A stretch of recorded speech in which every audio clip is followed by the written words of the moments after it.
Dreamscape presents The True Story of the Bilderberg Group by Daniel Estulin. Copyright 2009 by Dadiohead SL. This audiobook was produced with permission of Trine Day Publishing. Read by Peter Ganem. Introduction. In 1954, the most powerful men in the world met for the first time under the auspices of the Dutch royal crown and the Rockefeller family at the luxurious Hotel Bilderberg in the small Dutch town of Oosterbeek. For an entire weekend, they debated the future of the world. When it was over, they decided to meet once every year to exchange ideas and analyze international affairs. They named themselves the Bilderberg Group. Since then, they have gathered yearly in a luxurious hotel somewhere in the world to try to decide the future of humanity.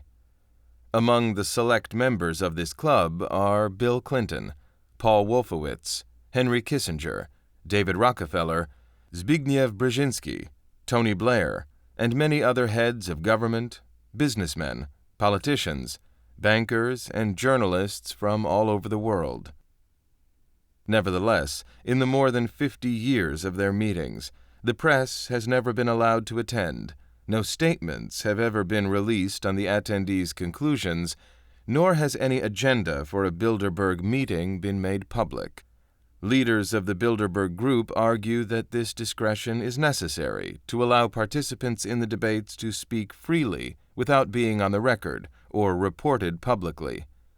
Otherwise, Bilderbergers claim, they would be forced to speak in the language of a press release. No doubt, this discretion allows the Bilderberg Group to deliberate more freely, but that does not respond to the fundamental question: what do the world's most powerful people talk about in these meetings? Any modern democratic system protects the right to privacy. But doesn't the public have a right to know what their political leaders are talking about when they meet the wealthiest business leaders of their respective countries?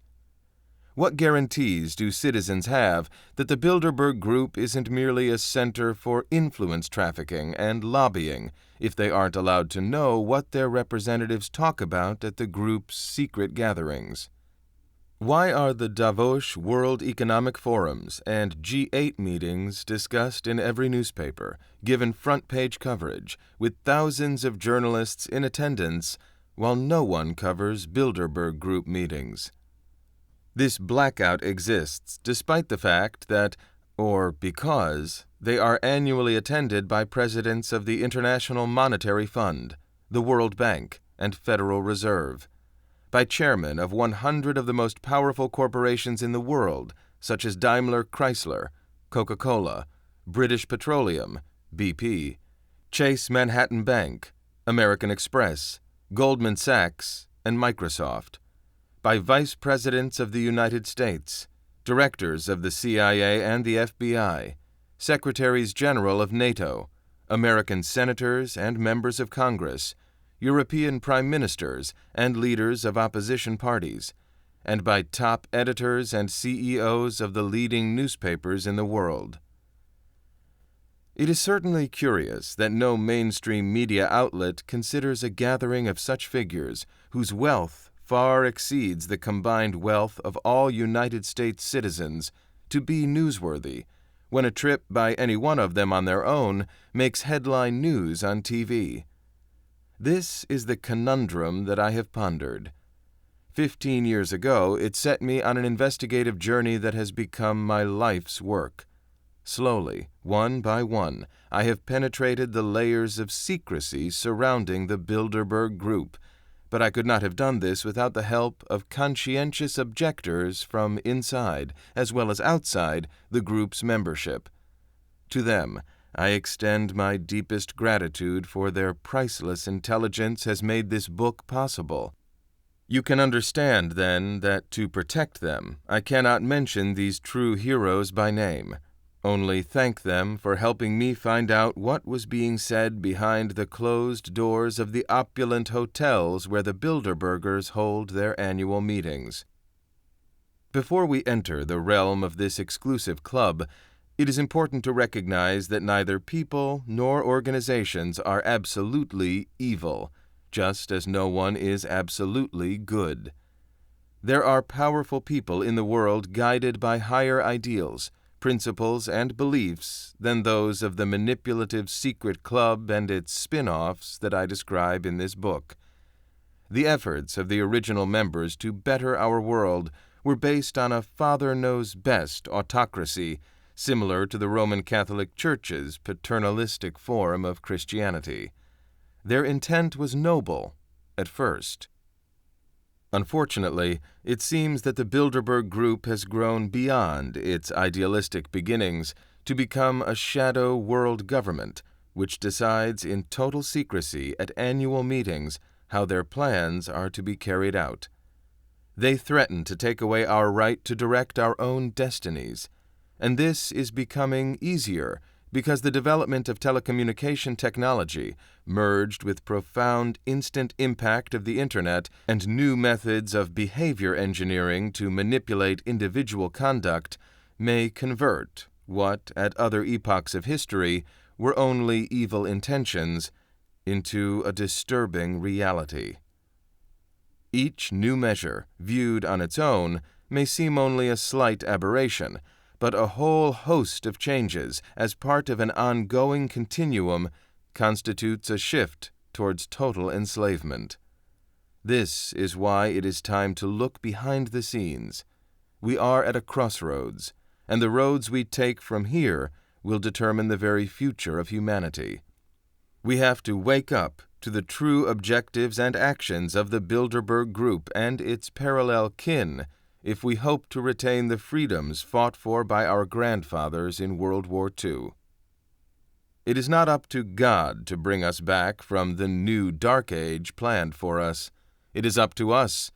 Whether we emerge from this century as an electronic global police state or as free human beings depends on the actions we take now. We will never find the right answers if we don't know the deep context. This is what the true story of the Bilderberg Group endeavors to provide. Part 1. The Bilderberg Group, Masters of the Universe. A clique of the richest, economically and politically most powerful and influential men in the Western world, who meet secretly to plan events that later appear just to happen. The Times of London, 1977. It is difficult to re-educate people who have been brought up on nationalism to the idea of relinquishing part of their sovereignty to a supranational body. Bilderberg Group founder, Prince Bernhard. World events do not occur by accident. They are made to happen, whether it is to do with national issues or commerce, and most of them are staged and managed by those who hold the purse strings. Dennis Healey, former British Defense Minister. Chapter 1. Deadly Drop. In May 1996, I was in Toronto covering the annual Bilderberg meeting, but this time on my home ground in my adopted land of Canada. It felt good to be back, and I was reminded of so many reasons why I love this country. Toronto, home to over 5 million people, is the largest financial center in Canada and the fourth largest city in North America. Only New York, Chicago, and Los Angeles have larger economies. The Toronto Stock Exchange is here.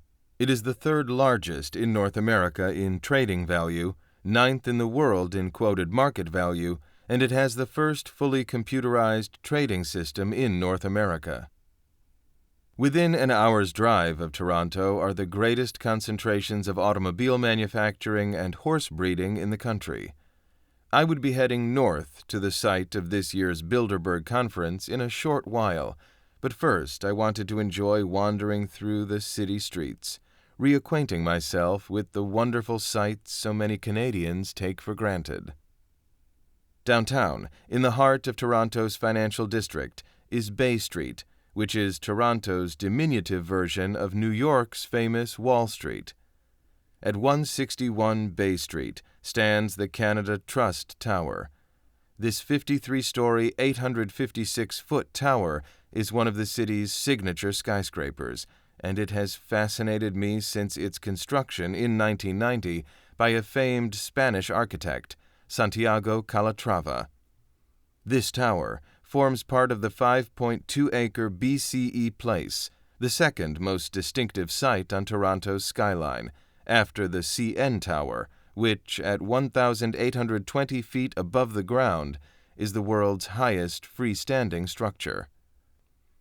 BCE Place is actually several buildings connected by a shopping mall, but from a skyline perspective, it is the Canada Trust Tower and its sister, the Bay Wellington Tower, that steal the show.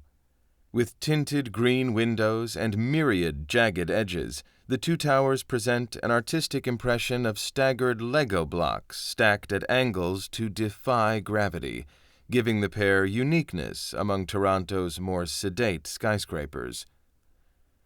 Another jewel in the BCE crown is the Galleria, a 5-story hall of light that runs along Front Street and faces south toward the waterfront district.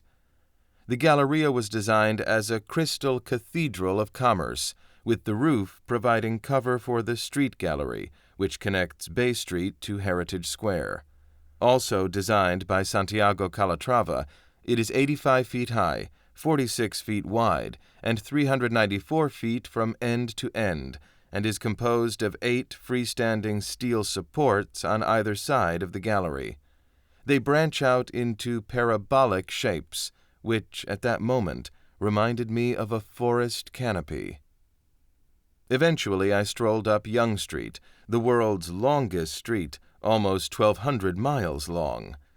Just up the road, 22 miles north by northwest of the downtown core, the Bilderberg elite were gathering at the CIBC Leadership Center near the pristine town of King City, the site of the 1996 Bilderberg Conference. The CIBC Retreat Resort is in King Township, a region of large, expensive horse farms where members of the British royal family are hosted on their private visits to Canada. This marvelous center, privately owned by one of Canada's main banks, the Canadian Imperial Bank of Commerce, includes over 3 miles of nature trails through forested terrain and rolling hills. It was no wonder that the Bilderbergers had decided on this exquisite location.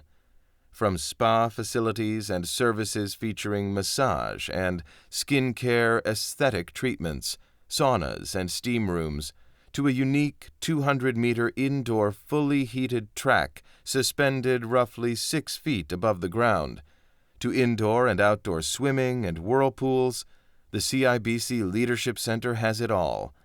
It is also located near numerous golf courses, riding stables, hiking and cycling routes, museums, and other recreation sites. In sum, there was little chance that the Bilderbergers would get bored. The Toronto media and news services had been first alerted to this meeting by a series of faxes, phone calls, and memos from me and Jim Tucker, especially after it became known to me from deep, undercover sources within the meeting that the 1996 conference was allegedly to be used as a staging ground for the imminent breakup of Canada. This was to be secured through a unilateral declaration of independence in Quebec, to be launched in early 1997. The declaration would fragment Canada, with the aim of achieving continental union with the U.S. by 2000, a date which has been pushed back at least twice since then. As a general rule, Bilderberg meetings are never mentioned in the media, since the mainstream press is fully owned by the Bilderbergers. But the veil of secrecy was abruptly torn off on May 30th, 1996, the first day of the conference. A front-page story ran in one of Canada's most widely read and influential newspapers, the Toronto Star.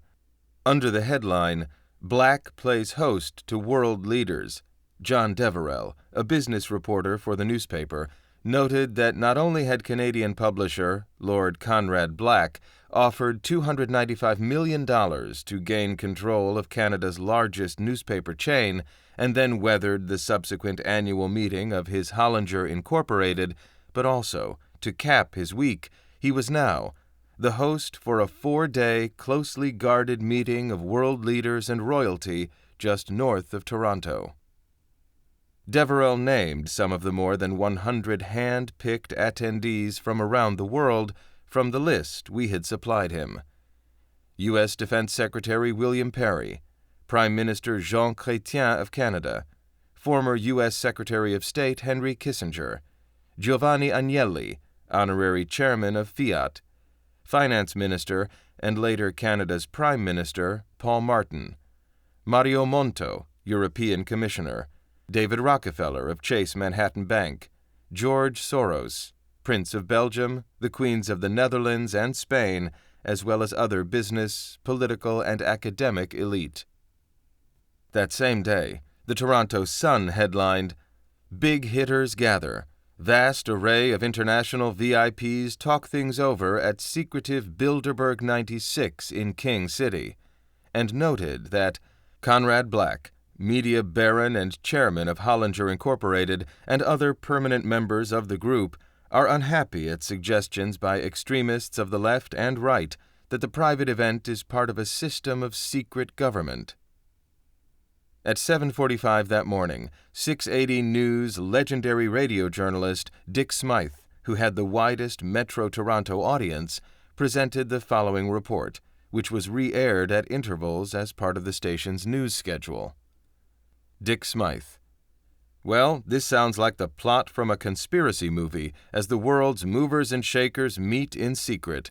Conrad Black is holding his annual Bilderberg conference. Here's 680's Karen Parsons."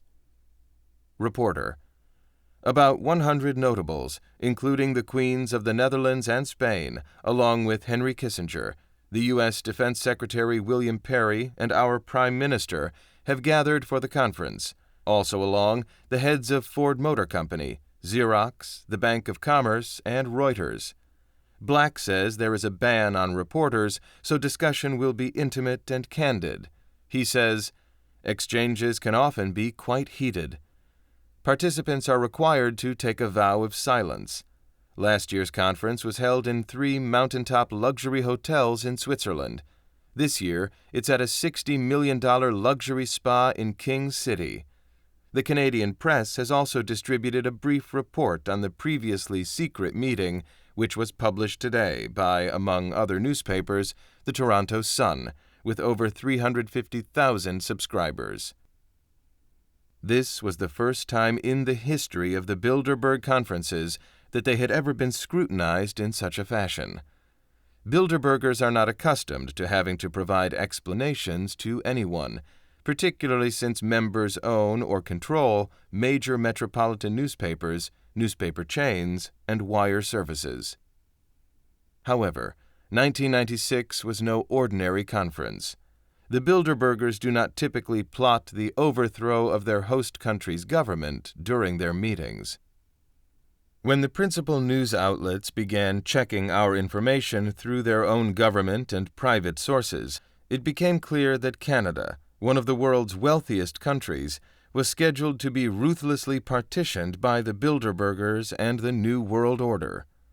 They should have known that when people's own freedom is at stake, no amount of ownership of the press would prevent secretaries, copy editors, writers, investigative journalists, and indeed management of Canada's television, radio, and print media from disseminating the truth for public consumption. The press coverage became so intense that Kissinger was overheard by one of the staff reporters screaming at the Canadian Prime Minister, Jean Chrétien, that he would be damned if someone was going to screw this up for him. David Rockefeller pulled Conrad Black aside during a break to ask him if he could lean on some people in the press to get them to shut up about this. Even then, the now disgraced and bankrupt Conrad Black was in way over his head. What the Bilderbergers imagined being a trickle had quickly turned into a flood and then an avalanche. Not until the 1999 conference in Sintra, Portugal, did the Bilderbergers relax the extraordinary security measures that followed in the footsteps of their worst defeat, the 1996 conference in Toronto. On June 1st, Big Jim Tucker and I, along with a small cadre of part-time Bilderberg chasers, celebrated what was turning into an extraordinary success story. Every major newspaper in the country wanted an interview. Television stations were constantly looking for updates, and radio stations were following us all over the city. We gathered at the Horseshoe Tavern on Queen Street, Toronto's version of New York's Soho district. The Horseshoe Tavern, now some 60 years old, is one of the city's original music venues, the famous bar where Canadian singing legends Stompin' Tom, Blue Rodeo, The Tragically Hip, and The Watchmen got their first breaks. In September 1997, the Rolling Stones would kick off their No Security tour there with a 75-minute show for Live on MTV. It is a good place to have a good time, and we felt well deserving of it. As the festivities began to wind down, I pondered my approaching appointment, made during a phone call from one of my sources, who wanted urgently to see me before the end of the conference scheduled for the following day. We had agreed to meet in less than an hour at Calatrava's Galleria. BCE Place is one of the most inconspicuous places in all of Toronto precisely because of its immensity, with droves of tourist gawkers passing through the premises, photographing and videotaping the sights and sounds of Toronto's premier architectural attraction. Our party was now definitely breaking up, and I decided to walk to the Galleria through Kensington Market, a Toronto version of Madrid's Rostro, located just west of Chinatown. It was Saturday, which is the busiest day of the week, when it becomes a bustling open-air market. If anyone were to follow me, I would surely lose the tail in this matrix of busy streets and densely packed crowds. As I rounded the corner at the Galleria, I could see my contact browsing the newspaper stand, a plastic bag in left hand and his other holding a rolled-up magazine. After a chance eye contact, and without acknowledging each other's presence, we moved silently towards the revolving entrance of the adjacent Canada Trust Tower, where a friend who worked for the real estate developer had arranged a room overlooking the city skyline on one of the top floors. I walked into an elevator, nervously glancing behind me. My contact was to follow me 5 minutes later. As I entered the posh suite, the splendor of one of North America's most beautiful cities opened up and stood majestically before me. From 800 feet above ground, the city stood still. I was shut off from the bustle and sounds of this great metropolis by soundproof windows. The Canada Trust Tower is an architectural marvel where a square meter of space rents out for 160 Canadian dollars. The building is equipped with 24-hour CCTV surveillance cameras, 24 elevators, 8 levels of underground parking, 7 security guards at the entrance, plus undercover police. The skyscraper is home to some of the most established and successful multinational corporations in the world. All of a sudden, I once again felt on the outside looking in. Would all this continue to make a difference? Would people wake up to the imminent danger? Or would this, in the longer run, be just another cloak and dagger experience? After all, "Have a nice day, son," had been the reply of one passerby, after I had patiently explained to him just who was visiting and what they were up to. Nonetheless, much had been accomplished in these last several days. For once, we clearly had the upper hand on the Bilderbergers. Press coverage was tremendous. Kissinger was royally pissed off, definitively a good sign. To their chagrin, attending European royalty were hounded by unwanted press. The plans for the imminent breakup of my adopted country were temporarily put on hold. What else could one hope to achieve in such a short time?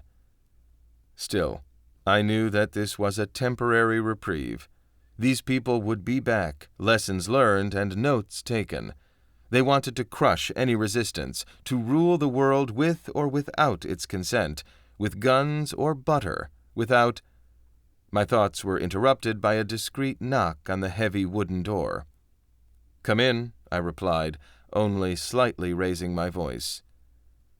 My source, wearing leather gloves, slowly crossed the threshold that separated the lightly decorated hallway from the heavy Art Deco of the suite.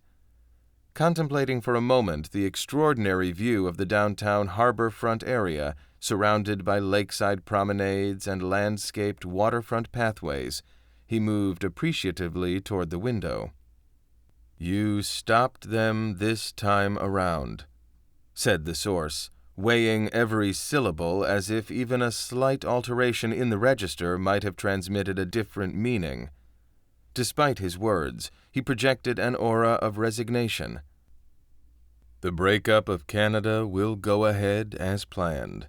It is only a matter of time." I wasn't about to give in to his pessimism, but we will see in Part 4 just how valid his concerns have proved to be. "Maybe," I said, "but all is well for now until the next close encounter. Between now and then, quite a few of them will have died of old age, disease, and fortuitous accidents." "Fortuitous? For whom?" replied the source. He pulled out handwritten notes, or rather scribbles, that I despaired of deciphering on my own, from the magazine he was tightly gripping with his right hand. "I thought note-taking wasn't allowed," I quipped, displaying a full smile at him. "Note-taking is discouraged, my friend," he corrected me. I glanced at the page. The familiar hand of a fountain pen had left a blotchy imprint here and there, but overall I realized I could understand it. I knew quite well the source's writing, his faint T's and crooked R's, diligently drawn out within the confines of a lined paper. I reflected momentarily upon what this courageous person was risking in meeting me and handing me this priceless information. Why weren't there more people like this in the world? But perhaps there are. We may simply not know them, or the personal struggles they may be waging thousands of miles away. For example, there are the many everyday people who have enabled me to acquire much of my information. I would arrive at the site of a Bilderberg meeting several days ahead of them, stay at the same 5-star luxury hotel until their security forces, along with the arrival of Bilderberg guests, kicked me out one day before the start of their conference. During my time in the hotel, I would get to know the waitresses, waiters, and general staff. Those who seemed more open, I approached and explained how the Bilderberg meeting worked, what this secretive group was about, and what would take place in the hotel over the next few days.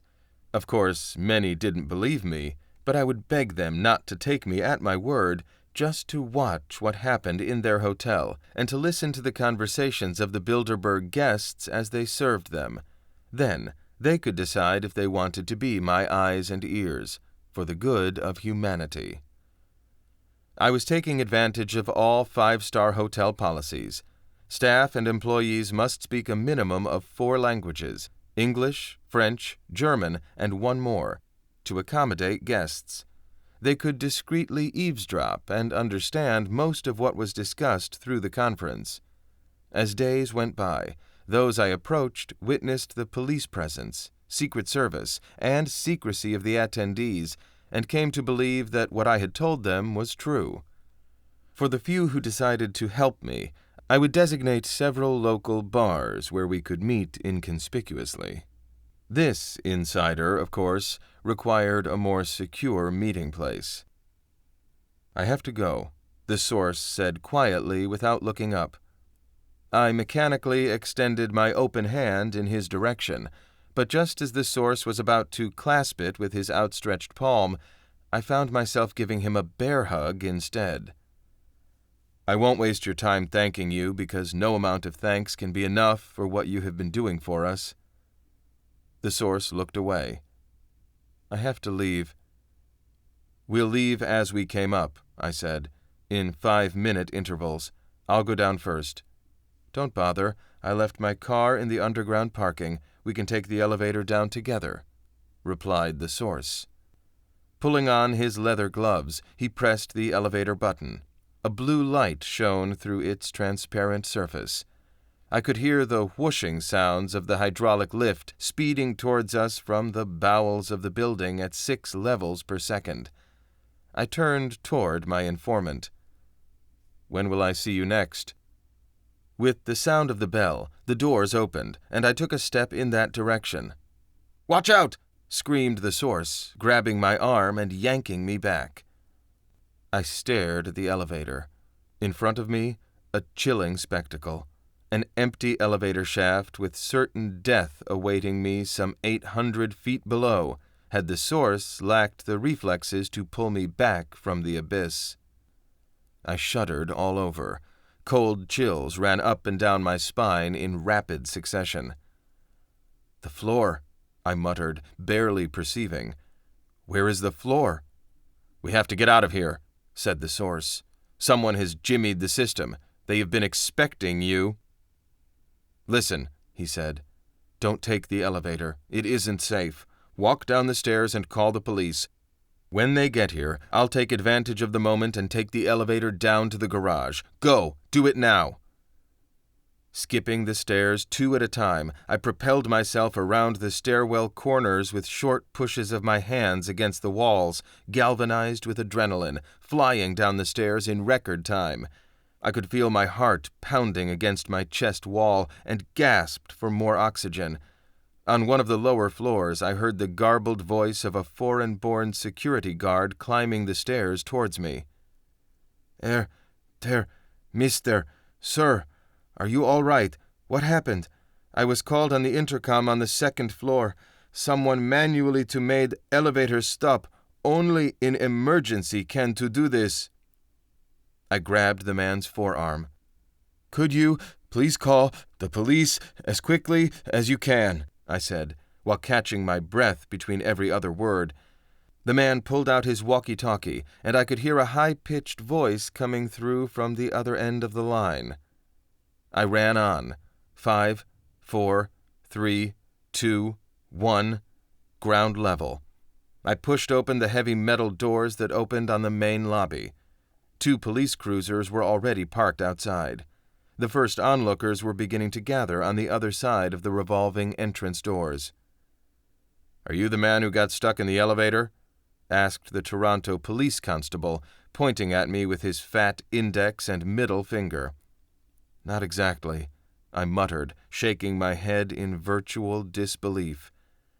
I was about to enter into an elevator that was missing its principal component, the floor. The cop gave a short cry.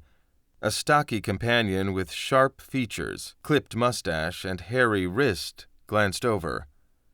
"You know, son, you are very lucky to be alive."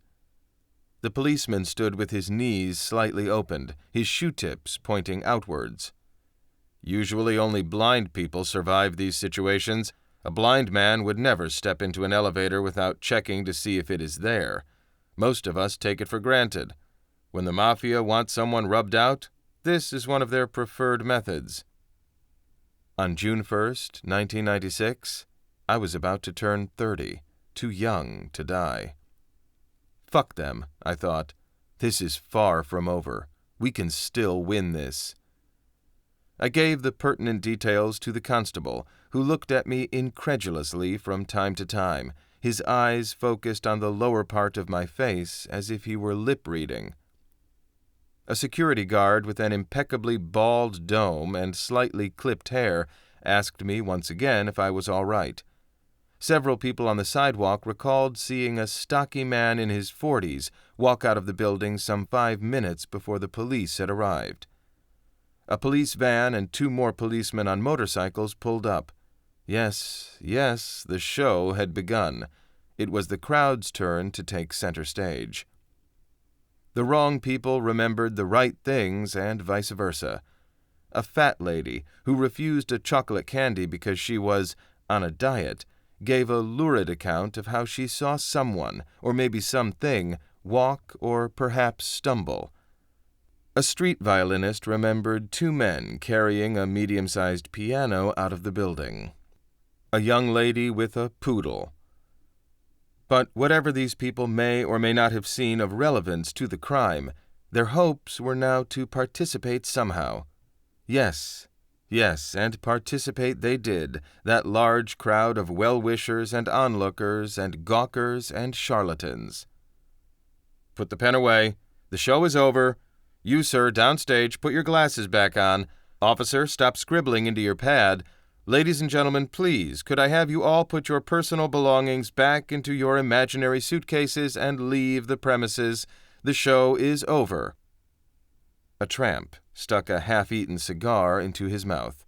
A thin, dapperish man with long sideburns slowly walked by pretending not to notice, not even turning his head.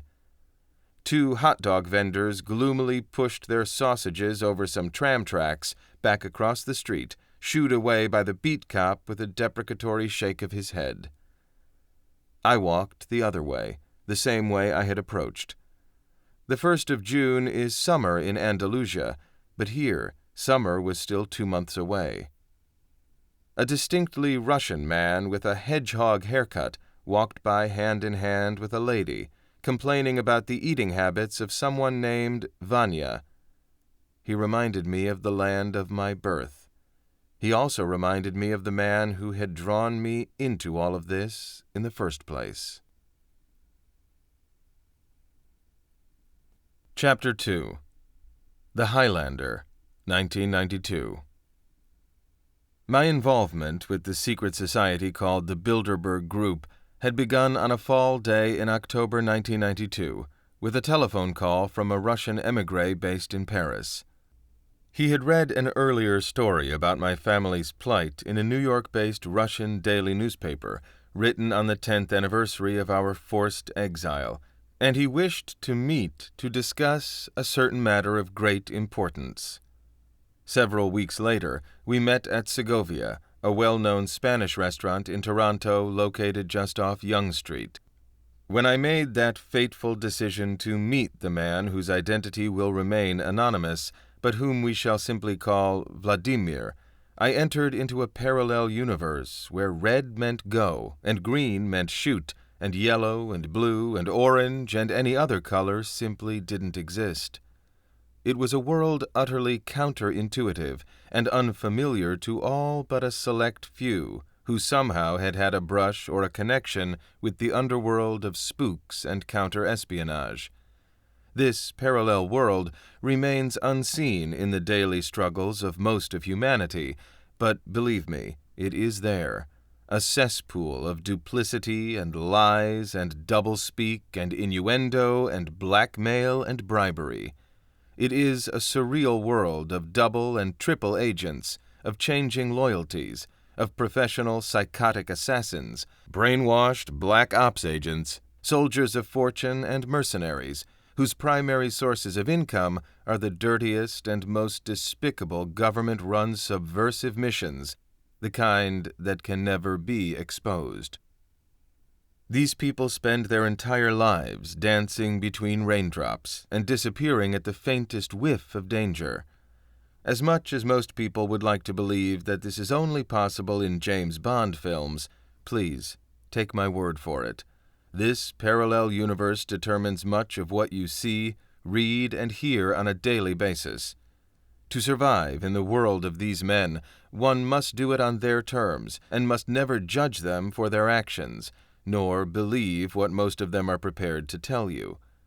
I have seen professional, award-winning investigative journalists so shell-shocked that they were unable to fathom the truth of what they had just witnessed. In this shadow world, your only real weapon is a highly fine-tuned sixth sense, which may just keep you out of trouble long enough to survive and figure things out. When I stepped into that world, I immersed myself in a universe I found so perverse and evil that it has left an indelible mark on my soul. It is the price of involvement. I arrived at Segovia first, ordered a drink, planted myself in the corner against the wall, and waited. 10 minutes later, Vladimir appeared, tall, lanky, elegantly dressed. He had twinkling eyes. As he walked by me, he placed 2 light fingers upon my shoulder, glanced downward, and motioned to a waiter. "Whiskey," he uttered in a hardly noticeable Russian accent, a mark of someone who had spent a considerable portion of his life abroad. He sat down in front of me.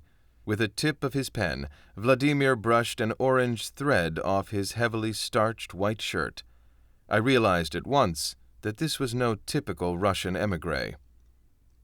"Listen," he said as he pulled himself closer to the table edge.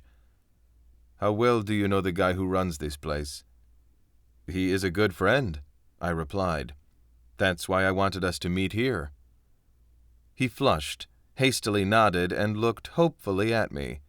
Down at the other end of the room, an overweight businessman with a Chanel-scented handkerchief tried to seduce a sleek young woman. Vladimir pulled out a heavy, worn, black leather briefcase and set it carefully on his lap. 2 barely noticeable clicks opened the lock. With his elongated thumbs, he carefully pushed it open. It was full of papers that were neatly kept in multicolored folders. In turn, these had been carefully stored in a false bottom of his briefcase. Over the course of the next 2 hours, Vladimir took me through a series of events that forever shattered my cozy universe. The documents I saw erased all doubts about the veracity of what I was hearing and seeing. His openness and honesty, as well as his willingness to answer any questions I threw at him, endeared him to me. It was all there. A trilateral commission orchestrating the removal of the Philippines President Ferdinand Marcos. Minutes of secret meetings discussing JFK's assassination. The Club of Rome's December 5, 1980 meeting in Washington, D.C., endorsing and accepting their Global 2000 report, a blueprint for global genocide. The KGB's Kissinger files, etc. Nevertheless, before I could fully subscribe to Vladimir's evidence, I needed to be sure that this man wasn't a honeypot, an intelligence asset with legitimate material in hand, set loose by his controllers with the objective of attracting very dangerous characters to a free-for-all. I was new to the game, and to me black was still black, red was stop, green was go, and amber meant caution. It took me a long time to get accustomed to the fact that these people brought their own rule books to the game, and in order to survive, you had to follow them. Years later, I found out why Vladimir had come to me. He was a double agent who had worked for the KGB and MI5, or was it MI5 and the KGB? Somewhere along the line his cover was blown, and he had become desperate. He was in fear for his life, and when he saw that fateful newspaper article about my family, he had seen someone who might be able to help. My grandfather, a former KGB counterintelligence officer. This gambit, Vladimir hoped, just might help him bluff his way back into the game. He had tried to shake off his controllers, and now they were after him. He needed something to trade with those who were trying to silence him. He felt that I, or rather my grandfather, could be his conduit, as I knew enough press people in Toronto to persuade them to run with his story, while my grandfather still held enough influence to keep the MI5 people at bay. I heard back from Vladimir a week later. Our telephone conversation was insanely weird. Again, I found myself in that parallel universe where nothing makes sense and every phrase is spoken in code. The only thing that I managed to remember from a barrage of numbers and dates he threw at me was UP-AR 340-18-5. My intelligence contacts were able to trace this to a highly classified original Operation Watchtower, a secret U.S. government drug trafficking operation that financed anti-communist activities between 1975 and 1984. It also dealt with surveillance. Maybe he was trying to tell me that he was being watched, I surmised. I waited anxiously for him to call back, but he never did. Instead, Vladimir vanished, but that murky universe of secret societies and off-the-book government operations didn't. His description of the Bilderberg Group turned my world upside down and changed my life forever. Bilderberg became synonymous with a one-world government takeover, and that distant parallel universe turned into my area of operations. I converted into one of them, a spook, a specter, a shade, dancing between raindrops and disappearing at the first sight of danger, a shadow dancer. In America, they simply called me the Highlander. Chapter 3. Bilderberg Foundation. Imagine a private club where presidents, prime ministers, international bankers, and generals rub shoulders, where gracious royal chaperones ensure everyone gets along, and where the people running the wars, the markets, and Europe say what they never dare say in public. This is the Bilderberg Group, and it is among the most secretive of any organizations worldwide. The reason that no one is willing to break the group's conspiracy of silence or stand up to it is revealed in the words of French broadcaster Thierry de Segonzac. The Bilderbergers are too powerful and omnipresent to be exposed. The secrecy of the Bilderbergers has captured the imaginations of novelists such as Robert Ludlum and Gail Linds. Their books model covert organizations based on the few facts published about the Bilderberg Group. These novels illustrate the fact that whenever a regime change is needed, anywhere worldwide, whether this be based on the need to sustain a welfare state or to correct destabilizing capital flows, it only happens when a world body of power brokers decides to address the issues and posts them on its agenda. The Netherlands' Prince Bernhard subscribed to the belief that severe economic dips like the Great Depression could be avoided if responsible and influential leaders could actually manage world events behind their necessary public posturing. For this reason, he was asked to organize the first meeting of like-minded representatives from all facets of the world's economic, political, industrial, and military realms in 1954. They met at the Bilderberg Hotel in Oosterbeek, Holland, between May 29th and May 31st. At the end of that meeting, the attendees agreed to form a secret association. Most reports contend the original members named their alliance the Bilderberg Group after the hotel where they made their covenant. Author Georgos C. Hatton, however, discovered that German-born Prince Bernhard was an officer in the Reiter SS Corps in the early 1930s and was on the board of an IG subsidiary, Farbenbilder. In his book, Rape of the Constitution, Death of Freedom, Hatton claims Prince Bernhard drew on his Nazi history in corporate management to encourage the super-secret policy-making group to call themselves the Bilderbergers after Farbenbilder, in memory of the Farben executives' initiative to organize Heinrich Himmler's Circle of Friends, elite, wealth-building leaders who amply rewarded Himmler for his protection under National Socialist programs, from the early days of Hitler's popularity through to Nazi Germany's defeat. The royal Dutch family discreetly buried this part of Prince Bernhard's background when, after the war, he became a top official in Royal Dutch Shell, a Dutch-British conglomerate. Today, this rich European oil company forms part of the inner circle of the Bilderberg elite. During the first meeting of the Bilderbergers, the founding members drew up their mission and their goals. According to one observer, they have continued in the same vein. The intention behind each and all of the Bilderberg meetings was about how to create an aristocracy of purpose between Europe and the United States, and how to come to agreement on questions of policy, economics, and strategy in jointly ruling the world.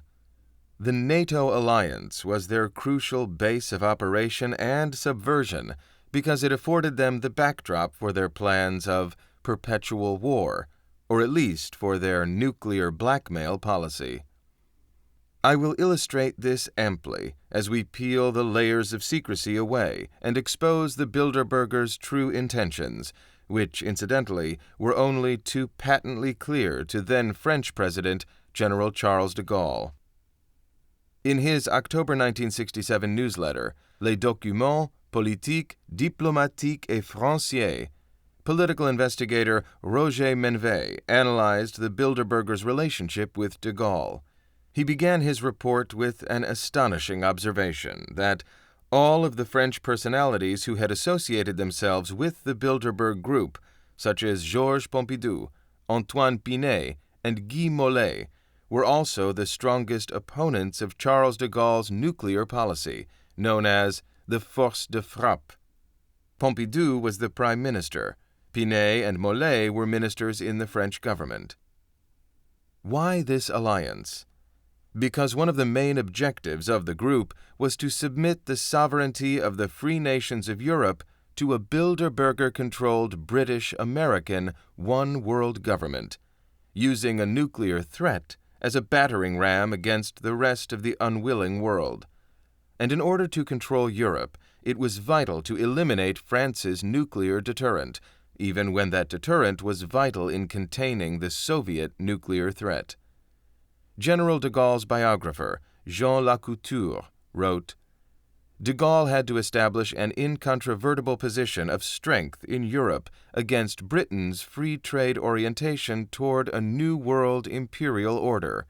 This is why France had to be one of the three pillars of the free world, as opposed to one of the columns of the European temple. If we analyze the agenda items of Bilderberg meetings since 1954, what stands out remarkably is the attempt to manage and bring under control differences in ideology among American and European aristocracies with respect to how these two groups should go about looting the planet. For example, page 7 of the 1955 Bilderberg Meeting General Report speaks of removal of misunderstanding and possible suspicion between the countries of Western Europe and the USA in the face of dangers which beset the world. Since 1954, the Bilderbergers have represented the elite and the absolute wealth of all Western nations, financiers, industrialists, bankers, politicians, business leaders of multinational corporations, presidents, prime ministers, finance ministers, state secretaries, World Bank and International Monetary Fund representatives, presidents of world media conglomerates, and military leaders. In September 2005, in a precedent-setting gesture to countermand accusations of a Bilderberg Group conspiracy, the group's 73-year-old chairman, Viscount Étienne d'Avignon, gave an interview to the BBC's Bill Hayton. In it, he presented a more benign purpose for the group's private meetings. I simply think it's people who have influence interested to speak to other people who have influence in a forum that allows them to speak freely and to examine their differences of opinion without criticism and public debate over their views. D'Avignon has denied the Bilderbergers want to establish a global ruling class because I don't think a global ruling class exists. Instead, he contends, business influences society, and politics influences society. That's purely common sense. It's not that business contests the right of democratically elected leaders to lead. Wars have usually been fought over expanding territory, but in this new era of globalization, where business and politics co-depend for survival, economic control dominates. Regardless of the Bilderberg chairman's claims, there is no doubt the group wields economic control over world trade. The fact remains, the public is not privy to the proceedings of their annual meetings. They meet in secret to discuss global strategy and reach consensus on a wide range of issues.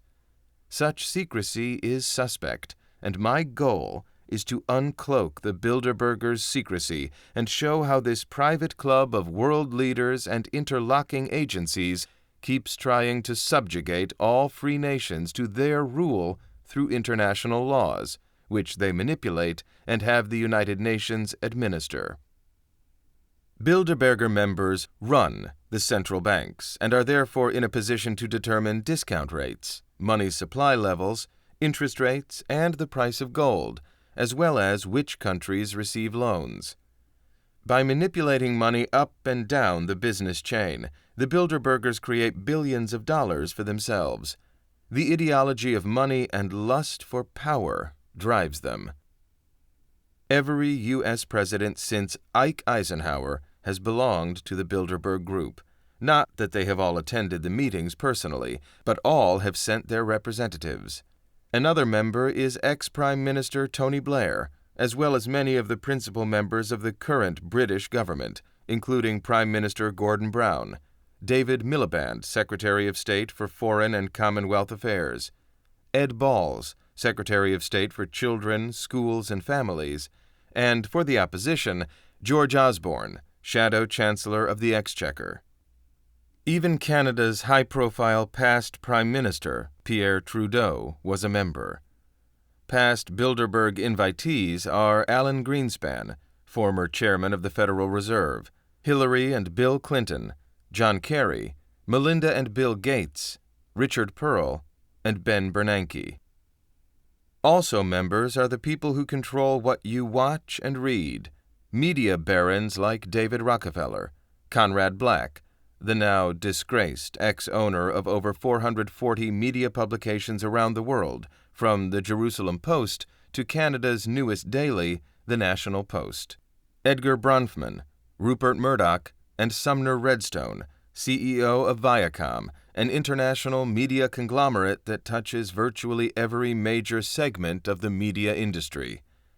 They have protected the secrecy of this secret society, and this may be why the name Bilderberg is new to you.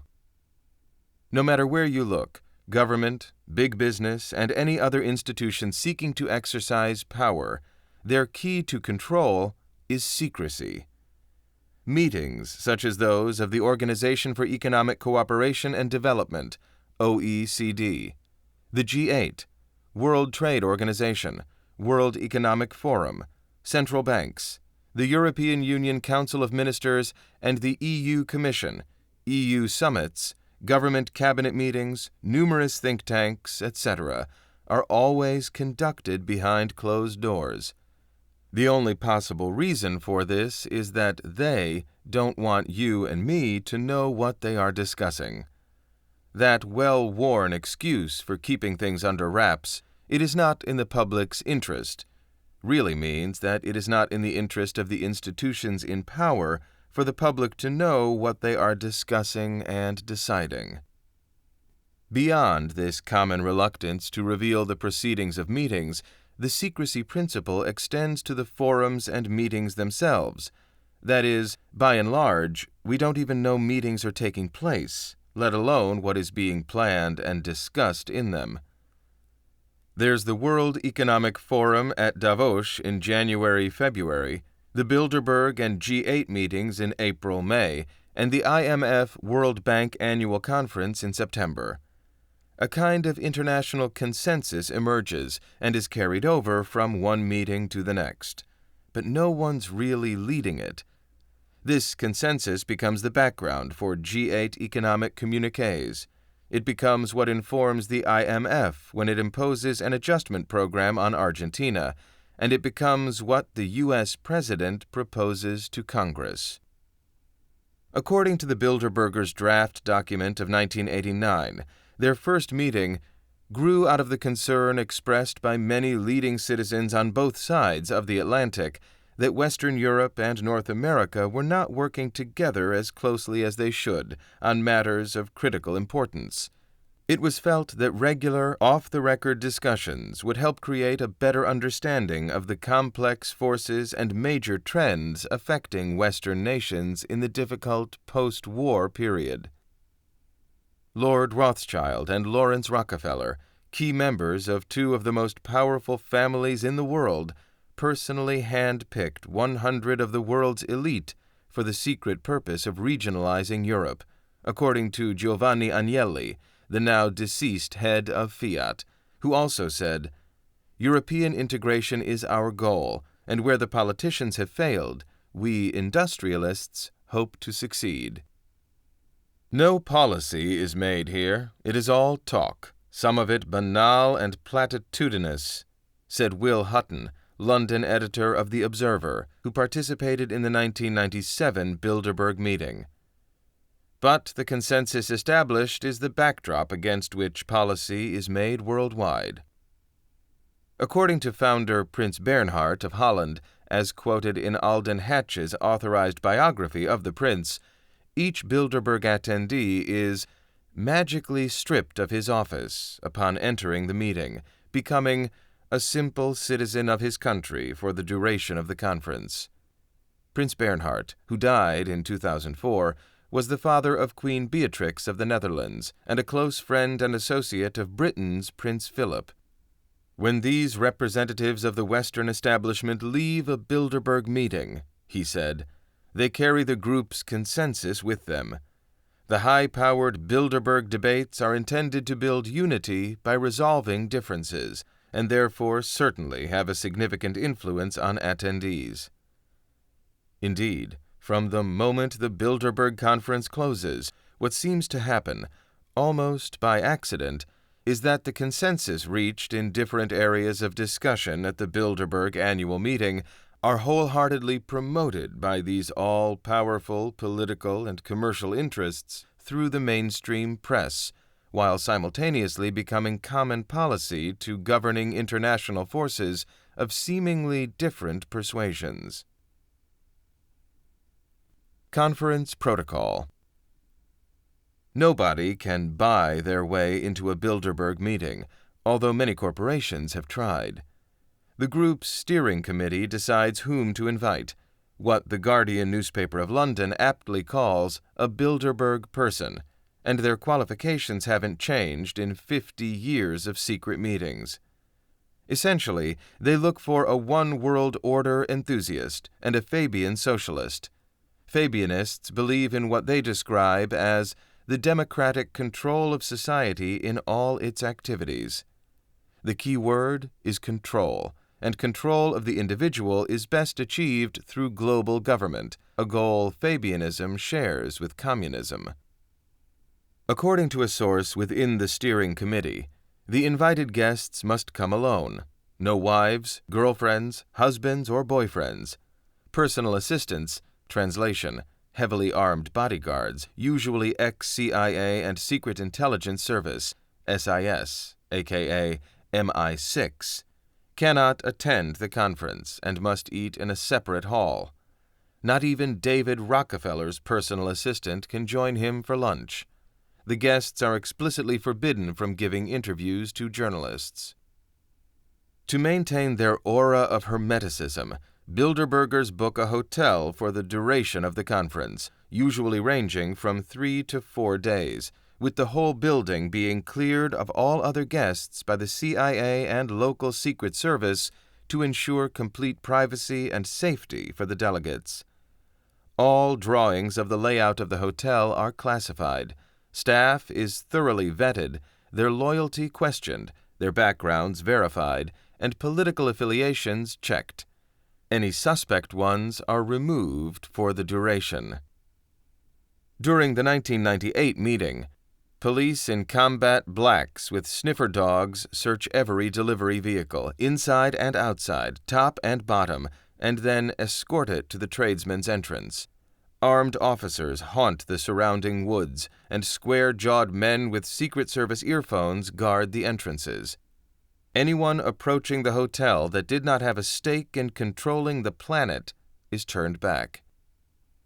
The host national government takes care of all the security concerns of the attending guests and their entourage.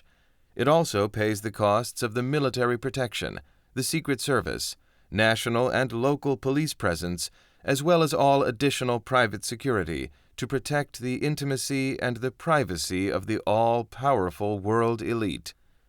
The attendees are not required to follow the established rules and regulations of the host country, such as having to go through customs carrying proper identification, such as passports, which are not required on Bilderberg visits. When they meet, nobody who is not on the in is allowed to come near the hotel. The elite often bring their own chefs, cooks, waiters, secretaries, telephone operators, busboys, cleaning staff, and security personnel. The 2004 conference, for example, was held at the Grand Hotel des Îles Borromées in Stresa, with 174 stunning rooms that faithfully recreate the Belle Époque era, Impero or Maggiolini style, lavish drapes, warm, rich colors, fabrics, and Murano chandeliers that enhance the authenticity.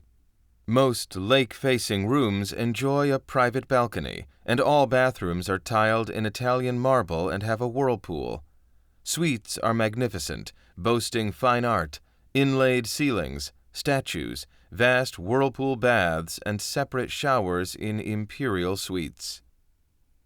The Bilderberg Group pays for delegate and guest accommodations, which are modestly priced at €1,200 per room. Michelin 3-star chefs prepare the food. In fact, one of the criteria in choosing the hotel is the availability of the best and most renowned chefs. The other is the size of the town, always a small town, away from the spotlights of a big city and curious people. Small towns have the added advantage of allowing personal assistants with big guns to set up in full view of everyone with no questions asked. Telephone, room service, and laundry bills are paid for by the participants. A staff member at the Trianon Palace in Versailles told me in 2003 that David Rockefeller's telephone bill ran up to €14,000 in 3 days. According to sources who are also Bilderberg participants, it wouldn't be extravagant to put a price tag on the 4-day Globalist Festival at €10 million. This is more than it would cost to protect the President of the United States or the Pope on one of his many international visits. Of course, neither the President nor the Pope is nearly as important as the Bilderberg Group. There are 4 daily sessions, 2 in the morning and 2 in the afternoon, except for Saturdays, when there is only a morning session. On Saturday, between noon and 3 p.m., the Bilderbergers play golf, swim, accompanied by their personal assistants, go on an organized boat cruise or a helicopter ride. The seating plan is in rotatable alphabetical order. 1 year, Umberto Agnelli, the now deceased chairman of Fiat, might sit at the front. The next year, Klaus Zumwinkel, chairman Deutsche Post WorldNet AG and Deutsche Telekom, might take his place. Each country sends a delegation of typically 3 persons: an industry or business leader, a top-level minister or a senator, and an intellectual or chief editor of the leading periodical. The United States has the most participants because of its size. Smaller countries like Greece and Denmark are afforded, at most, 2 seats. The conferences usually consist of a maximum of 130 delegates. 2/3 of the attendees are from Europe, and the rest come from the United States and Canada. Mexican globalists belong to a less powerful sister organization, the Trilateral Commission. 1/3 of the delegates are from government and politics, and the remaining 2/3 from industry, finance, education, labor, and communications. Most delegates are fluent in English, with French as their second language of choice.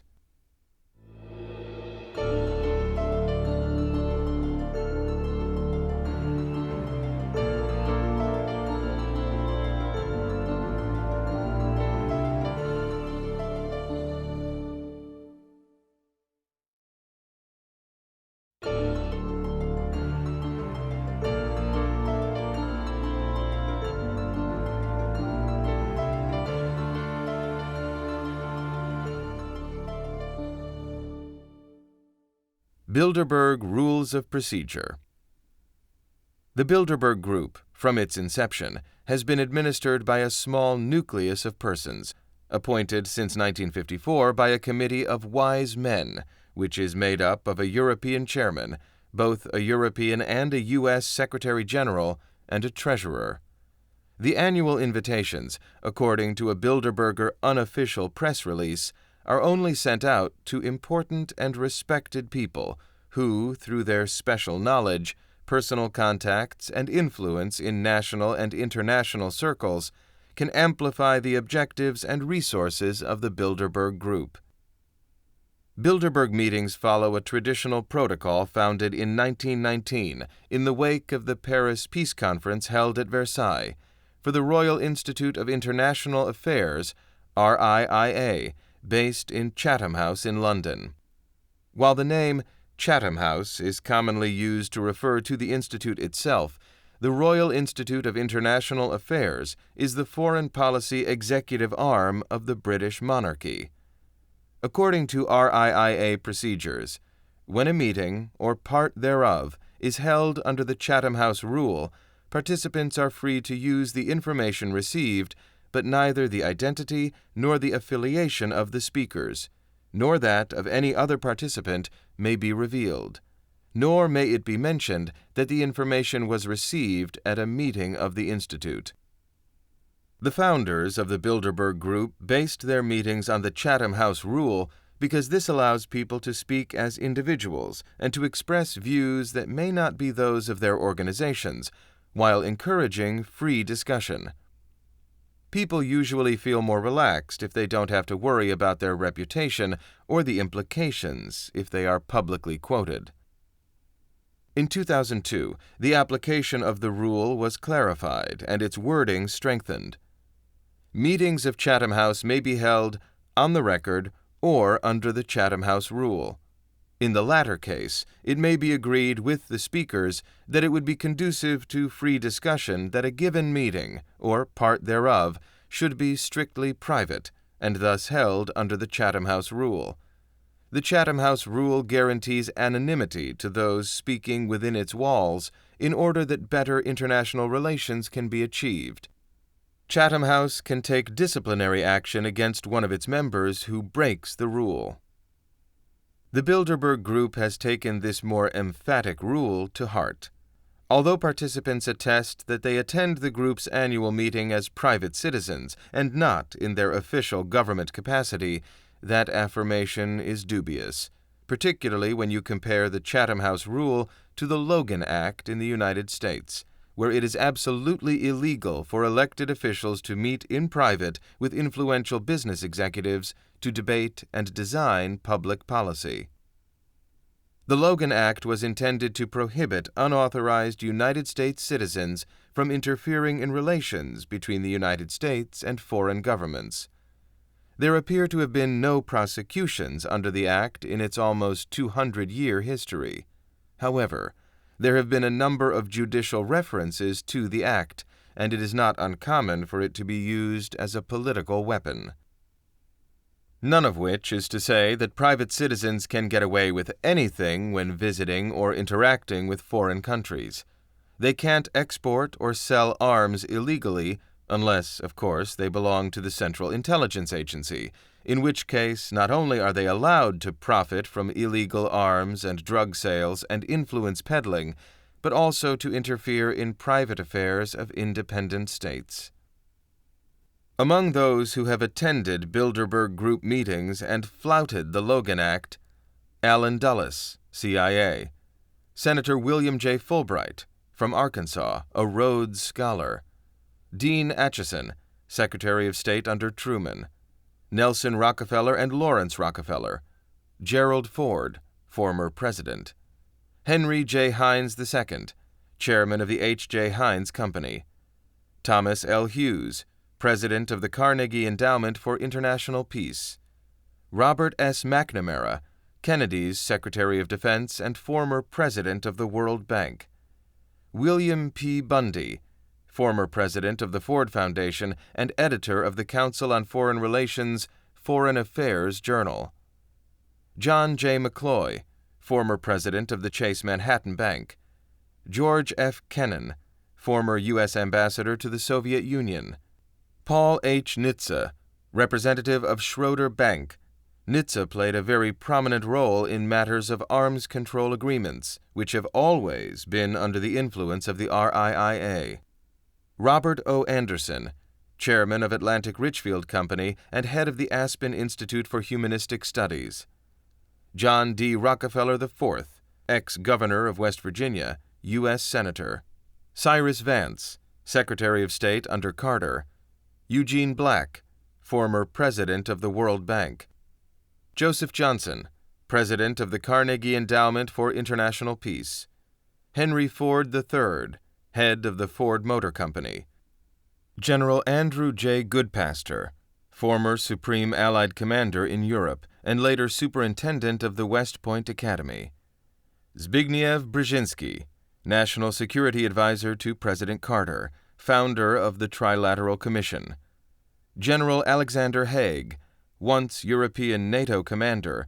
former assistant to Henry Kissinger, and later Secretary of State under Reagan; and James Rockefeller, chairman, First National City Bank. Bilderberg meetings are always frank, but do not always conclude with consensus. For the past several years, French, British, and Americans have almost come to blows over Iraq. In 2003, then French Foreign Minister Dominique de Villepin openly told Henry Kissinger that if only the Americans had told them the truth about Iraq, that the real reason for the invasion was to gain control of oil and natural gas, perhaps they, the French, would not have vetoed their UN resolutions. The rest of the world is not stupid, Henry. According to sources at the conference, Kissinger gloomily turned around and walked away. British nationalism is another cause for Bilderberg concern. In 1998, at the Turnberry, Scotland meeting, British Prime Minister Tony Blair was lectured like a naughty schoolboy for not doing enough to bring Britain into the common currency. According to a source of investigative journalist Jim Tucker, Blair assured Bilderberg members that Britain would join, but he first had to resolve political problems because of a surge of nationalism at home. In the May 29, 1998 issue of Spotlight, a newspaper of dubious agendas, a German was reported to have told Blair, "You're a Maggie Thatcher in long pants." This was a crude reminder that Lady Thatcher had been dumped as head of state by her own Conservative Party on Bilderberg orders, and replaced with trapeze artist John Major over the same issue. John Williams, in his work Atlanticism, the Achilles heel of European security, self-identity, and collective will, states that some of the Western elite attend Bilderberg meetings to polish and reinforce a virtual consensus, an illusion that globalization, defined under their terms, what's good for banking and big business is good for everybody else, is inevitable and for the greater good of mankind. In a rare description of how Bilderberg Group discussions are structured, one of the founding members, Otto Wolf von Amerongen, the chairman and CEO of Otto Wolf GmbH in Germany, noted how each meeting is set up with short introductions to the chosen topics, followed by a general debate. It's interesting to note that von Amerongen is credited with reviving business ties between Germany and the old Soviet bloc. He served as Bonn's informal ambassador to Russia, but his past may link him to Nazi Germany's theft of Jewish holdings during World War II. Werner Rugemer, who co-directed a 2001 television documentary about Otto's family firm, alleged that von Amerongen was a Nazi spy in Portugal, involved in selling shares of stock stolen from Jews and gold, plundered from the central banks of European nations that Hitler had conquered. Rugemer also claimed that von Amerongen exported tungsten, a key armaments metal used to harden steel in rifles and artillery, to Germany from Portugal, the only nation still trading tungsten with Germany through the war. Two other delegates from the 2003 Bilderberg Conference in Versailles, who prefer to remain anonymous but are believed to be British, explain how each panel consists of a moderator and 2 or 3 people. 6 panels, with 3 members in each, lead the discussion. Each panel lasts for approximately 2 hours. After an introductory speech of about 10 minutes, the rest of the participants choose when they want to enter into the debate or whether they want to speak for 1, 3, or 5 minutes by raising 1, 3, or 5 fingers. 1-minute speakers get to speak first, etc., and then there are discussion questions lasting for 5, 3, or 2 minutes. There are no introductory documents, and there are no records, although the delegates are required to prepare for the discussions in advance. The initial list of proposed participants is circulated as early as January, with the final selection being made in March. To avoid infiltrations, the Bilderberg Steering Committee sets the date for the meeting 4 months in advance, but the name of the hotel is not announced till 1 week before. At the opening of the meeting, the chairman recalls the Bilderberg Rules of Procedure and then turns to the first item of the agenda. Bilderberg marks all distribution material to its members personal and strictly confidential, and not for publication. Chapter 4. Bilderberg Bedfellows. It is important to distinguish between active members who assist annually and others who are only invited occasionally. About 80 members are regulars who have attended for many years. Fringe people, who are invited to report on subjects related to their sphere of influence or professional and academic knowledge, are clueless about the formal structure behind the Bilderberg Group and remain in absolute ignorance of the group's greater goals and universal objectives. A select few are invited because Bilderbergers think they may be useful tools in their globalist plan and are later helped to reach very powerful elected positions. One-time invitees who fail to impress, however, are cast aside. The most dramatic example of a useful recruit was the obscure governor of Arkansas, Bill Clinton, who attended his first Bilderberg meeting at Baden-Baden, Germany in 1991. There, David Rockefeller told Clinton why the North America Free Trade Agreement, NAFTA, was a Bilderberg priority and that the group needed him to support it. The next year, Clinton was elected president, and guess what? He was a strong proponent of NAFTA. The following list tracks the coincidences between the dates of some major leaders' attendance at a Bilderberg meeting and the dates of their subsequent career moves. Bill Clinton attended the Bilderberg meeting in 1991, won the Democratic Party's nomination, and was elected president in 1992. Tony Blair attended the Bilderberg meeting in 1993, became party leader in July 1994, and elected prime minister in May 1997. George Robertson attended the Bilderberg meeting in 1998, appointed NATO Secretary General in August 1999. Romano Prodi attended the Bilderberg meeting in 1999, sworn in as the President of Europe in September 1999. His term lasted until January 2005. In 2006, Prodi was elected Prime Minister of Italy. The François Mitterrand Test. On December 10, 1980, the Bilderberg's Committee of 300 ordered the official resurrection of François Mitterrand, a socialist discarded by the French establishment, as France's next president. According to John Coleman, whose book, Conspirators' Hierarchy, The Story of the Committee of 300, discusses these events. Mitterrand was in the process of being picked up, dusted off, and returned to power. Mitterrand's comeback speech expressed his disdain for capitalism. Industrial capitalist development is the opposite of freedom. We must put an end to it. The economic systems of the 20th and 21st century will use machines to crush man, first in the domain of nuclear energy, which is already producing formidable results. Coleman's reflections make one shudder. Mitterrand's return to the Élysée Palace was a great triumph for socialism. It proved that the Committee of 300 was powerful enough to predict happenings and then make them happen, by force or by whatever means it took to make its point that it could crush any and all opposition, even if, as in the case of Mitterrand, he had been totally rejected a few short days before by a discerning political power group in Paris.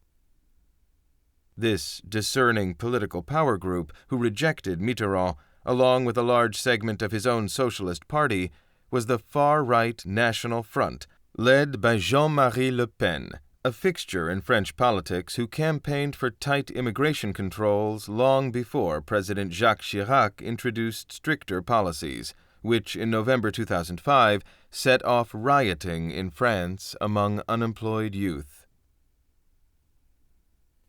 Shaping Turkey's Future. 4 days after 2 Turkish attendees, Gazi Erçel, governor of the Central Bank of Turkey, and Emre Günensay, Turkish foreign minister, returned home from the 1996 King City Bilderberg meeting, the Turkish government fell. In a surprise move, Mesut Yilmaz, Turkish prime minister, abruptly quit. His resignation effectively dissolved the coalition government patched together between the True Path Party, led by conservative ex-Prime Minister Tansu Çiller, and Yilmaz's centrist Motherland Party. The resignation cleared the way for Necmettin Erbakan, head of the pro-Islamic Welfare Party, to form the next Turkish government. This change in government gave the Bilderbergers a golden opportunity to project Islamic influence into the soft underbelly of Christian Europe, thus creating ethnic tensions and destabilizing the region. The Portuguese Gambit. According to a well-informed source, 2004's Bilderberg meeting in Stresa, Italy, set up wholesale promotion for Portuguese Bilderbergers. Following that session, major changes in leadership took place in Portugal. Pedro M. Lopes Santana, the little-known mayor of Lisbon, was suddenly appointed prime minister by the republic's president. José M. Durão Barroso, former prime minister, was appointed president of the European Commission. José Sócrates, member of parliament, was elected leader of the Socialist Party after Eduardo Ferro Rodrigues resigned May 25, 2003, in a social-political crisis brought on by a police investigation into 15 cases, allegedly involving him, of sexual violence against minors in state-run foster homes between 1999 and 2000. Sources close to the investigation confirmed to me that the crisis was stage-managed from behind the scenes by Bilderberg members. Sócrates became Portugal's prime minister in 2005. The Bilderbergers' vice presidential candidate. In July 2004, Bilderberg members literally chose Democratic presidential candidate John Kerry's former rival as his running mate, after John Edwards, in his first-time attendance at a Bilderberg gathering, impressed them with his vision for American politics. Various sources, whose names I cannot disclose, have independently corroborated that after hearing John Edwards speak about NAFTA during the second day of the conference, Henry Kissinger telephoned John Kerry with the following comment: "John, this is Henry. We have found your vice president." In another momentary lifting of the veil, the New York Times of July 8, 2004, also suggested the powerful group's involvement. Did Bilderbergers select Edwards?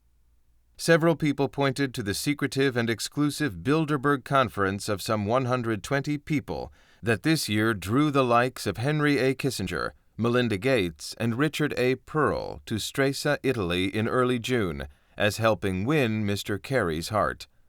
Mr. Edwards spoke so well in a debate on American politics with the Republican Ralph Reed that participants broke Bilderberg rules to clap before the end of the session. Beforehand, Mr. Edwards traveled to Brussels to meet with NATO officials, brandishing his foreign policy credentials. Powerful buddies.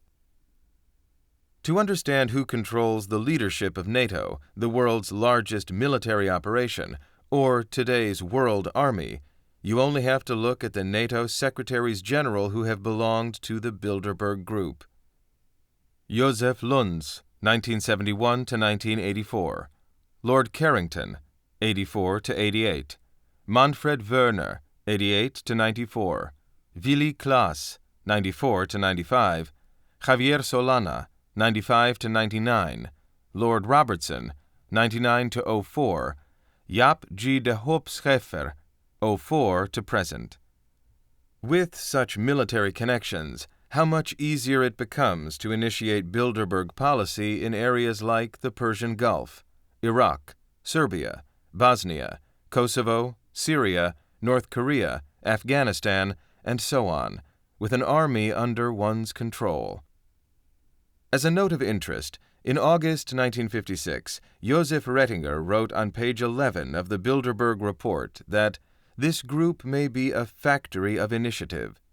We decided, however, that none of the new ideas and initiatives would be developed by the group, but that they should be passed on to some persons or organization who would further develop them.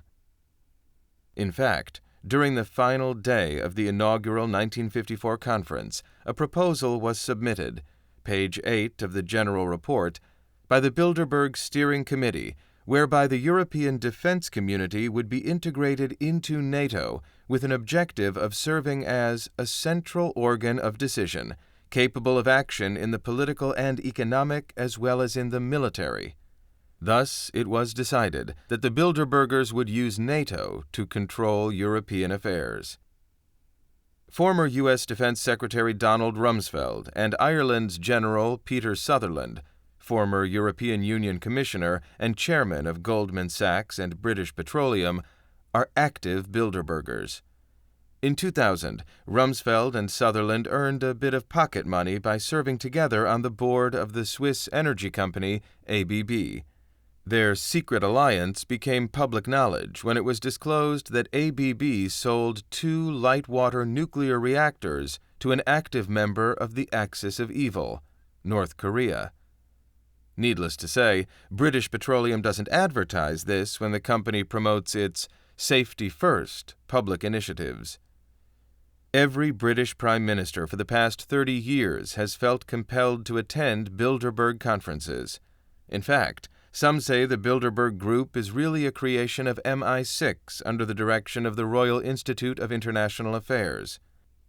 The plan of British intelligence was to get Joseph Rettinger, who would later become one of the key founding fathers of the European movement, to organize the Bilderberger Group as the real power brokers behind the different governments of Europe and of the United States. According to another observer, Rettinger, a Jesuit, was funded with secret money from the U.S. State Department and kept afloat with massive subventions through Thomas Braden, head of the CIA's International Organization Division.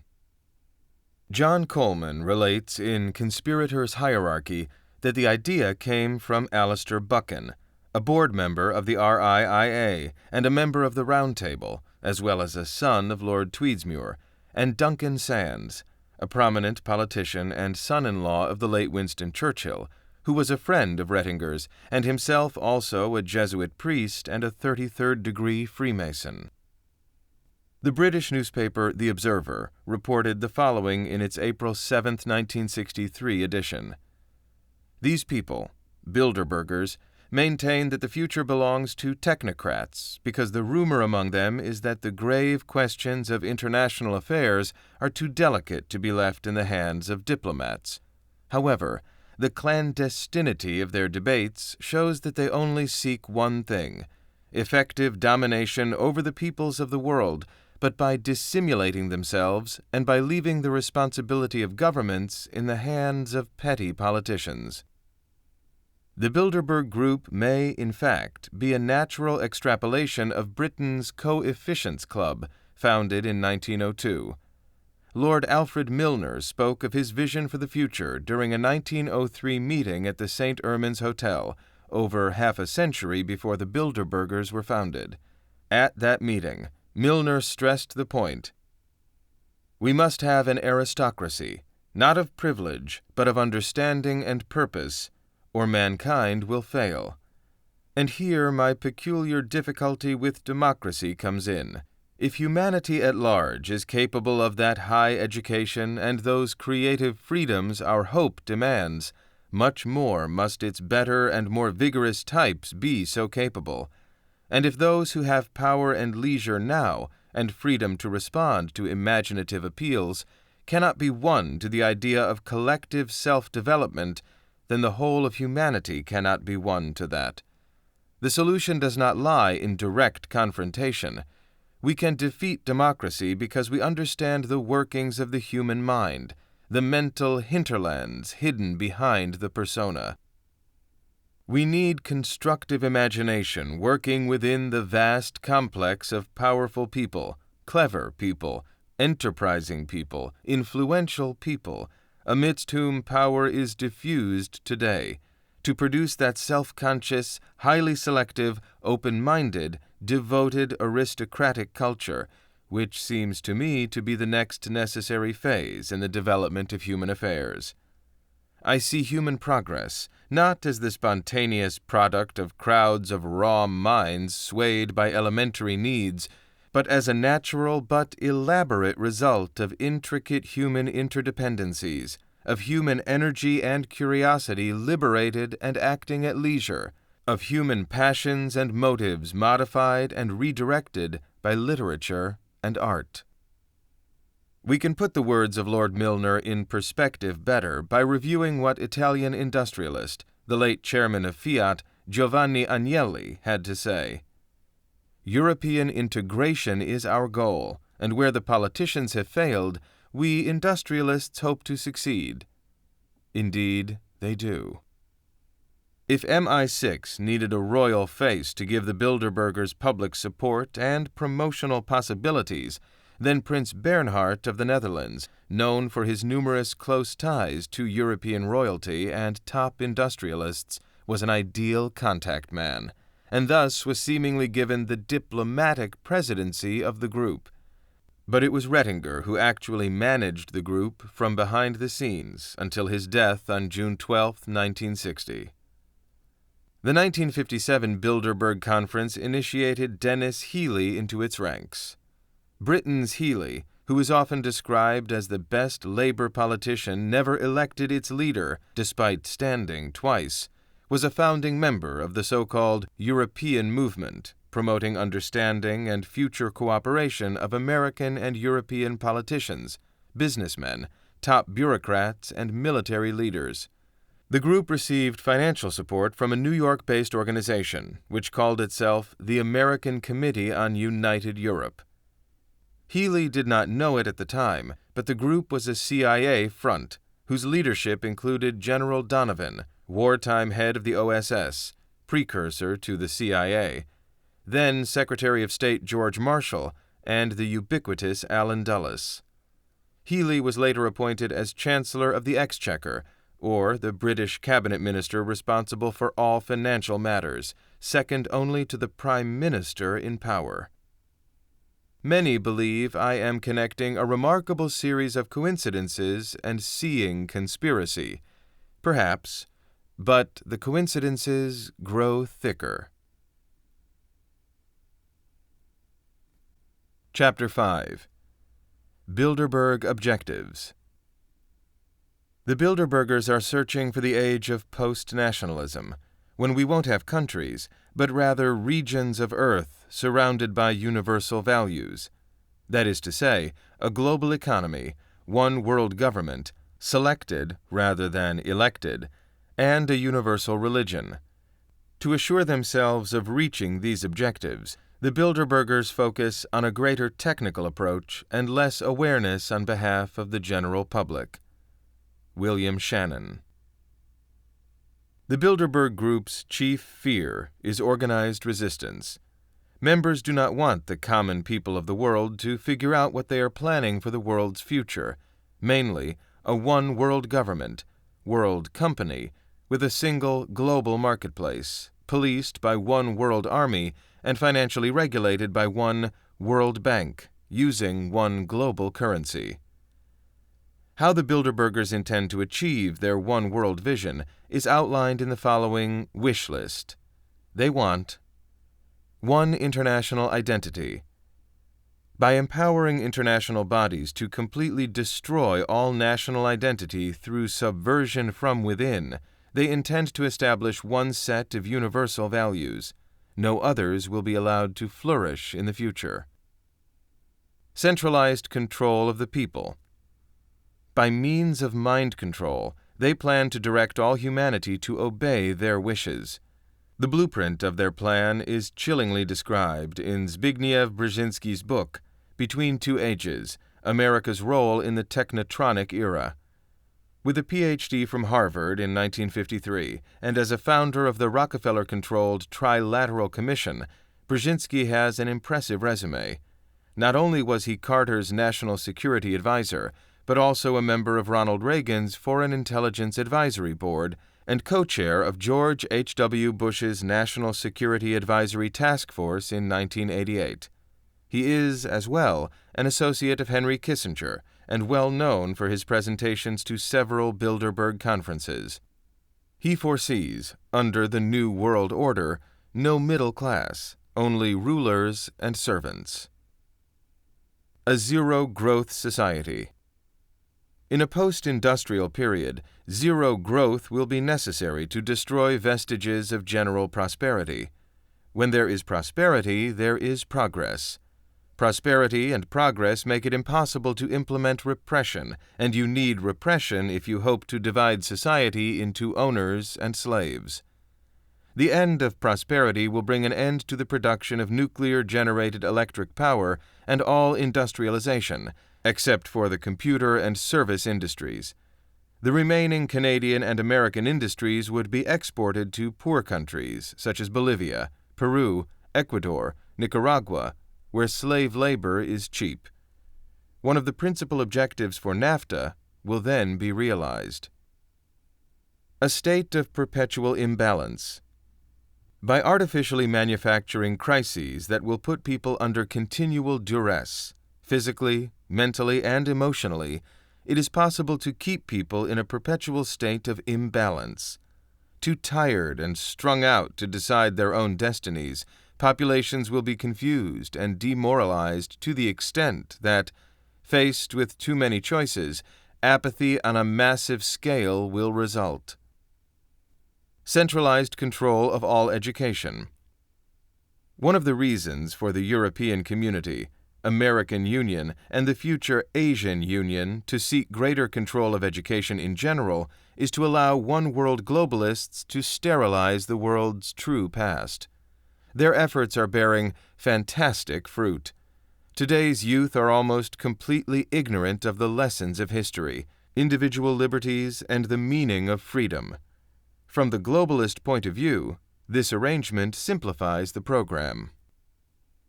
Centralized control of all foreign and domestic policies. What the United States does affects the whole world. The Bilderbergers seemed to exercise some control over U.S. President Bush and his policies. Canada, while appearing to retain its own sovereignty, marched to U.S. demands. It is as yet unclear how these influences will affect and be affected by the new administration of Barack Obama. Empowerment of the United Nations. By using what the United Nations already has in place, they plan to shape it into a de jure and then de facto world government and charge a direct UN tax on world citizens. Western Trading Bloc. By expanding NAFTA throughout the Western Hemisphere into South America, an American Union will eventually form, similar to the European Union. Expansion of NATO. As the UN intervenes in more trouble spots globally, as it is in Afghanistan now, NATO becomes the UN's world army. One legal system. The International Court of Justice is to become the sole legal system for the world. One socialist welfare state. The Bilderbergers envision a socialist welfare state where obedient slaves will be rewarded and nonconformists targeted for extermination. The Bilderberg Group has the power and influence to impose its policies on any nation of the world. We've already seen how far-reaching their tentacles are, grasping to control the President of the USA, the Prime Minister of Canada, all the main news media outlets in the free world, all the most important politicians, financiers, and media, as well as every central banker of every major country in the world, the U.S. Federal Reserve, thus its money supply, the International Monetary Fund, the World Bank, and all the way to the UN.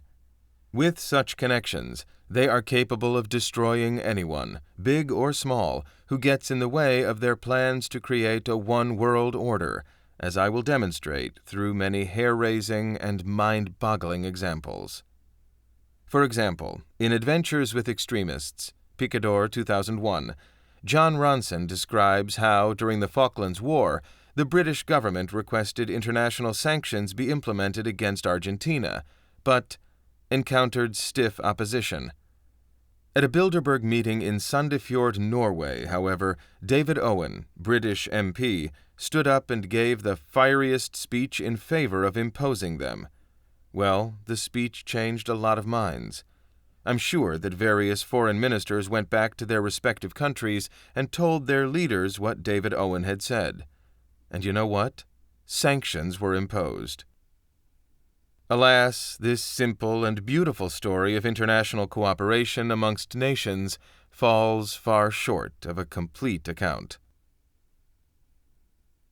Bilderberg Test Run. One Bilderberg objective is to de-industrialize the world by suppressing all scientific development, starting with the United States. Especially targeted are the fusion experiments as a future source of nuclear energy for peaceful purposes. Development of the fusion torch would blow the Bilderberger conception of limited natural resources right out of the window.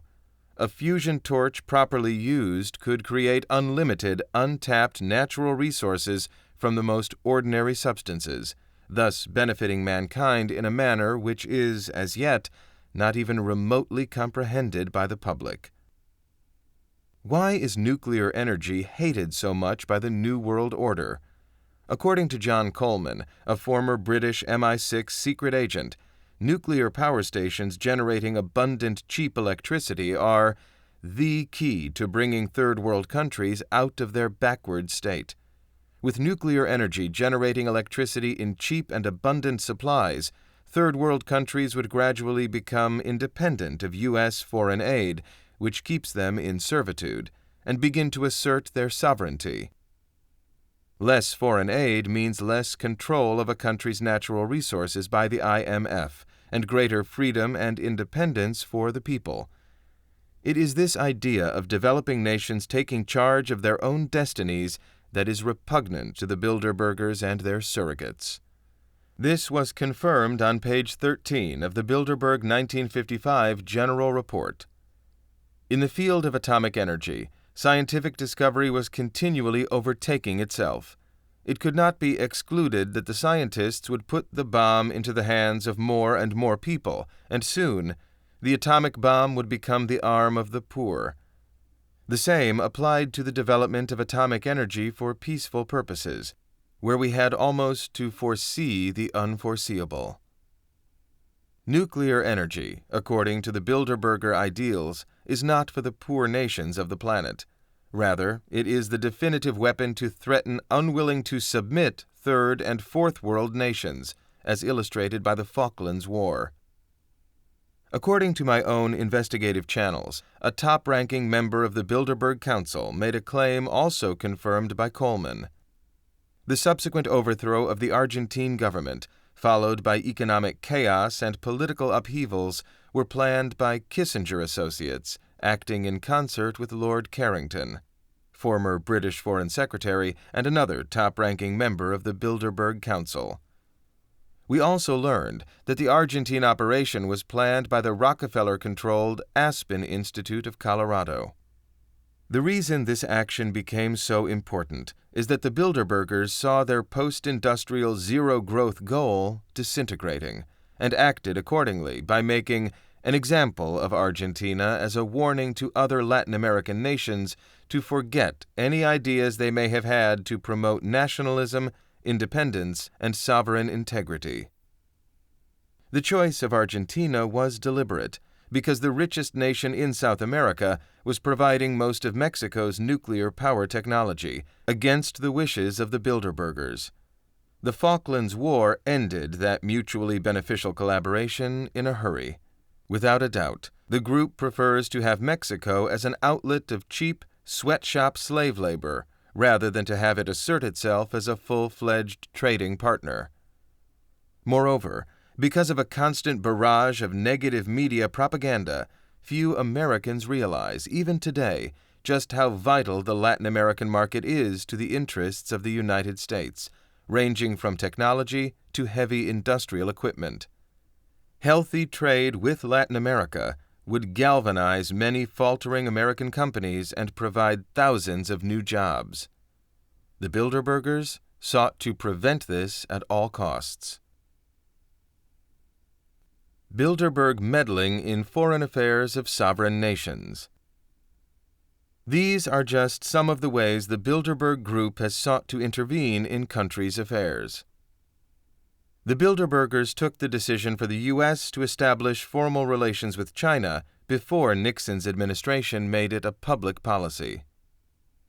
At a meeting in Saltsjöbaden, Sweden, in 1973, the Bilderbergers agreed to increase the price of oil to $12 a barrel, a 350% jump meant to create economic chaos in the United States and Western Europe in order to prop up the oil corporations' sagging fortunes. The perceived oil shortage formed part of the backdrop of the staged Arab-Israeli war and provided a cover for the formal endorsement of major price agreements negotiated prior to the outbreak of war. In 1983, the Bilderbergers got a secret promise out of the then ultra-conservative President Ronald Reagan to transfer $50 billion of American taxpayers' money to Third World and communist countries through its favorite conduits, the IMF and the World Bank. That pledge was more than kept and became known as the Brady Plan. The Bilderbergers orchestrated the decision to get rid of Margaret Thatcher as British Prime Minister because she opposed the willing handover of British sovereignty to the European superstate designed by the Bilderbergers. And we all watched incredulously as her own party sold her out in favor of the Bilderberg poodle, John Major. In 1985, the Bilderbergers agreed to give full support to the Strategic Defense Initiative, Star Wars, long before it became the official policy of the U.S. government. At their 1990 meeting at Glen Cove, Long Island, New York, they decided that taxes had to be raised to pay more towards the debt owed to the international bankers. Bilderberg luminary President George H.W. Bush signed off on the tax-hiking budget agreement in 1990, and it lost him the election. At the 1992 meeting, the group debated the possibility of conditioning the public into accepting the idea of a UN army that could, through the use of force, interfere in the internal policy and conflict resolution of sovereign nations. This Bilderberger proposal was given front-page coverage by two of Canada's leading periodicals, the Toronto Star and the National Post, during the 2006 meeting in Ottawa. The multi-million-dollar sale of Ontario Hydro, owned at the time by the Canadian government, was discussed for the first time at the Bilderberg meeting in King City in 1996. Shortly after, Ontario Hydro was broken up into 5 independent companies and privatized. Starting at the 1996 meeting and continuing through 1998, Kosovo fell under the microscope of the Bilderbergers when they discussed the formation of a greater Albanian state following trusteeship of an independent Kosovo, the dismemberment of Yugoslavia, by the return of its northern province, which has 350,000 ethnic Hungarians, to Hungary, as part of a general redrawing of borders in the region, calculated to continue regional instability and conflict, and the reconstruction of billions of dollars of destroyed regional infrastructure at Western taxpayers' expense. Leaked reports from the 2002 meeting stated that the war in Iraq had been delayed until March 2003, at a time when every newspaper in the world was expecting the attack to be launched in the summer-fall of 2002. In 1999, Kenneth Clark, MP, Martin S. Feldstein, President of the National Bureau of Economic Research, Stanley Fischer, Deputy Managing Director of the International Monetary Fund, IMF, Otmar Issing, Board Member of the European Central Bank, and Jean-Claude Trichet, Governor of the Bank of France, discussed dollarization as the next step after the single European currency. The Bilderbergers have discussed the formation of an Asian bloc under the leadership of Japan, with free trade, a single currency, and a political union similar to the European Union. The splintering of Canada as a step toward an American Union was originally scheduled for 1997, but unexpected media coverage in the Toronto Star, Canada's most popular daily newspaper, during the 1996 meeting in King City, at least forced the group to postpone their plan. The proposed breakup of Canada was described in several books on the subject, including New World Order Corruption in Canada, a collection of essays edited by Robert O'Driscoll and Elizabeth Elliot.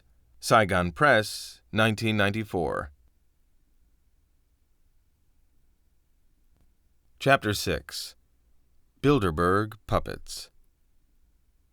From the start of his political career as governor of California, Ronald Reagan distanced himself from tough, old-time traditionalists and put Rockefeller men in as his key advisors. By his 1980 presidential election, those who thought conservative, traditional America had won could not have imagined how wrong they were.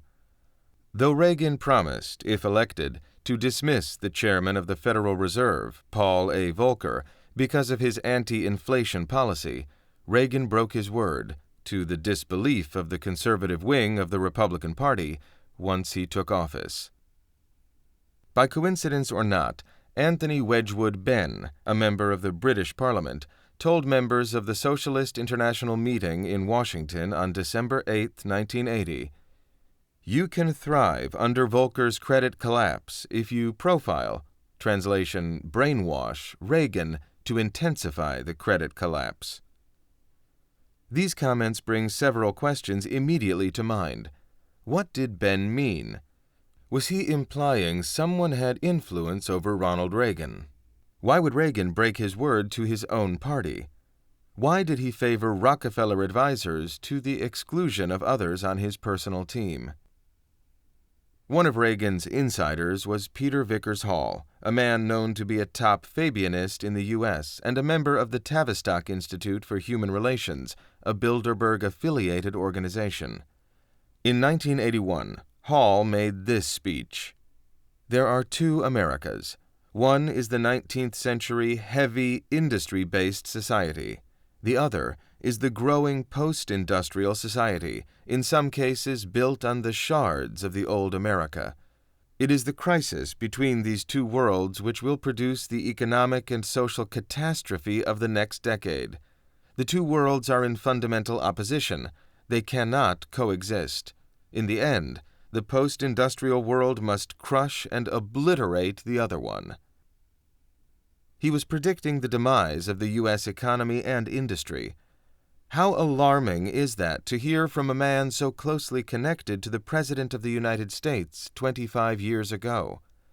Is it possible Reagan was a Bilderberg foil placed in the White House to fulfill a specific role for his sponsors? In his book, Conspirators' Hierarchy, The Story of the Committee of 300, John Coleman makes this claim: that the advice, Peter Vickers Hall's, was taken and applied to the Reagan administration can be seen in the collapse of the savings and loan and banking industries, which accelerated under Reagan economic policies.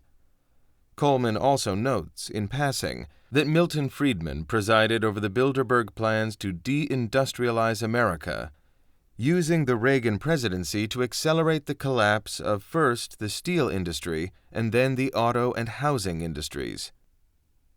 It is upsetting to consider that the Bilderbergers often appear to be a nearly omnipotent force with no counterweight capable of standing up to them. After losing her prime ministership to John Major, Lady Thatcher told Jim Tucker at the Spotlight newspaper that she considered being denounced by the Bilderbergers a tribute, because neither Britain nor any country should surrender its sovereignty. At least Lady Thatcher was only forced out of office and kept her life. The same can't be said for Aldo Moro, Italian Prime Minister. Bilderberg connection to the Aldo Moro assassination. In 1982, John Coleman, a former intelligence operative with access to top echelons of power and secrets, revealed that Italy's former Prime Minister, Aldo Moro, a loyal member of the Christian Democrat Party who opposed zero growth and population reductions planned for his country, was murdered by assassins controlled by P2 Masonry, with the object of bringing Italy into line with Club of Rome and Bilderberg orders to deindustrialize the country and considerably reduce its population. Coleman claims in Conspirators' Hierarchy that the globalists wanted to use Italy to destabilize the Middle East, their main objective. Moro's plans to stabilize Italy through full employment and industrial and political peace would have strengthened Catholic opposition to communism and made the destabilization of the Middle East, a prime goal, that much harder. Coleman described with meticulous detail the sequence of events that paralyzed the Italian nation, how Moro was kidnapped by the Red Brigades in the spring of 1978 in broad daylight and subsequently brutally shot to death, with all of his bodyguards murdered in cold blood.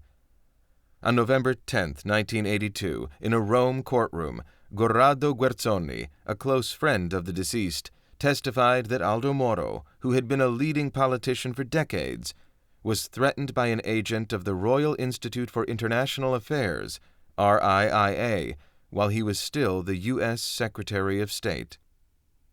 Coleman recounts how, at the trial of members of the Red Brigades, several of them testified that they knew of high-level U.S. involvement in the plot to kill Moro. In June and July of 1982, Aldo Moro's widow testified that her husband's murder came about as a result of serious threats against his life made by what she called a high-ranking United States political figure. Asked by the judge if she could tell the court what was said by this person, Eleonora Moro repeated the exact phrase given by Guerzoni in his prior testimony. "Either you stop your political line, or you will pay dearly for it." In one of the more chilling pages of his book, Coleman writes the following. Recalled by the judge, Guerzoni was asked if he could identify the person Mrs. Moro was talking about. Guerzoni replied that it was Henry Kissinger, as he had previously intimated. Why would a high-ranking U.S. diplomat threaten a leading politician of an independent European nation? Guerzoni's sensational testimony, potentially quite damaging to U.S.-Italian relations, was broadcast all across Western Europe that very day. Yet, apparently, not one television station in America thought the news worthy of anyone's attention, and this despite the fact that Kissinger had been condemned as an accomplice to these murders. That blackout wasn't really surprising, as we shall see in Part 2 concerning the Council on Foreign Relations. Bilderberg baptism of Bill Clinton. As a final illustration of Bilderberg influence, President Bill Clinton was anointed for the presidency at the 1991 Bilderberg Conference in Baden-Baden, which he attended. What was completely unknown to most of the U.S. and world media was that Clinton then took an unexpected, unannounced trip to Moscow directly from this Bilderberg meeting. On Tuesday, June 9th, he met for 90 minutes with Soviet Interior Minister Vadim Bakatin. Mr. Bakatin, a minister in the doomed cabinet of President Mikhail Gorbachev, was in the middle of campaigning in the fiercely contested presidential election, the vote for which was a mere 6 days away. Yet he took time out of his crowded schedule to meet unexpectedly with the internationally unknown governor of Arkansas. Why? Mr. Bakatin's subsequent career might provide a clue. Although Gorbachev lost the presidential election, Bakatin, a reformer, was rewarded by President Yeltsin with the top spot at the KGB. It appears that President Clinton was sent by the Bilderbergers directly to Moscow to get his KGB student-era anti-Vietnam War files buried, before he announced his candidacy for the U.S. presidency, which occurred some 2.5 months later. One of the few U.S. papers to run this story was the Arkansas Democrat, which did so under the headline, "Clinton has powerful buddy in USSR, new head of KGB." It may come as no surprise, therefore, that, according to sources, Bilderberger-backed candidate Clinton promised President Yeltsin that if he won the election, Russian warships would be given full refueling and other port privileges at all U.S. Navy bases. This promise was more than kept once Clinton was sworn in as the U.S. president. According to Samuel "Sandy" Berger, formerly Bill Clinton's national security advisor, speaking at the Brookings Institution, globalization, economic, technological, cultural, and political integration is not a choice. It's a growing fact. It's a fact that will proceed inexorably, with or without our approval. It's a fact we ignore to our peril. He is right. As Jim Tucker once told me, God may have created the universe, but as far as planet Earth is concerned, the message to God from the Bilderberg Group is simply this: thanks, but we'll take it from here. Chapter 7. Watergate Con Game. The Watergate crisis is a case of mistaken identity and a travesty of justice. The truth behind Watergate has never been revealed, but those who orchestrated the overthrow of the Shah, the war in the Falklands, the death of Aldo Moro, and the downfall of Margaret Thatcher are again implicated. Do we know for sure that Richard Nixon abused his presidential powers? What if the smoking gun and the damning evidence of abuse were manufactured? Pat Nixon always claimed her husband was framed and believed history will eventually vindicate him. According to my sources, who attended Bilderberg conferences in the early 1970s, the role of the Washington Post newspaper was to keep the heat on Nixon by releasing one revelation after another, thereby engendering a climate of public distrust of President Nixon. Top-level British Secret Intelligence Service intelligence analyst John Coleman, in his book Conspirators' Hierarchy, directly pointed his finger at Katharine Graham, the publisher of the Washington Post from 1963 to 1993, and accused her of murdering her husband, Philip L. Graham, a case the FBI has officially classed as suicide. He alleges that she killed her husband just so she could take control of the newspaper. What's more interesting is that such a grave accusation never garnered a civil suit for libeling the now dead multimillionaires and confirmed Bilderberg member. Those who have studied the Bilderbergers and their system of protections believe that to address the charges would give Coleman more credence, and Katharine Graham's family, friends, and associates have no intention of doing that. They have chosen the path of discretion is the better part of truth, to adapt a familiar cliché. Yet, the Washington Post's part in the Watergate crisis demonstrates the immense power of the press, as was quite properly anticipated by the controllers of the U.S. media, better known as Council on Foreign Relations, CFR, a group we shall examine in Part 2. The scandal involving Nixon and his administration mortally wounded the office of the presidency and assaulted the institutions upon which the Republic of the United States stands. How did this benefit the Bilderberg Group? Certainly, an independent and strong America with an incorruptible head of state, I do not mean Richard Nixon, would have made it impossible for the New World Order to realize their plans of global conquest. Who played a significant role in humiliating President Nixon? One of the most visible players was David Young, head of the Plumbers, an interagency spy group with a Gestapo mentality, working for the White House Special Investigations Unit, which Nixon created under John Ehrlichman. Young, who originally worked under one of the founding Bilderberg members, Henry Kissinger, at the National Security Council, bugged the White House. His tapes were the smoking gun that felled Nixon. In these incriminating tapes, Nixon is heard admitting he ordered the cover-up of the Watergate break-ins as he discusses ways to frustrate the Watergate investigations. The recordings further proved that the president had lied to the American public for 9 months. Another key player was ex-CIA and FBI officer James W. McCord, who was the security director of the Committee for the Re-election of the President, Nixon. It seems he accidentally left the infamous piece of tape on a door in the Watergate building that alerted a security guard to the break-in. McCord was arrested the night of the burglary along with 4 other men. He pleaded guilty and was convicted on 6 counts.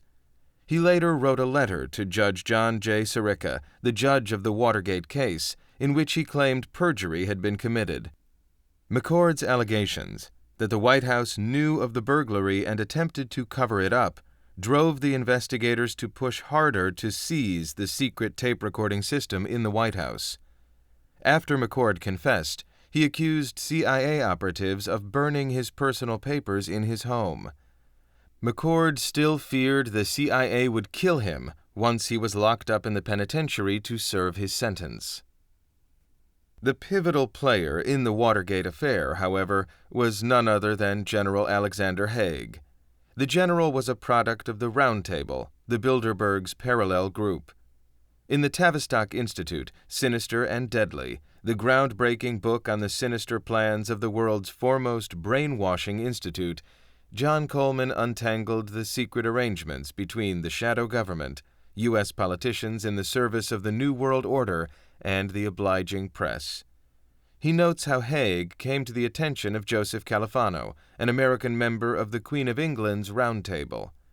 Califano, legal counsel of the Democratic National Convention, actually interviewed Alfred Baldwin, one of the plumbers in the Watergate break-in, and made notes on McCord's background and why McCord selected Baldwin to be on his team.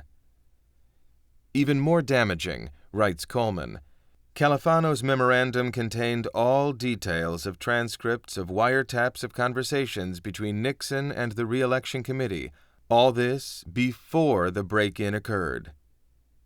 Why wasn't Califano arraigned for withholding evidence?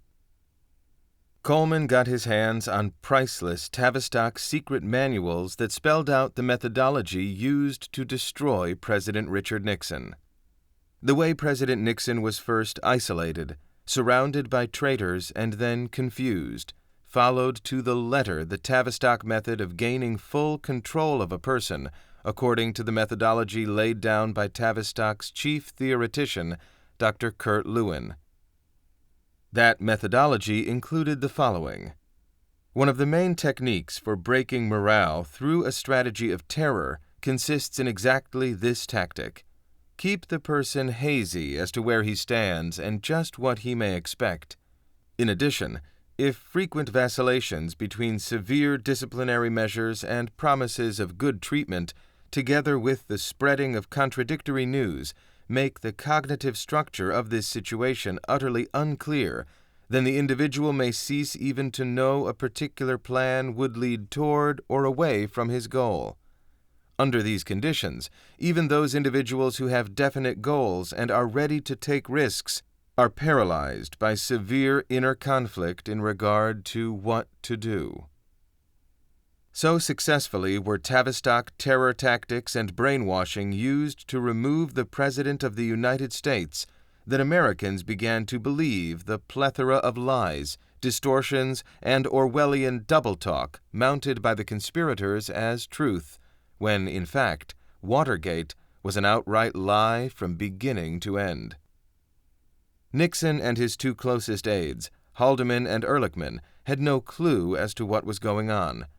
They were no match for the combined forces of the Bilderberg, RIIA, Tavistock Institute, under the direction of the British MI6, with a secret annual budget, unknown to the public, of around $350 to $500 million. As a side note, the British Parliament has no effective jurisdiction over MI6. They were completely overwhelmed and never knew that David Young, a graduate of Oxford and a longtime Kissinger associate through roundtable assets such as the law firm of Milbank Tweed, was working in the basement of the White House, supervising leaks. James McCord's confession of perjury to Judge John Sirica should have warned Nixon that he was being set up for a downfall. But the confused and emotionally paralyzed Nixon followed to the letter the Tavistock profiling of how a person's morale can be broken through a strategy of terror. Kissinger was responsible for brainwashing and confusing President Nixon, while in effect it was Haig who ran the U.S. government during this orientation period of the president. Coleman writes that, on the insistence of the RIIA, Haig virtually took over the management of the government of the United States after the April 1973 coup d'etat. Haig filled the top 100 posts in Washington with men from the Brookings Institution, Institute for Policy Studies, IPS, and the Council on Foreign Relations, men who were loyal to the superimposed interests of the Bilderberg's world order above those of the United States of America. According to Coleman's intelligence sources, in the spring of 1970, William McDermott of the FBI went to see the top security officer at the Rand Corporation in Santa Monica, California, to warn him that Daniel Ellsberg was suspected of stealing, for the U.S. military, Rand study papers on Vietnam and copying them before returning them to the Rand office. RAND is a non-profit organization created to connect military planning with research and development decisions. RAND is also referred to as the U.S. Brainwashing Institution for its experiments in methodology for social planning and psychological response to stress. In the subsequent meeting with RAND's director, Dr. Henry Rowan, McDermott was told by Rowan that a Department of Defense DoD inquiry was already in progress. Because of Rowan's assurance, the FBI dropped its investigation of Ellsberg. What the FBI didn't know was that Rowan was Ellsberg's best friend, and Coleman discovered that no inquiry was in progress, nor did the DoD ever conduct one. Ellsberg retained his security clearance at RAND and blatantly went on removing and copying Vietnam War documents right up to the time of his exposure during the Pentagon Papers affair, which rocked the Nixon administration to its foundations. At that stage, Nixon's Atomic Energy Commission was dismantled, so Chairman James Schlesinger could then be drafted to serve as the government's Secretary of Defense. It would be Schlesinger's task to require all military commanders to refuse orders from the White House prior to top Republicans threatening to impeach the president. Instead, Nixon voluntarily resigned August 8, 1974. Was the humiliation of Nixon a lesson and a warning to future presidents of the United States not to imagine they could defy the direction or manipulation of the shadow world government and win? More specifically, the collapse of Nixon's presidency led to the reduction of the armed services after U.S. withdrawal from Vietnam and the deindustrializing of the United States with the signing of the General Agreement on Tariffs and Trade, GATT, which Nixon vehemently opposed, two results that directly fulfilled the post-industrial zero-growth strategies of the Bilderberg Group. John Coleman added in Conspirators' Hierarchy, "From this beginning, we can trace the roots of the 1991 depression, which cost the jobs of 30 million Americans." By far the most influential player in the Watergate crisis was Nixon's national security advisor, Henry Kissinger. As far back as the mid-1960s, the Bilderbergers placed Kissinger in charge of a small group consisting of James Schlesinger, Alexander Haig, and Daniel Ellsberg. Working with them was the Institute of Policy Studies' chief theoretician, Noam Chomsky. While the IPS was the brainchild of the British Round Table, the Tavistock Institute determined its agenda, and together they developed programmed learning techniques.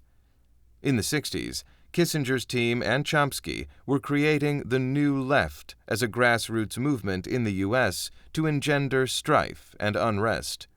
Their goal was to spread chaos and to proliferate the ideals of left-wing nihilistic socialism. From this position, they could engineer the big stick with which to beat the United States political establishment. Once Kissinger was installed as National Security Advisor, he, Ellsberg, and Haig were then able to set in motion the RIIA's Watergate plan to oust President Nixon after he publicly declared he did not approve of the General Agreement on Tariffs and Trade, GATT, a statement that infuriated David Rockefeller. In fact, Nixon was right. The GATT has since proved to be a further erosion of America's national sovereignty, as Sir James Goldsmith, a billionaire member of the European Parliament, testified it would to the U.S. Senate in 1994, just before he died. As Nixon's national security advisor, Kissinger and his staff received all intelligence, foreign and domestic, law enforcement information, including FBI top clearance and most secret information, before any of it was released to Nixon. No wonder that Haldeman and Ehrlichman, the two men that Nixon trusted with his life, could not understand what was going on around them. For Kissinger, it was the zenith of his career. Disgracing Nixon and drumming him out of office handed Kissinger unprecedented powers, the likes of which have never been seen since. With Nixon's resignation, the Bilderbergers finally saw their president, Gerald Ford, move into the White House. The New World Order's yes man took direct orders from Henry Kissinger, an agent of David Rockefeller, a servant to the Bilderbergers.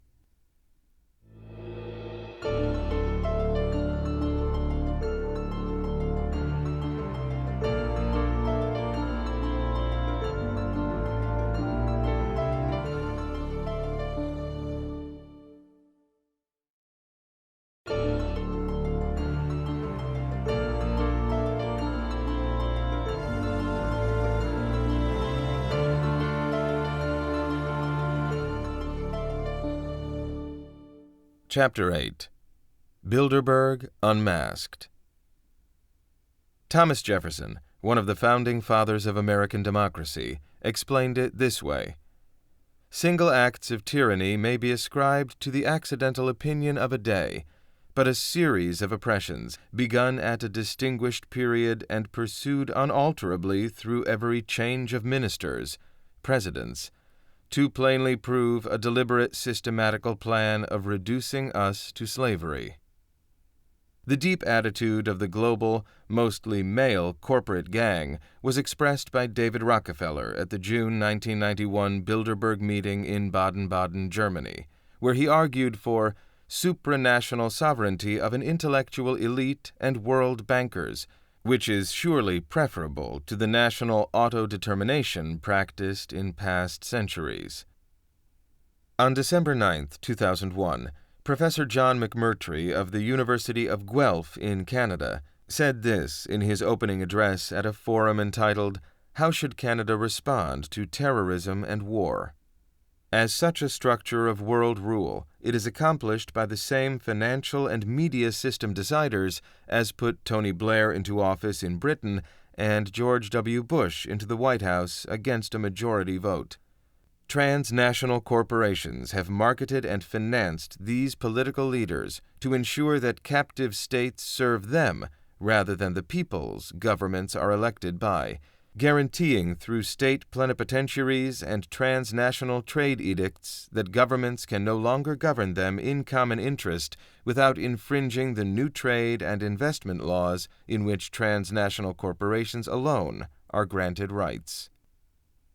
What perplexes me most is that other people don't see the dangers.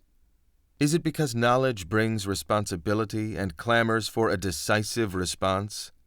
If we acknowledge that, in fact, there does exist a power far greater than the elected office of the president, a moral authority far more powerful than the Christian Pope, an invisible power that controls the world's military apparatus and intelligence systems, controls the international banking system, controls the most effective propaganda system in history, we might be then forced to conclude that democracy is, at best, an illusion, and at worst, a prelude to a dictatorship that will become known as the New World Order.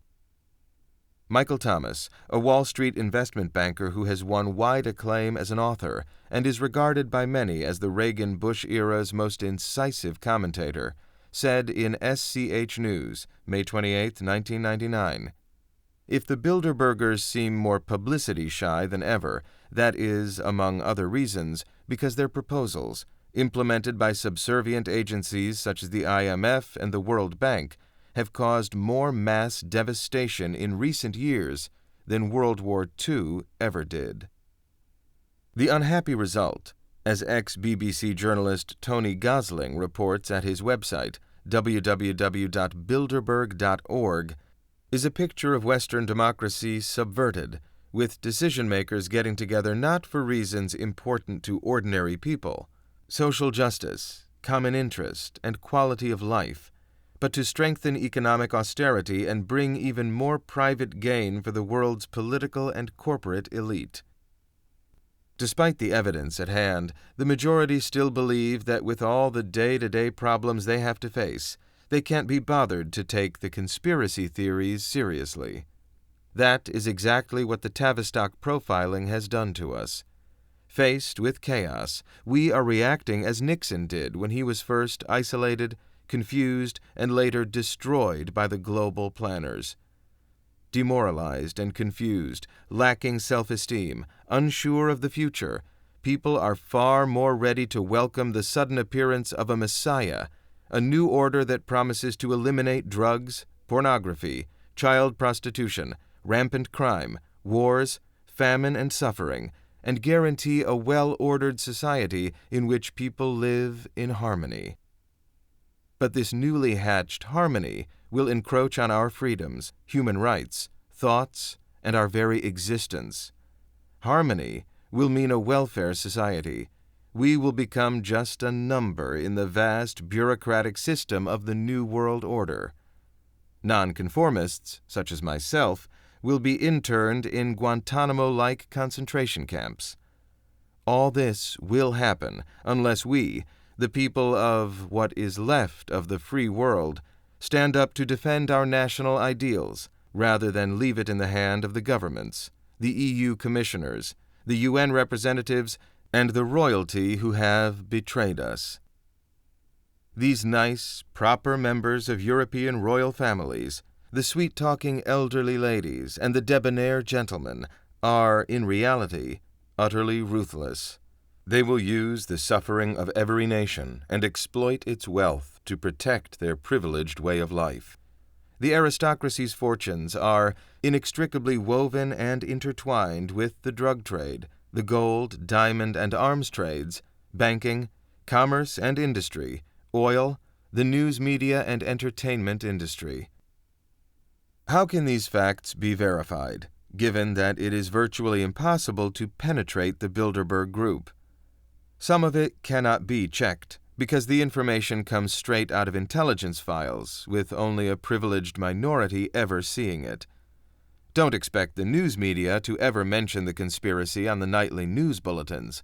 The press is under the total control of the nice ladies and gentlemen who spend so much of their time in philanthropic endeavors.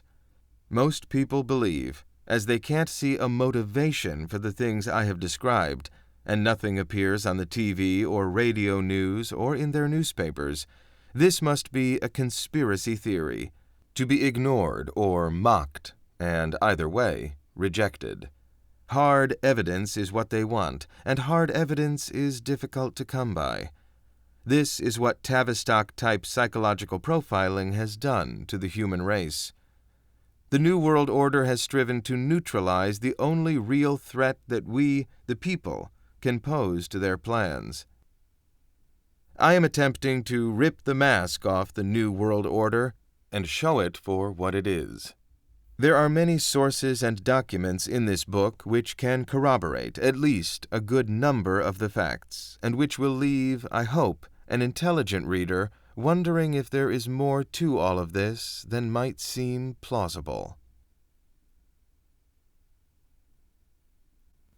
Part 2. The Council on Foreign Relations, CFR. The Trilateral Commission doesn't secretly run the world.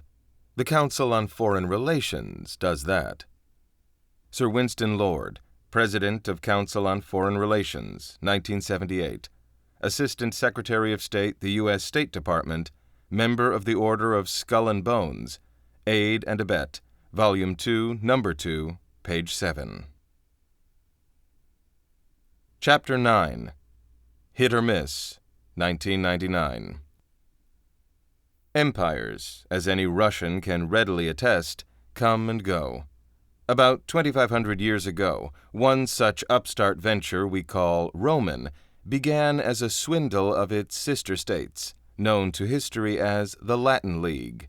Eventually, most of the Latins received a second-class form of citizenship, the so-called Latin rights. The original region of Latium is now known as Lazio, where my family and I had lived, in Ladispoli. In the first week of November 1999, I received what looked to be a postcard from an acquaintance from that small town on the Mediterranean coast in the province of Rome. The card simply said, "Having a good time, wish you were here."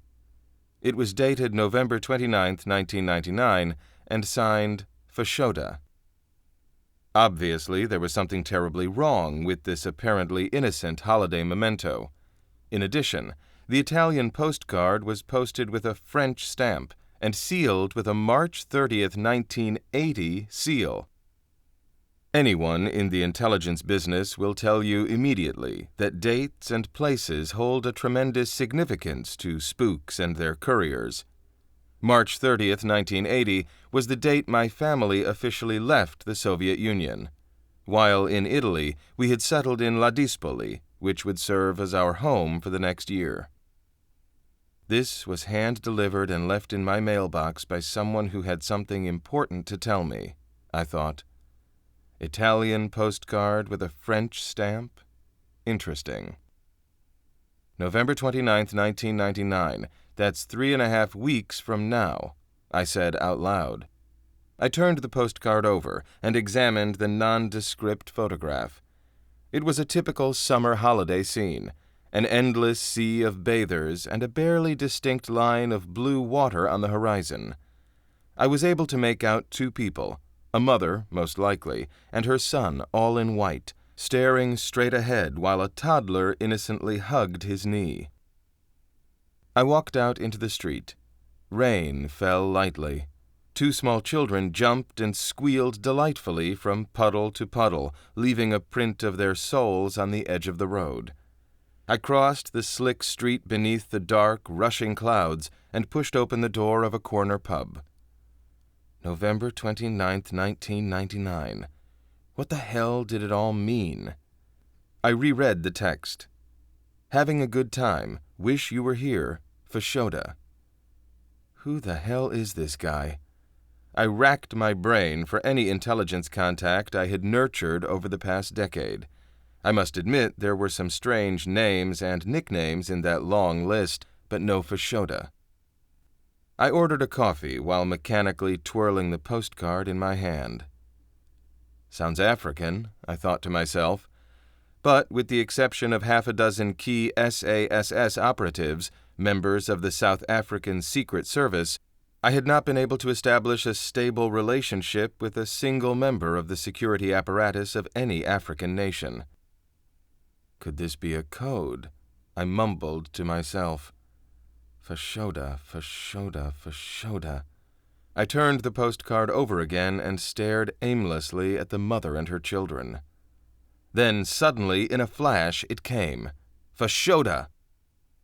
Once an obscure dot on the map of Sudanese Egypt, the fort at Fashoda was built on a dusty peninsula connected by a narrow strip of land to a ridge which runs parallel to the water. The surrounding country is mostly deep swamp. Mosquitoes are present in the millions. The climate is always humid and the temperature rarely below 95 in the shade. The name and the place have since disappeared into the mists of history. But in September 1898, Britain and France seemed on the verge of war, the closest the two countries have been to armed confrontation since the Battle of Waterloo in 1815, because at Fashoda, half a world away, French officers leading African troops confronted British officers leading African troops, each commander claiming sovereignty and demanding the withdrawal of the other. At the end of the century, both the British and the French believed that if a French scouting party could claim a tributary on the Upper Nile at Fashoda, France could build a dam there, block the flow of the Nile, trigger chaos in Egypt that would force Britain out of the Suez Canal, cut Britain's strategic lifeline to India, and thus topple the empire that depended on India's wealth and manpower. After a tense confrontation, face was saved for all parties by an agreement that 3 flags, Egyptian, British, and French, would fly over the fort. The following year, the French and British governments agreed that the watersheds of the Nile and the Congo should mark the boundaries between their spheres of influence. Much of the map of modern Africa derives from this agreement. It also began a warming of relations that led to the Anglo-French Entente of 1904, a major step on the road to World War I. Fashoda is not a person but a place. I could feel my heart pumping. November 29, 1999. Ladispoli, Lazio, Rome, Italy, Fashoda, March 30th, 1980, France. March 30th, November 29th, 1980, 1999, France, Italy, Rome, Lazio, Ladispoli, Fashoda, FIFRLL, FRILLF, FFRILL. Again and again I kept looking for a pattern, but I just couldn't nail it down. The rain had stopped, and a purplish-green rainbow had extricated itself from behind a 3-story building. A glum waitress finally appeared and clumsily set my full-to-the-brim café crème on the table. An elderly gentleman settled at an adjacent table, bumping his knee. Several vociferous men at the bar were discussing money, interrupting each other with a heavy thump on a victim's shoulder or forearm. I suddenly sat up. Fashoda. Travis Reed. Travis Reed was a hoodlum I had met during King City's 1996 Bilderberg conference. He appeared to be an undisciplined and obnoxious small-time thief who hung around with Garik S., an Israeli high school dropout.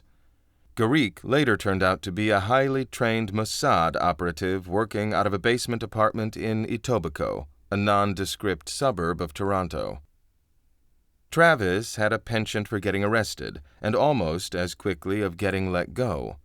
He also had a penchant of somehow always sharing a prison cell with a major criminal or a valued government informant, an extremely unusual coincidence, keeping in mind that government informants are high-value targets whose lives are jealously protected by the cops. As I later found out, Travis Reed had become a criminal in order to work with the criminals. That was his cover. That was his rain dance.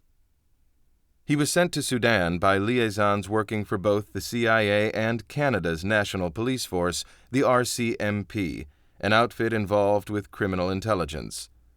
Travis was your typical shit disturber, cocky, a congenital liar, almost always intoxicated, rude, and almost always hard up for cash.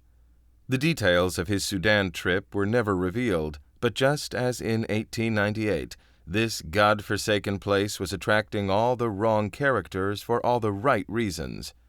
It was a hotbed of drugs and guns and oil, and a staging grounds for destabilizing efforts against a number of African nations too tired to fight protracted wars and too weak to resist U.S. and French and British and Russian and Chinese friendly political overtures.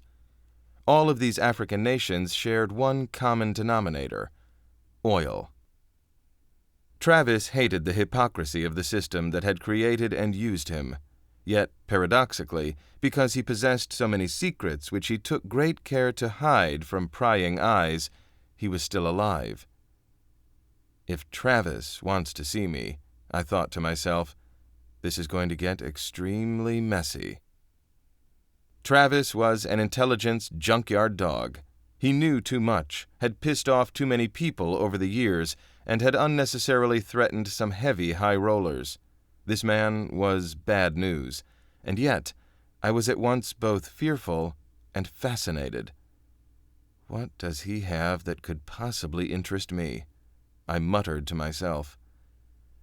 I caught the silhouette of a stunning woman against the windowpane. Her graceful, thin, long neck seemed to extend into infinity. An expression of mild melancholy lent a mysterious beauty to her Botticellian face, while a wiggly-bottomed teenager, clad in her school uniform, noisily sucked back her milkshake at a corner table facing the street. In order to get to the bottom of what was up, it was clear that I had to go to Rome. As I pushed open the pub door and walked out onto a noisy street, the idea did not appeal to me. Travis Reed was trouble, and even if he had genuine information to pass along, he could easily have been set up by his controllers, who always kept him on a long enough leash that allowed him to do things most civilians could never do. After Canada and Bilderberg 1996, I could think of enough people who would have been happy to see me out of the picture. The more I thought of it, the more I expected that a trap was being set up for me. I just didn't know who was behind the setup. To pull this off, I needed help. On November 7, 1999, I participated in a four-way satellite secure network phone conversation with several former members of the Soviet Union's security apparatus.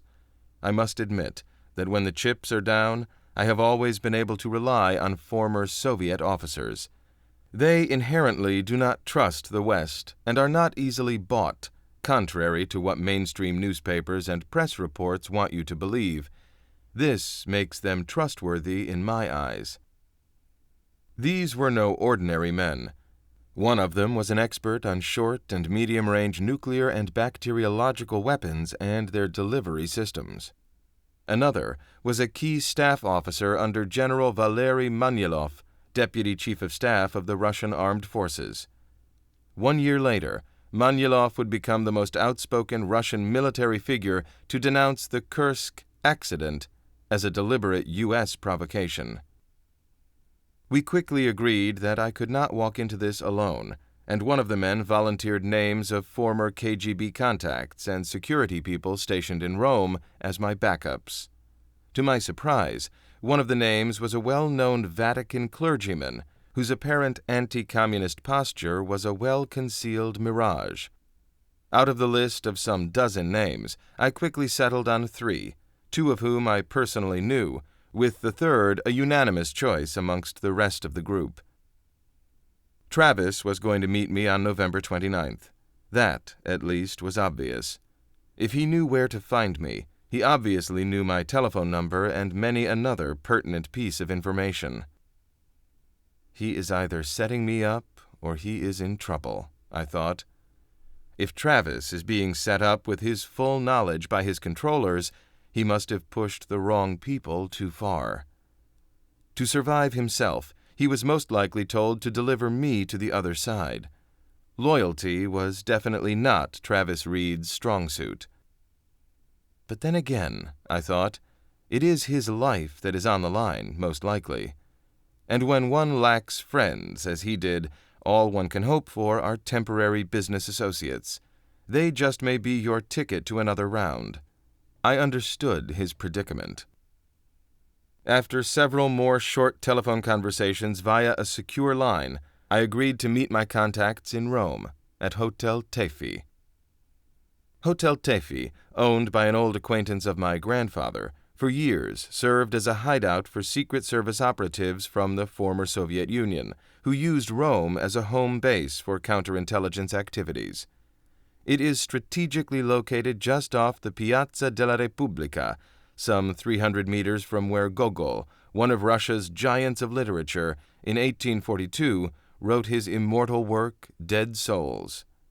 Among Tefi's original owners was my grandfather's childhood friend, both having been born in Karasubasar-Belogorsk in the Crimea. The men who appeared on November 26th at Hotel Tefi were seasoned veterans with a number of top-secret assignments in their resumes.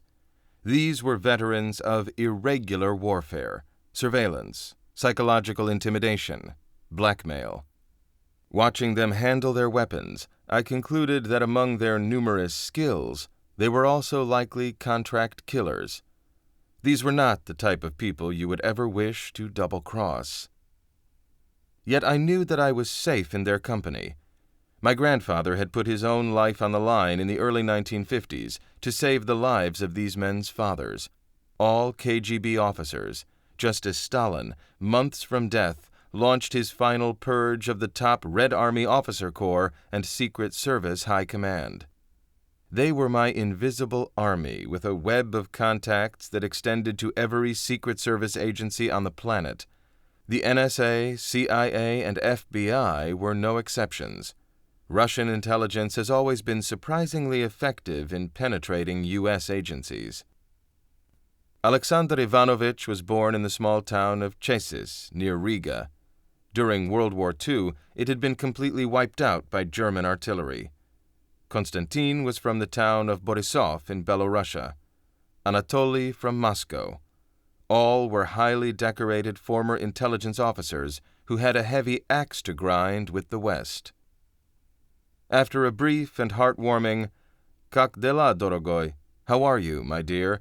And "Privyet, chelovek," hi, guy, we got down to business. Konstantin pulled out a pistol and laid it gently on the table. "Знаешь, что это? You know what this is?" he asked me, looking over to his right as he placed special emphasis on the "no." I looked down at a dark object in front of me. I know my guns, and it wasn't difficult to see by the non-metallic polymer frame that I was staring at a Glock semi-automatic pistol. G-36, said Anatoly, still a full year away from public consumption. He was obviously enjoying himself. It was the first time I had seen the new Glock. Compact .45 ACP with a 3.7-inch barrel and 6-round single-stack magazine that was 0.36 centimeters narrower and a full 4 ounces lighter to carry than the antecedent double-stack 10-round Glock G30. Those who used it called it poetry in motion. "You may need to use it," barked Anatoly in a staccato-like rhythm.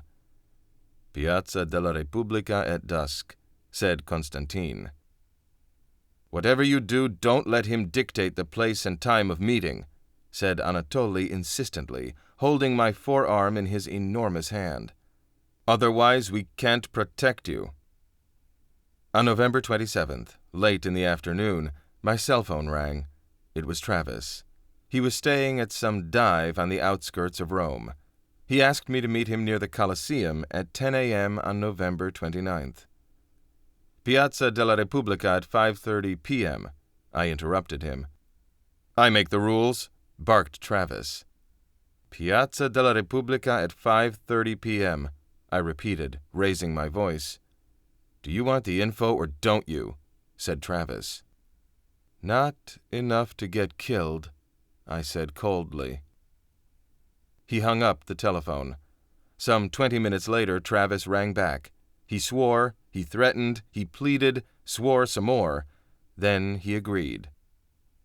"All right, Piazza della Repubblica at 5:30 p.m. "Travis," I said, "I know you are in trouble. I just hope you are not using me as a honeypot. That would be quite unfortunate." He hung up. Piazza della Repubblica is strategically situated some 50 meters from Hotel Tefi. In the middle of the piazza is Gian Lorenzo Bernini's masterpiece fountain in honor of his great protector, Urbanus VIII. 4 dolphins support 2 valves which in turn support a triton blowing water through a shell held up in his hands. I phoned Constantine from a public phone booth. "Good," was all he said before hanging up. Back at the hotel, the plan was quickly put together. "That Volvo is your getaway car," said Anatoly, pointing at a black car parked in the shade next to an ice cream parlor. "If there is trouble," said Constantine, "it would take Sasha, Alexander, less than 5 seconds to get to you." "If they ever got near you," noted Anatoly pensively. I sincerely doubted that my adversaries, should there be any, would have any inkling of what they were in for. On the morning of November 29th, Anatoly and Constantine, expert marksmen and former members of the Russian Special Forces, took up their positions on the roofs of adjacent buildings.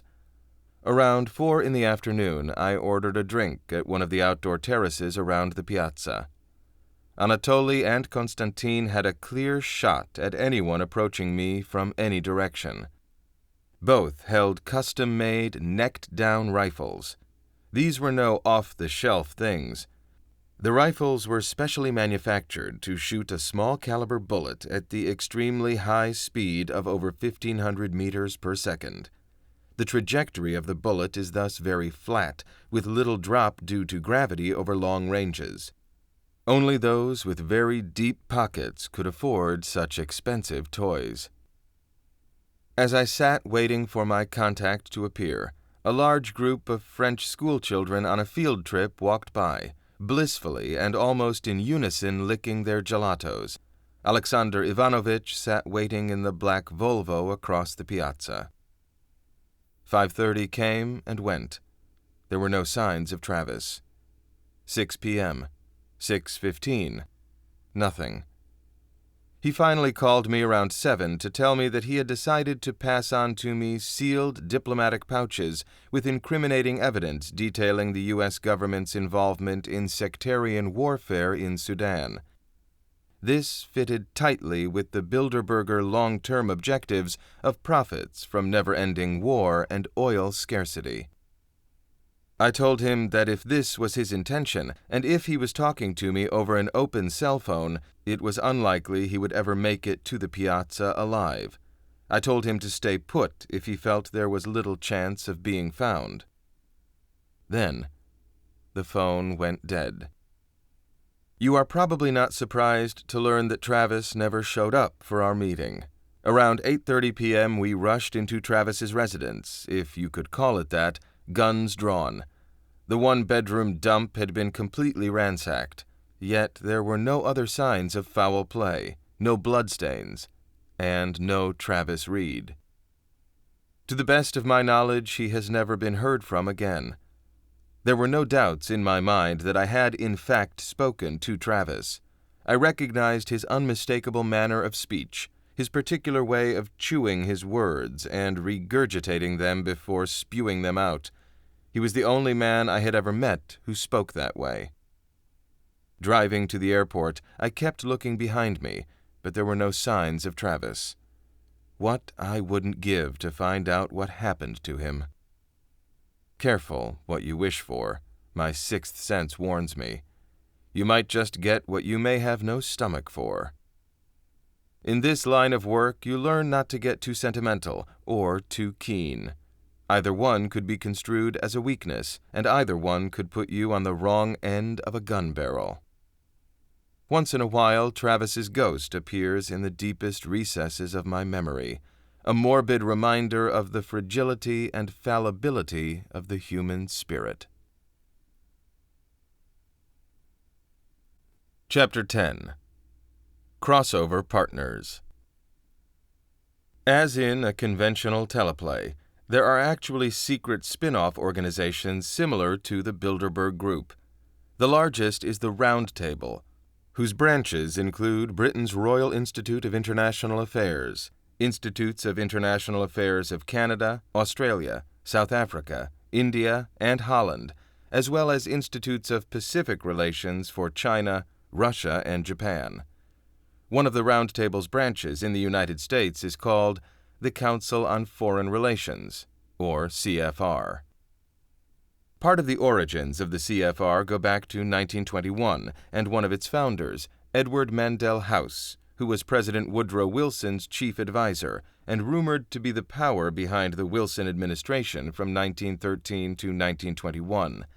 Ironically, House was a known Marxist. He idealized socialism, and under his watch in the White House, he lobbied for a state-controlled central bank empowered to make U.S. money.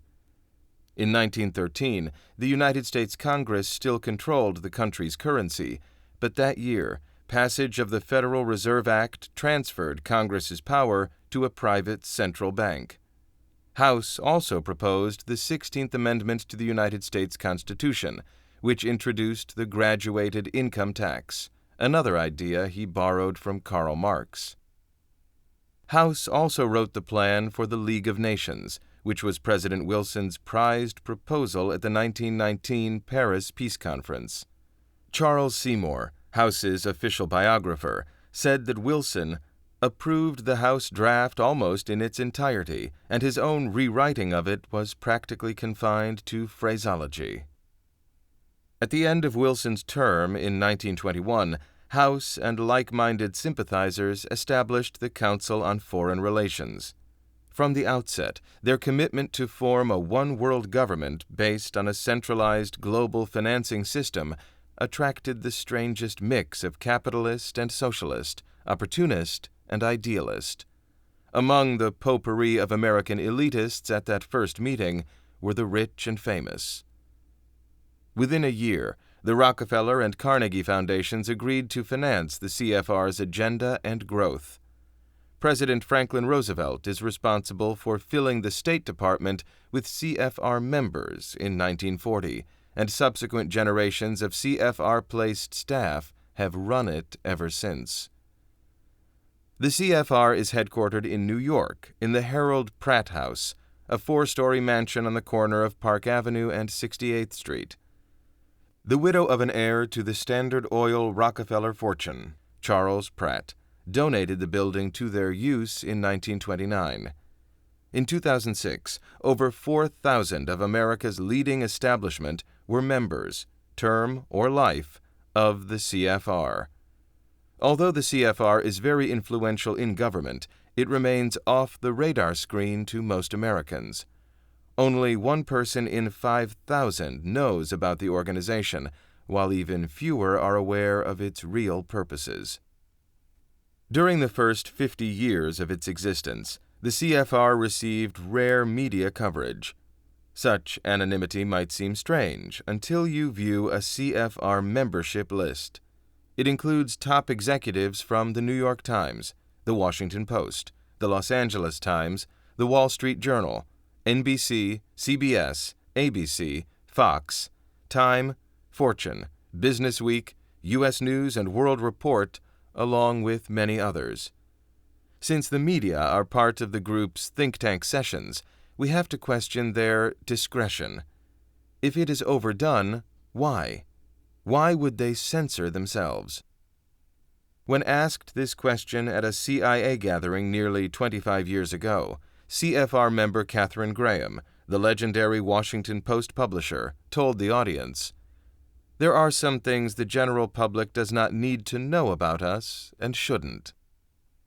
In fact, the CFR's systemic conspiracy has been mentioned more than once in the past by some of America's leading individuals. As early as March 26, 1922, John F. Hylan, mayor of New York, in a speech said, "The real menace of our republic is the invisible government, which, like a giant octopus, sprawls its slimy length over our city, state, and nation. At the head is a small group of banking houses generally referred to as international bankers. This little coterie of powerful international bankers virtually run our government for their own selfish ends. On February 23, 1954, Senator William Jenner warned in a speech, "Today, the path to total dictatorship in the United States can be laid by strictly legal means, unseen and unheard by the Congress, the President, or the people. Outwardly, we have a constitutional government. We have operating within our government and political system another body representing another form of government, a bureaucratic elite which believes our Constitution is outmoded and is sure that it is the winning side. All the strange developments in foreign policy agreements may be traced to this group who are going to make us over to suit their pleasure." Historian Arthur Schlesinger, Jr. has called the CFR a front organization for the heart of the American establishment. Newsweek has referred to the CFR's leaders as the foreign policy establishment of the U.S. Richard Rovere, writing in Esquire magazine, saw them as a sort of presidium for that part of the establishment that guides our destiny as a nation. The 200-plus journalists, correspondents, and communications executives who belong to the CFR defend the group's right to private discussion on the basis of a supposed need for a forum where concerned leaders can speak freely to analyze critical events affecting U.S. political directions in a world economy, if they are to have any hope of developing solutions and/or policies. Once these solutions and policies are announced, then the CFR welcomes press coverage and public debate. This implies that we should accept the 1987 CFR report that is posted on the CFR's website at face value. But when any organization does not tolerate open publication of their discussions and activities, we have to wonder at the information we're provided. Does such reporting represent the facts, or is it what the Council wants us to see and believe? In Jim Marr's Rule by Secrecy, economist John Kenneth Galbraith, himself a former member, called the CFR's practices a scandal. Why, he asked, should businessmen be briefed by government officials on information not available to the general public, especially since it can be financially advantageous? To add further confusion, there is another coexisting organization with the same one-world government objective, except its members represent global trade alliances: North America, Western Europe, and Pacific Asia. It's called the Trilateral Commission, TC, and was founded and financed by David Rockefeller in 1973.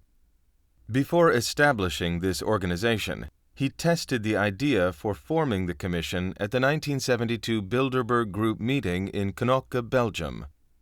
And guess what? Many of the same individuals who belonged to the CFR and the Bilderbergers also joined the Trilateral Commission. CFR members comprise Americans only. The Bilderberg Group is limited to members from the United States, Canada, and Western Europe. The Trilateral Commission brings together global power brokers, as I discuss in Part 3 of this book. David Rockefeller, whose family financed the CFR, is a common denominator among these parallel groups. Not only is he the CFR Chairman Emeritus, but he also continues to provide financial and personal support to the TC, CFR, and Bilderberg Group. It's no wonder, then, that critics see these three organizations as comprising self-interested elitists, protecting their wealth and the investments of multinational banks and corporations in the growing world economy at the expense of developing nations and third world countries. The policies they develop benefit them as well as move us towards a one-world government. To appreciate the extent of power the Bilderbergers, CFR, and TC exercise, It is enough to recall that almost all of the presidential candidates for both parties have belonged to at least one of these organizations. Many of the U.S. congressmen and senators, most major policymaking positions, especially in the field of foreign relations, much of the press, most of the leadership of the CIA, FBI, IRS, Internal Revenue Service, and many of the remaining governmental organizations in Washington. CFR members occupy nearly all White House cabinet positions. Of CIA directors, only James R. Schlesinger, who briefly headed it in 1973, was not a CFR member. He was, however, a protege of CFR member Daniel Ellsberg, famous for the release of the Vietnam-era Pentagon Papers, and his appointment was approved by Henry Kissinger, a key Bilderberg, CFR, and TC leader. Of U.S. presidents, we have seen a string of CFR members winning the elections every 4 years. In 1952 and 1956, CFR Adlai Stevenson challenged CFR Eisenhower. In 1960, it was CFR Nixon versus CFR Kennedy. In 1964, the conservative wing of the Republican Party stunned the establishment by nominating its candidate Barry Goldwater over Nelson Rockefeller. Rockefeller and the CFR wing portrayed Barry Goldwater as a dangerous radical who would abolish Social Security, drop atom bombs on Hanoi, and in general be a reincarnation of the fascist dictator Mussolini. Goldwater was humiliated, and Johnson won in a landslide. In 1968, it was CFR Nixon's turn against CFR Democrat Hubert Humphrey. In 1972, CFR President Nixon took on CFR Democratic challenger George McGovern. In 1976, CFR Republican President contender Gerald Ford opposed CFR TC challenger Carter. In 1980, President Carter was defeated by Ronald Reagan, who, although not a CFR member, had in George H.W. Bush a CFR vice president. Reagan, after becoming president, quickly staffed his office with 313 CFR members. As an interesting side note, the independent third-party candidate in the 1980 elections, John Anderson, was also a CFR member. In 1984, President Reagan contested Democratic CFR member Walter Mondale. In 1988, Republican contender for the office of the President, George H.W. Bush, ex-CIA boss and a CFR member, took on Michael Dukakis, the little-known CFR governor of Massachusetts. In 1992, President Bush faced an obscure governor from the backward state of Arkansas as his competitor for the presidency. This was Bill Clinton, a Bilderberger as well as a member of the CFR and the Trilateral Commission. When Clinton became president, he employed almost 100 CFR members in his administration. Furthermore, the team of Clinton and Gore was financed and supported by the CFR membership and agenda. In 1996, Clinton fought off a challenge from a Republican veteran and another CFR member, Robert Dole. In 2000, CFR Democrat Al Gore squared off against Texas Governor George W. Bush, son of the former President George H.W. Bush. George W. Bush, who won, was not a CFR member, but, as is always the case, he was surrounded by the establishment in the corridors of power. Bush's insider team included Condoleezza Rice, Dick Cheney, Richard Pearl, Paul Wolfowitz, Louis Libby, Colin Powell, and Robert Zoellick, all CFR members. In 2004, incumbent Bush won against the CFR and Bilderberg challenger, Democrat John Kerry. In 2008, non-member Barack Obama defeated Republican John McCain, a CFR member. In fact, from 1928 to 1972, a CFR member won every presidential election, except Lyndon Johnson, who more than compensated the establishment by filling most of the top positions in government with CFR members. George H.W. Bush had 387 members of the CFR and TC in his administration. Nixon, at the beginning of his administration, placed 115 CFR members in key positions in the executive branch. Of the first 82 names on a list prepared to help President Kennedy staff his State Department, 63 belonged to the CFR, according to Arnold Beichmann's report in the September 1, 1961 edition of the Christian Science Monitor. It was simply titled, Council on Foreign Relations. Indeed, the CFR has served as a virtual employment agency for the federal government under both Democrats and Republicans. Columnist Edith Kermit Roosevelt, granddaughter of President Theodore Roosevelt, had this to say about them. Most people are unaware of the existence of this legitimate mafia, yet the power of the establishment makes itself felt from the professor, who seeks a foundation grant, to the candidate for a cabinet post or State Department job. It affects the nation's policies in almost every area. George Wallace, American Democratic presidential candidate on 4 occasions in the 1960s and 70s, made famous a slogan, "There is not a dime's worth of difference between the Democrat and Republican parties." And he was right. Governmental policies never seem to change, even though significant philosophical differences have taken place within the ruling government. The reason for this, claims Gary Allen, one of America's conspiracy-niched investigative reporters, in his brilliant and now out-of-print bestseller, The Rockefeller File, is that while grassroots Democrats and Republicans generally have greatly differing views on the economy, political policies, and federal activities, as you climb the sides of the political pyramid, the two parties become more and more alike. Whether a Democrat, a Republican, a conservative, or a liberal is in power, the opposing rhetoric spouted by the candidates apparently have little to do with who actually wins the elections. The decision-makers who pull the strings stay the same, because cabinet seats are always held by CFR members. Even as U.S. presidents come and go, the CFR's power and agenda remain the same. And the average voter is no fool. The public realizes something is amiss. Political surveys illustrate a growing perception that nothing changes in government no matter how you vote. This widespread observation has led to reduced voter turnout at election time and a restless cynicism among citizens.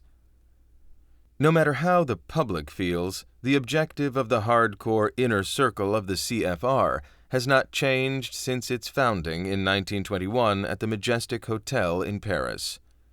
In the 50th anniversary issue of the CFR's official quarterly publication, Foreign Affairs, Kingman Brewster, Jr., U.S. Ambassador to Great Britain and President of Yale University, contributed the leading article, Reflections on Our National Purpose. As a CFR member, Brewster did not back away from stating the Council's goal. Our national purpose should be to abolish American nationality and to take some risks in order to invite others to pool their sovereignty with ours. These risks include disarming to the point where America would be helpless against the peacekeeping forces of a global UN government. Rather, America would happily surrender its sovereignty to the world government in the interests of what he called the world community, or what today's media likes to call the international community. These secret proposals reflect the work of dozens of different agencies and commissions and are now being vigorously advanced by the Commission on Global Governance. Its report, entitled Our Global Neighborhood, is a blueprint for the UN's future role as a global supergovernment. Another contributor to Foreign Affairs, Richard N. Gardner, former Deputy Assistant Secretary of State, in April 1974 wrote, "In short, the house of world order will have to be built from the bottom up rather than from the top down. An end run around national sovereignty, eroding it piece by piece, will accomplish much more than the old-fashioned assault."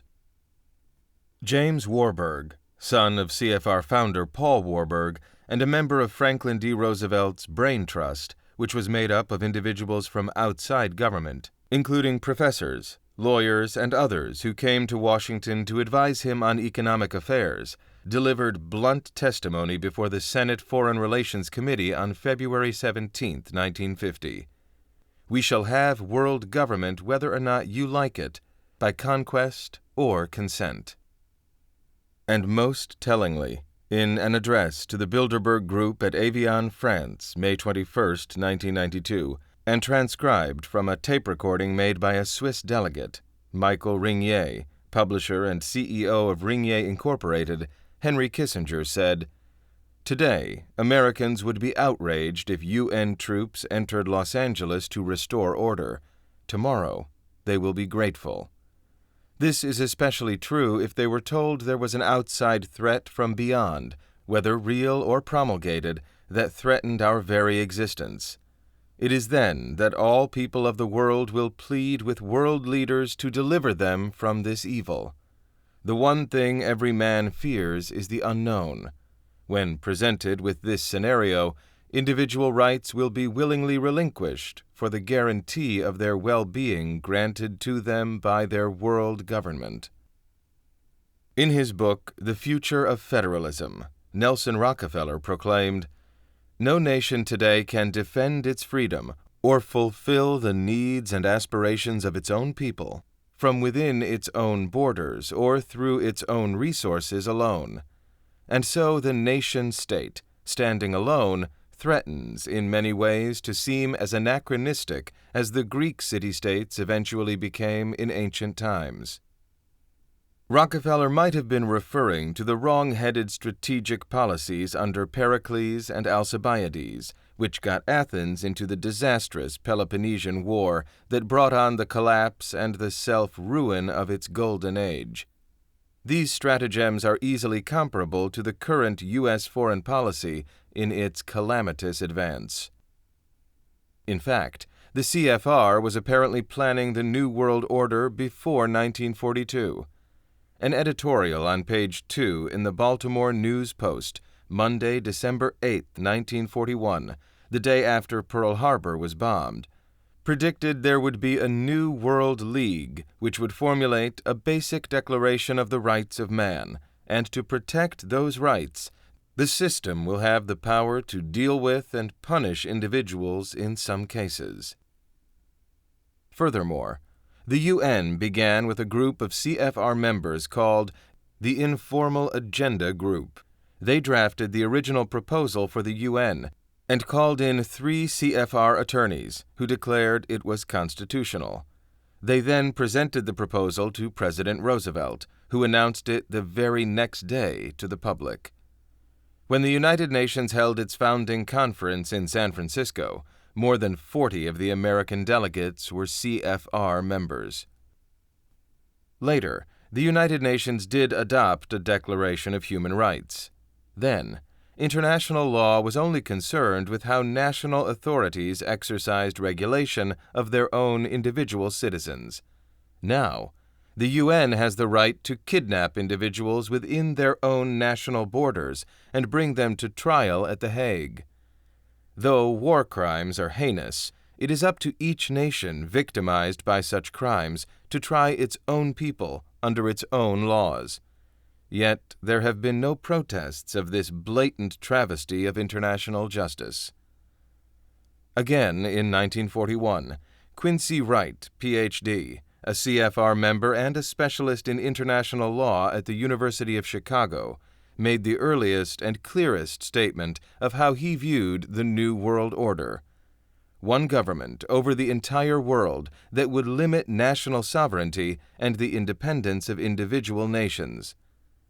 That this declaration at the outset of World War II received no criticism nor comparison to Hitler's feared New Order demonstrates how deep-rooted American isolation was at the time. No one recognized the similarity in the goals of the Nazi state to this ideology. In discussing Dr. Wright's ideas in his lecture on the New World Order, Terry Boardman told a packed auditorium of almost 1,500 people at Rudolf Steiner House in London in October 1998 that Wright envisioned three continental systems: a United States of Europe, an Asiatic system, and a Pan-American Union. Wright also forecast that each continental system would have a common military force, and that national military forces would be greatly reduced or outlawed. Still, with the advent of a world government, a world army, and a world currency, why would the Rockefeller family want to surrender U.S. sovereignty and government power, which they already control, as well as their wealth, to the controls and dictates of a world government? Wouldn't such a world government threaten their financial power and therefore be the last thing on earth they would wish to support? Yes, of course, unless the Rockefellers, the Bilderberg Group, the Council on Foreign Relations, and the Trilateral Commission expect the coming world government to be under their control.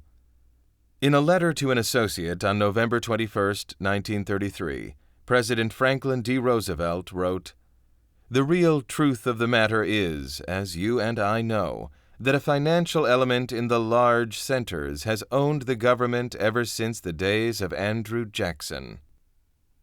If this is their ultimate goal, to create a single globalized marketplace ruled by a world government, which in turn controls its courts, schools, and the people's reading habits and very thoughts, policed by a world army, financially regulated by a world bank, via a single global currency, then we can ill afford to ignore what is happening to us and the world we live in.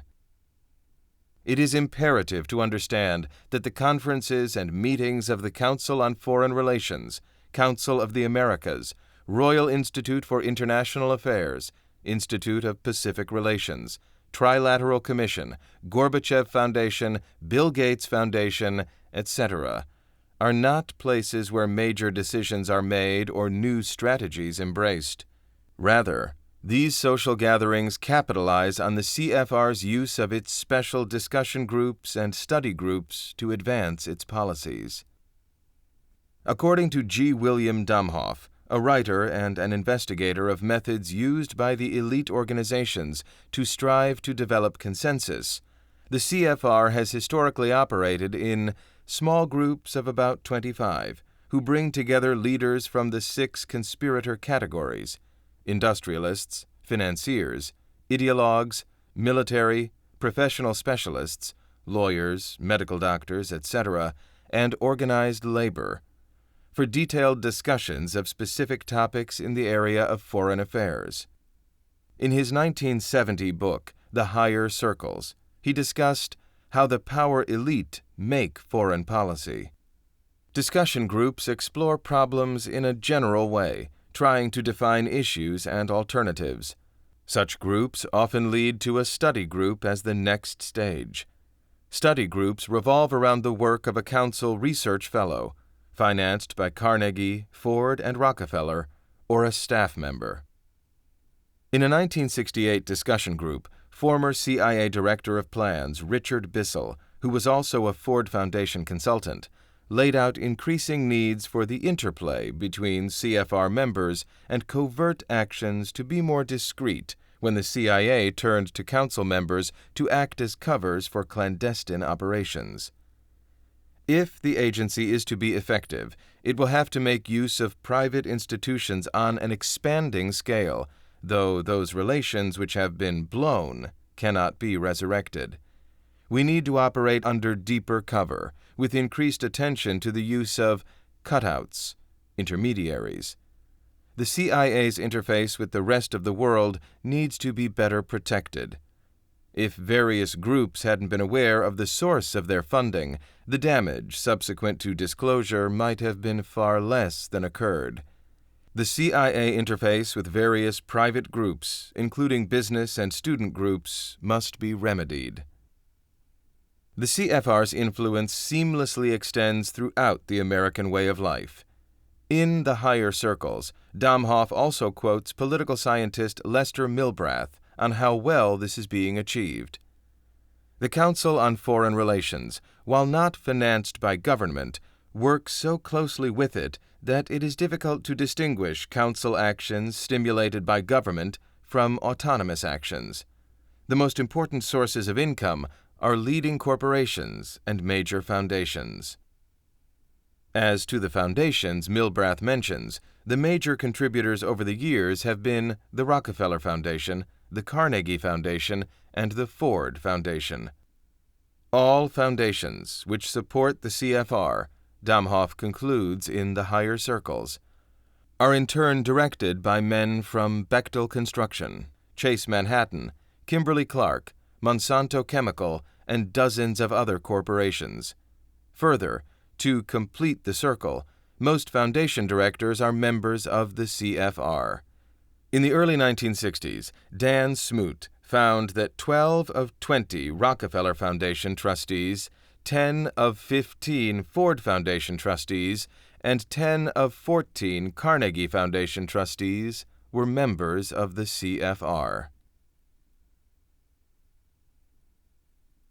Chapter 11. Journalistic Courtesans. Our job is to give people not what they want, but what we decide they ought to have. Former President of CBS News, Richard Salant. One of the best-kept secrets is the degree to which a handful of giant conglomerates, all belonging to the secret Bilderberg Group, Council on Foreign Relations, NATO, the Club of Rome, and the Trilateral Commission, control the world's flow of information. They determine what we see on television, hear on the radio, and read in newspapers, magazines, books, or on the Internet. Bilderberg has, at one time or another, had representatives of all major U.S. and European newspapers and network news outlets attend meetings. These media people are invited on the condition that they promise to report nothing. This is how the Bilderbergers sustain their news blackouts throughout the United States and Europe. Doing a cursory check of the web pages of the principal international news outlets, we will not find even one reference to the most important group that counts among its members all the most important politicians, businessmen, and financiers. Worse, there was no hint of the beginning of the Iraq hostilities, even from the press who attended a 2002 Bilderberg meeting. We're talking about the Washington Post, Newsweek, Time Magazine, Wall Street Journal, The Economist. The world's leading newspapers knew exactly when the war was to begin and did not fulfill the very minimum of their journalistic duty. One of the more serious altercations among Bilderberg members took place at the annual 2002 meeting in a suburb of Washington, D.C., between May 30th and June 2nd. European Bilderbergers demanded the immediate presence of U.S. Defense Secretary Donald Rumsfeld. They wanted to hear firsthand from the Secretary about U.S. war plans. Rumsfeld, compelled to change his appointments for the day, appeared May 31st before outraged European Bilderbergers to promise, in the name of the Bush government, that no attack was to take place against Iraq before February or March 2003. Wasn't this story sufficiently important to broadcast to the world as front-page news? I must address an issue that dogged me through my research, investigations, and actions to uncover the truth about the Bilderberg Group. I found that some of my allies came from interesting camps. When I commenced my investigation, there was a dearth of information, with next to no mainstream news coverage of the Bilderberg Group. The American Free Press, and before that, the Spotlight, were two of the very few newspapers that have covered these secret meetings. I do not agree with most of their political views, but I found their reporting and coverage of the Bilderberg meetings to be professional, competent, and unique. It was left to the American Free Press to inform its readers in June 2002 that, according to its sources within Bilderberg, the war in Iraq had been postponed until March 2003. When at the time the entire world press was screaming of an impending attack programmed for the summer or early fall of 2002. How is it possible that Nicolas Bétu, editor-in-chief of Les Echos, didn't know it? Or that Philippe Camus, CEO of EADS, and Henri de Castres, chairman of AXA Insurance, might not have heard of it? Did Camus and de Castres use the inside information to profit from it? How much did Donald Graham, the Washington Post CEO, know? Did he profit in any way from being party to such valuable information? It seems the largest periodicals, such as the New York Times and the Washington Post, whose members form the very fiber of the Bilderberg Group, had explicit orders not to cover what would have undoubtedly been the story of summer 2002. Instead of the Iraq War, as if in unison, we got these stories. Rumsfeld cautions nuclear foes. Abstract. Defense Secretary Donald H. Rumsfeld said today he will try to persuade the leaders of India and Pakistan to step back from the brink of war by reminding them that nuclear weapons are distinctively different from any other tool of war. Washington Post, June 6, 2002, page A20. Taking the offensive. Abstract. Many observers interpreted Mr. Bush's talk of taking the battle to the enemy as stage setting for a possible military campaign against Iraq, which clearly fits in his category of evil and lawless regimes for which containment is not possible. Washington Post, June 4, 2002, page A16. Jim Hoagland, journalist, Bilderberg member. What else are we missing? Abstract. Op-ed column says Mr. Bush should match his oratory with speedy action to remove Saddam Hussein's terrorist threat in Iraq. New York Times, June 6, 2002, Section A, page 31, Column 1. William Safire, journalist, Bilderberg member. The Land of Denial. Abstract.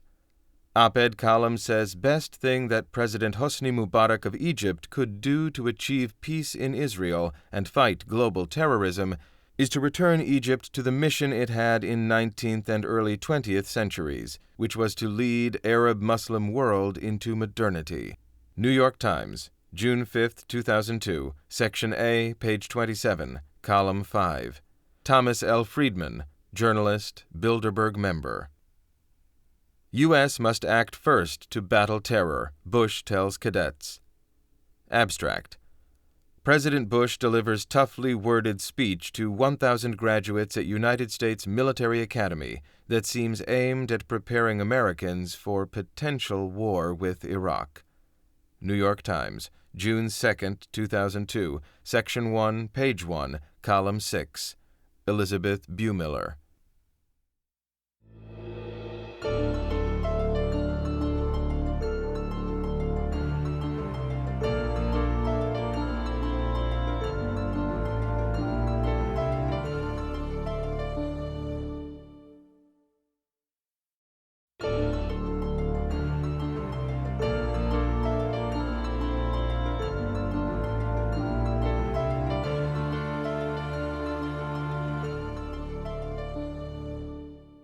As an interesting aside, Jim Hoagland, William Safire, and Thomas L. Friedman are all Pulitzer Prize-winning journalists as well as members of the Bilderberger Interlocked Council on Foreign Relations. In the past, they have attended Bilderberger conferences but are sworn to secrecy. It appears they will never reveal what has transpired at the Bilderberg meetings to the American public. The American Free Press's diplomatic correspondent at the UN, Christopher Bolin, asked a group of journalists waiting for a routine conference to start, why is anything related to Bilderberg edited out by the most respectable editors of national newspapers? His question was met with ironic laughter in the press room. The Bilderbergers have been removed from our assignment list years ago by executive order, said Anthony Holder, a former UN correspondent for the London Economist, the leading international business weekly. We are barely aware of the Bilderbergers' existence, and we don't report on their activities, asserted William Glasgow, senior writer responsible for covering such international organizations at Business Week. One cannot help but be a little suspicious when priorities for the future of mankind are being considered by those who have real influence over that future in total secret. The involvement of the Rockefellers with the media has multiple implications. One is that the Rockefeller gang's plans for monopolistic world government are never, but never discussed in the machines of mass disinformation. The media decides what the issues will be in the country. They can turn on the poverty issue or turn it off. The same holds true for population explosion, pollution, peace, détente, or whatever, wrote American investigative journalist, the now deceased Gary Allen, in The Rockefeller File. The media can take a man like Ralph Nader and make him an instant folk hero, or they can take an enemy of the Rockefellers, like Goldwater, and create the image that he is a cretin, a buffoon, a bigot, or a dangerous paranoid. It is interesting to note that Ralph Nader, a perennial independent presidential candidate, much admired for his anti-establishment stance, is financed by the Rockefeller Network in his attempts to destroy the free enterprise system. Principal Nader financiers are the Ford Foundation and the Field Foundation, both CFR interlocked. According to a Business Week article reprinted in the Congressional Record of March 10, 1971, John D. Rockefeller IV is an advisor to Nader. With money, the Rockefellers gained great influence over the media. With the media, the family gained sway over public opinion. With the pulse of public opinion, they gained deep influence in politics. And with this politics of subtle corruption, they are taking control of the nation.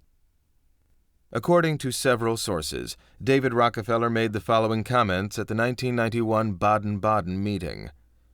"We are grateful to the Washington Post, the New York Times, Time Magazine, and other great publications, whose directors have attended our meetings and respected their promises of discretion for almost 40 years. He went on to explain, "It would have been impossible for us to develop our plan for the world if we had been subjected to the lights of publicity during those years. But the world is more sophisticated and prepared to march towards a world government.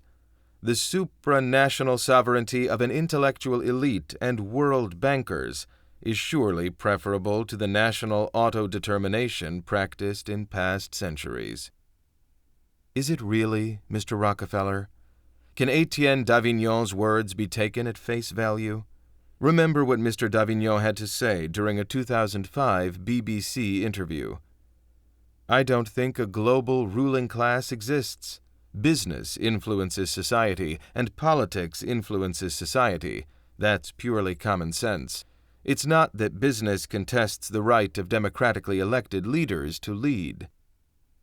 However, a comment made to the Bilderberger elite by George Ball during a presentation titled Internationalization of Business at the April 26 to 28, 1968 Bilderberg meeting at Mont Tremblant, Canada, provides a far more truthful and insightful glimpse into the group's economic orientation.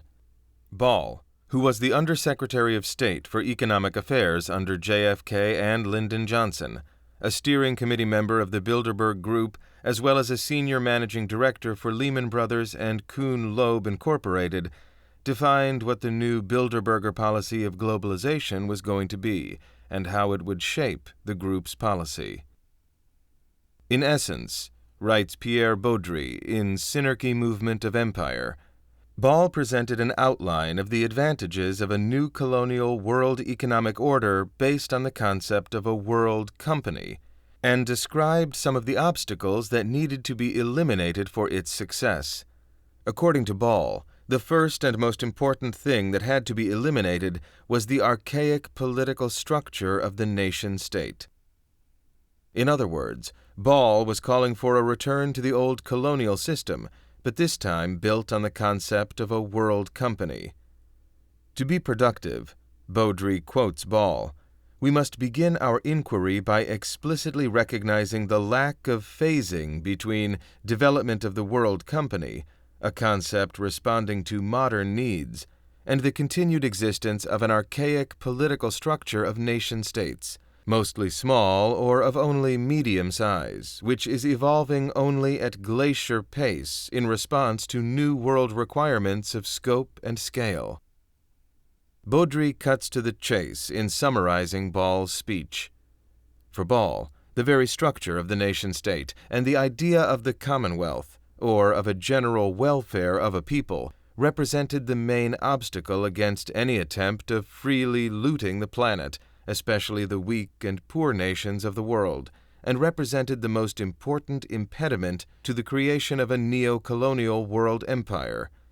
The priority of the World Company is obviously based on international free trade without restraint, that is, trade measured by the British standards of profit of buying cheap and selling dear. The problem is that national governments have priorities, which are different from and contrary to those of a looting company.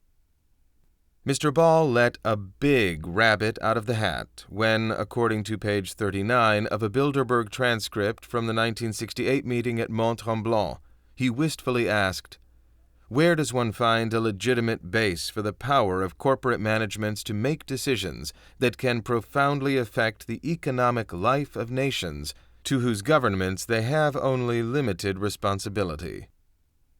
In other words, Messieurs Rockefeller and Davignon, what Mr. Ball would like to know is how does one establish a Halliburton type of world company which would greatly surpass, in authority, any government on the planet? How does one establish David Rockefeller's utopian ideal of the world, where supranational sovereignty of world bankers supersedes national autodetermination practiced in past centuries? In fact, it is quite simple.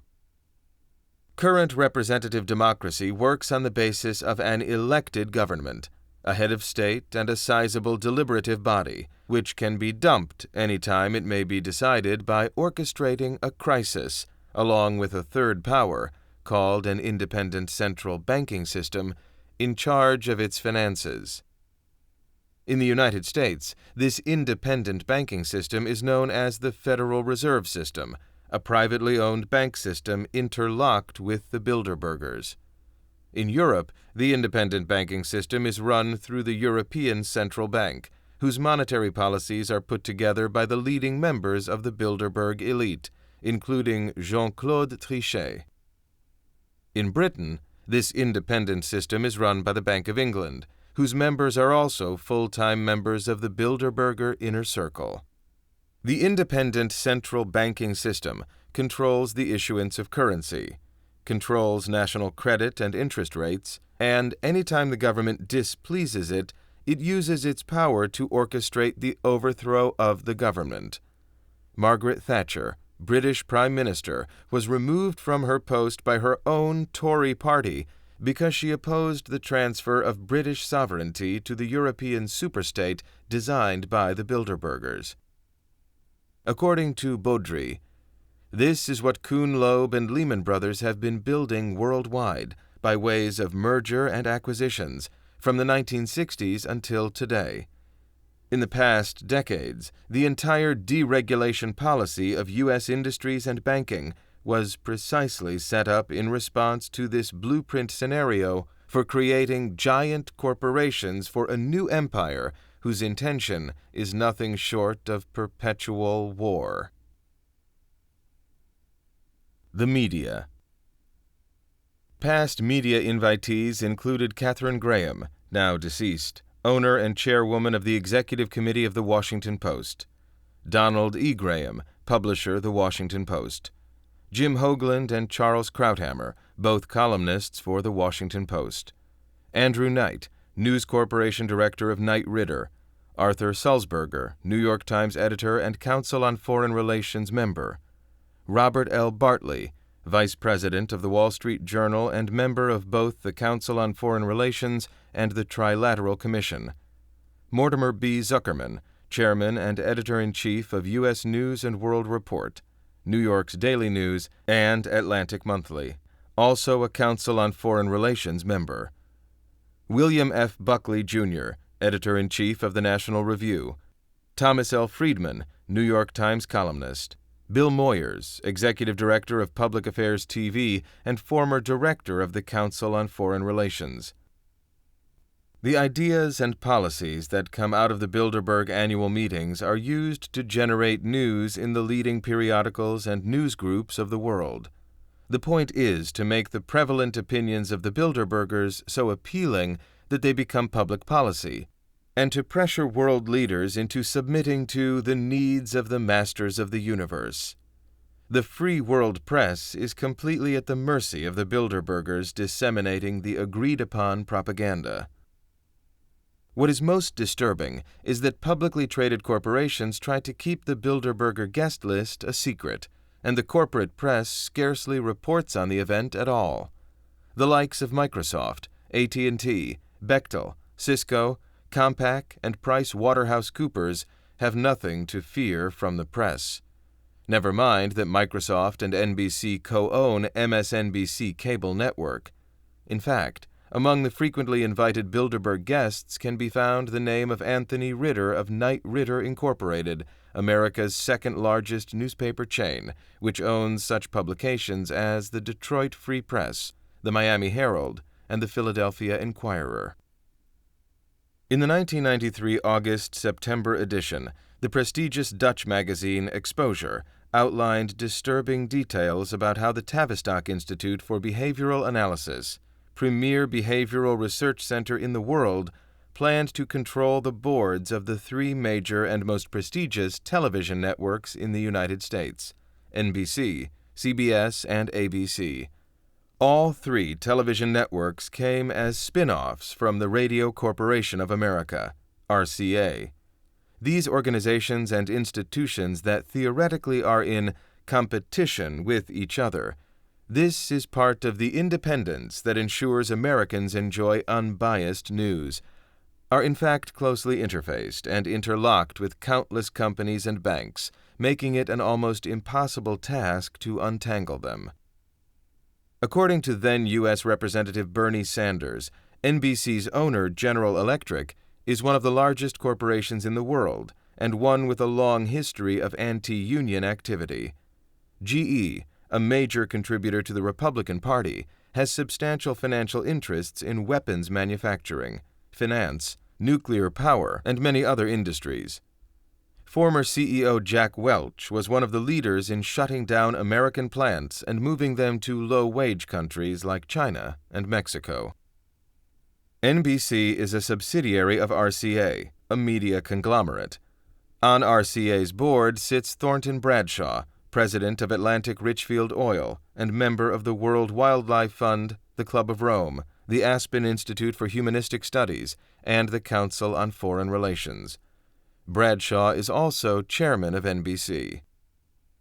RCA's most legendary role, however, was the service it provided to British intelligence during World War II.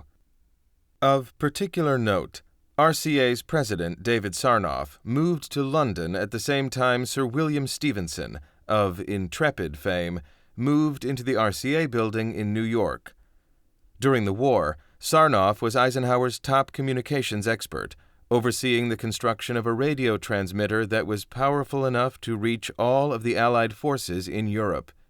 He campaigned for and received the honorary title of Brigadier General, and thereafter preferred to be known as General Sarnoff. Today, the RCA Directorate is made up of British-American establishment figures that belong to other organizations, such as the CFR, NATO, the Club of Rome, the Trilateral Commission, Bilderbergers, Round Table, etc. Among the NBC directors named in the Exposure article were John Bradamus, CFR, TC, Bilderberg, a director of the Rockefeller Foundation; Peter G. Peterson, CFR, a former head of Kuhn, Loeb and Company, Rothschild, and a former U.S. Secretary of Commerce; Robert Cizik, chairman of RCA and of First City Bank Corp., which was identified in congressional testimony as a Rothschild bank; Thomas O. Paine, president of Northrop Company, the big defense contractor, and director of the Institute of Strategic Studies in London.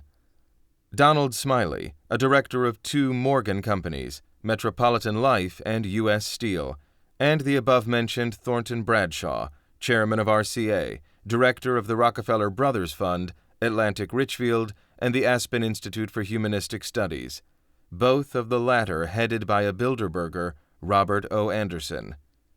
Clearly, the NBC board is considerably influenced by the Rockefeller-Rothschild-Morgan Troika, leading exponents of the New World Order initiative.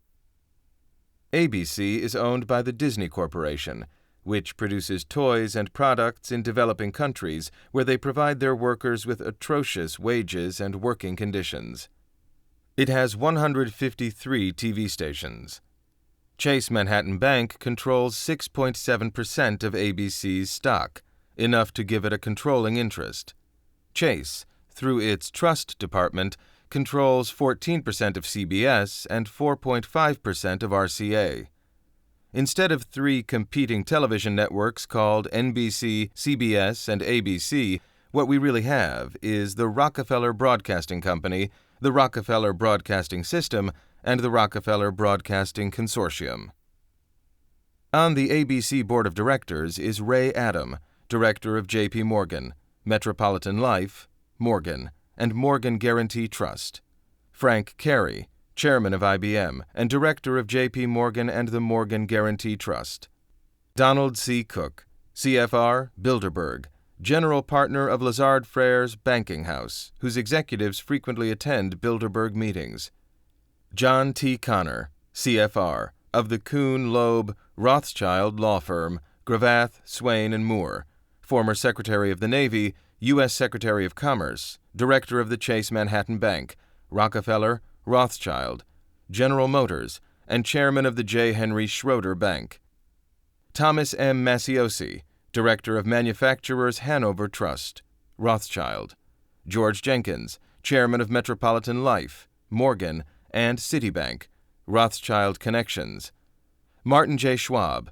Director of Manufacturers Hanover, Rothschild; Alan Greenspan, CFR, Trilateral Commission, Bilderberg, Chairman of the Federal Reserve Board, Director of J.P. Morgan, Morgan Guarantee Trust, Hoover Institute, Time Magazine, and General Foods; Ulrich Haynes, Jr., Director of the Ford Foundation and Marine Midland Bank.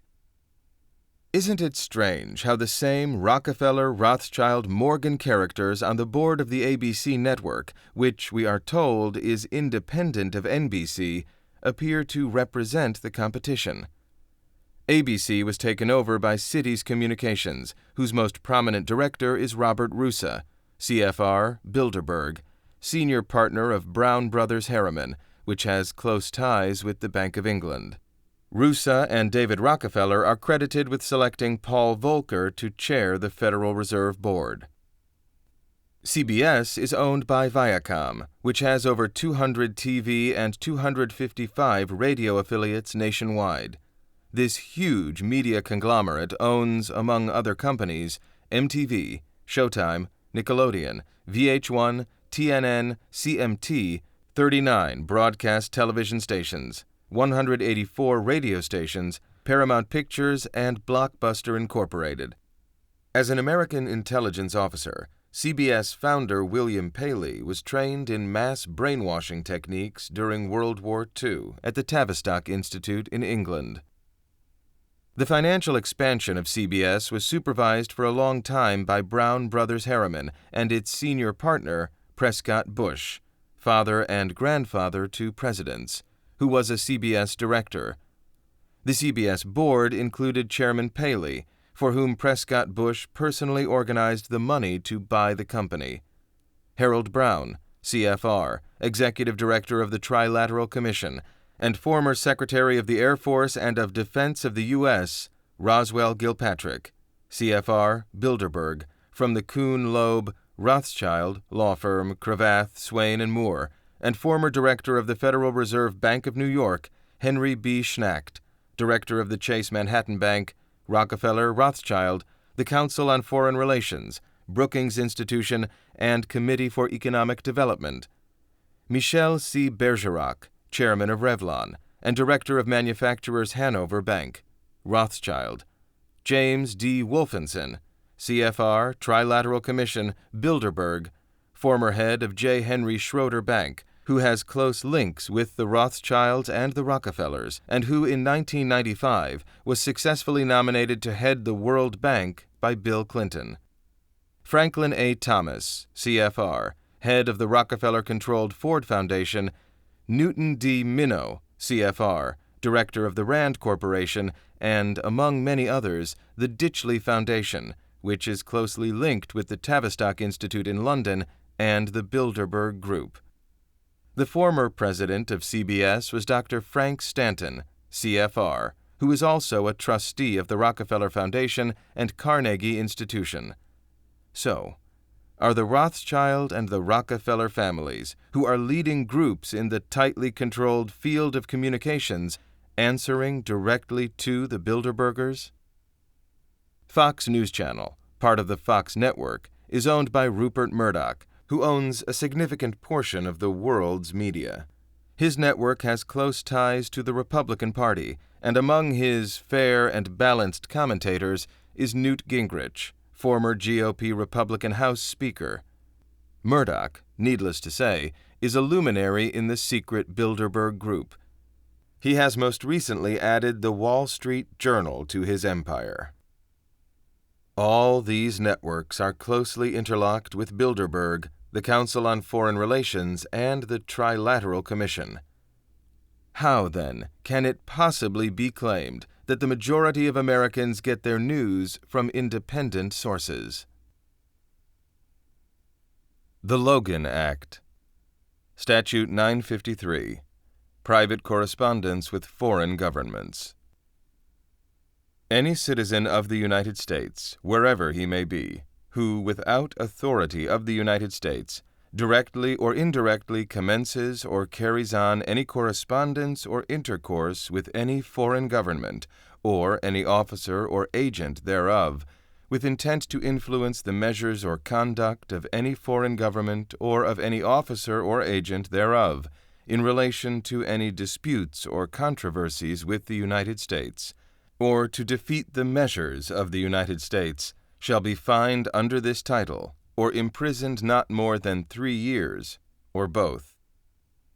This section shall not abridge the right of a citizen to apply himself or his agent to any foreign government, or the agents thereof, for redress of any injury which he may have sustained from such government, or any of its agents or subjects. First Statute 613, January 30th, 1799, codified at U.S. Code Title 18, Statute 953, 2004. Chapter 12. Enforced Disarmament. Unknown to almost everyone, the U.S. government, sponsored by the Council on Foreign Relations, has made a secret commitment to surrender irrevocably to the United Nations the means of protecting its national sovereignty, and ultimately to confiscate all of the weapons owned by its own citizens, as part of a planned future global disarmament program. Except that the future, as far as this particular program is concerned, appears to be very near indeed. Some prestigious members of the American political community fully agree with this policy. CFR fellow Walter Rostow, JFK's advisor in the Vietnam War, wrote in his book, The United States in the World Arena, that it is a legitimate American national objective to see removed from all nations, including the United States, the right to use substantial military force to pursue their own interests. Since this right is the root of national sovereignty, it is, therefore, an American interest to see an end to nationhood as it has been historically defined. As a State Department official, heading its Policy Planning Council, Walt Rostow authored the infamous Rostow Papers, which laid out these goals for American foreign policy: unilateral disarmament, World Government and Accommodation with the Communist World. Was Walter Whitman Rostow a communist, an anti-American, or a one-world globalist? His father was a Marxist revolutionary in Russia. His brother, Eugene Debs Rostow, was named after prominent labor organizer and socialist leader Eugene Debs. Two of his aunts were members of the Communist Party. Walter Rostow, on 3 separate occasions, was rejected for employment in the State Department by the Eisenhower administration. U.S. Air Force intelligence branded him a security risk. The CIA had dropped him from a sensitive contract. He had long consorted with Communist Party members, including known Soviet spies. To get him on board as an advisor, the Kennedy administration had to fire Otto Otepka, head of security for the State Department. As startling as these assertions may appear, they are fully supported by U.S. government documents. Although officially released in September 1961, one document, Department of State Publication 7277, published in unabridged form in the 35-page Blueprint for the Peace Race by the U.S. Arms Control and Disarmament Agency, publication number 4, General Series number 3, May 1962, had long been extremely difficult to track down due to its sensitive nature and far-reaching consequences. Since its 1962 publication, the document has become unavailable, according to numerous responses to inquiries I made to the U.S. Navy, CIA, Army, etc. I was finally shown it by a captain of the United States Counterintelligence Division, who risked his job and his life in getting in touch with me and later showing them to me. Ironically, it is now easily found on the Internet. Freedom from War, the United States Program for General and Complete Disarmament in a Peaceful World, Department of State Publication 7277, released September 1961. Introduction. This new program provides for the progressive reduction of the war-making capabilities of nations and the simultaneous strengthening of international institutions to settle disputes and maintain the peace. It is based on 3 principles deemed essential to the achievement of practical progress in the disarmament field. First, there must be immediate disarmament action. A strenuous and uninterrupted effort must be made toward the goal of general and complete disarmament. At the same time, it is important that specific measures be put into effect as soon as possible.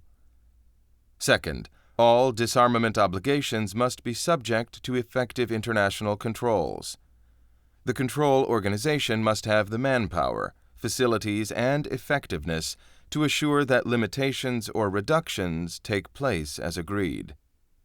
Third, adequate peacekeeping machinery must be established. There is an inseparable relationship between the scaling down of national armaments on the one hand and the building up of international peacekeeping machinery and institutions on the other. Nations are unlikely to shed their means of self-protection in the absence of alternative ways to safeguard their legitimate interests. This can only be achieved through the progressive strengthening of international institutions under the United Nations and by creating a United Nations peace force to enforce the peace as the disarmament process proceeds. Disarmament goal and objectives. The overall goal of the United States is a free, secure, and peaceful world of independent states adhering to common standards of justice and international conduct and subjecting the use of force to the rule of law. A world that has achieved general and complete disarmament under effective international control, and a world in which adjustment to change takes place in accordance with the principles of the United Nations. In order to make possible the achievement of that goal, the program sets forth the following specific objectives toward which nations should direct their efforts. The disbanding of all national armed forces and the prohibition of their reestablishment in any form whatsoever other than those required to preserve internal order and for contributions to a United Nations peace force. The elimination from national arsenals of all armaments, including all weapons of mass destruction and the means for their delivery, other than those required for a United Nations peace force and for maintaining internal order. The institution of effective means for the enforcement of international agreements, for the enforcement of international disputes, and for the principles of the United Nations. The establishment and effective operation of an international disarmament within the framework of the United Nations to ensure compliance at all times with all disarmament obligations. Governing principles. As states relinquish their arms, the United Nations must be progressively strengthened in order to improve its capacity to assure international security and the peaceful settlement of disputes. Disarmament stages. The program provides for progressive disarmament steps to take place in 3 stages and for the simultaneous strengthening of international institutions. First stage. The first stage contains measures which would significantly reduce the capabilities of nations to wage aggressive war. Arms and armed forces would be reduced. The armed forces of the United States and the Soviet Union would be limited to 2.1 million men each, with appropriate levels not exceeding that amount for other militarily significant states. Levels of armaments would be correspondingly reduced and their production would be limited. UN peacekeeping powers would be strengthened. Measures would be taken to develop and strengthen United Nations arrangements for arbitration, for the development of international law, and for the establishment in Stage 2 of a permanent UN peace force. An international disarmament organization would be established for effective verification of the disarmament program. Its functions would be expanded progressively as disarmament proceeds. It would certify to all states that agreed reductions have taken place and that retained forces and armaments do not exceed permitted levels. It would determine the transition from one stage to the next. Further substantial reductions in the armed forces, armaments, and military establishments of states, including strategic nuclear weapons delivery vehicles and countering weapons. The manufacture of armaments would be prohibited except for those of agreed types and quantities to be used by the UN peace force, and those required to maintain internal order. All other armaments would be destroyed or converted to peaceful purposes.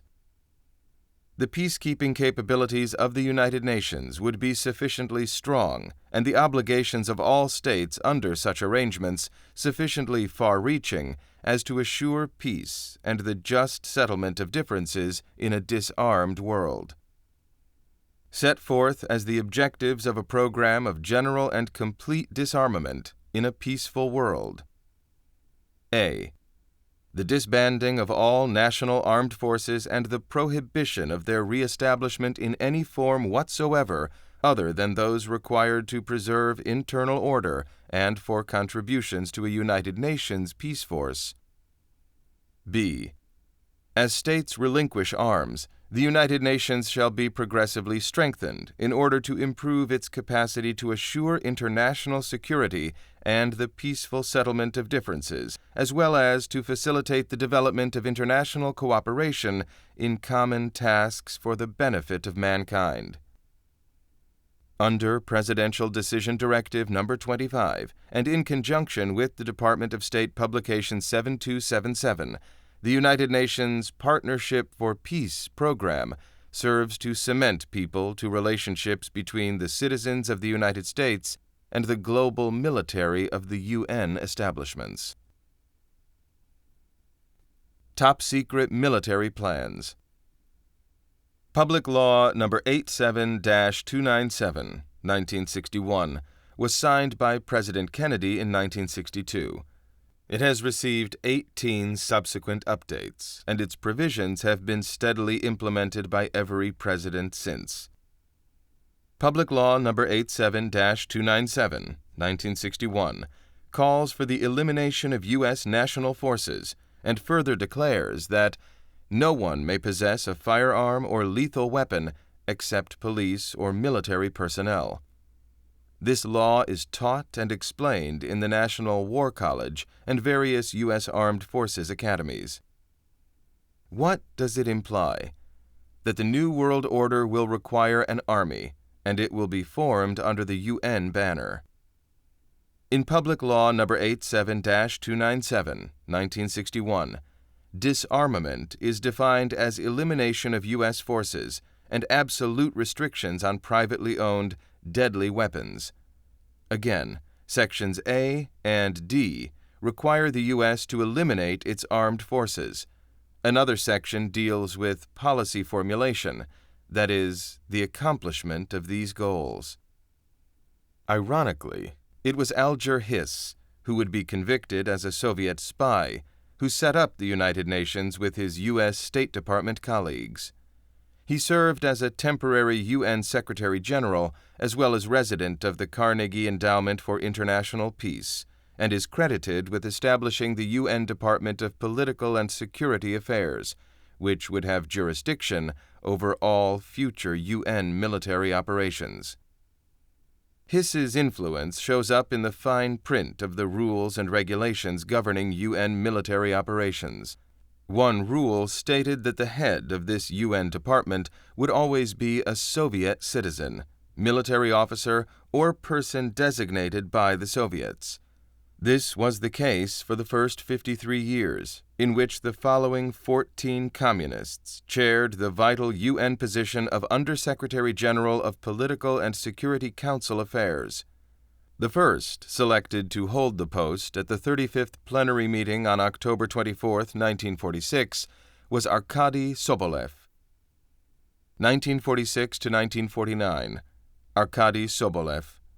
1949 to 1953, Konstantin Zinchenko. 1953 to 1954, Ilya Chernychev. 1954 to 1957, Dragoslav Protich. 1960 to 1962, Georgy Arkadev. 1962 to 1963, E.D. Kislov. 1963 to 1965, V.P. Suslov. 1965 to 1968, Alexei E. Nesterenko. 1968 to 1973, Leonid N. Kutakov. 1973 to 1978, Arkady N. Shevchenko. 1978 to 1981, Mikhail D. Sutenko. 1981 to 1986, Vyacheslav A. Ustinov. 1987 to 1992, Vasily S. Safronchuk. 1992 to 1997, Vladimir Petrovsky. The only appointee with no Soviet ties is the present chairman, Kieran Prendergast of the United Kingdom, who was appointed in 1997. Shortly thereafter, he became a Bilderberg Group member at the Turnberry meeting in Scotland in 1998. Chapter 13. CFR Cabinet Control. The National Security Act of 1947 established the Office of Secretary of Defense. Since 1947, there have been 14 Secretaries of Defense on the Council on Foreign Relations and/or Trilateral Commission membership list. One undercover FBI agent once explained it to me this way. President Clinton has appointed 3 Secretaries of Defense, William Cohen, William Perry, and Les Aspin.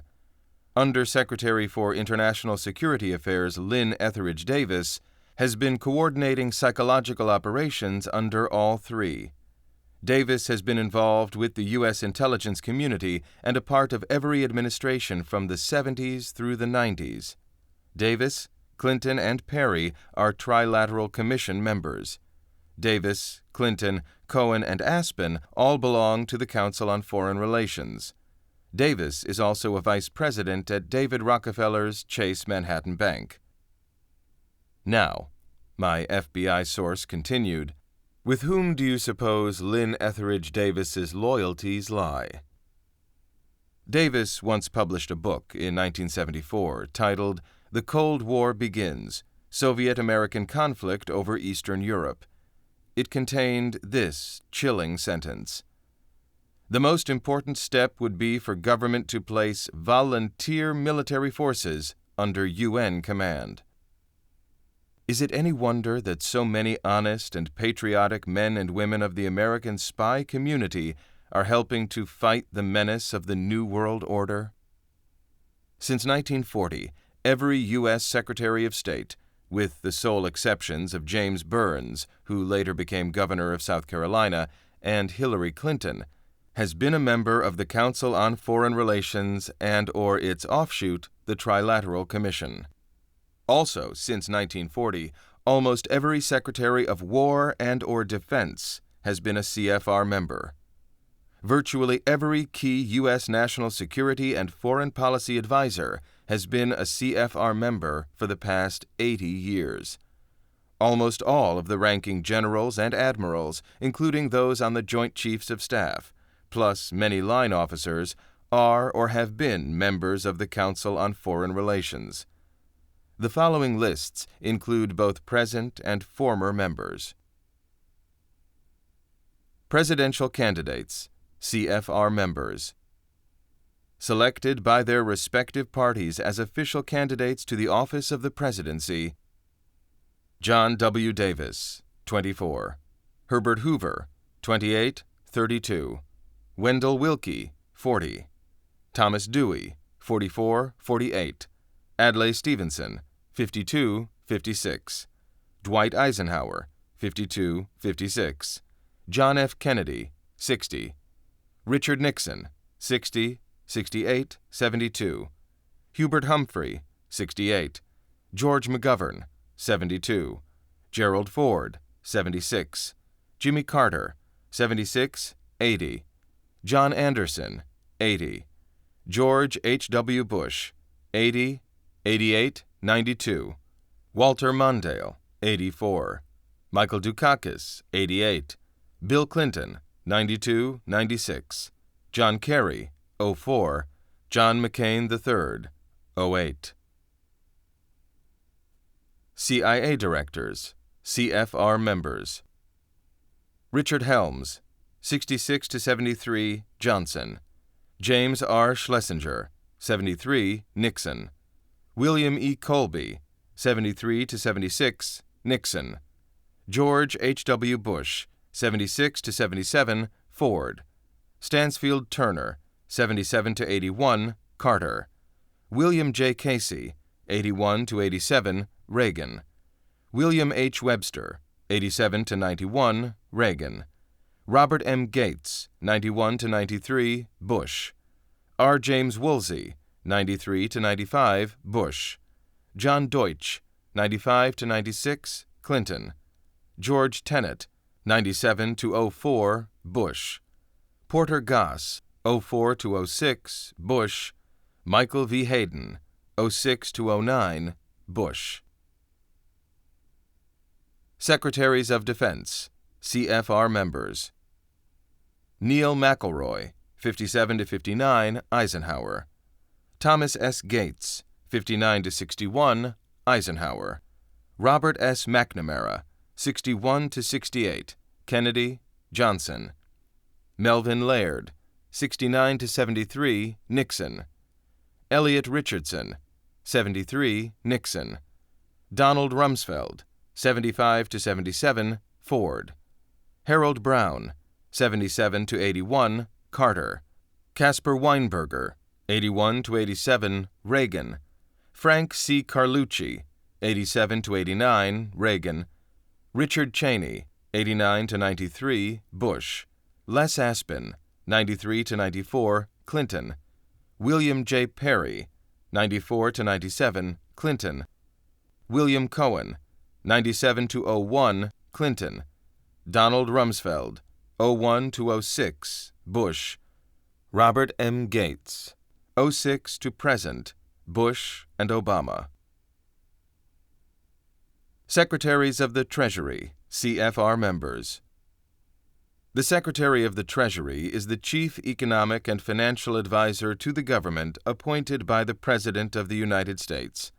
The following Secretaries of the Treasury had membership on the Council on Foreign Relations: Robert B. Anderson, Eisenhower; Douglas C. Dillon, Kennedy, Johnson; Henry Hamill Fowler, Johnson; David M. Kennedy and George P. Shultz, Nixon; William Edward Simon, Nixon, Ford; W. Michael Blumenthal, Carter; G. William Miller, Carter; James A. Baker III, Reagan; Nicholas F. Brady, Reagan; G. H. W. Bush; Lloyd M. Benson, Clinton; Robert E. Rubin, Clinton; Paul H. O'Neill, G. W. Bush; John W. Snow, G. W. Bush; Henry Paulson, G. W. Bush; Timothy Geithner, Obama.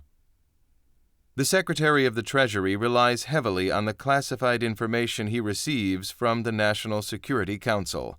This classified information permits the Department of the Treasury to contribute fully to the attainment of national security objectives and to the particular climate of opinion the United States is seeking to achieve in the world, explains Dr. Richard J. Boylan, behavioral scientist, University Associate Professor, Emeritus, and researcher in the summer 2001 issue of True Democracy. As the late Gary Allen noted in his international bestseller, The Rockefeller File, the Rockefellers have made the Treasury Department virtually a branch of the Chase Manhattan Bank. Appointments to the Supreme Court. When a justice retires from the Supreme Court, the general public sees the sitting president nominate a replacement who closely reflects his own thinking, including political and religious beliefs. His nominee is then usually approved by the U.S. Senate. What the general public does not see is how the president shortlists his candidates. If the president is a CFR member, the possibilities are screened by 100 or more council members working together as the special group or the secret team behind closed doors. Each one is vetted to see which choice will best promote decisions that advance the opinion that Council on Foreign Relations members are seeking to promote in the world. If the president is not a CFR member, the odd status of George W. Bush, this selected nominee is still influenced by advisors who are CFR members. This ensures continuity in the Supreme Court through various presidential terms. For instance, the Roe v. Wade watershed case, which established women's right to abortion, was decided by 9 justices chosen by presidents who belonged to the CFR: Berger, Nixon, 1969, Douglas, Roosevelt, 1939, Brennan, Eisenhower, 1956, Stewart, Eisenhower, 1958, White, Kennedy, 1962, Marshall, Johnson, 1967, Blackmun, Nixon, 1970, Powell, Nixon, 1971, Rehnquist, Nixon, 1971. In this case, many people would agree the decision reached was the right one, but the decision may also open the door for selective breeding in the future. It is most distressing to learn that the president does not actually decide on the choice, but is told whom to select for the vacant seat. This not only compromises the American justice system as we believe it should be, it also suggests that the final custodians of our individual rights are, in fact, looking after the interests of the CFR. Chapter 14. CFR and Psychopolitical Operations. According to Department of the Army pamphlet number 525-7-1, The Art and Science of Psychological Operations, the Secretary of Defense is the principal assistant to the President in all matters relating to Department of Defense and exercises direction, authority, and control over the department.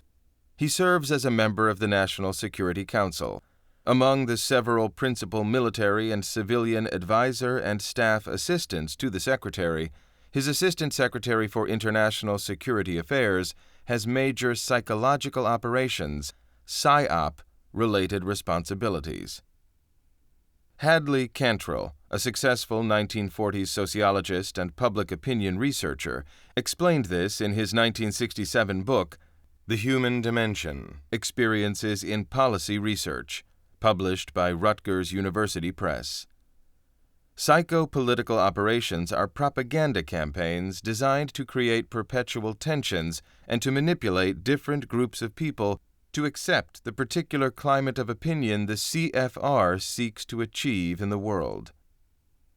As Ken Adachi has noted, what most Americans believe to be public opinion is in reality carefully crafted and scripted propaganda designed to elicit a desired behavioral response from the public.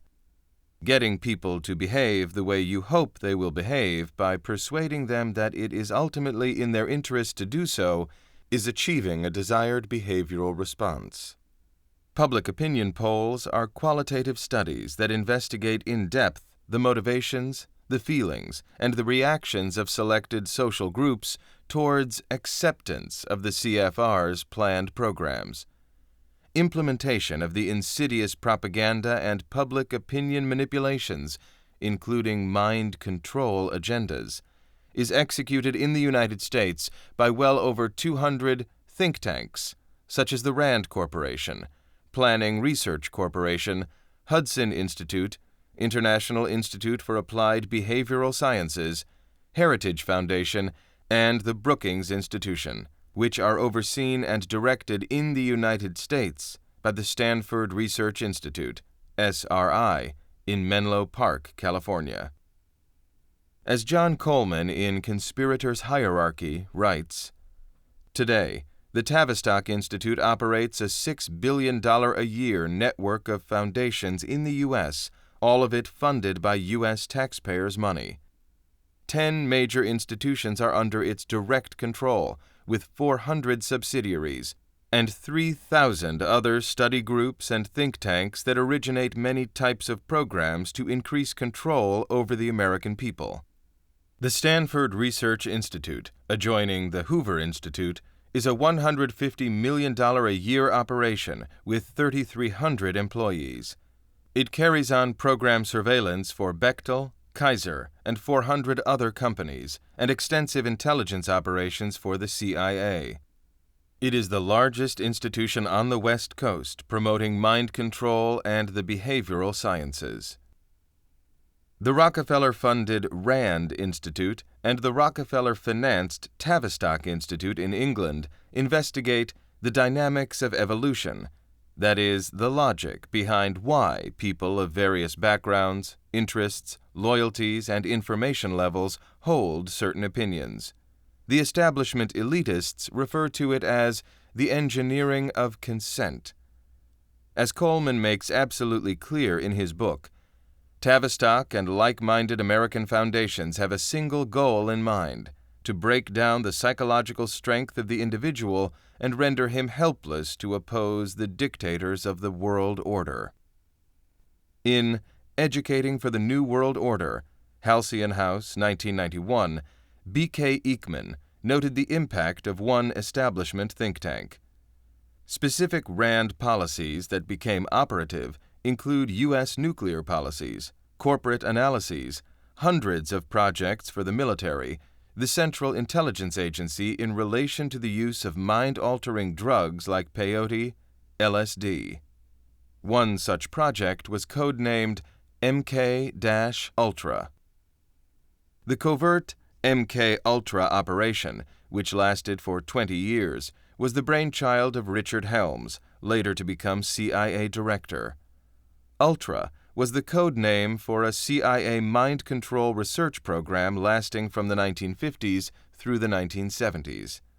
The Doctors, headed by psychiatrist Dr. Ewan Cameron and former Nazi scientists, used some of the same techniques as concentration camps, including electroshock, sleep deprivation, memory implantation, memory erasure, sensory modification, and psychoactive drug experiments. Ironically, Dr. Cameron had served as a member of the Nuremberg tribunal that heard the war crime cases against Nazi doctors.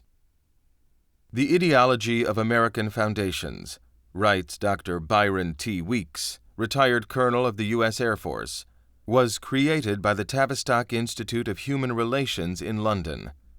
In 1921, the Duke of Bedford, Marquess of Tavistock, gave a building to the Institute to study the effect of shell shock on British soldiers who survived World War I. Its purpose was to establish the breaking point of men under stress, under the direction of the British Army Bureau of Psychological Warfare, commanded by Sir John Rawlings Rees. The February 1971 edition of a Moscow-based Russian magazine, International Affairs, carried an article titled Ways and Means of U.S. Ideological Expansion. It analyzed America's propaganda efforts. Psychopolitical operations are further subdivided into strategic psychopolitical operations that focus propaganda at small groups of people, such as the academics or experts, capable of influencing public opinion, and tactical psychopolitical operations that focus propaganda at the masses through mass communication media, that is, newspapers, radio, television, textbooks, educational material, art, entertainment, etc. Our side evidently saw themselves the same way. Both forms of propaganda are used to manipulate public opinion to attain foreign policy goals in a given period. So said a group of experts in a pamphlet entitled The Art and Science of Psychological Operations, Case Studies of Military Application Volume 1, published in 1976 by the Headquarters Department of the U.S. Army.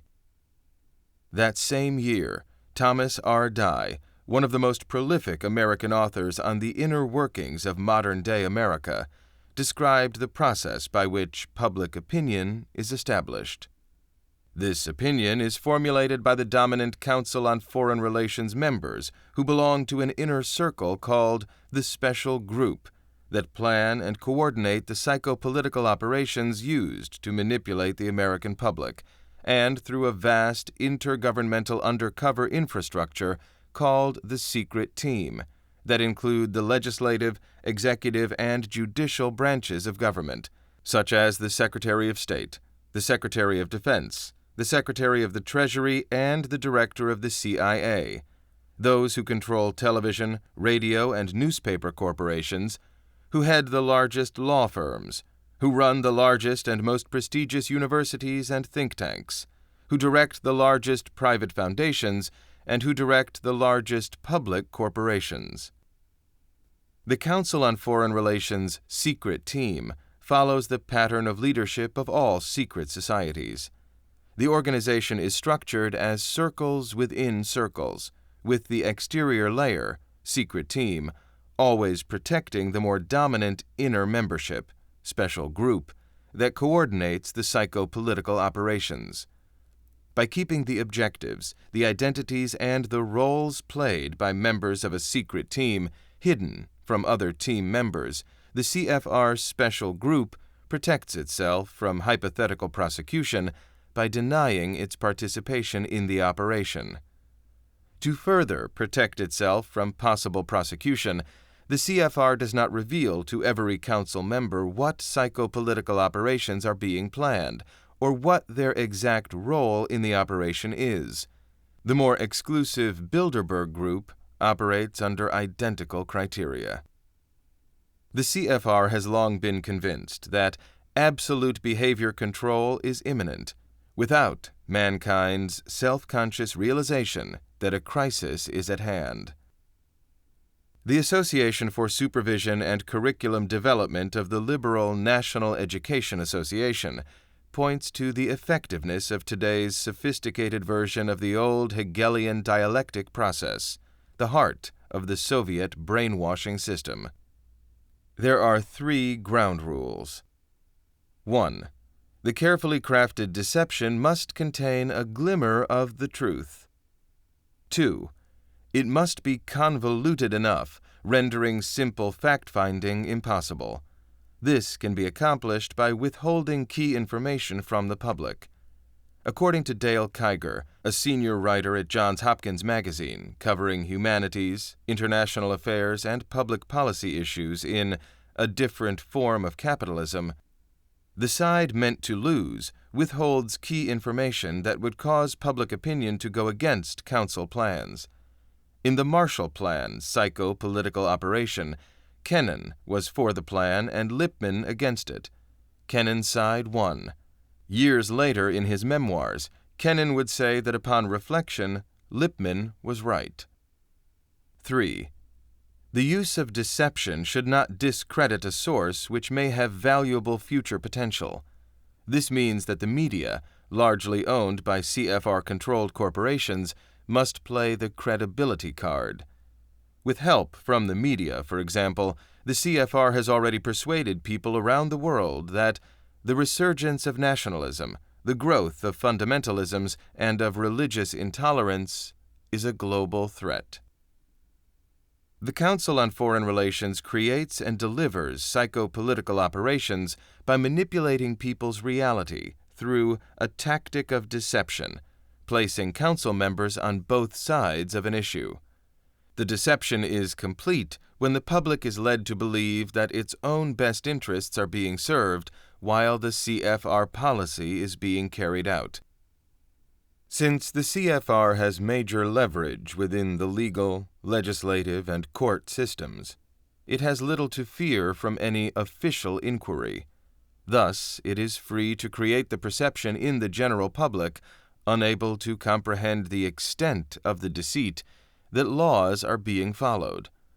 Lawyers, legislators, and judges elected, supported, and protected by the Council are committing blatant illegalities to further CFR aims or to hide improprieties which, if exposed, would cause great public outcry.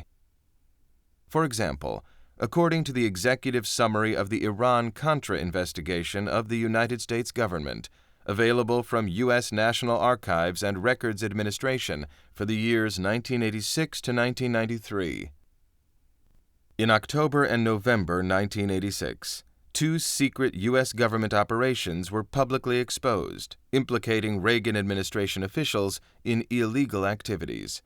The provision of assistance to the military activities of Nicaraguan Contra rebels during an October 1984 to October 1986 prohibition on such aid, and the sale of U.S. arms to Iran in contravention of stated U.S. policy and in possible violation of arms export controls. These operations became known as the Iran-Contra affair. The Iran operation involved efforts in 1985 and 1986 to obtain the release of Americans held hostage in the Middle East through the sale of U.S. weapons to Iran, despite an embargo on such sales. The Contra operations from 1984 through most of 1986 involved the secret governmental support of Contra military and paramilitary activities in Nicaragua, despite congressional prohibition of this support. The Iran and Contra operations were merged when funds generated from the sale of weapons to Iran were diverted to support the Contra effort in Nicaragua.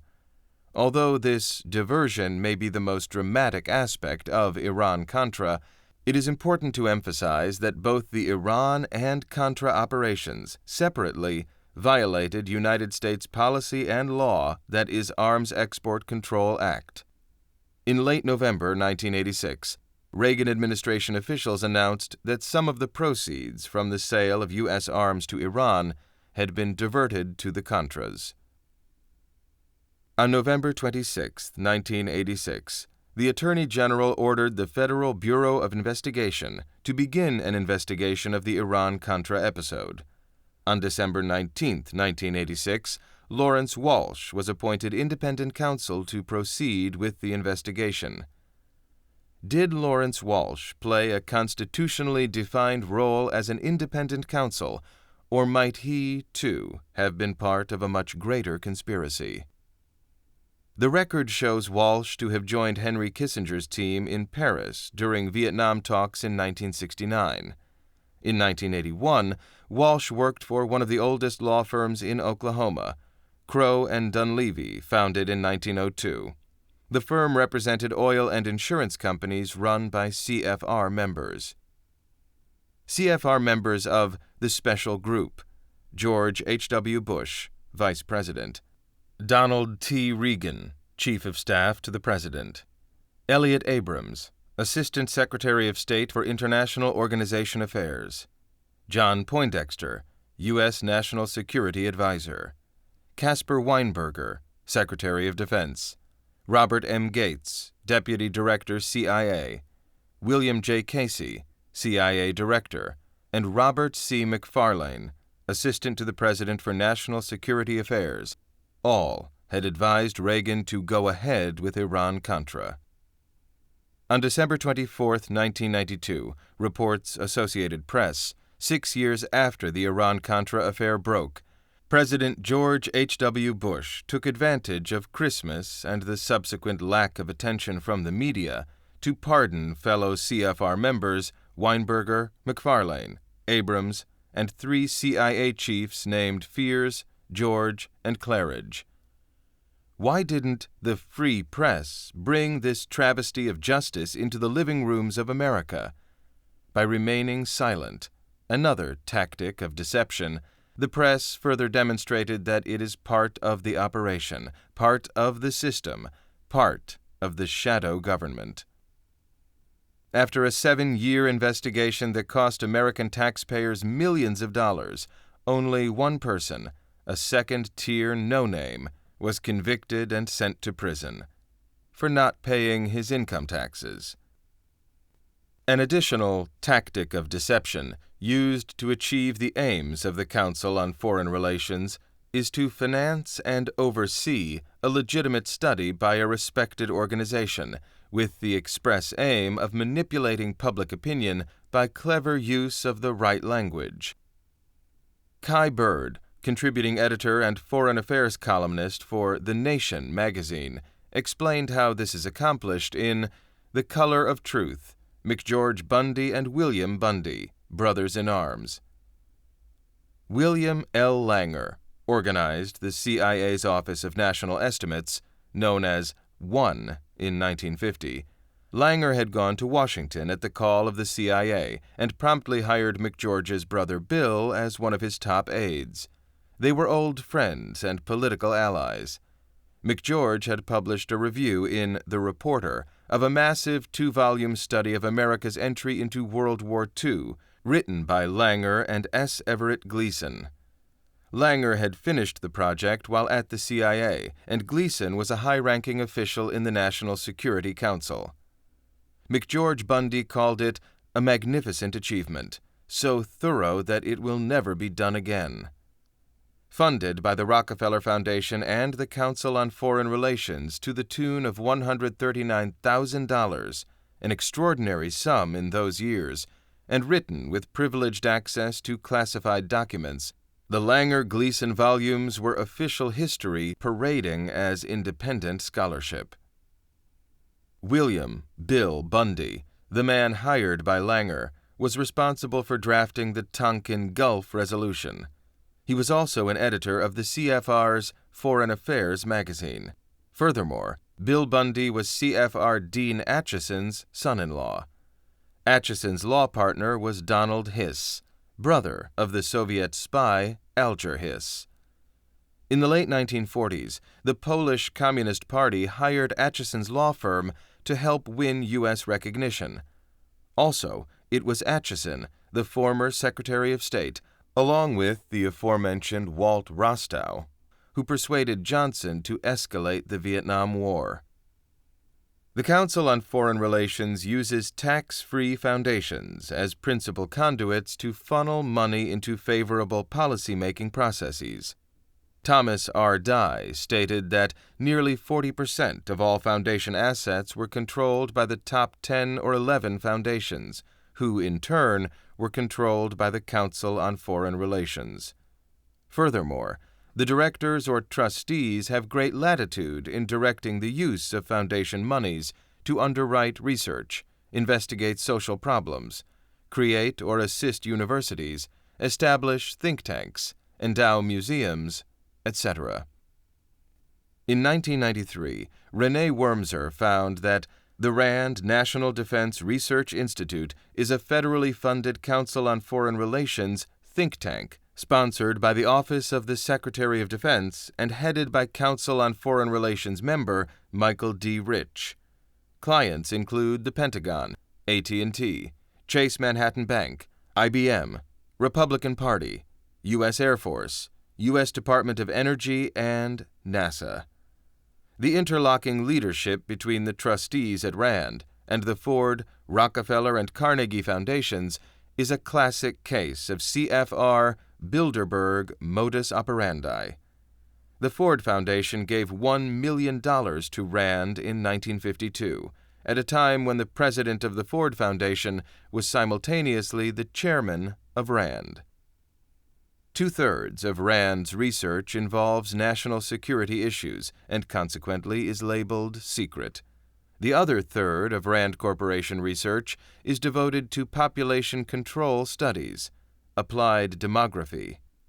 One of the key areas of RAND's expertise deals with studies on how to misinform and to manipulate large groups of people. This often employs yet another tactic of deception, the Orwellian use of double talk. That is to say, peace is called war, pacifists are called terrorists, and those who try to tell the truth are denigrated for spreading hate and spewing evil. In July 1992, influenced by the uncertainty of the dissolution of the Soviet Union and alarmed at the impending changes in Eastern Europe, RAND brought together the leading world experts to discuss the problems in the New World environment. The resulting document was revised, that is, molded to the objectives of RAND, and published as a Summer Institute report titled Peacekeeping and Peacemaking After the Cold War. According to the report, the Secretary-General of the UN defines peacebuilding as post-conflict action. The Secretary-General has linked preventive diplomacy with preventive deployments of military forces. RAND stresses that the Secretary-General, in his Agenda for Peace, emphasizes the need for governments to share information on political or military situations, and in so doing, he is asking for an expansion of intelligence sharing. Again, I emphasize that RAND's expertise in misinforming and manipulating large groups of people is one of the key attributes of this Rockefeller CFR-funded corporation.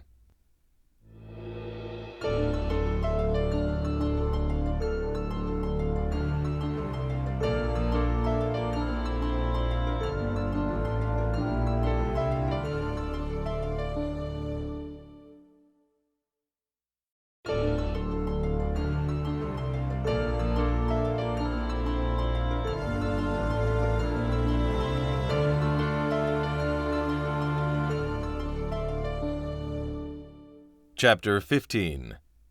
CFR and the Marshall Plan. The Marshall Plan is so named for the speech on June 5, 1947, by former General and then U.S. Secretary of State George Marshall at Harvard University. Marshall proposed a solution to the disintegrating economic and social conditions that faced Europeans in the aftermath of World War II. Under the program, the United States would provide aid to prevent starvation in the major war areas, repair the devastation of those areas as quickly as possible, and invite European countries to join in a cooperative plan for economic reconstruction. According to a brochure available from the Library of Congress of the United States, America also benefited from the plan by developing valuable trading partners and reliable allies among the West European nations. Even more important were the many ties of individual and collective friendship that developed between the United States and Europe. What is less generally acknowledged is that the plan came with strings attached. America made explicit requirements for trade liberalization and increases in productivity, thus ensuring the Americanization of Europe as European political and economic elites became wedded to their American counterparts, with no significant economic or political development taking place without U.S. approval. According to English political writer Richard Greaves in his essay, Who Really Runs the World? The Foreign Assistance Act that emerged in 1948 set up the Economic Cooperation Agency, ECA, to administer the European Recovery Program, ERP. Between the years 1948 to 1951, when the Marshall Plan was formally in operation, Congress appropriated $13.3 billion in aid to 16 Western European states. In an article called The Bilderberg Group and the Project of European Unification in Lobster magazine, political commentator Mike Peters writes, "This unprecedented exercise of international generosity, dubbed by Churchill the most sordid act in history, served direct economic purposes for the internationally oriented U.S. corporations which promoted it. William Clayton, CFR, for example, the Undersecretary for Economic Affairs, whose tour of Europe and letters sent back to Washington played a key role in preparing the plan, and who pushed it through Congress, personally profited to the tune of $700,000 a year, and his own company, Anderson, Clayton and Company, secured $10 million of Marshall Plan orders up to the summer of 1949. General Motors similarly got $5.5 million worth of orders between July 1950 and 1951, 14.7% of the total, and the Ford Motor Company got $1 million, 4.2% of the total. Kai Bird described the hidden aspects of the plan in her book on the Bundy brothers. In 1949, McGeorge Bundy, former Ford Foundation president, took on a project with the Council on Foreign Relations in New York to study Marshall Plan aid to Europe. The Council's study group on aid to Europe included some of the foreign policy establishment's leading figures. Working with young Bundy on the project were Allen Dulles, David Lilienthal, Dwight Eisenhower, Will Clayton, George Kennan, Richard M. Bissell, and Franklin A. Lindsay. Dulles, Bissell, and Lindsay would shortly become high-ranking officials of the newly formed Central Intelligence Agency. Their meetings were considered so sensitive that the usual off-the-record transcript was not distributed to council members. There was good reason for the secrecy. These were probably the only private citizens privy to the highly classified fact that there was a covert side to the Marshall Plan. Specifically, the CIA was tapping into the $200 million a year in local currency counterpart funds contributed by the recipients of Marshall Plan aid. These unvouchered monies were being used by the CIA to finance anti-communist electoral activities in France and Italy, and to support sympathetic journalists, labor union leaders, and politicians. Origins of the Marshall Plan. The origins of the Marshall Plan are, in fact, to be found in the policy formation networks instituted by the Council on Foreign Relations in 1939, prior to World War II. Michio Kaku and Daniel Axelrod in To Win the Nuclear War, the Pentagon's Secret War Plans, explain that the minutes of the closet meetings that were held between the State Department and the CFR beginning in 1939 explicitly detail the role of the U.S. as an encroaching force and a replacement for the British Empire. Mike Peters agreed. The plan, which Marshall presented in his speech at Harvard, had previously been outlined in the proposals of a CFR study group of 1946, headed by the lawyer Charles M. Spofford and David Rockefeller, entitled Reconstruction in Western Europe. According to G. William Domhoff in The Powers That Be, published by Vintage Books in 1978, another effort was made through the Committee for the Marshall Plan formed in 1947 to combat right-wing American isolationists, Chairing the committee was Henry L. Stimson, a former Secretary of War and Secretary of State, who had been a CFR member since the 1920s. He noted that 5 of the 7-member committee were affiliated with the CFR. The movement to form a united Europe was part of a larger plan to form a world government. Carroll Quigley, a professor of history at the Foreign Service School of Georgetown University, traced the evolution of the establishment, aka future New World Order, in the 20th century in Tragedy and Hope, noting that the integration of Western Europe begun in 1948 was motivated by the Marshall Plan. The United States had offered Marshall Plan aid with the provision that the European recovery be constructed on a cooperative basis. This led to the Convention for European Economic Cooperation, signed in April 1948, and the Hague Congress for European Union, held the following month. The Hague Congress called for a united Europe and issued 7 resolutions on aspects of political union. Number 7 stated, "The creation of a united Europe must be regarded as an essential step towards the creation of a united world," according to Dennis Berendt in an article in The New American Magazine. Berendt further explains that the Marshall Plan, aside from helping to put Europe back on its feet, led to the Schuman Plan in 1950, when the French Foreign Minister Robert Schuman proposed that the entire coal and steel production of both France and Germany be placed under the authority of one supranational body, which in turn led to the Coal and Iron Community, then to Euratom, the European Atomic Energy Community, and ultimately to the Common Market. Professor Quigley noted that the Coal and Steel Community was a truly revolutionary organization since it had sovereign powers, including the authority to raise funds outside any existing state's power, control prices, channel investment, allocate coal and steel during shortages, and fix production in times of surplus. In short, the European Coal and Steel Community, ECSC, was a rudimentary government. Coming into force during 1952, the arrangement pooled the coal and steel resources of 6 nations: France, West Germany, Italy, Belgium, Luxembourg, and the Netherlands, under a single authority, lifting restrictions on imports and exports, creating a unified labor market, adopting a joint economic policy, and harmonizing the standard of living in the member states to help prevent another war. Hidden by General Marshall and the CFR crowd was the fact that the ECSC was the first concrete step toward political unification, the first block of the empire building, the empire being the one world government. With the signing of the Treaty of Rome, paving the way for the European Economic Community in 1957, the next step towards a future world government was taken. The Treaty of Rome came into effect on January 1st, 1958. Chapter 16.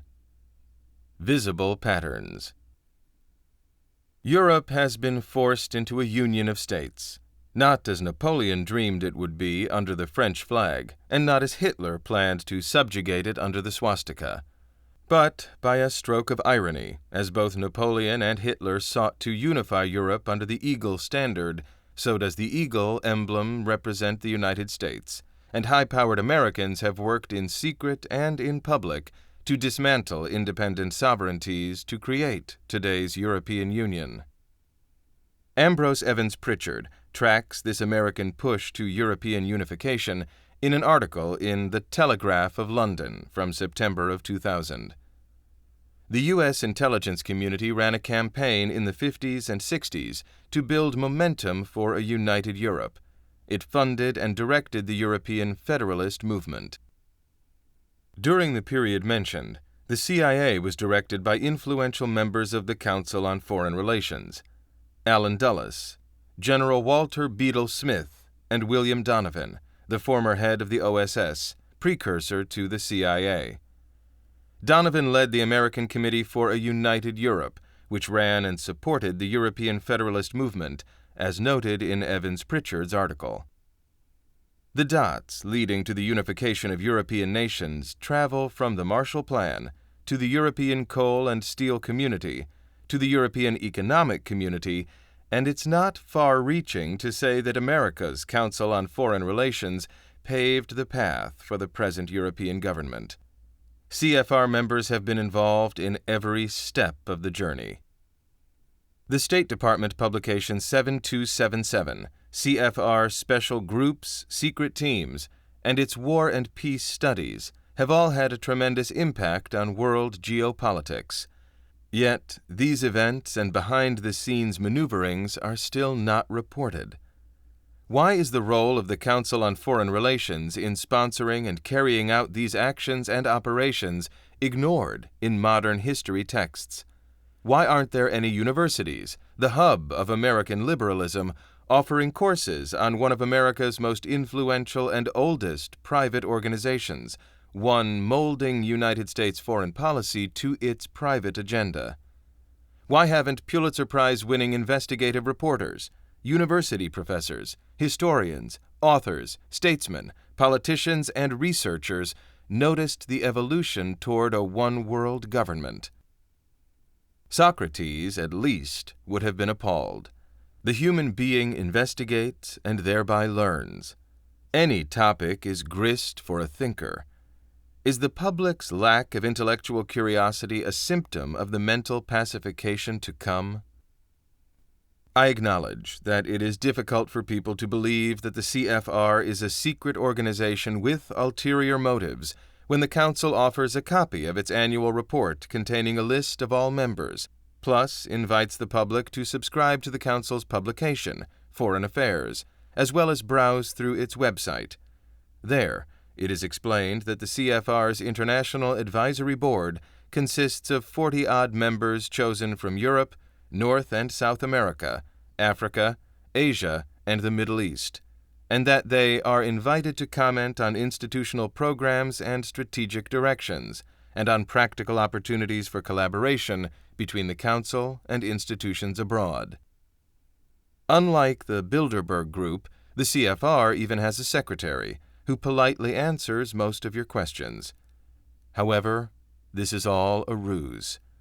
Their true intentions can be found within the pages of the very annual reports they so politely hand out to the public each year. When you examine the CFR's life member list, for instance, you will find that 90% either sit on the Trilateral Commission or belong to the Bilderberg Group, and sharper scrutiny of the CFR's 1992 annual report, for example, reveals the Council emphatically warning in many places and in varying terms that members better not tell outsiders who said what. If this is not a secret organization, then why would the CFR insist on members' utter discretion? At this point, it is important to remember what Title 50, Section 783 of the United States Code, War and National Defense of the United States, declares.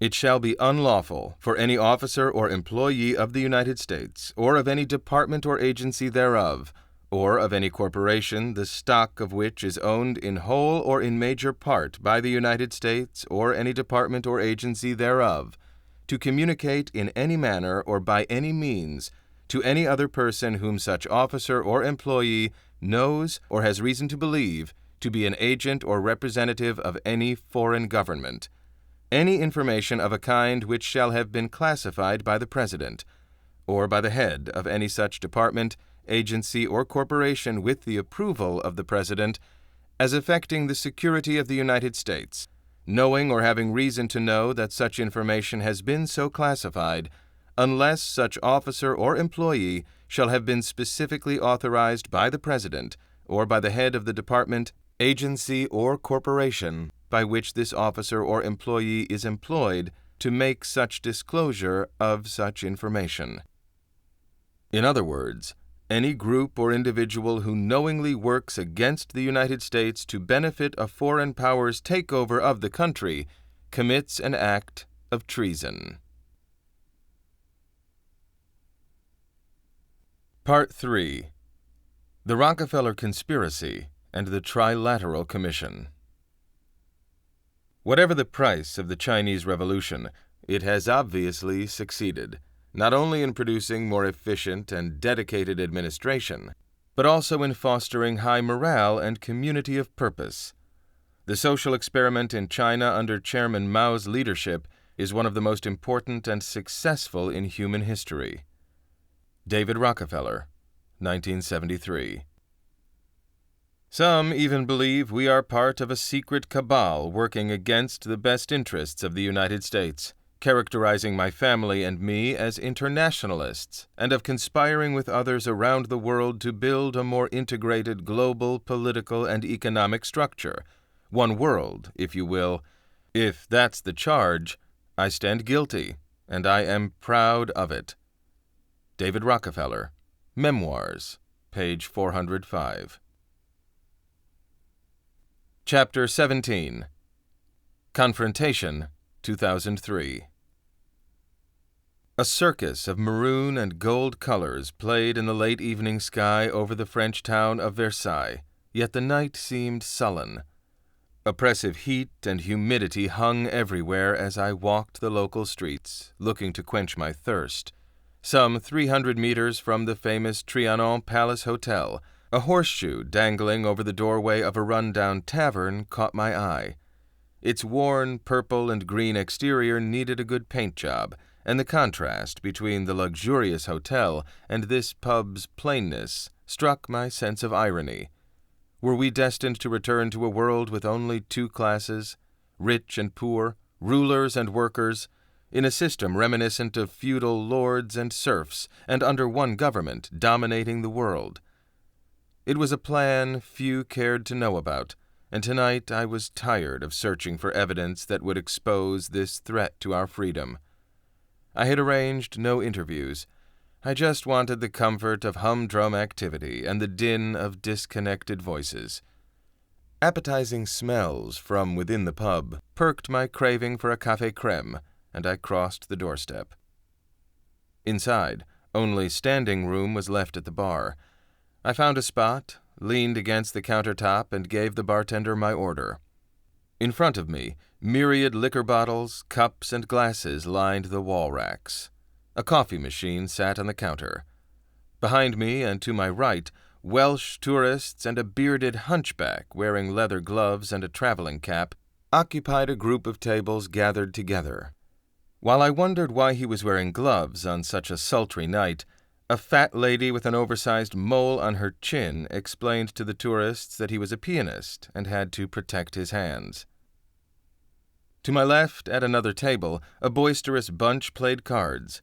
One myopic man drew my attention. I imagined he had just stepped out of a Van Gogh painting. Elderly, bald, and flabby, he wore an oversized gray suit that, rather than streamlining his body, made him look dumpier. Enormous horn-rimmed glasses amplified his pink, watery eyes ogling the people about him. The permanent shadow of a thick beard spread across his jaw and chin, and above his mouth perched a gray-streaked mustache, carelessly clipped. He ordered rum, filled his pipe, and gazed at the game absent-mindedly. It was long past the Parisians' dinner hour of 8 o'clock, and I could hear a piano playing in the drawing room, loud banter and laughter to the exclamations of delighted children. As I paid for my favorite coffee, my perception of the pub changed. Maybe it was so popular that the proprietor didn't have time to give the place a facelift. The thought encouraged me. "I would like to speak to you." I could feel the man's breath stir the hairs on the back of my neck. I instinctively turned to my right. No one was there. "Stay seated, please," wheezed a second voice. My nerve ends bristled. How often was I to be harassed by the CIA or the Mossad, threatened by local police, photographed by security forces? Was this another shakedown? I swiveled around on my bar stool to confront the voices. "Slumming, are we, fellas?" A British-looking gentleman ignored my barb. Mr. Estulin, we are sorry to intrude into your space, but we would very much like to speak to you." He extended a flaccid hand in the hope I might choose to shake it. "Needless to say, we ask your maximum discretion." I could tell from his clumsy syntax that he had acquired his pseudo-cultured English accent from fake literati who specialized in teaching posh British language and manners. "How do you know my name? I don't remember offering it to you." "We know quite a bit about you, Mr. Estulin," claimed the rasping voice of a yellow-haired, broad-shouldered man. He stood behind, in the first man's shadow. No doubt his bodyguard. I dubbed them Tweedledee and Tweedledum. "Indeed," I said, leaning back on my bar stool, letting silence spread between us. Silence was as much my friend as their weapon. The fake Tweedledee lowered his gaze, fished out a cigarette case from the breast pocket of his well-cut jacket, and began to examine it. "For example, we know you are here to cover the Bilderberg conference. You have been following us for many years. Somehow you seem to know the exact location of every meeting, even though most of the attendees do not find out where it will be held until a week prior to the conference. I regret to admit, as much as we have tried to cover our tracks and take all necessary precautions, you seem to know what we discuss and most of our future plans." Tweedledee lifted his gaze and locked on my eyes. "Your meddling, Mr. Estulin, has even influenced our choice of some of the attendees. At one point we thought we found you out. We believed a certain member not attending to the conference was your inside contact. Had you been wrong in your conference predictions, the unsuspecting member could have suffered great personal consequences. Fortunately for him, you were spot on." While I listened, my mind finally tagged the accent he was trying to imitate. Kent. "How do you know all this stuff?" asked Tweedledum. I looked the man over and resisted an urge to smile. Finally, they, representatives of this highly secret group of international power brokers and financiers who formed the Bilderberg Group, were reaching out directly to me. It was a compliment, if a dangerous one. I needed to keep my wits.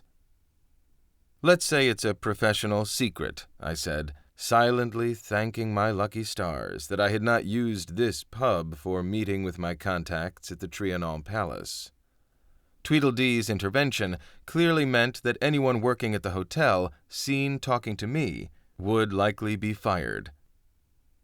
Tweedledum's straw-cropped mustache and bulbous nose twitched at my terse reply. He had huge arching eyebrows and a diminutive mouth that sliced into a cold triangular smile meant to intimidate me. Tweedledee inserted his right hand into his left trouser pocket, letting the divergent coat flaps reveal the watch chain across his waistcoat, and said, "You are quite an enigma, sir." Giving Tweedledum a noticeable glance toward the exit, he made a suggestion in a quiet yet firm tone. "Please follow us outside where we can talk more freely." Curious, I agreed. By now, a huge moon burned through the distant trees edging the hotel terrace. Ahead, streetlights blinked. I could make out faint babble coming from outdoor cafes along the way, as well as barking dogs.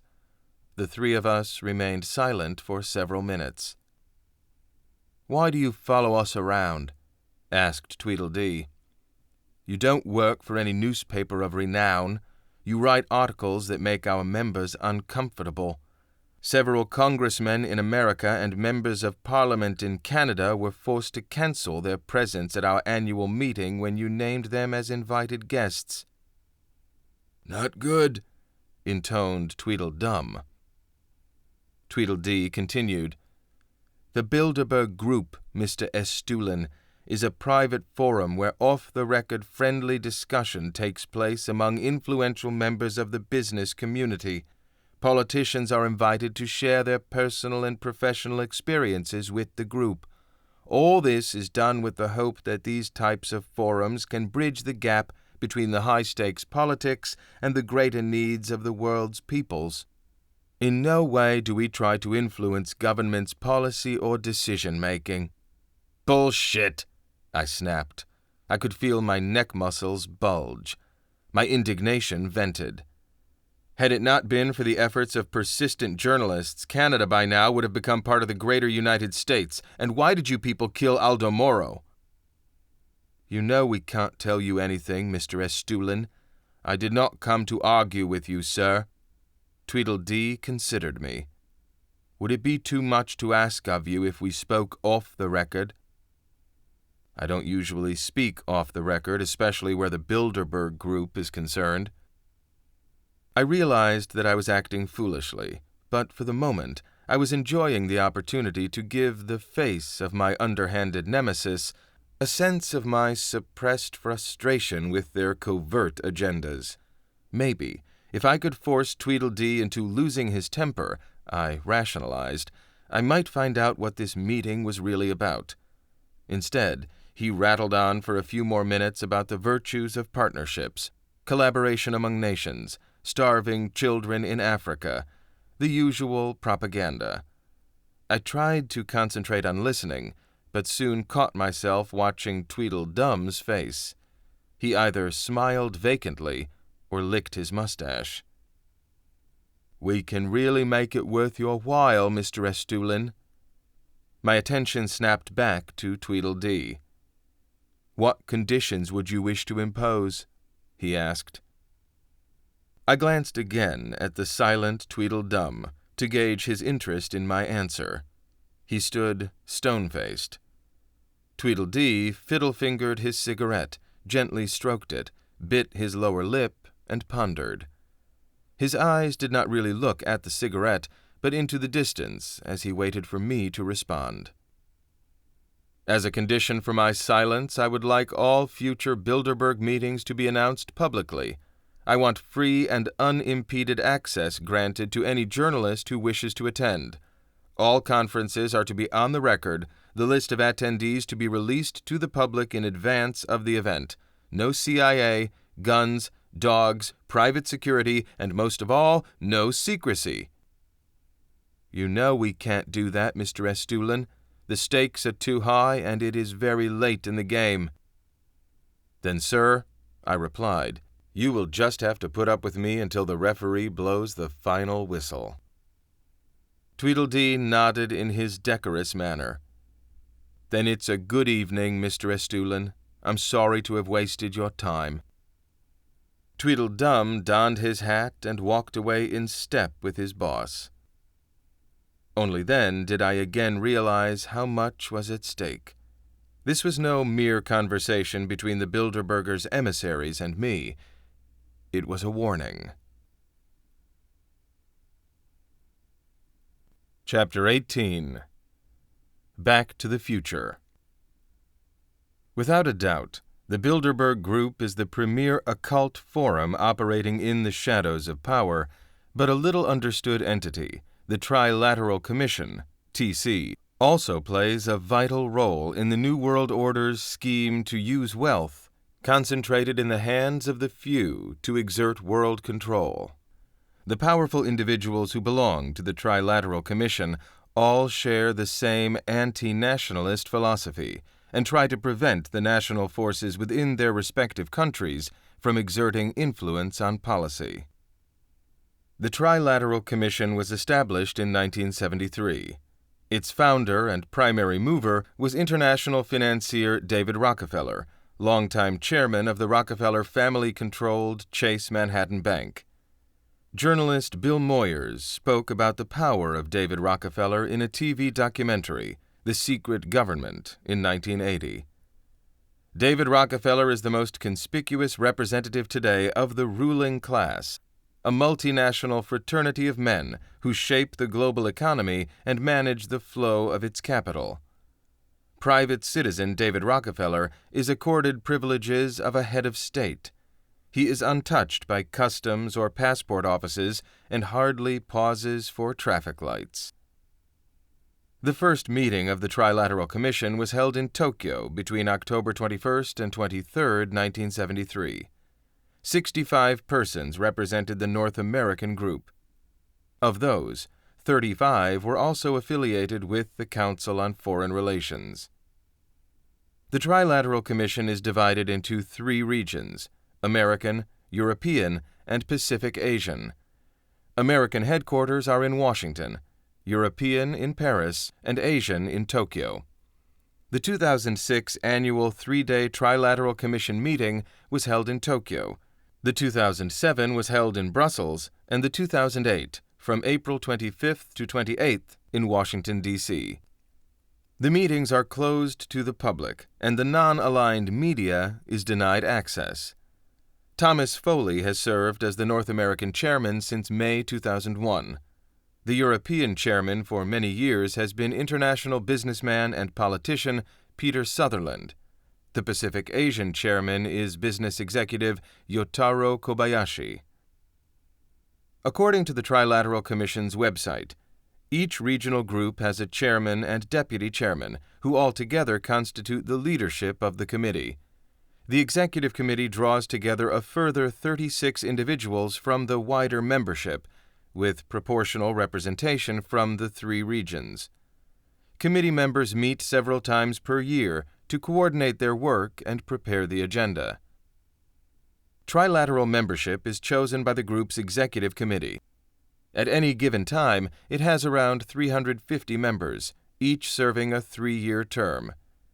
Even a cursory look at the membership list establishes beyond doubt that every one of the people invited to join were and are members of the establishment, the proverbial insiders, recruited with consummate skill and singleness of purpose from the political, commercial, banking, and media sectors.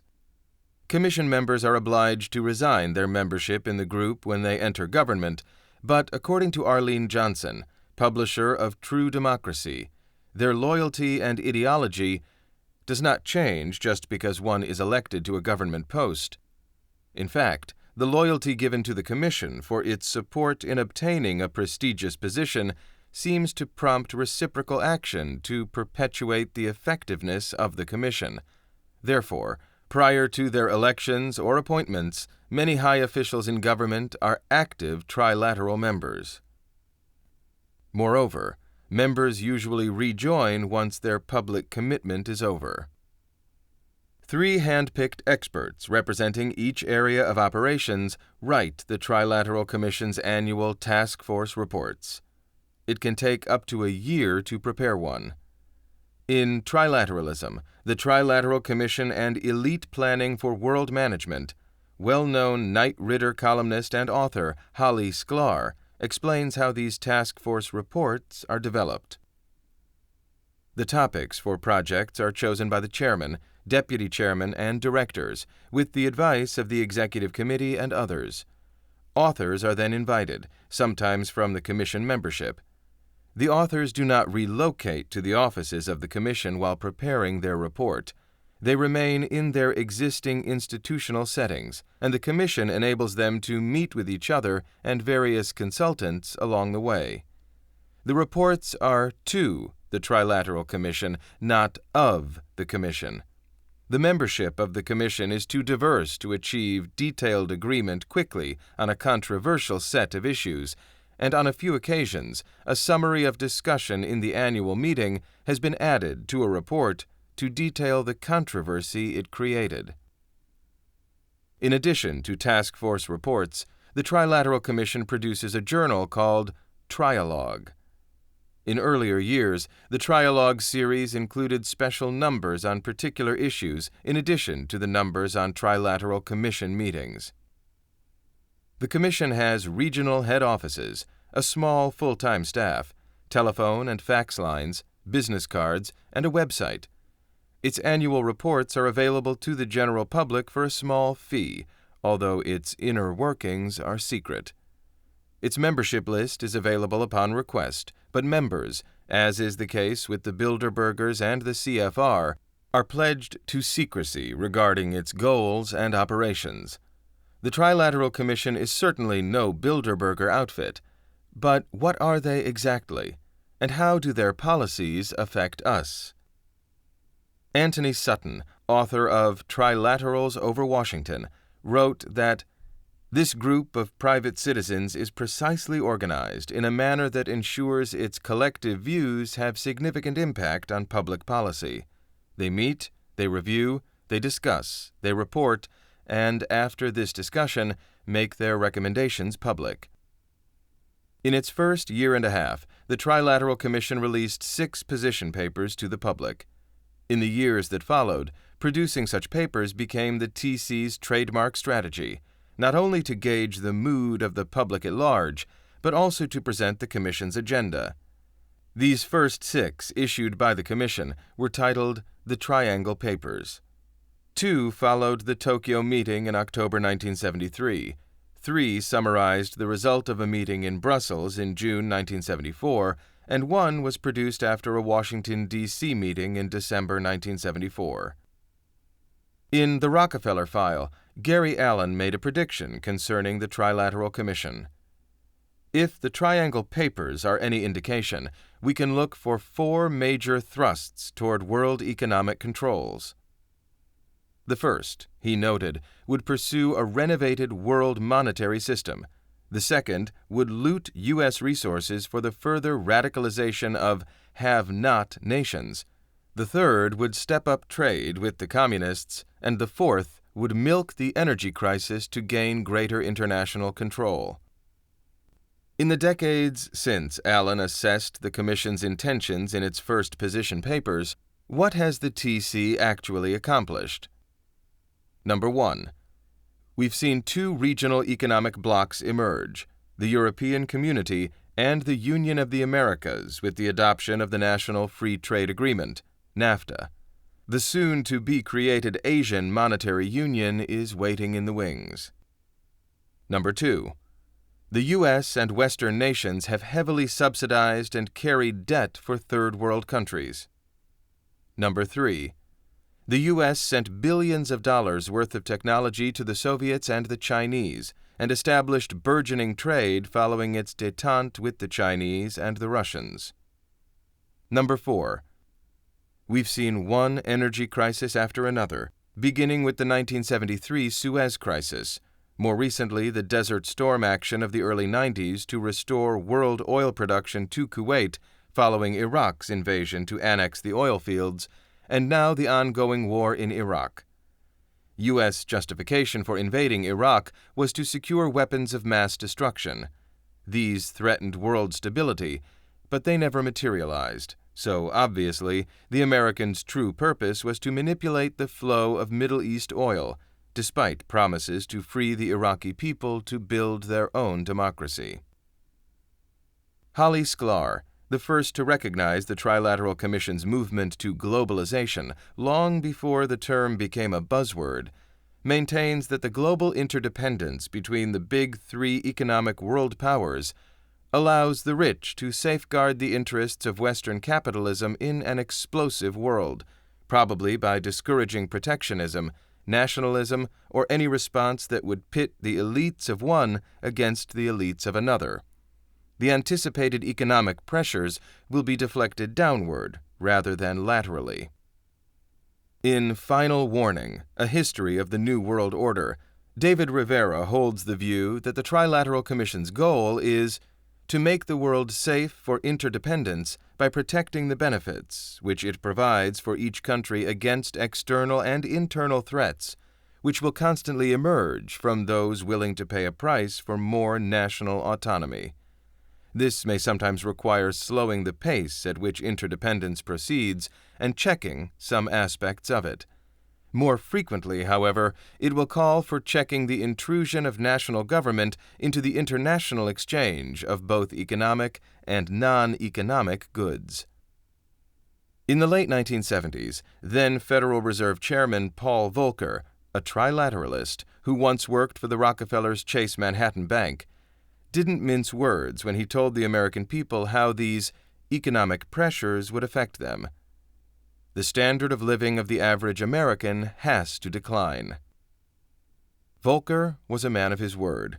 Under his fiscal austerity program implemented during President Jimmy Carter's administration in October 1979, the Treasury bill rate increased an unfathomable 6% during a 6-month period.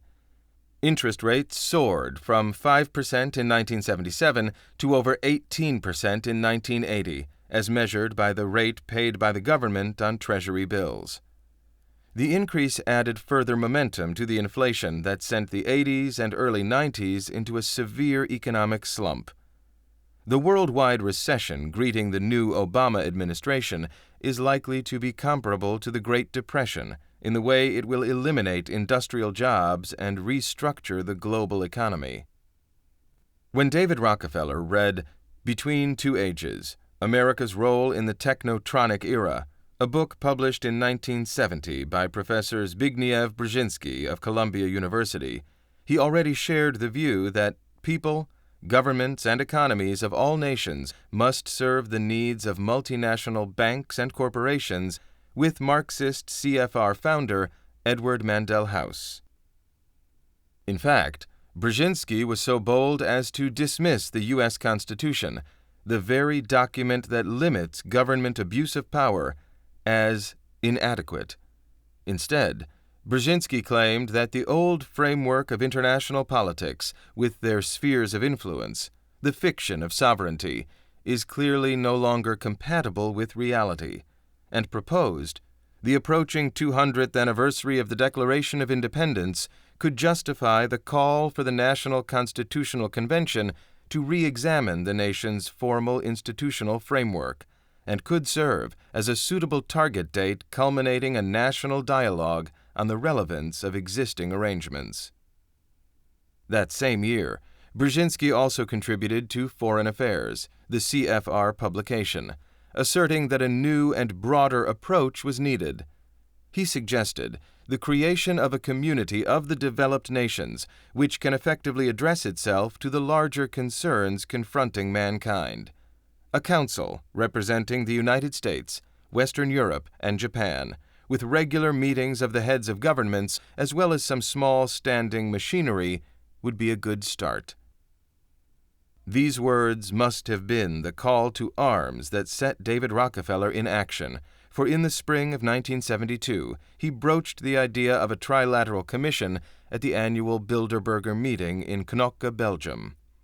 According to George S. Franklin, former Trilateral Commission coordinator, the group responded with great enthusiasm for Rockefeller's proposal of an international alliance that would create strategies and policies to consolidate the 4 pillars of power: political, monetary, intellectual, and ecclesiastical, under a central world government. The next 8 speakers said that this was a marvelous idea. By all means, somebody get it launched. 2 months after the Bilderberg meeting, in July 1972, David Rockefeller lent his famous Pocantico Hills estate in New York's Hudson Valley to be the headquarters for the first organizational meetings of the Trilateral Commission.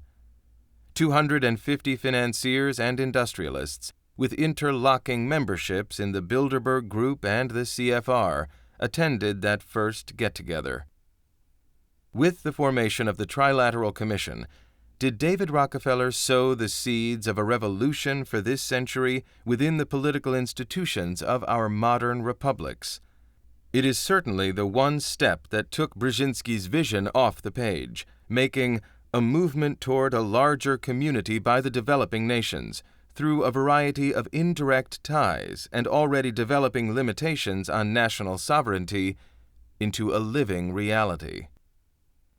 But even in the very best scenario, there is something very disturbing about a power coalition of this magnitude being put together from behind the scenes. Even the establishment-owned Washington Post of January 16, 1977, found unsettling features about the Trilateral Commission. Trilateralists are not 3-sided people. They are members of a private, though not secret, international organization put together by the wealthy banker David Rockefeller to stimulate the establishment dialogue between Western Europe, Japan, and the United States. But here is the unsettling thing about the Trilateral Commission. The President-elect, Carter, is a member. So is the Vice President-elect, Walter F. Mondale. So are the new Secretaries of State, Defense and Treasury, Cyrus R. Vance, Harold Brown, and W. Michael Blumenthal. So is Zbigniew Brzezinski, who is a former Trilateral Director and Carter's National Security Advisor. Also, a bunch of others who will make foreign policy for America in the next 4 years. The establishment crowd got the message. Soon after, Katharine Graham, chairperson of the board of Washington Post Companies, was offered a trilateral membership to go along with her memberships in the Bilderberg Group and Council on Foreign Relations. From then on, that leading newspaper no longer felt it necessary to shine the light of truth on the newest of private organizations. From its inception, the Commission aimed to fashion an enduring partnership among the ruling elites of North America, Western Europe, and Japan, and its coordination among the 3 spheres of power constitutes the reason for dubbing itself the Trilateral Commission. The TC first needed to educate the public and leaders of most countries to switch from their concept of a world split into separate nations to thinking in terms of global perspectives. Long after the Trilateral Commission's inauguration, its official website claimed credit for the realization of the global marketplace. The growing interdependence that so impressed the founders of the Trilateral Commission in the early 1970s is deepening into globalization. The need for shared thinking and leadership by the trilateral countries, who, along with the principal international organizations, remain the primary anchors of the wider international system, has not diminished, but, if anything, intensified. At the same time, their leadership must change to take into account the dramatic transformation of the international system. As relations with other countries become more mature and power more diffuse, the leadership tasks of the original trilateral countries need to be carried out with others to an increasing extent. So, what's next? Brzezinski foresaw this international interdependent community being funded by a global taxation system. How curious! This is exactly what the Bilderbergers have been pushing for the United Nations since the early 1990s. Commission membership. The August 2007 roster of the Trilateral Commission includes members from every European nation. While in the past the Asian group was made up of Japanese commissioners, today's Trilateral Commission has added new members from emerging Asian economies such as Indonesia, Malaysia, the Philippines, and Thailand, as well as seasoned capitalist centers such as Australia, New Zealand, South Korea, and Singapore. Furthermore, David Rockefeller and Zbigniew Brzezinski, the Commission founders and members of the Executive Committee from North America, have truly made the Trilateral Commission into a globalist organization. New trilateralists from such exotic locations as Kuwait, Morocco, Jordan, and the Ukraine have joined Domingo F. Cavallo, former economy minister of Argentina, and a man, according to many, responsible for destroying the Argentine economy. Carefully screened candidates from Taiwan, Turkey, Israel, Hong Kong, South Africa, Uruguay, China, Russia, and Brazil have also been admitted. Excluding only Equatorial Africa and the Indian subcontinent, the Trilateral Commission has truly expanded into a global powerhouse. Who are the people that form part of this private organization called the Trilateral Commission? Most are unknown, even to their countrymen, but inconsequential they are certainly not. They are present and past presidents, ambassadors, secretaries of state, Wall Street investors, international bankers, foundation executives, think tank executives, lobbyist lawyers, NATO and Pentagon military leaders, wealthy industrialists, union bosses, media magnates, university presidents, and key professors, select senators and congressmen, as well as wealthy entrepreneurs. The largest proportion of TC membership comes from global corporations. United States, 34%, Western Europe, 39%, Japan, 65%. Holly Sklar has explained why unions are included in the TC's membership. A labor component helps control popular isolationism and reduces the distance separating trilats from the masses of ordinary folk. Originally, the difference between the Bilderbergers and the TC was that the much older Bilderberg Group was limited in participation to NATO members from Western Europe, the USA, and Canada. Today, the group has expanded its qualifications in step with the European Community and NATO, and admits citizens of ex-Warsaw Pact nations into the group. Although the Trilateral Commission paints itself as a harmless debating society of private citizens who do not influence public policy, should we believe them? Why would Commission members give so much of their time to a mere academic exercise with so little significance? Journalist and researcher Robert Erringer notes in The Global Manipulators, Pentacle Books, 1980, that many of the original members of the Trilateral Commission are now in positions of power where they are able to implement policy recommendations of the Commission, recommendations that they themselves prepared on behalf of the Commission. Could the Commission's real objectives be to collaborate with the Bilderbergers and the Council of Foreign Relations in establishing public policy objectives to be implemented by governments worldwide? That was Anthony Sutton's conclusion in Trilaterals Over America. After all, as Brzezinski noted in Between Two Ages, though the objective of shaping a community of developed nations is less ambitious than the goal of world government, it is more attainable. Debating society indeed. At the Trilateral Commission's 25th anniversary dinner in 1998, Henry Kissinger revealed how the proposed establishment of the TC had been initially presented to him. In 1973, when I served as Secretary of State, David Rockefeller showed up in my office one day to tell me that he thought I needed a little help. I must confess the thought was not self-evident to me at the moment. He proposed to form a group of Americans, Europeans, and Japanese to look ahead into the future. And I asked him, "Who's going to run this for you, David?" He said, "Zbig Brzezinski." I knew that Rockefeller meant it. He picked something that was important. When I thought about it, there actually was a need. This need Kissinger refers to, but does not mention, related to his loss of control over the members of the Council of Foreign Relations as they grew ever more divided over the Vietnam War. He suddenly saw the advantage in creating a new global body that could supersede the CFR. Rockefeller's selection of Professor Zbigniew Brzezinski of Columbia University as the director of the new organization made further sense to Kissinger, because Brzezinski's ideas to create a vast alliance between North America, Western Europe, and Japan not only mirrored Rockefeller's thinking, but also paralleled his own, and that of CFR founder Edward Mandell House. However, according to an article by Will Banyan in Nexus magazine, in David Rockefeller's autobiography, Memoirs, Rockefeller fails to acknowledge his goals in forming the Trilateral Commission.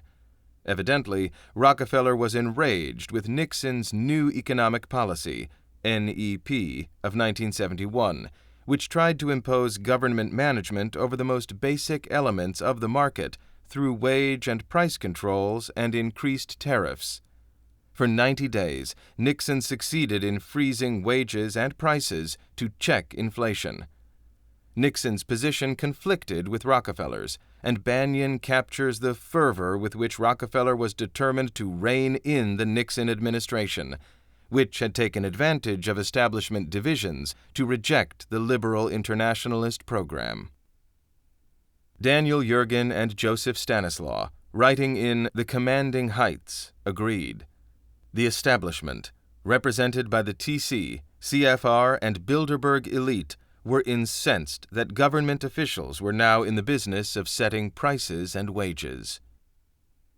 Setting up the Trilateral Commission became Rockefeller's plan to encourage unity among the industrialized powers as a temporary alternative to a United Nations increasingly dominated by radicalized Third World states, so that together they could achieve his goal of a more integrated global political and economic structure.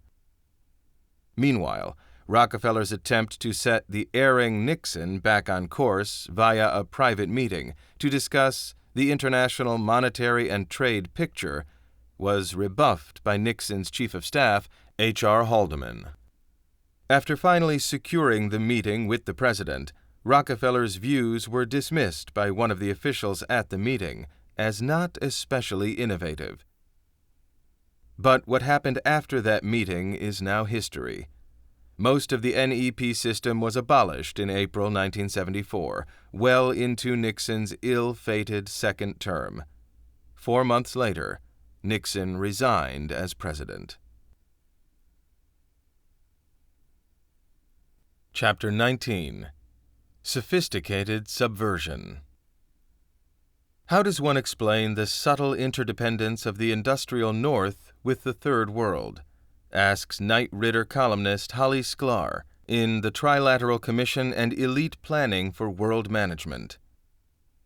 In 1991, an economist and The Nation's contributing editor, Doug Henwood, posted his answer in the Left Business Observer, a newsletter he had founded in 1986.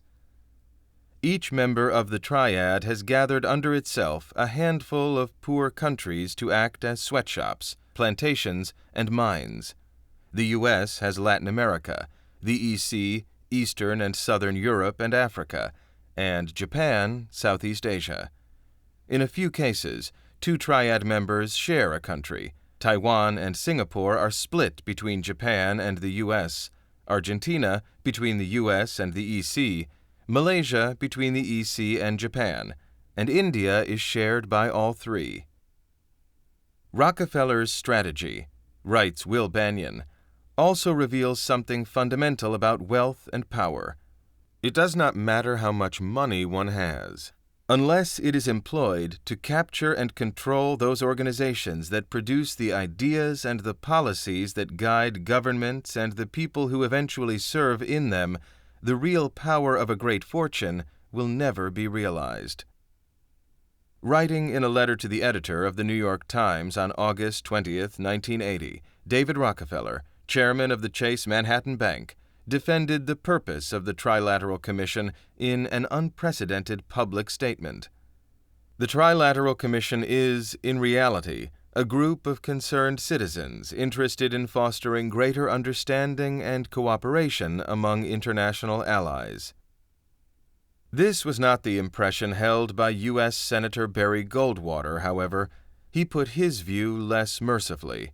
In his book, With No Apologies, he termed the Trilateral Commission David Rockefeller's newest international cabal, and said, "It is intended to be the vehicle for multinational consolidation of the commercial and banking interests by seizing control of the political government of the United States." Senator Jesse Helms, speaking from the Senate floor on December 15, 1987, went even further in his assessment of the interlocking private societies. This campaign against the American people, against traditional American culture and values, is systematic psychological warfare. It is orchestrated by a vast array of interests comprising not only the Eastern establishment, but also the radical left. Among this group, we find the Department of State, the Department of Commerce, the money center banks and multinational corporations, the media, the educational establishment, the entertainment industry, and the large tax-exempt foundations. Mr. President, a careful examination of what is happening behind the scenes reveals that all of these interests are working to create what some refer to as a new world order. Private organizations such as the Council on Foreign Relations, the Royal Institute of International Affairs, the Trilateral Commission, the Dartmouth Conference, the Aspen Institute for Humanistic Studies, the Atlantic Institute, and the Bilderberg Group serve to disseminate and to coordinate the plans for this so-called New World Order in powerful business, financial, academic, and official circles. The influence of establishment insiders over our foreign policy has become a fact of life in our time. This pervasive influence runs contrary to the real long-term national security of our nation. It is an influence which, if unchecked, could ultimately subvert our constitutional order. Isn't that interesting?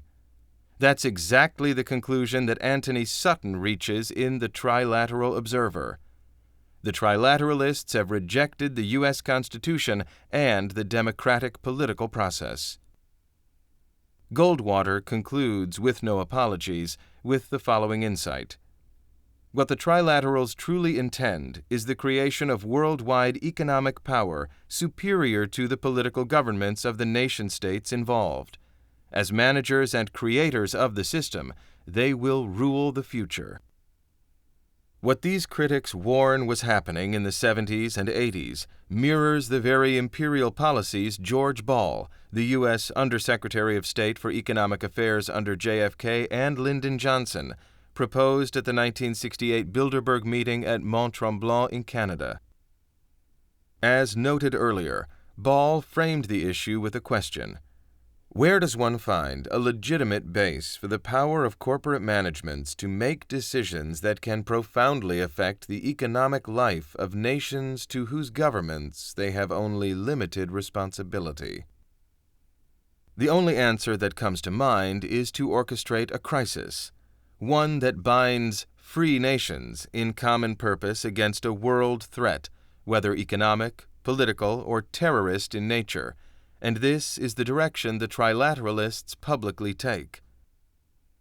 Their methods were outlined in a candid 1974 report, The Crisis of Democracy, co-written by Harvard political scientist Samuel Huntington, Michel Crozier, a French sociologist and member of the Académie des sciences morales et politiques, and Japanese trilateralist Joji Watanuki. Their report suggested the need for a dialectic game between the Department of State and multinationals. The first one will have to exert pressure upon developing countries for them to adopt liberal legislations and to quit nationalizations, while multinationals should transfer to the Department of State their knowledge on the countries where they work. The report further asserts that a democratic republic is only one way of constituting authority, and it is not necessarily a universally applicable one. There are potentially desirable limits to the indefinite extension of political democracy. A government will have little ability, short of cataclysmic crisis, to impose on its people the sacrifice which may be necessary. In many situations, the claims of expertise, seniority, experience, and special talents may override the claims of democracy as a way of constituting authority. The arenas where democratic procedures are appropriate are, in short, limited. Sounds repressive, doesn't it? The report also expressed anxiety at the increased popular participation in and control over established social, political, and economic institutions, and especially a reaction against the concentration of power of Congress and of state and local government. In other words, the Trilateralists are worried that people in a democratic society might rebel against the way they want to run things. So, to prevent such resistance from happening, the Trilateralists recommend introducing powers of decree, says Gary Allen, to restore a more equitable relationship between governmental authority and popular control through centralized economic and social planning, centralization of power within Congress, a program to lower the job expectations of those who receive a college education. Of course, none of these initiatives can become truly effective without first subjugating the press and then putting it on a short leash. Therefore, the Trilateral Commission proposes limitations on freedom of the press, such as prior restraint of what newspapers may publish in unspecified, unusual circumstances, the assurance to the government of the right and the ability to withhold information at the source, moving promptly to reinstate the law of libel as a necessary and appropriate check upon the abuses of power by the press, and press councils enforcing standards of professionalism, the alternative to which could well be regulation by the government. Make no mistake, the passages quoted here are not those published by critics of the Trilateral Commission. The wording comes directly from formal Trilateral Commission proposals. The idea of a media control and media monopoly that obfuscates the truth may seem preposterous to many a Western person. Nevertheless, as early as 1983, Ben Bagdikian, the former editor of the Saturday Evening Post, in a book simply titled The Media Monopoly, revealed the interlocking directorates among the 50 corporations that control what Americans see, hear, and read. You may recall the earlier discussion of Bilderberg influence over U.S. media. Bagdikian's most recent update, The New Media Monopoly, 2004, puts the number at 5 corporations controlling America's fourth estate. Take the Corporation for Public Broadcasting, for example. PBS, supposedly, is a public institution. According to its website, PBS is a non-profit media enterprise owned and operated by the nation's public television stations. A trusted community resource, PBS uses the power of non-commercial television, the Internet, and other media to enrich the lives of all Americans through quality programs and education services that inform, inspire, and delight. Available to 99% of American homes with televisions and to an increasing number of digital multimedia households, PBS serves nearly 90 million people each week. The cornerstone of PBS's programming is the evening television news program, The News Hour with Jim Lehrer. Jim Lehrer, however, is a member of the Council on Foreign Relations. For most of PBS's history, funding was provided by AT&T, a CFR company. Archer Daniels Midland, whose chairman Dwayne Andreas was a member of the Trilateral Commission. PepsiCo, a CFR company, whose newly promoted chief executive officer, Indra Krishnamurthy Nuyi, is a Bilderberger and a Trilateral Commission Executive Committee member, and Smith Barney, a CFR company, one of the world's leading financial institutions. Furthermore, Smith Barney is interlocked with Citigroup Incorporated, a global financial services company that is a member of the Bilderberg Group, the CFR, and the Trilateral Commission. Journalists who participate in the News Hour with Jim Lehrer are some of the best-known political pundits in the United States, such as Paul Gigot, David Gergen, William Crystal, and William Safire. All of them belong to the Bilderberg Group, the CFR, or the Trilateral Commission. Would it be reasonable for us to suspect that PBS might not be quite as impartial in certain delicate matters of public interest, such as the U.S. constitutional crisis envisioned by Brzezinski, the future of nation-states, and of national sovereignty? 3 years after publishing The Crisis of Democracy, Samuel Huntington, a member of the CFR and TC, was promoted to the post of Coordinator of National Security Planning for Jimmy Carter's National Security Council. As the Council's coordinator, Huntington drafted Presidential Review Memorandum 32, PRM 32, which led to Carter's presidential order creating the Federal Emergency Management Agency on June 19, 1979. FEMA, the Crisis Command Center, does not operate under the orders of the President, but under the National Security Council, whose members belong to the Bilderberg, CFR, TC combines, and interlocked leadership. One of FEMA's past directors is the ubiquitous Zbigniew Brzezinski, the prognosticator of one-world idealism. Craig S. Carpel wrote Cartergate, The Death of Democracy, for Penthouse's November 1977 edition. The presidency of the United States and key cabinet departments of the federal government, he asserted, have been taken over by a private organization dedicated to the subordination of the domestic interests of the United States to the international interests of the multinational banks and corporations. It would be unfair to say that the Trilateral Commission dominates the Carter administration. The Trilateral Commission is the Carter administration. Carpel's words may seem like a gross exaggeration until we note Henry Kissinger's declaration to the head of state of Canada, a neighboring country and a staunch ally of the United States. "Jimmy Carter is not the President of the United States," said Kissinger. "The Trilateral Commission is the President of the United States. I represent the Trilateral Commission." This was reported to me by persons within earshot of the conversation. Are you still not convinced we are facing a grave threat to our individual freedoms and democratic way of life? Here are a few more examples. Richard Cooper, a Maurits C. Boas Professor of International Economics at Harvard, headed the Trilateral Commission's task force on monetary policy, which recommended selling official gold reserves to private markets. When Cooper was named the U.S. Undersecretary of State for Economic Affairs, the International Monetary Fund sold a portion of its gold. In 1976, C. Fred Bergston, along with Georges Bertoin and Kinhide Mushakoji, prepared Commission Task Force Report No. 11, called The Reform of International Institutions. They stated their overriding goal, making the world safe for interdependence.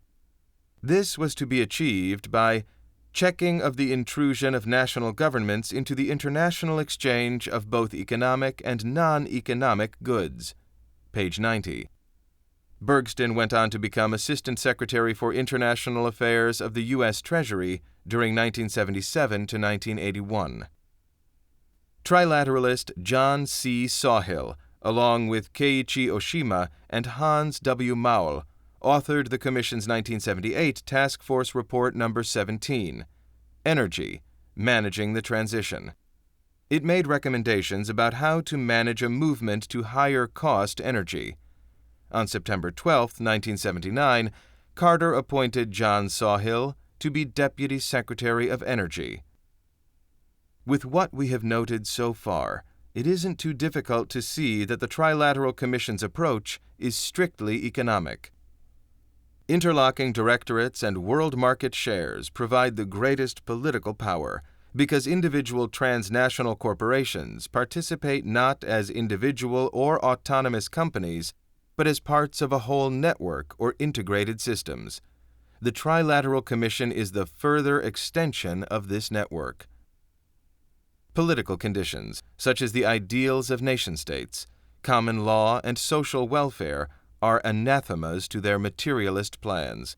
Freedom, spiritual, political, and economic, is frowned upon, and its necessity denied any importance in the trilateralist vision of global financial partnership and interdependence.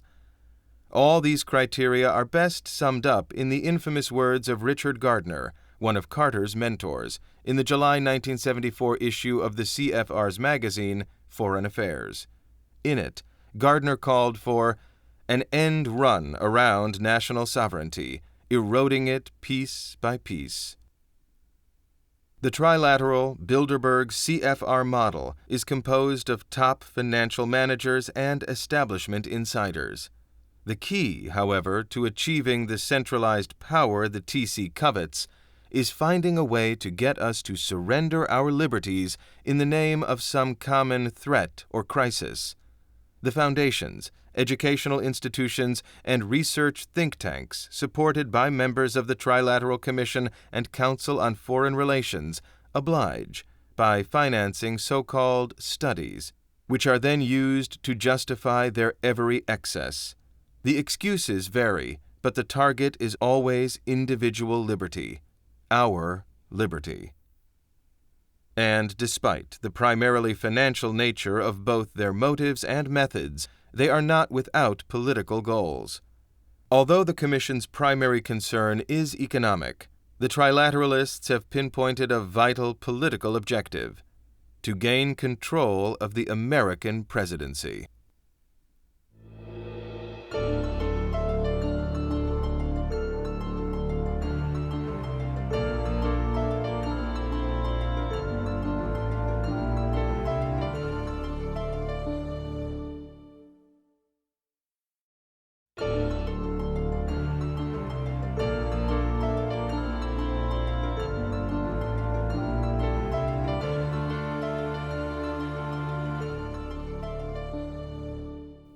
Chapter 20. Packaging a President. In the spring of 1972, a high-profile group of men gathered for dinner with W. Averell Harriman, the grand old man of the Democratic Party, a Bilderberger and member of the CFR. Also present were Milton Katz, a CFR member and director of international studies at Harvard, Robert Bowie, who would later become deputy director of the CIA, George Franklin, David Rockefeller's coordinator for the Trilateral Commission, and Gerald Smith, U.S. Ambassador at Large for Non-Proliferation Matters. The focus of their discussion was the not-too-distant 1976 U.S. presidential elections. Harriman suggested that if the Democrats wanted to recapture the White House, we had better get off our high horses and look at some of those Southern governors. Several names cropped up. Among them were James Earl Carter, governor of Georgia, Reuben Askew, governor of Florida, and Terry Sanford, former governor of North Carolina and, at the time, president of Duke University. Katz is reported to have promptly informed David Rockefeller that Carter was a viable candidate and could be sold politically to the American public.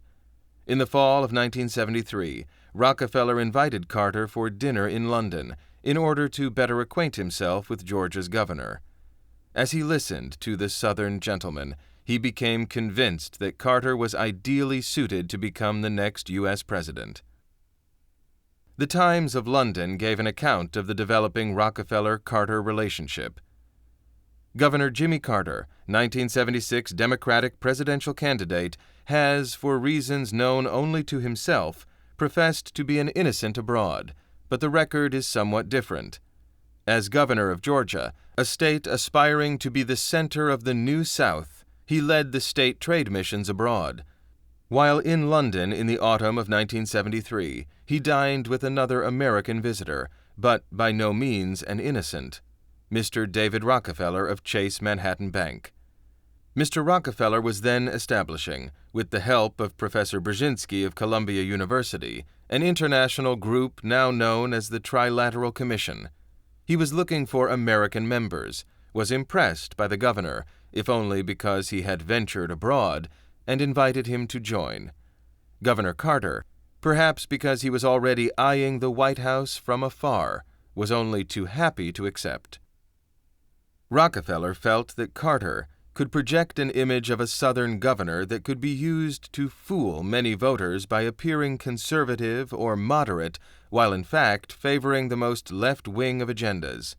The idea was to use Carter to court both white and black voters, who could be delivered by the Democrat Party's big urban political machines. In fact, before moving forward, we should backtrack to the screening process and to 1973. That year, Carter and Askew were invited to David Rockefeller's Tarrytown, New York estate. Also present was Zbigniew Brzezinski, who was helping Rockefeller screen prospects for the Trilateral Commission. Carter's Southern gentility charmed both men, but what impressed them more was that Carter had already opened up trade offices for the state of Georgia in Brussels and Tokyo. This seemed to fit perfectly with the aspirations of the Trilateral Commission. However, what truly impressed them wasn't Carter's independence. Rather, what endeared Carter to the establishment crowd was his ruthlessness and ambition. As Gary Allen writes in his controversial 1976 book, Jimmy Carter, Jimmy Carter, Carter's overwhelming ambition and corruptibility made him vulnerable. It included conniving with his own personal banker, Bert Lance, to funnel bank depositors' money into Carter's peanut business and into the bank accounts of Lance associates and family members to finance Carter's campaign, while waiting for federal matching funds. The illegalities involved were enough to send the whole gang to jail, and the key to exposure was in the hands of David Rockefeller and his fellow banking insiders. Thus, a peanut farmer was plucked out of the peanut field by the CFR, Bilderberg, and soon-to-be Trilateral Commission organizations and discovered as a potential presidential candidate. In Carter's acceptance speech after winning the nomination at the Democratic National Convention, He attacked the unholy, self-perpetuating alliances that have been formed between money and politics, a political and economic elite who have shaped decisions and never had to account for mistakes nor to suffer from injustice. When unemployment prevails, they never stand in line for a job. When deprivation results from a confused welfare system, they never do without food or clothing or a place to sleep. When public schools are inferior or torn by strife, their children go to exclusive private schools. And when bureaucracy is bloated and confused, the powerful always manage to discover and occupy niches of special influence and privilege. On the basis of the last paragraph, one may actually feel inclined to believe that Jimmy Carter truly was an outsider. But was he really? Let's see. 12 individuals belonging to the CFR-TC Combines, according to a June 1976 article in the Los Angeles Times, helped Carter prepare his first major speech on foreign policy. Zbigniew Brzezinski, Richard Cooper, Richard Gardner, Henry Owen, Edwin O. Reischauer, Averell Harriman, Anthony Lake, Robert Bowie, Milton Katz, Abram Chase, George Ball, and Cyrus Vance. With a writing team like this, how could Carter come up with a bad political speech? But each of these men was an insider heavyweight with an agenda. Most belonged to the Bilderberg Group. All were members of the Council on Foreign Relations and the Trilateral Commission. In the speech they created for Carter, they created what the American people craved to hear from a prospective leader.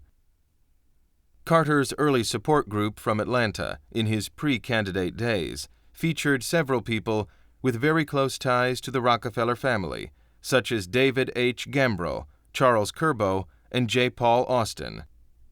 The outsider Gambrill family was a major shareholder in Eastern Airlines, where David's brother Lawrence Rockefeller was the biggest individual shareholder. However, Carter played the role of an outsider to perfection, and immediately upon entering the White House, he filled many of the administrative positions with CFR and trilateralist insiders. An astounding 40% of the American trilateral members joined the Carter administration. In all, 291 members of either the CFR or TC or both formed part of the Carter presidency. Among them, of course, both President Carter and Vice President Mondale. The December 2, 1976 edition of the Wall Street Journal covered the screening of 16 prospects in Plains, Georgia, and reported that Cyrus Vance, trilateralist, was to be given the post of Secretary of State. At the time, he was a director of IBM, Pan Am Airways, and a member of the Foreign Policy Task Force, vice chairman of the CFR, as well as a former deputy director of defense. With such an associate, Carter could hardly be called an outsider. Michael Blumenthal, a trilateralist and a member of the CFR, was given the post of Secretary of Treasury. This appointment was quickly followed by that of Harold Brown, TC, CFR, to the post of Secretary of Defense. Zbigniew Brzezinski, Bilderberg, CFR, TC, was chosen to become Carter's national security advisor. Andrew Young, CFR, TC, became U.S. Ambassador to the United Nations, and Paul A. Volcker became chairman of the Federal Reserve Board. U.S. News and World Report took note of the unmistakable influence of trilateralists on Jimmy Carter.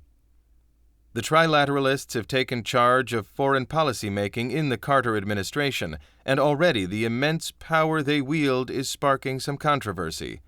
Active or former members of the Trilateral Commission now head every key agency involved in mapping U.S. strategy for dealing with the rest of the world.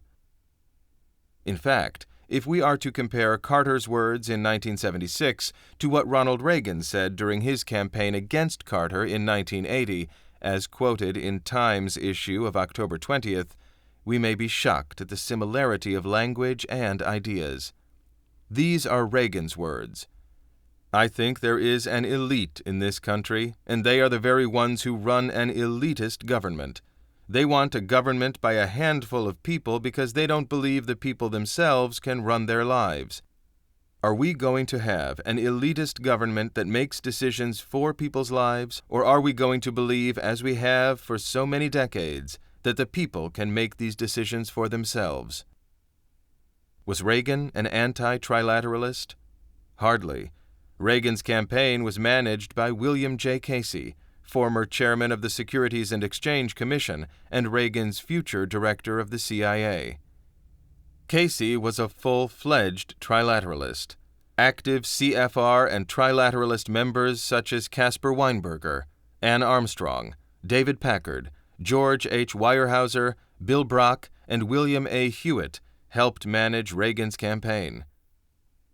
Additionally, Reagan's 59-member transition team responsible for selection and screening of candidates for major governmental posts consisted of 28 CFR members, 10 Bilderbergers, and 10 trilateralists. Amongst them figured such outsiders as Henry Kissinger, Alexander Haig, George Shultz, former Secretary of Treasury under Nixon, Donald Rumsfeld, and Alan Greenspan. Yet this maneuvering would never have become nearly as effective or even possible had it not been for the close cooperation between the media and people under the control of the Bilderberger CFR-TC apparatus.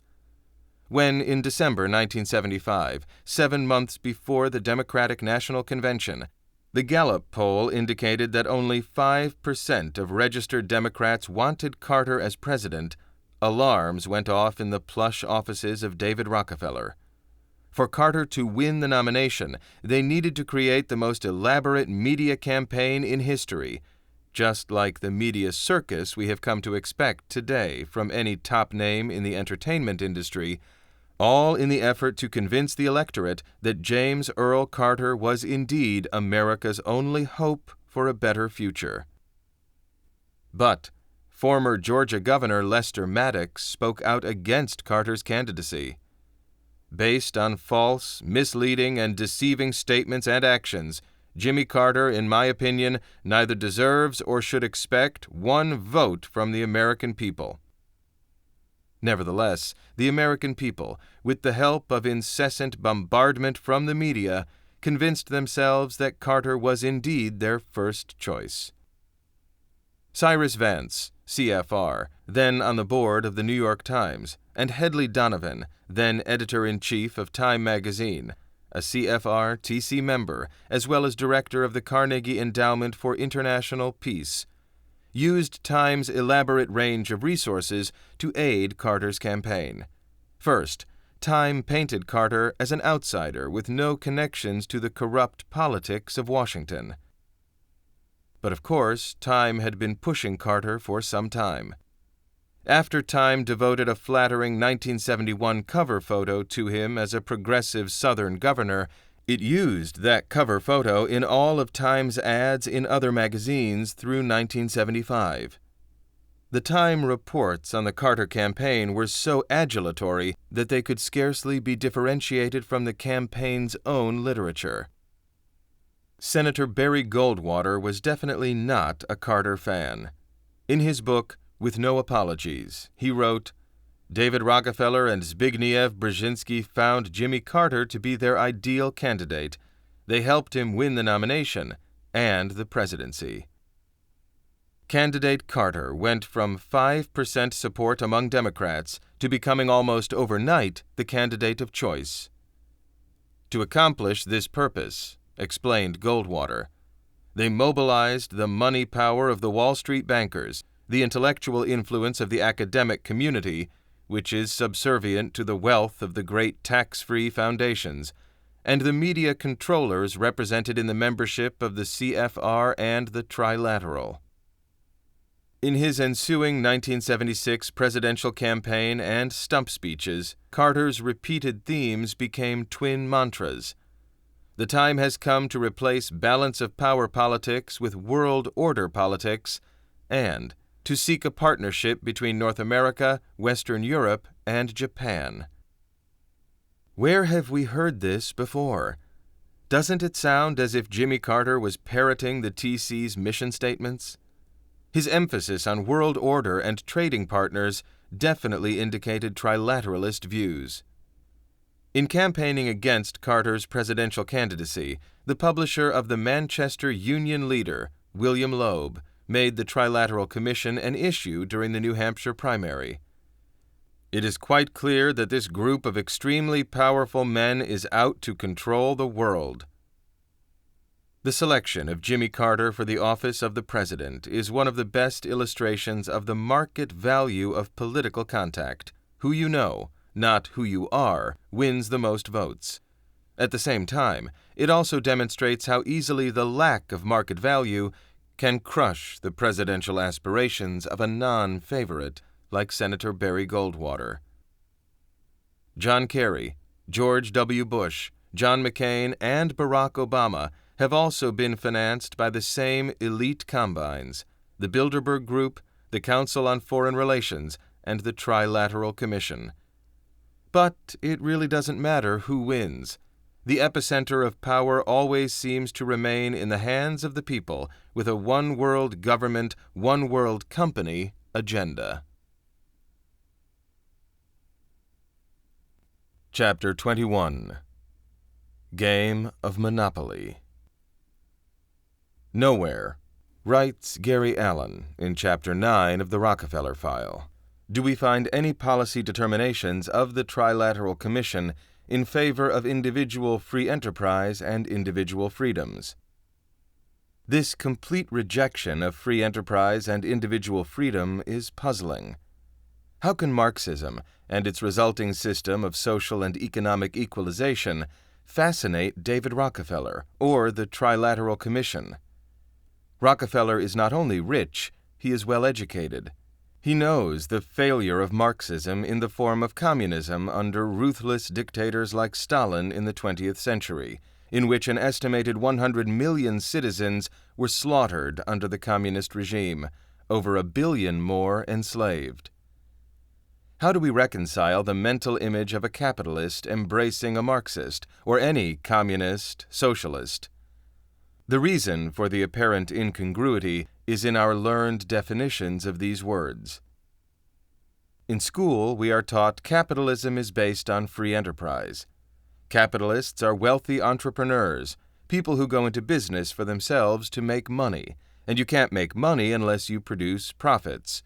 This is the cornerstone of free enterprise. Worldwide, free enterprise becomes free trade in a global marketplace. Everyone works to make money, which produces profits to invest in more businesses and industries that make money to create more jobs that spread wealth and build a higher standard of life for all. The goods and services produced are the collaborative result of individual imagination and innovation. Whatever the mind can conceive, it can achieve. The individual owns his job, his business, his property. Whatever he earns for himself, he keeps and can spend in any way he chooses. Individual wealth generates state wealth through the application of taxes. Not so for a Marxist, as we understand Marxism. Everything is for the state, nothing is for the individual. Under Marxist, communist, or socialist systems, private ownership is banned. A one-party political structure controls the state's economic planning, in which the people receive an equal distribution of goods and property. There is no incentive to excel at a job or to implement improvements to the state's methods of working because there is no recognition of individual effort. So, why should anyone seriously believe the apparent contradiction that bankers of the magnitude of Rockefeller, Morgan, and the Rothschilds, the mainstays of our free enterprise system, would voluntarily support and finance an anti-capitalist, godless revolution for communists? How would the West, the paragon of capitalism and freedom, benefit from such a program?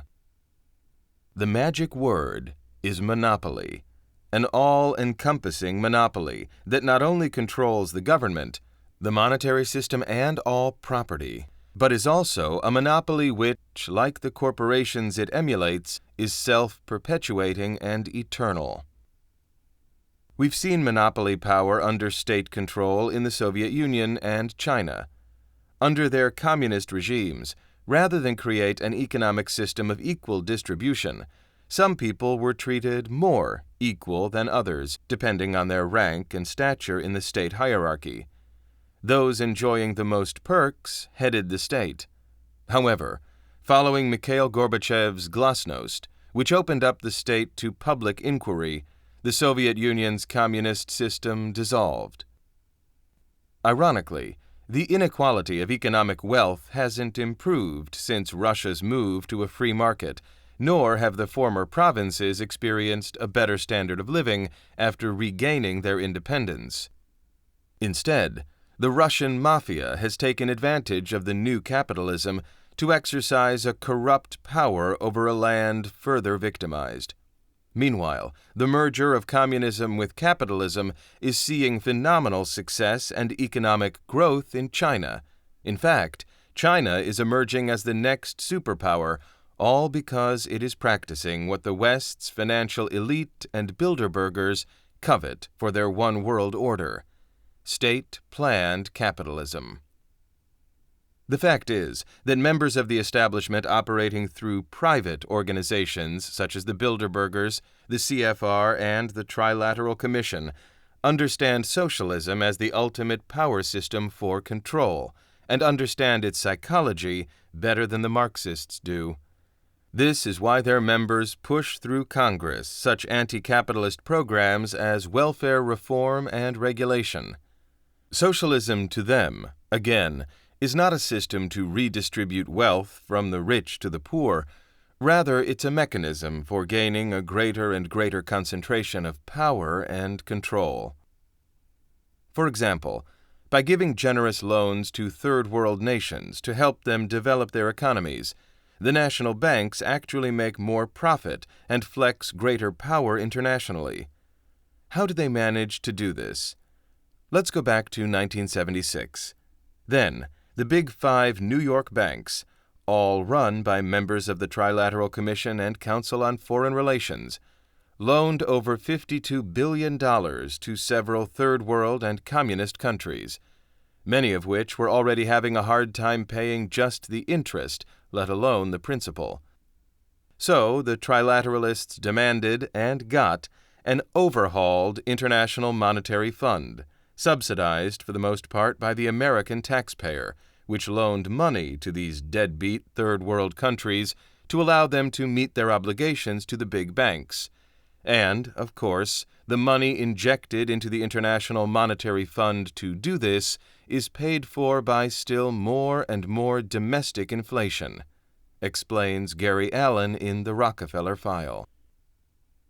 In Confessions of a Monopolist, published in 1906, Frederick C. Howe talked about how the strategy works in practice. The rules of big business: get a monopoly. Let society work for you.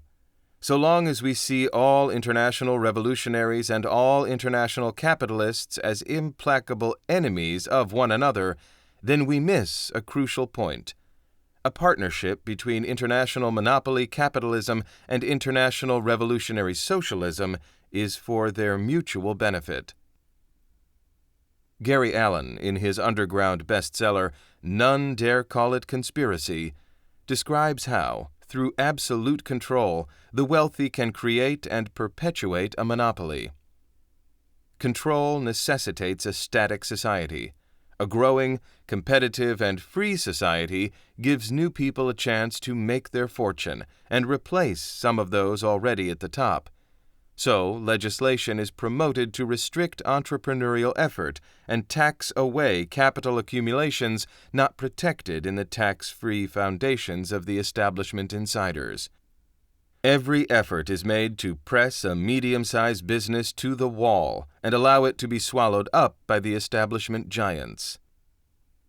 The insiders' drive to stifle competition is no different from the way American railroad owners between 1877 and 1916 used the Interstate Commerce Commission to retain state control of railroads, which effectively gave them monopoly power.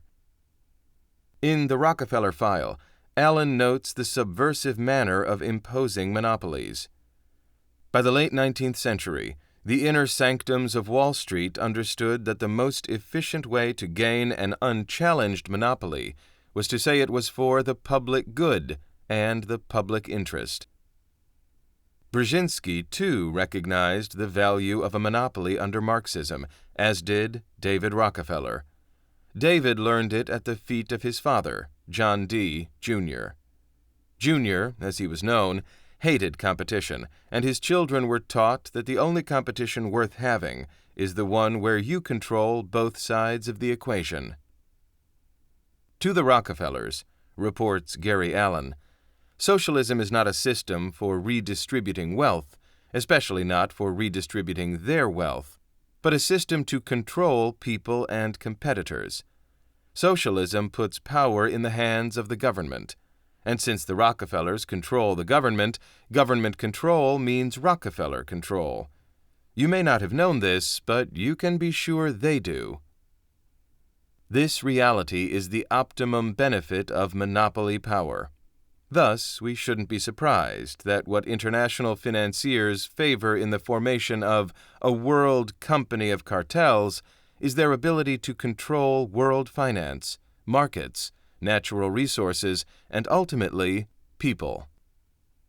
At the beginning of the 1900s, however, Marxism was still a new economic theory, and American power brokers and financiers gleaned from it another way to go after markets that could be exploited monopolistically without fear of competition, states Anthony Sutton in his book, Wall Street and the Bolshevik Revolution. Chapter 22. Bolsheviks' Benefactors.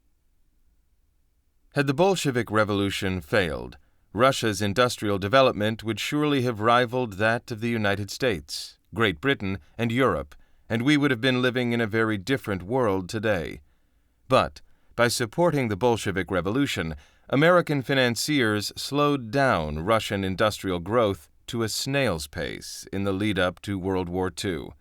They prevented Russia from emerging as a superpower, while the Soviet industry that did develop was controlled by Wall Street bankers and investors behind the scenes. From the outset, a key player in the financial support of the Russian Revolution was Scottish-born Andrew Carnegie, an American steel magnate who in 1892 owned the largest steel company in the world. Carnegie also evolved into the richest philanthropist of his time and supported what he considered worthy causes. He believed, a man who dies rich dies disgraced. By his death in 1919, he had given away $350 million, and one of the organizations he created to disperse his wealth was the Carnegie Corporation of New York.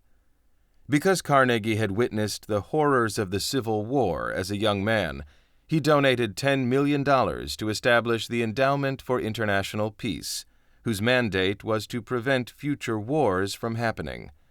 Under this direction, the endowment's Board of Trustees formulated the Marburg Plan.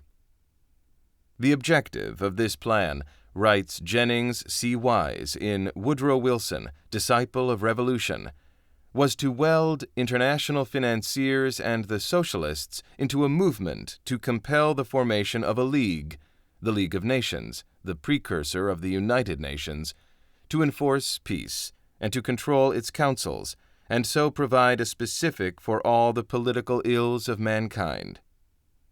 This plan was formed on the heels of World War I, the most dreadful of wars based on loss of life for both the Allies, which included Russia, and the Central Powers.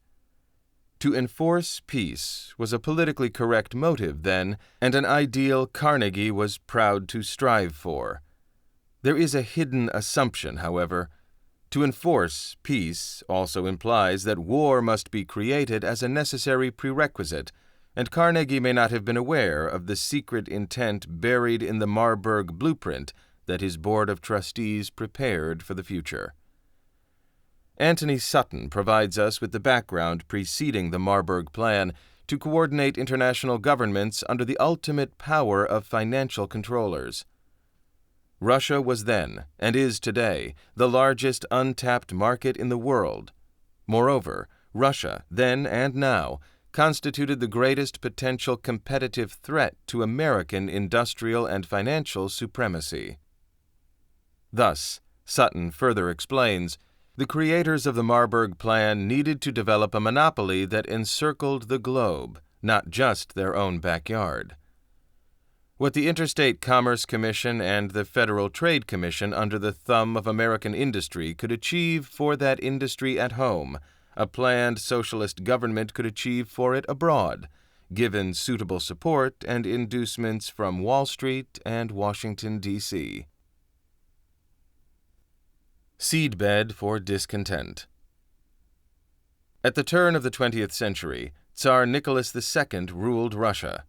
He was the last Romanov to reign, in a dynasty that lasted from 1613 to 1917.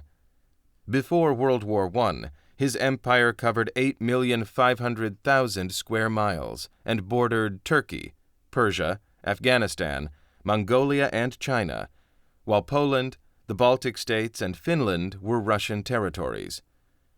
According to Major General Sir John Hanbury Williams, a British officer stationed in Russia during the war, the loyalty of the Tsar to the Allied cause was only equaled by his determination to fight out the war to the bitter end. The Romanovs had been westernizing Russia since the reign of Peter the Great, and Nicholas II intended to modernize Russian industry to equal the standard of European technology. Unfortunately, he was taking advantage of his labor force to do it. Many were working 12-hour shifts for minimal wages, and this set the stage for the organized workers' protest in St. Petersburg on Bloody Sunday in 1905. The Tsar's troops, however, squashed this first attempt at a revolt. The old order maintained precarious power through the first years of the war, until an opportunity rose again in 1918 to achieve the overthrow of the monarchy and the eventual execution of Nicholas II and his family. So it is interesting to learn in Georgos C. Hatton's book, Rape of the Constitution, Death of Freedom, that John D. Rockefeller's personal emissary, George Kennan, spent 20 years promoting revolutionary activity against the Tsar in Russia. His presence and influence made it easy for American capitalists to exploit the captive Russian market under the guise of well-meaning aid to downtrodden rebels. Why were Rockefeller and his band of bankers so anxious to overthrow the Russian monarchy? Was there another, more relevant reason to advance the Russian Revolution? In one word, yes. The answer is as meaningful today as it was 100 years ago. Oil.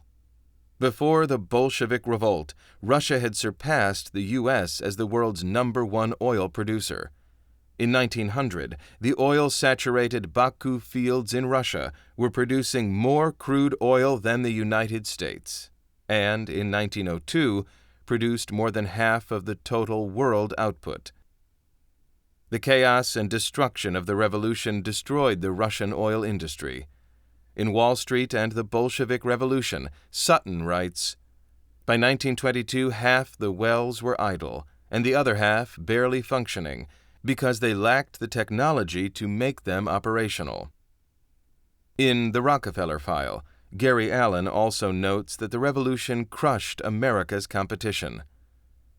The revolution effectively eliminated Standard Oil's competition from Russia for several years, until Standard could move in and get a piece of the Russian oil business. But for the Wall Street bankers to wipe out their competition and condemn the Russian people to poverty and corruption for decades, they had to have leaders who could deliver a successful revolution. Enter Vladimir Ulyanov-Lenin and Leon Trotsky. Main actors on stage. Sounding rather like Brzezinski more than 50 years later, Lenin outlined his ideas in The Threatening Catastrophe in September 1917. Nationalization of the banks, Ownership of capital, which is manipulated by the banks, is not lost or changed when the banks are nationalized and fused into one state bank, so that it is possible to reach a stage where the state knows whither and how, from where and at what time, millions and billions are flowing. Only control over bank operations, providing they are merged into one state bank, will allow, simultaneously with other measures, which can easily be put into effect, the actual levying of income tax without concealment of property and income. The state, for the first time, would be in a position to survey all the monetary operations, then to control them, then to regulate economic life. Finally, to obtain millions and billions for large state operations without paying the capitalist gentlemen sky-high commissions for their services. It would facilitate the nationalization of syndicates, abolition of commercial secrets, and the nationalization of the insurance business. Facilitate the control of and the compulsory organization of labor into unions, and the regulation of consumption. The nationalization of banks would make circulation of checks compulsory by law for all the rich, and introduce the confiscation of property for concealing incomes. The 5 points of the desired program, then, are nationalization of the banks, nationalization of the syndicates, the abolition of commercial secrets, and the compulsory organization of the population into consumer associations. It is no coincidence that one of the first orders issued by the new Bolshevik regime was, "The banking business is declared a state monopoly." One of the names signed on the order was Lenin's. Trotsky published a book in 1918, The Bolsheviks and World Peace. In it, Trotsky parrots Lenin, but proclaims himself an internationalist, not a Russian, who is for world revolution and for world dictatorship. Immediately, we see what bonds American bankers to these two Bolshevik leaders. Their concept of internationalism matches their own. Money laundering brethren. Does anyone still think that the Bolshevik Revolution was a spontaneous uprising? This is what John Reed would have us believe in his best-known work, 10 Days That Shook the World. Reed, who died of typhus in Russia in 1920, was not only a popular author in the World War I era, he also contributed to the J.P. Morgan-controlled journal Metropolitan. Is this mere coincidence? Even though channels linking the Rockefellers and the Soviets have been largely censored, Anthony Sutton's detailed document, Wall Street and the Bolshevik Revolution, exposes how John D. Rockefeller and American super-capitalists financed the Bolshevik Revolution in Russia. At the outset of his investigation, he found virtually nothing written on the close relationship over the past century that the Rockefellers have had with its supposed arch-enemies, the Communists. Nevertheless, there has been a continuing, albeit concealed, alliance between international political capitalists and international revolutionary socialists to their mutual benefit. For example, Simpson, Thatcher, and Bartlett, the leading Wall Street law firm specializing in reorganizations and mergers, was firmly behind the Bolshevik regime in Russia. As one indication of their support, writes Sutton, partner Thomas D. Thatcher wrote a report which became decisive in gaining British cabinet support for the Bolsheviks. This memorandum not only made explicit suggestions about Russian policy that supported the pro-Bolshevik position of William Boyce Thompson, the then director of Chase, now Chase Manhattan Bank, but even stated that the fullest assistance should be given to the Soviet government in its efforts to organize a volunteer revolutionary army. It is worth noting that one of Simpson, Thatcher, and Bartlett's alumni was the young Cyrus Vance, who would later become President Carter's Secretary of State and, following that, a senior director of the Rockefeller Foundation. Small world, indeed. One of the Wall Street firms involved with the Bolsheviks was J.P. Morgan. as was revealed in Harold Nicholson's biography of Morgan partner Dwight Morrow, the father-in-law of Charles Lindbergh, Jr. Morrow's interest in Russia dated from March 1917, when Thomas D. Thatcher, his law partner, had been a member of the American Red Cross mission during the Revolution. It was strengthened by his friendship with Alex Gumberg, who had come to New York as representative of the All-Russian Textile Syndicate. "I have felt," he wrote in May 1927, "that the time would come when something would have to be done for Russia." He was himself active in furthering official relations between Soviet emissaries and the State Department, and he provided M. Litvinov with a warm letter of recommendation to Sir Arthur Salter in Geneva. Nor was this all. When, in Paris, he gave a dinner party at Foyot's, to which he invited M. Rakovsky and other Soviet representatives.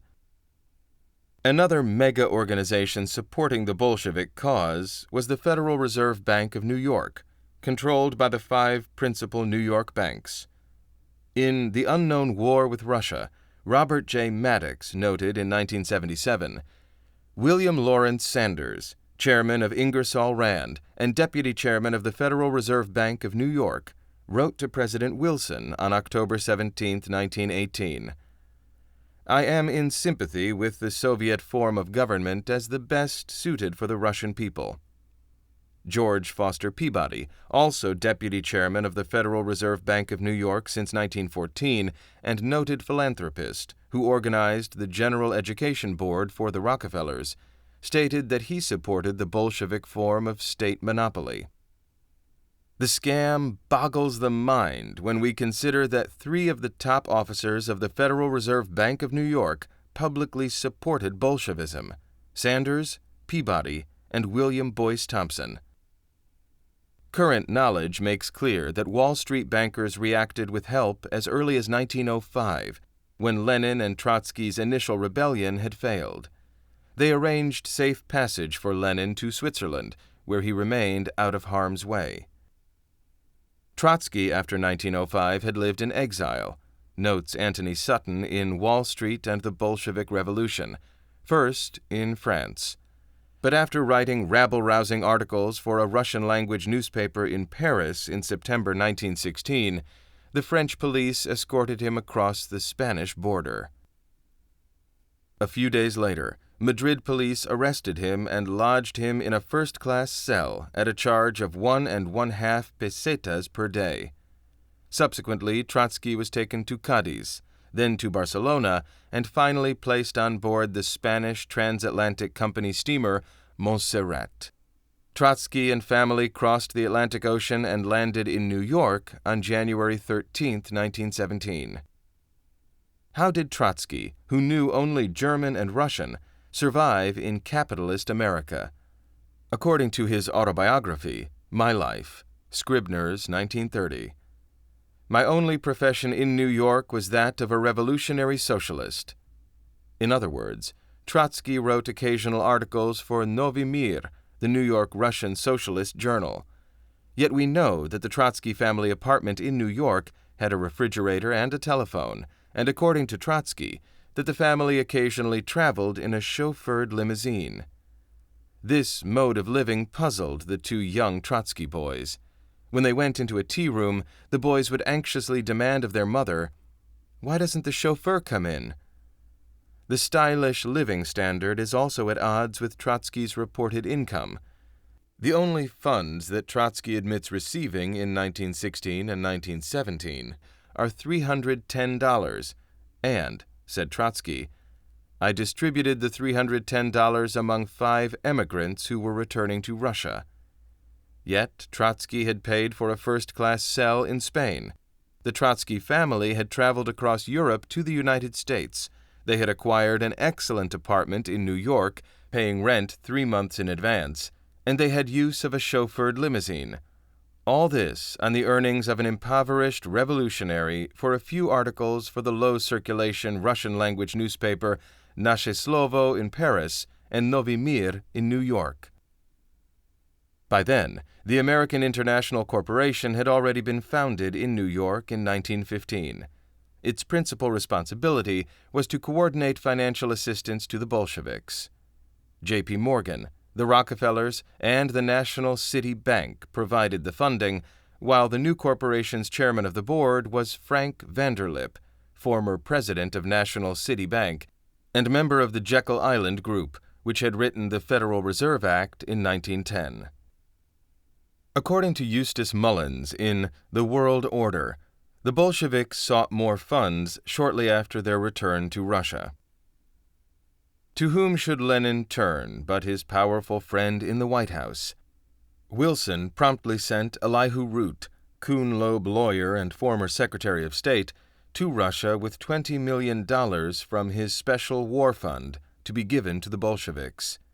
This was revealed in congressional hearings on Russian bonds, HJ 8714.U5, which shows the financial statement of Woodrow Wilson's expenditure of the $100 million voted him by Congress as a special war fund.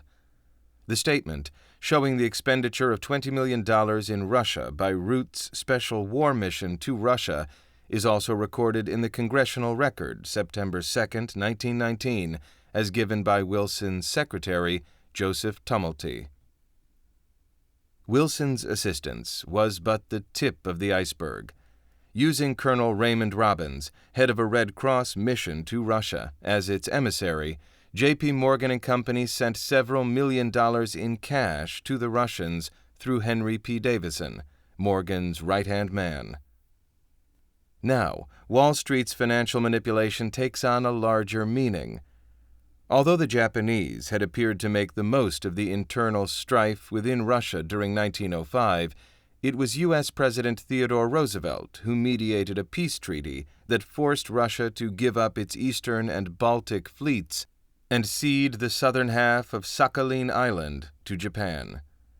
The Russian monarchy further agreed to hand over Manchuria to Japan and to abandon protection of Korea, which Japan then annexed in 1910, to little international objection. What American bankers backed with one hand, they took away with the other.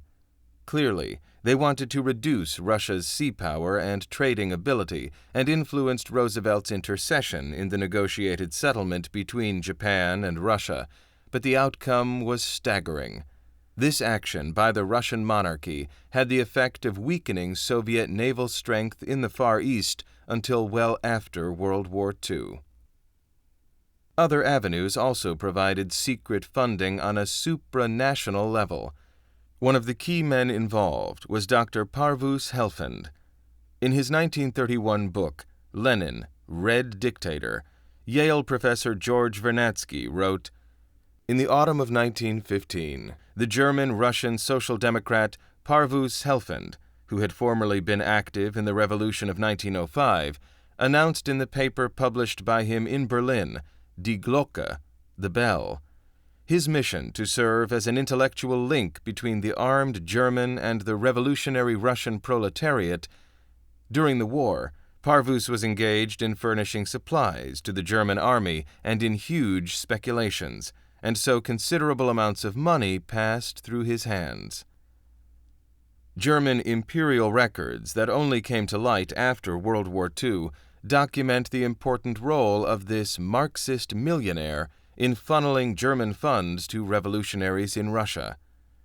In December of 1915, for example, the German State Secretary telegraphed the minister in Copenhagen, "Your Excellency is authorized to pay 1 million rubles to Helfand."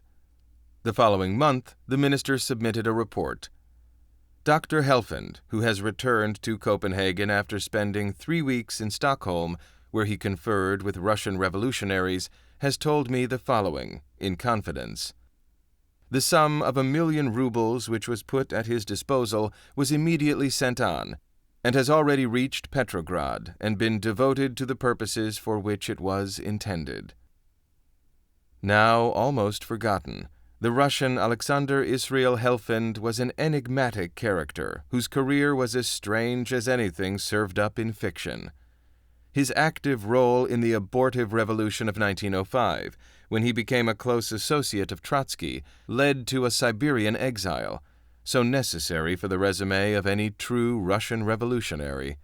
He had taken the alias Parvus as a socialist pamphleteer in Germany in 1894, having received in 1891 a doctorate in philosophy from the University of Basel in Switzerland, where he had deepened his Marxist convictions.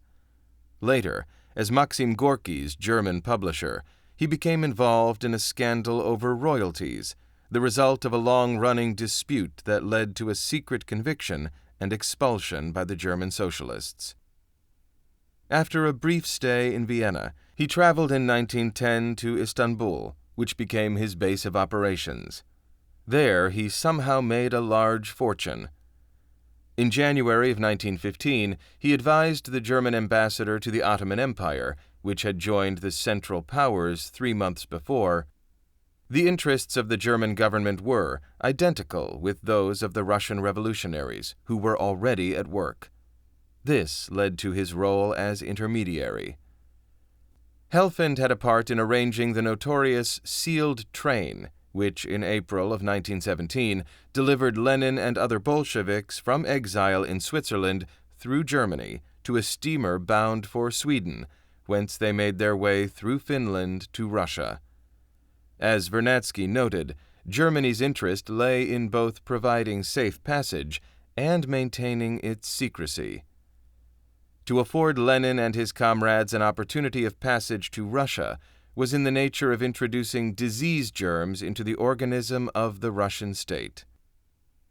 By the time the wily Lenin had reached Stockholm, however, he refused a meeting with Parvus, who was awaiting him, and began to distance himself from this entire episode. It clearly did not suit the Bolshevik program to be linked to Russia's enemy while Russian soldiers were being slaughtered at the front. Helfand received his own entry in the first official Soviet encyclopedia. By the second, he had vanished. Meanwhile, in New York, Trotsky received word to return to Russia immediately. Conditions were now ripe for a revolution. With $10,000 for traveling expenses, he left New York on March 26, 1917, on the SS Christianiafjord, along with 275 communist revolutionaries under the watchful eye of Lincoln Steffens, an American communist and John D. Rockefeller's emissary, to make sure Trotsky was returned safely to Russia. Where did Trotsky get his passport? How was it arranged, and why? It appears that John D. Rockefeller himself obtained a special passport for Trotsky through Woodrow Wilson, the President of the United States. Why would the President of the United States arrange for passage of a known revolutionary merely at the request of a private, albeit wealthy, citizen? According to declassified Canadian government archives, when the Christianiafjord stopped in Halifax on April 13, 1917, Canadian Secret Service officers and British naval personnel immediately boarded the ship and removed Trotsky, under official instructions received from London via cablegram on March 29, 1917, and interned him for questioning in Amherst, Nova Scotia. The cablegram described Trotsky as a German prisoner of war and warned that he was on his way to take Russia out of the war, which would free many German divisions to attack the Canadian troops on the Western Front, explains Eustace Mullins in The World Order. A previous Canadian government memo stated that Trotsky was carrying $10,000 subscribed by socialists and Germans. Immediately, Prime Minister Lloyd George cabled orders from London to the Canadian Secret Service to set Trotsky free. His order was ignored. Finally, Mackenzie King, at this stage of his career he was a labor expert for John D. Rockefeller, Jr., intervened and obtained Trotsky's release. As soon as he was freed, King sent Trotsky on his way to Russia to share leadership of the Bolshevik Revolution with Lenin. For his efforts, King was rewarded with a $30,000 a year salary as head of the Rockefeller Foundation Department of Industrial Research, at a time when the average wage in the United States was $500 per year. On the other hand, the agents who had arrested Trotsky were dismissed from the Canadian service.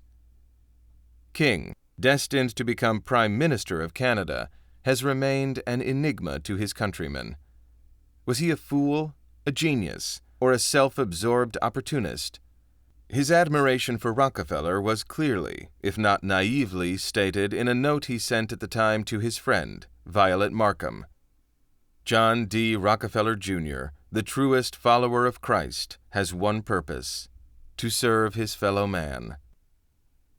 While historians J.L. Granitstein and Norman Hilmer in 1999 ranked King as the greatest of Canada's prime ministers, this is the same man who was exposed as a principal in the $30 million Beauharnais Power Company swindle during the building of the St. Lawrence Seaway. He had accepted $700,000 from Beauharnais for the Liberal Party, and among other enticements, had received a trip to Bermuda. Once Lenin and Trotsky were back in Russia, and the revolution succeeded in overthrowing the monarchy in 1918, a world headquarters for providing Bolshevik aid was consolidated at 120 Broadway on Wall Street. During the early 1920s, 120 Broadway not only housed Equitable Life, but also the Federal Reserve Bank of New York, whose directors were enthusiastically supporting the Bolsheviks. The American International Corporation, which had been organized to aid the Soviet Union, Weinberg and Posner, which received a $3 million order for machinery from the Soviet Union in 1919, and whose vice president was Ludwig Martens, first Soviet ambassador to the U.S. John MacGregor Grant, whose operations were financed by Olaf Aschberg of Nya Banken, Stockholm, who had transmitted large sums furnished by the Warburgs for the Bolshevik Revolution. The London agent of Nya Banken was the British Bank of North Commerce, whose chairman was Earl Grey, a close associate of Cecil Rhodes. Grant had been blacklisted by the U.S. government for his support of Germany during World War I. And on the top floor of 120 Broadway was the exclusive Bankers Club. These were the organizers of the World Order. To add another ring to this dazzling mesh of intrigue, it is tempting to see a link from 120 Broadway through Nya Banken to the German support of the Bolsheviks. Nya was the bank in Stockholm used by Parvus Helfand to funnel rubles and marks, often in gold, to Russian revolutionaries. As Helfand apparently destroyed all his personal records shortly before his death in 1924, in a Berlin mansion destined 12 years later to become the residence of Joseph Goebbels, this nexus is likely to remain speculative. Chapter 23. Treason for Profit. From the 1920s, Morgan Rockefeller interests played a leading role in numerous pro-Soviet commercial arrangements. They controlled the principal firms doing business with Soviet Russia: Vacuum Oil, International Harvester, Guarantee Trust, and New York Life. In 1926, the Vacuum Oil Company, owned by Rockefeller, closed an agreement with the Soviet Naphtha Syndicate to market Soviet oil in European countries through the Chase National Bank, also Rockefeller-owned. At the time, it was reported that John D. Rockefeller agreed on a $75 million loan to the Bolsheviks as part of the price for the arrangement.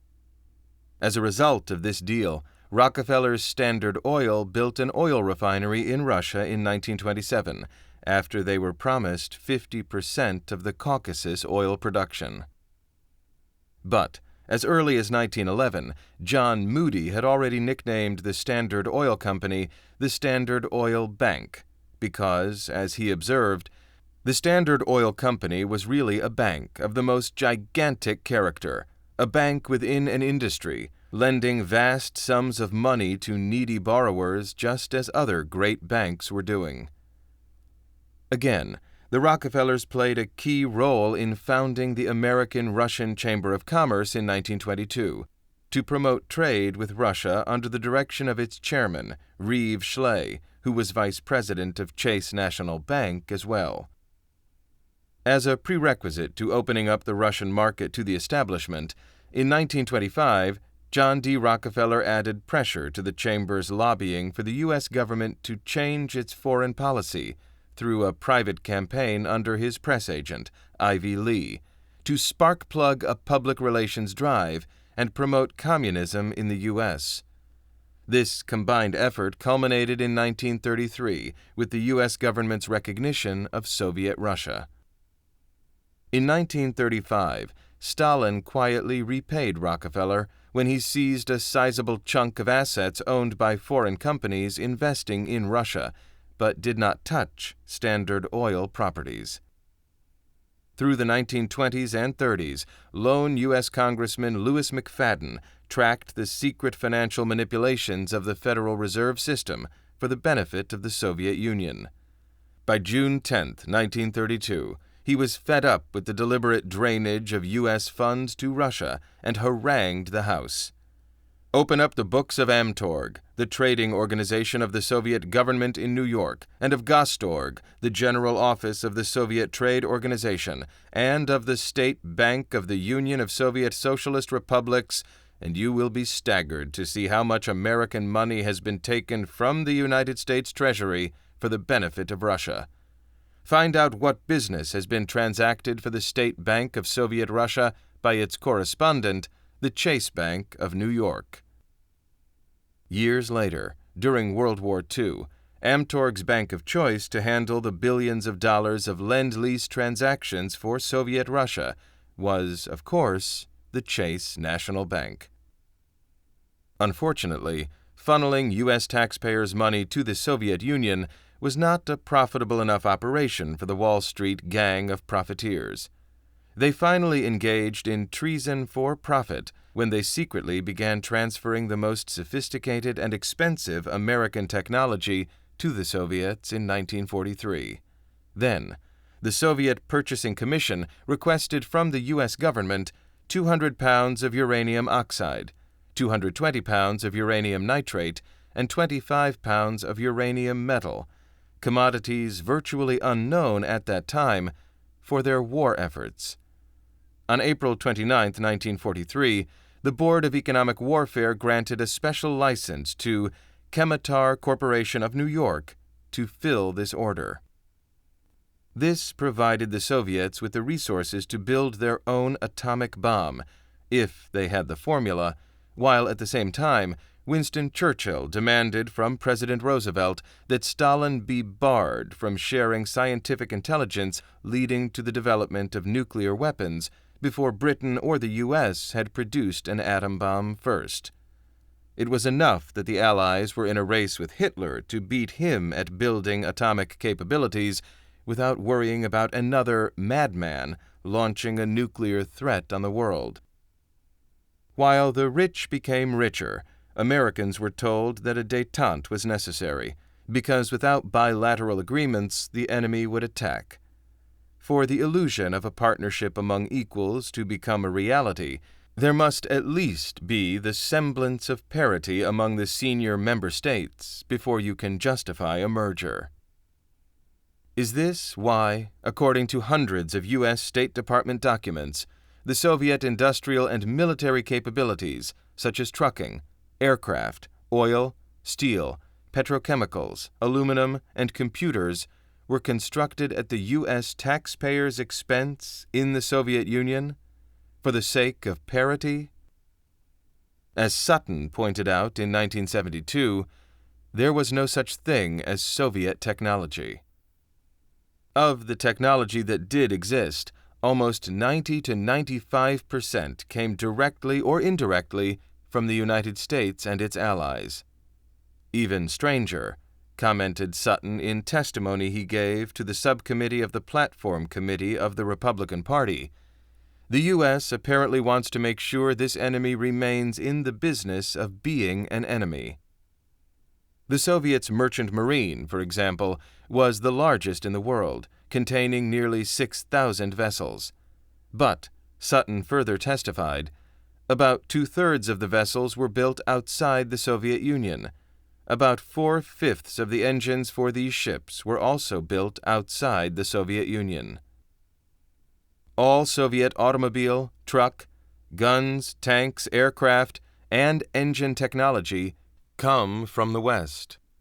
The Gorky organization, built by the Ford and Austin companies, produced most of the trucks that once carried Soviet-supplied military equipment down the Ho Chi Minh Trail during the Vietnam War. Automobile factories can also be used to build tanks. The same Gorky organization, under the guise of peaceful trade, produced in 1964 the first Soviet wire-guided anti-tank system. The Soviets have the largest iron and steel plant in the world. It was built by McKee Corporation. It is a copy of the U.S. steel plant in Indiana. How many billions did the United States spend on defense against a phantom enemy it created, nurtured, supported, and built up? Do the costs justify the means? Of course they do. Remember, the great merger will be controlled by the same Bilderberg CFR TC combines that are orchestrating behind-the-scenes regional blocs and temporary monetary unions.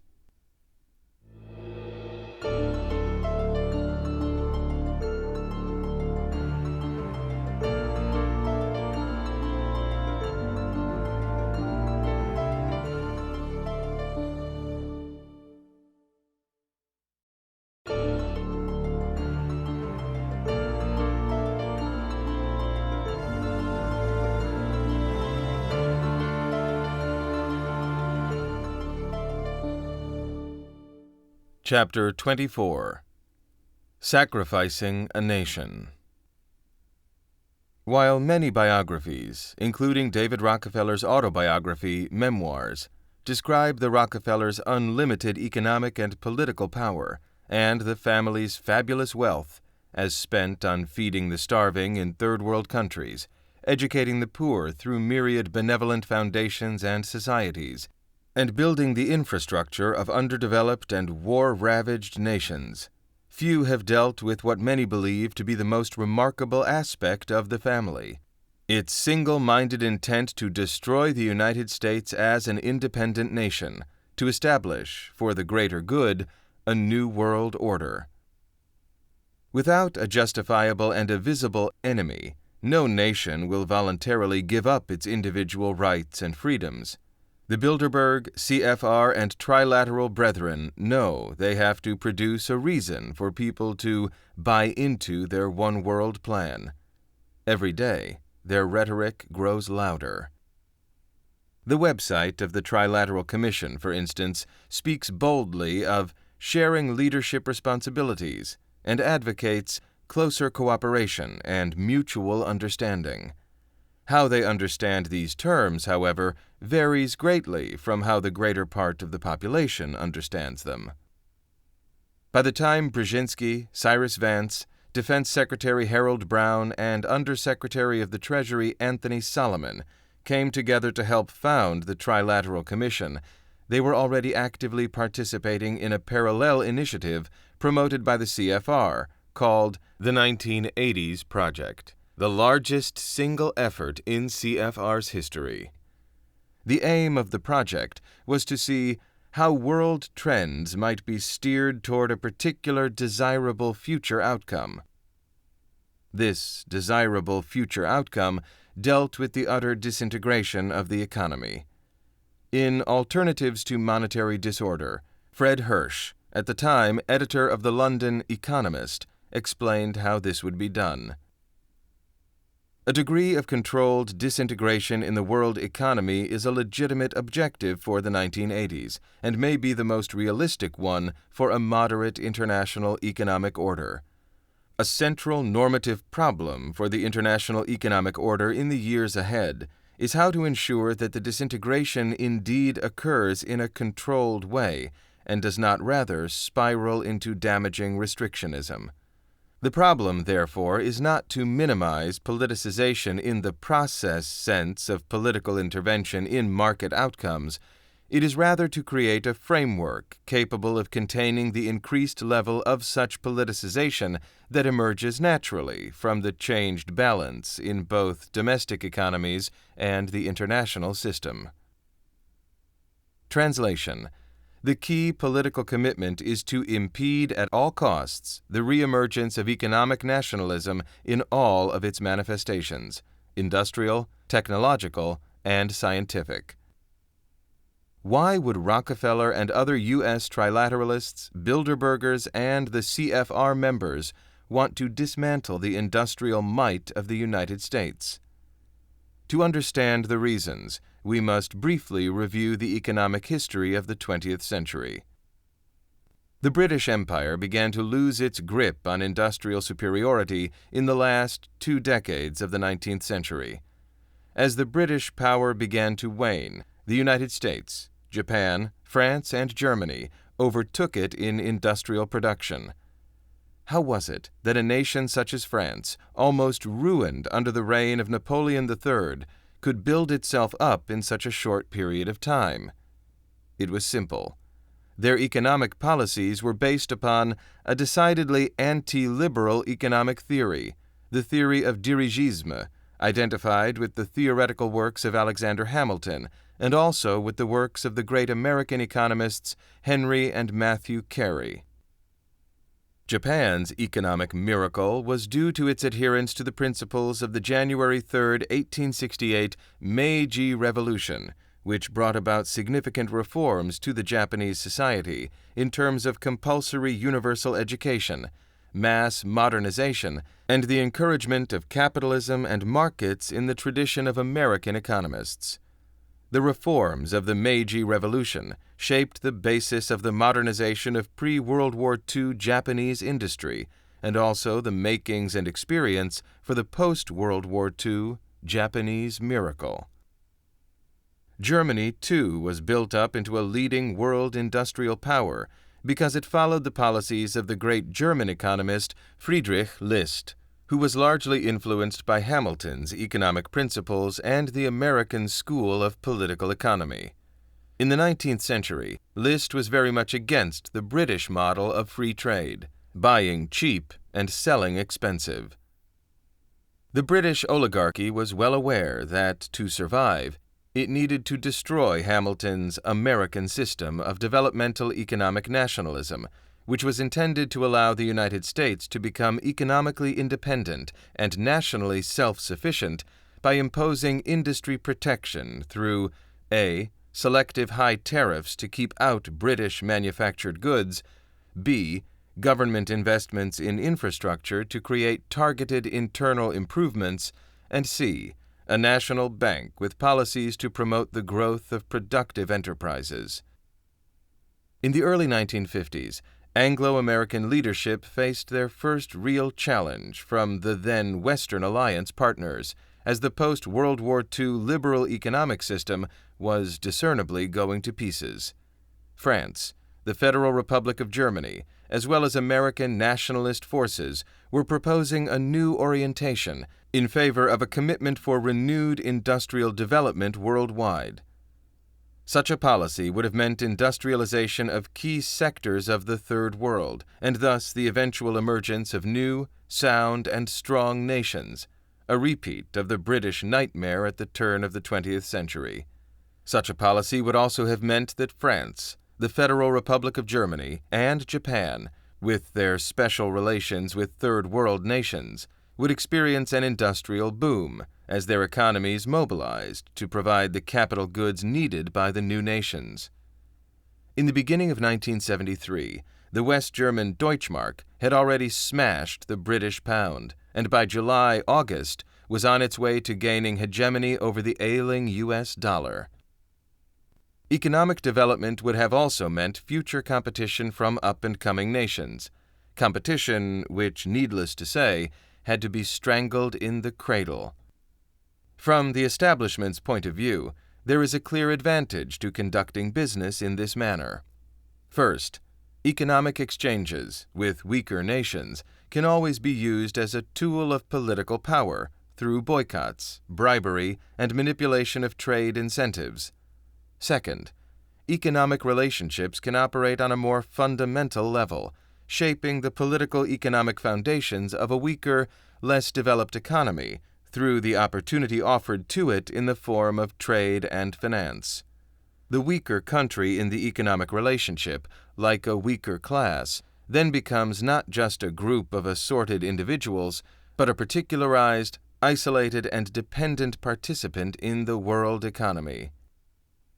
British surrogates were launched in the United States in an attempt to destroy Hamilton's American system of economic nationalism. The Ditchley Foundation and the Aspen Institute for Humanistic Studies in Colorado.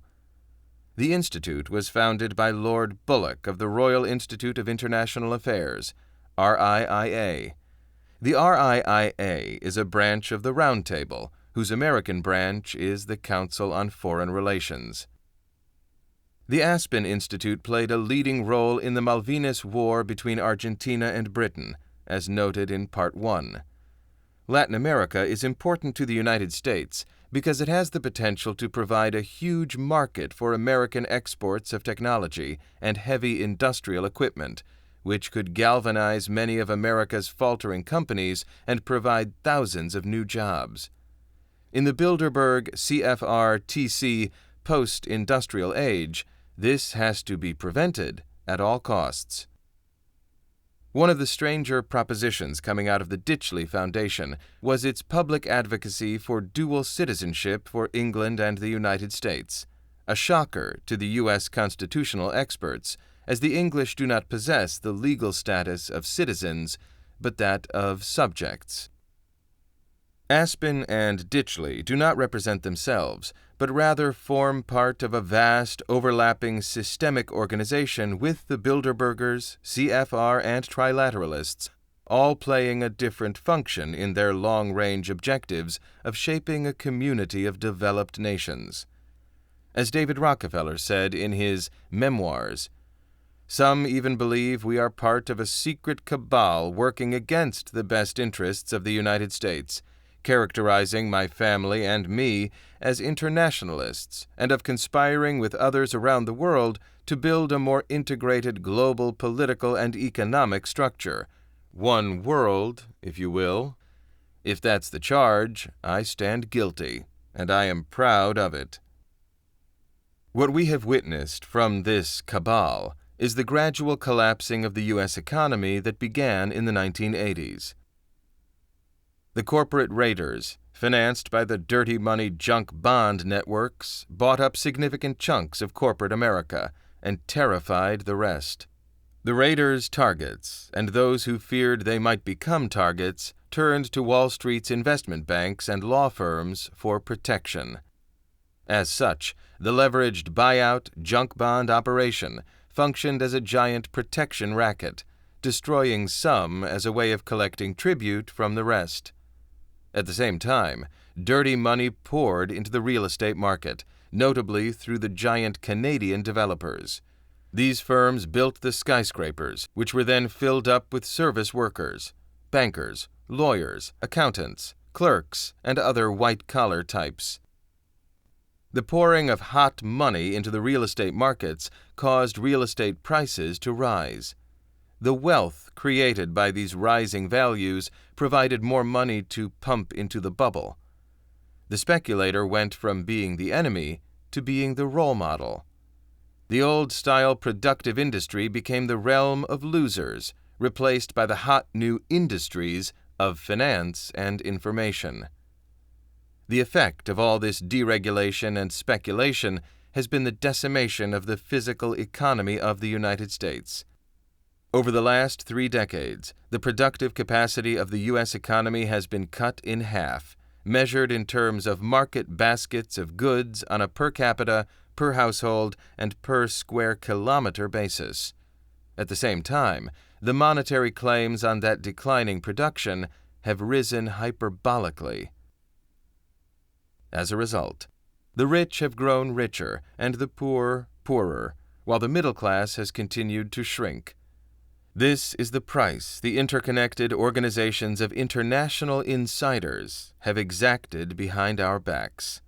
They have sacrificed our dreams, our independence, and our self-sufficiency at the altar of their New World Order.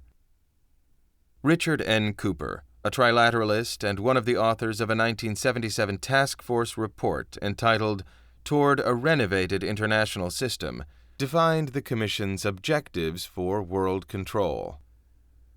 The support for human rights will have to be balanced against other important goals of world order. Some trilateral conceptions of détente with the Soviet Union and other communist states tend to conflict with a policy of promoting human rights. Is this the sound of dissent? One member calling for balance in the Trilateral Commission's goals, implying there is a lack of balance in the Commission's actual implementation of its plans. As much as we may wish for dissent to develop within Rockefeller's Trilateral Commission, we will never see it implode and fall in upon its own foundation. As Eustace Mullins explains, the Rockefellers operate under clearly defined spheres of influence. The charitable organizations, the business companies, and the policy groups always meld into a working operation. No department of the group can strike out on its own or formulate an independent policy, no matter what may be its justification, because it operates under the control of the world financial structure, which means that on any given day, all of its assets could be rendered close to worthless by adroit financial manipulation. This is the final control, which ensures that no one can quit the organization. Not only would he be stripped of all assets, but he would be under contract for immediate assassination.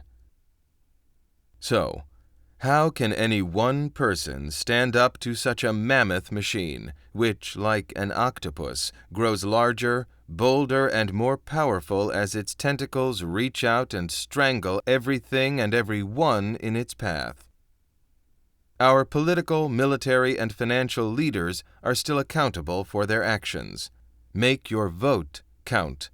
Bring back Abe Lincoln's original democracy, a government of the people, by the people, and for the people. The one thing this self-appointed cabal of financial aristocrats is most afraid of is a public revolt, because they have been the masterminds behind one of the most devastating revolutions in history.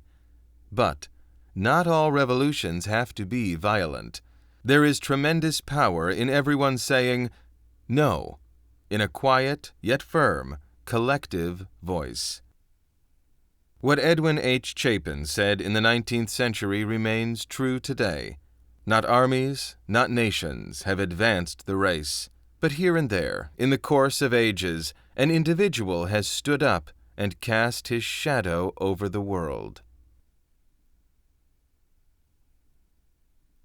Part 4. The North American Union. Why can't we be not only partners in the long term, but a North American Union? Vicente Fox, President of Mexico, 2006. The strategy of acting on technical issues in an incremental, bureaucratic way, and of keeping the issues away from public view, has generated more suspicion than accomplishments.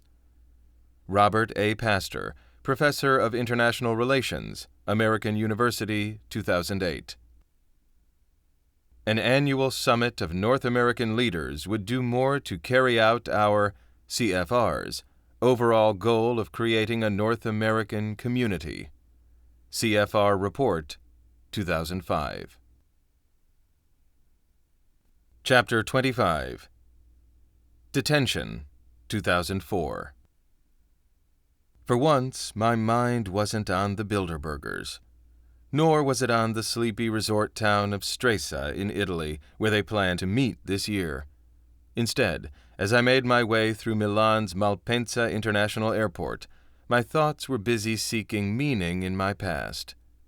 Was it a storehouse of remembered images and concealed patterns that contained the key to the mysterious designs on my life? What if I never discovered that key? What would become of me?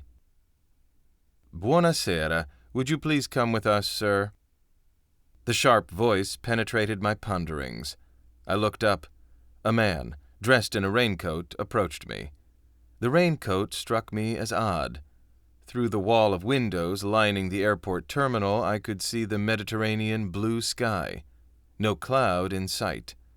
and then I spotted the shiny automatic weapon slung across his shoulders under his coat. Butterflies fluttered in my stomach.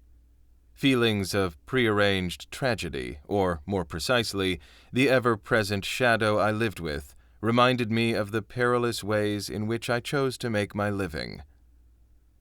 The man in the raincoat stopped directly in front of me, clicked his heels, and tipped his index and middle fingers to his temple in salute.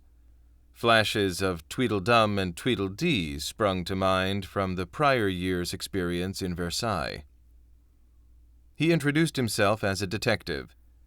"Would you please come with us?" he asked again. Flanked by 2 local guards and a narcotics officer with a Doberman, the detective and I passed into a detention room where small-time hoodlums and big-time criminals were usually questioned and searched. The room was so tiny it scarcely accommodated the wide desk dominating the space. Adding to this impression of absurd imbalance was the low table standing next to it. A small desk lamp sat on top. Once we were all crowded inside, including the Doberman, the detective closed the door. In the eerie quiet, I could hear the wind outside brush the window glass, while inside, through the room's thin walls, I could make out someone weeping next door, followed by rhythmic whimpering. And then my attention was caught by heavy footsteps across the hallway. "You may take off your coat," said one of the guards, jerking his head in the direction of a tall coat rack standing in the corner. Looking back, I am ashamed to recall the anxiety I felt as I mechanically unzipped my windbreaker. Straining to reach up, I slung my windbreaker over the top hook, but it fell short, taking down 2 other coats and a plaid jacket with it. The 4 garments swished to the floor. I debated picking them up and then decided to leave the pile on the floor. I leaned against the wall and faced my interrogators, determined to keep my cool, yet aware of the sweat greasing the back of my neck. "Lei come si chiama?" "What is your name?" I gave him my name. "Qual è la sua nazionalità?" "What is your nationality?" "Canadian." "Di che parte di Canada è lei?" "What part of Canada are you from?" "Lei dove abita?" "Where do you live?" "Qual è il suo numero di telefono?" "What is your telephone number?" "È la prima volta che viene in Italia?" "Is this your first visit to Italy?" I gave them straight answers. Years of covering the Bilderberg Group taught me this was the easiest way to avoid confrontations with bullish border guards and trigger-happy policemen. I had seen other journalists turned back at the border for their impudence. "We would like to examine your suitcase. We have reason to believe you may be transporting drugs," said the detective. Drugs? The accusation stunned me. "If you have drugs, you better tell us before we open up your bag," added the narcotics officer. Being accused of carrying illegal drugs would not normally scare me. I don't use drugs, much less transport them internationally in a suitcase, but my name is known internationally by all divisions of the Secret Service, from Mossad to the KGB, MI6, the FBI, and the CIA. Each reporter covering an annual Bilderberg meeting is photographed, his personal details taken, and the information passed through Interpol to all international protection agencies. Could someone have slipped drugs into my suitcase? I had only brought what luggage I could carry. No check-ins, so I could keep my bag with me. I racked my brain. Was there a moment when I left it unguarded? No matter how I tried to contain my nervousness, I failed to find one crumb of hope. The best scenario I could look forward to was to be put back on the plane and sent home. "Bilderberg Paradise Lost" would be the headline in my newspaper's next issue. One of the guards lifted my suitcase and placed it on the wide desk. He opened it with his back to me. All I could see were the sharp angles of his elbows moving to and fro as he rummaged through my things. Suddenly he looked up, gave a cry, and pulled out a thin, well-worn volume of poetry by Afanasy Fet from my bag.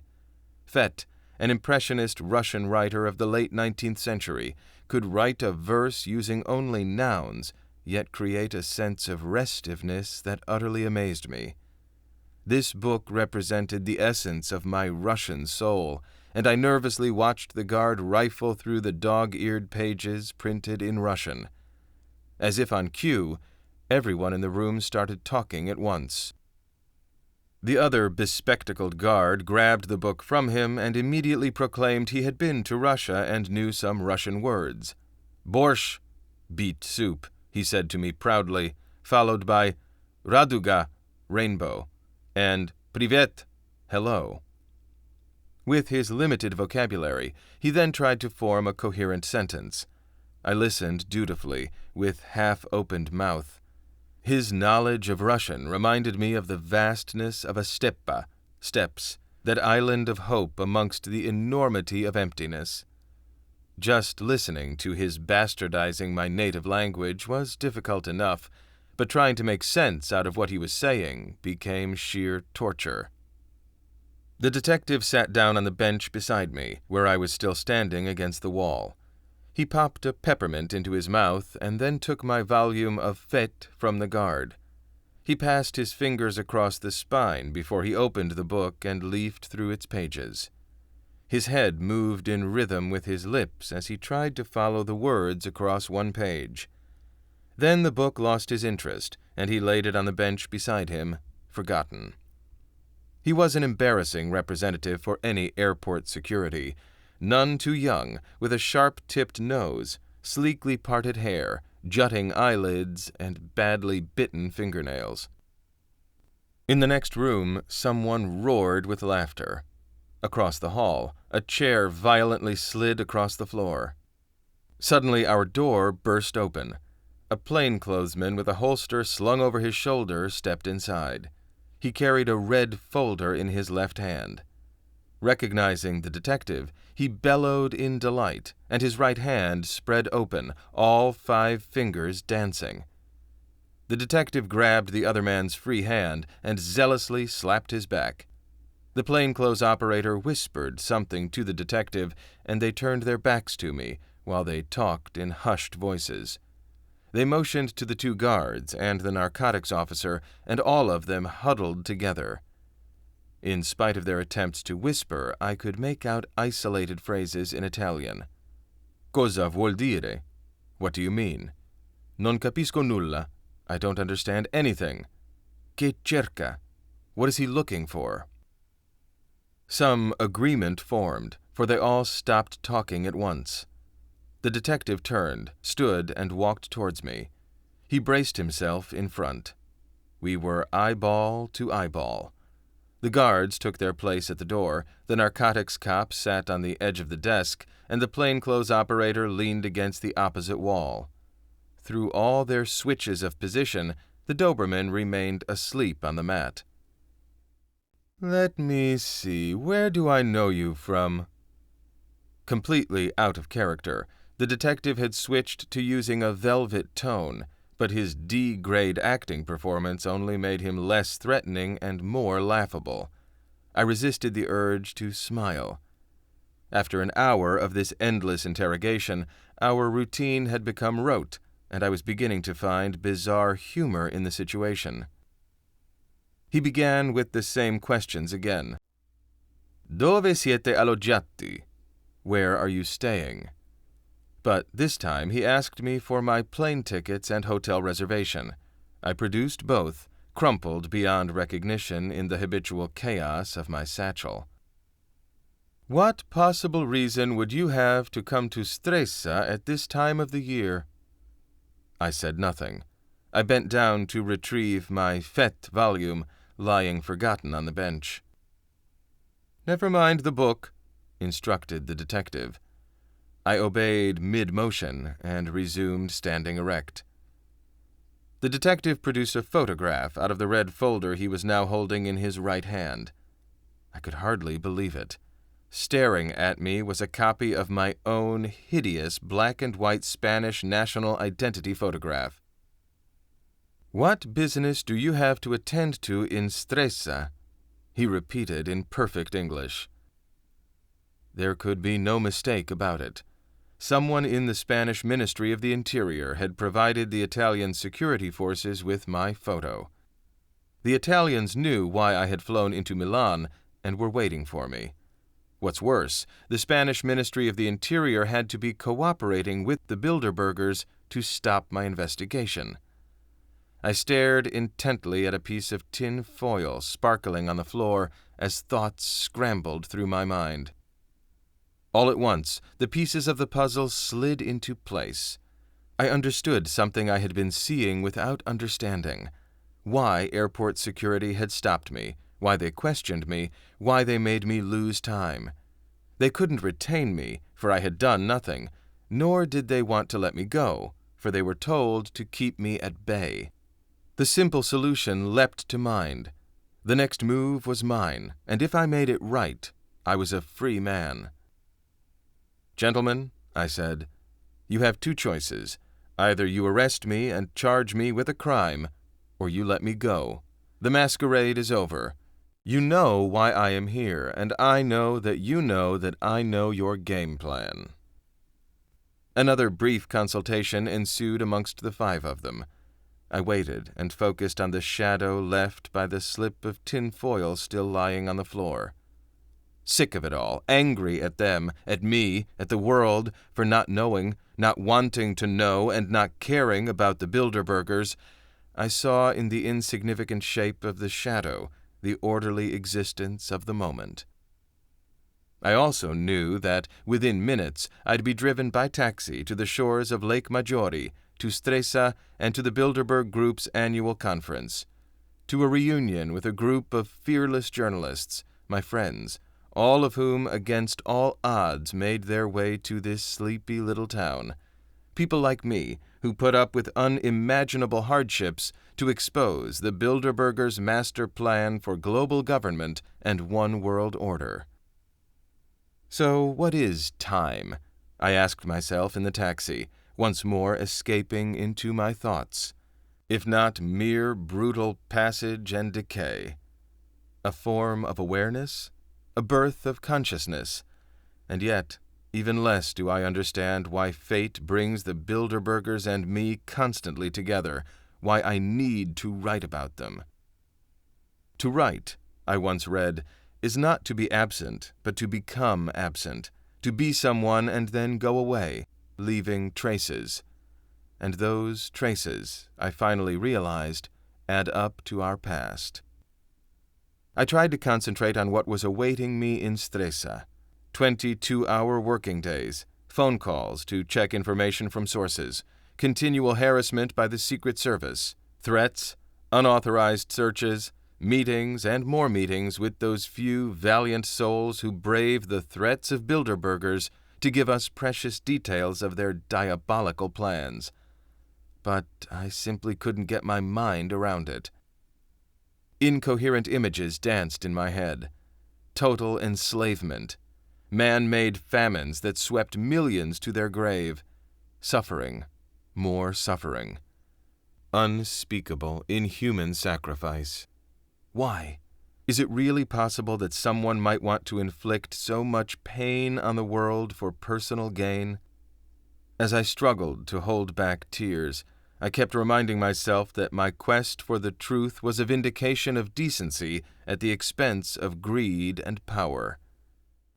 I kept mulling over happy endings to the yet-to-be-written tale about Paradise Lost, our damage-strewn world. What would it mean to lose happiness forever? Paradise and its loss are integral to each other. Not only that true paradises are lost paradises, but that there are also no paradises without loss. It isn't paradise if you can't lose it. Bilderberg, of course, has become a metaphor for fear.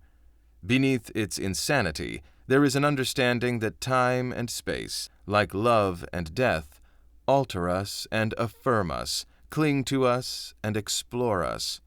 They include the irrevocable and make us who we are. Chapter 26. Overture. To understand the North American Union's history, we must go back to the early days of the Ronald Reagan-George H.W. Bush administration. The NAU, or rather a Canada-U.S. merger, was initially discussed shortly after the Reagan-Bush ticket won the White House. Upon taking over the reins of the country, the new administration called in the presidents of the key transnational companies and asked them for the real state of the economy. The bankers, led by David Rockefeller, George Shultz, and Paul Volcker, told them that if the United States were a corporation, it would have to be shut down immediately. It was bankrupt. To rebalance the books, they told the president, Canada, over the next 15 years, could be merged politically with the United States. Over this period of time, the laws, the economies, the national defenses, and the constitutions could be stealthily harmonized as much as possible. One of the problems facing the merger has to do with the fact that Canada is a bilingual country, where one province, Quebec, speaks French. Merger of Canada and the United States was not feasible as long as Quebec was there. "Get them to separate," said the bankers. "But how?" asked the politicians. Step number 1 would be electing a Bilderberg-friendly leader as Canada's prime minister. Step number 2, the separation of Quebec. Step number 3, merging the rest of Canada with the United States. I have 4 independent confirmations from U.S. and Canadian officials working on the original NAFTA agreement, which cited Canada as a 51st state. My Bilderberger sources in 1996 told me that one of the proposals tabled at the 1996 King City, Toronto, Canada Bilderberg meeting have the Maritimes as the 51st state, Ontario as the 52nd, the Prairies as the 53rd, and British Columbia with the Northern Territories as the 54th state. Selection of Canada's Prime Minister. In 1983, Brian Mulroney won a seat in the province of Nova Scotia, and in 1984 he ran for the national leadership and won it hands down. One local Quebec conservative politician, Roch LaSalle, upon seeing unprecedented support and money pouring into the Brian Mulroney campaign, decided to investigate. However, LaSalle had a problem: gambling. He owed a lot of money to Frank Catroni, the boss of Italian mafia in Quebec. Upon hearing of LaSalle's investigation, Michel Cotte, Mulroney's former accountant and now Minister of Consumer and Corporate Affairs, invited him to Quebec City. And Michel Cotte did something unheard of for LaSalle. He paid off his entire debt load, $400,000. The inquiry was dropped. In September 1984, Mulroney, with help from big money, became Canada's newly elected Conservative Prime Minister, a position he held until 1993, when, considered the most unpopular leader in Canada's history, he voluntarily stepped down shortly before the elections. On October 25, 1993, the Conservative Party of Canada was obliterated, left with 2 seats in the House of Commons, going from 169 to 2. And French-Canadian anti-Quebec nationalist Jean Chrétien became Canada's newly elected Prime Minister, representing the Liberal Party of Canada. That was a Bilderberger dream realized. First, one truly national party, the Liberals, in charge, with the most hated politician in Quebec, Jean Chrétien, at its head. Next, you have French-Canadian Lucien Bouchard, former cabinet minister in Brian Mulroney's government, Bilderberg member and a Rockefeller man in Quebec, leading the official opposition, with the biggest bloc of separatists ever.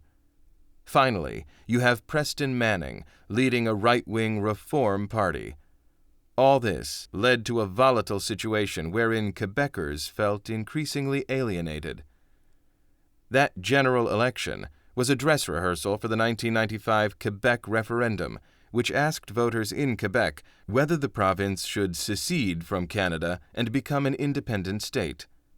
The referendum took place on October 30th, 1995, at a time when the province was led by a charismatic separatist and Parti Québécois leader Jacques Parizeau.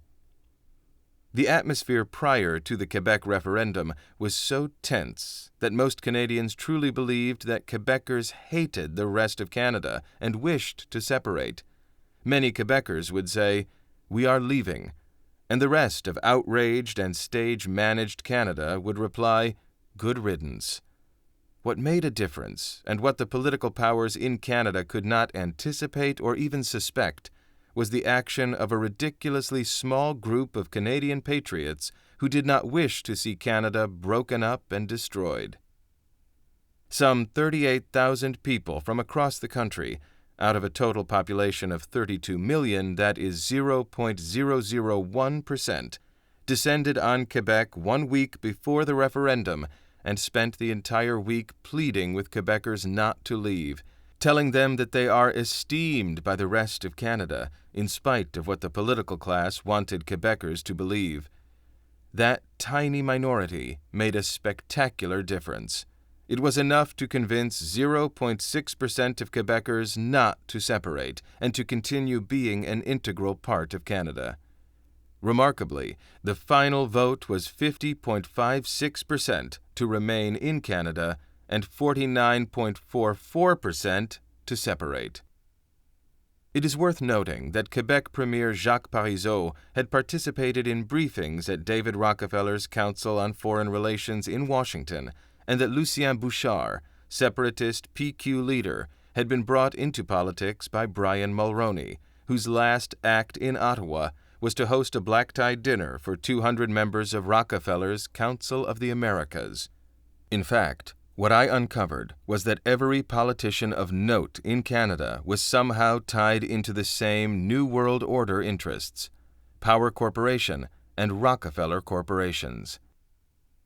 John Ray, leading strategist for former Prime Minister Chrétien's election campaign, was executive vice president of Power Corp and Paul Desmarais' right-hand man.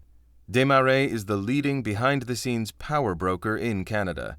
This 82-year-old man worth $100 billion built the Power Corp empire. The weekend of December 3, 2003, he summoned to his country estate, in the spectacular Charlevoix region of Quebec, the King of Spain, Bill Clinton, George H.W. Bush, and Canada's last 3 prime ministers. The whole thing was kept secret, and no one found out until several months later. John Ray's brother is Bob Ray, Rhodes Scholar and ex-New Democratic Party Socialist, Premier of Ontario, who appointed Maurice Strong to the chairmanship of Ontario Hydro, which he proceeded to dramatically downsize in both skilled human resources and generating capacity. Paul Martin, former federal prime minister, Liberal Party, substituted for Prime Minister Jean Chrétien, rose through the ranks at Power Corp, mentored by Paul Desmarais, attended the 1996 meeting of the Bilderberg Group. Jean Chrétien, former federal prime minister, attended the 1996 meeting of the Bilderberg Group.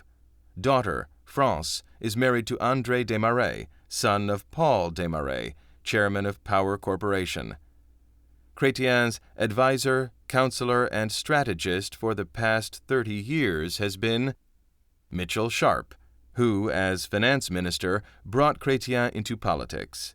Since 1981, Sharp has been vice chairman for North America of David Rockefeller's Trilateral Commission. Daniel Johnson, former leader of the Quebec Liberal Party and Quebec Premier in 1994. Johnson rose through the ranks of Power Corp. Brian Mulroney, ex-Conservative Prime Minister, a lawyer and lobbyist for Power Corporation, formed the Hong Kong-based Asia Power Corp, which joined with Ontario Hydro and Hydro-Quebec to help China develop its energy potential. Also on the board of Archer Daniels Midland, which is headed by Dwayne Andreas, another member of the elite and secretive Bilderberg Group. Mike Harris, former Premier of Ontario, close friend of George H.W. Bush and Paul Martin. Harris, like his colleague Ralph Klein, former Premier of Alberta, is a Bilderberger. So, the Conservative Party, via Mulroney, the Liberal Party, via Chrétien, and the NDP, via Ray, are all tightly connected to Paul Desmarais and Power Corp. Power Corporation is the leading Canadian representative of the Bilderberg Group. NAFTA.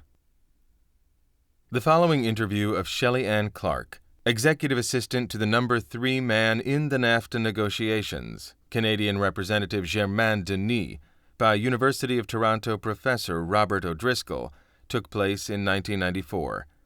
After the appearance of O'Driscoll's New World Order, Corruption in Canada, Saigon Press, 1994, a book describing how Canada had been sold out to the United States, he was ostracized by establishment academia and the corporate media. I met Professor O'Driscoll in 1995, shortly after the Quebec referendum. I discovered him to be an extraordinary man of courage and quiet dignity. He had established Celtic studies at St. Michael's College, initiating the subject in Canada. Between 1995 and 1996, I was fortunate to be allowed to see and hear many of the interviews Professor O'Driscoll had conducted in the course of his arduous, decade-long research for the book. We spoke for the last time on Christmas Day, 1995. My final words to him were, as usual, "Hope you are well." I tried to telephone him in July 1996, shortly after our remarkable victory over the Bilderberg Group at King's City in May, to discuss the good turn of events. I was saddened to learn that he had passed away in Ireland from a heart attack the previous February. He is sorely missed. The interview. Shelley Ann Clark. I was hand-picked for the position as Germain Denis' assistant. I was told from the beginning that the interview was just a formality. How true that turned out to be. After Germain Denis had interviewed me only for about 3 minutes, he asked me when I could start work. Wanting this challenge, I agreed to become his executive assistant. Robert O'Driscoll. In what department did you work? Shelley Ann Clark. The Department of External Affairs, which is presently known as Foreign Affairs. Robert O'Driscoll. Okay, you're in External Affairs. You're in the trade negotiation role. What was your job? Clark. I was principally the main liaison between the Trade Negotiations Office and the Prime Minister's Office and the Privy Council, a select group of individuals with more power than the Prime Minister and which functions as the Queen of England's direct means for controlling the Canadian Parliament. I was hired in July, and by September we had a computer system called GEAC. Germain Denis was in charge of critical aspects of the free trade negotiations. At the time, I had 2 secretaries working for me who were inputting top-secret material into this computer. We had no hours. When you entered the building, you never knew when you would leave. Late one Friday, actually at 6:30 p.m., a rather demanding lady, Sylvia Ostry, telephoned. Doctor of Economics from both McGill University in Canada and Cambridge University, recipient of 18 honorary doctorate degrees, appointed by the Government of Canada in 1990 for her contribution to economic policy planning of Canada's international affairs as a public servant and economist. Contributor to David Rockefeller's and CFR's magazine, Foreign Affairs. Demanding a copy of a particular document that was on the computer. In 2 hours, she told us, she was boarding a flight to the United States, and she needed this particular document. Unfortunately, I was the only one left in the office. The secretaries had gone home. Each person with access to the computer had a password. Nobody knew the other person's password, and this, I was told, was for security purposes. What I immediately did was to check with the person who had installed the GEAC system, Peter Hines, and fortunately found him still on the job. My first question was to ask him whether anything could be done to accommodate the urgency of Sylvia Ostry's request. I said there must be a way to break the program codes of the computers, and if anyone would know, it would be him. "Don't tell a soul, Shelley Ann," he said, but the only way that we can get into the computer system at Trade Negotiation Office is to contact the president of GEAC.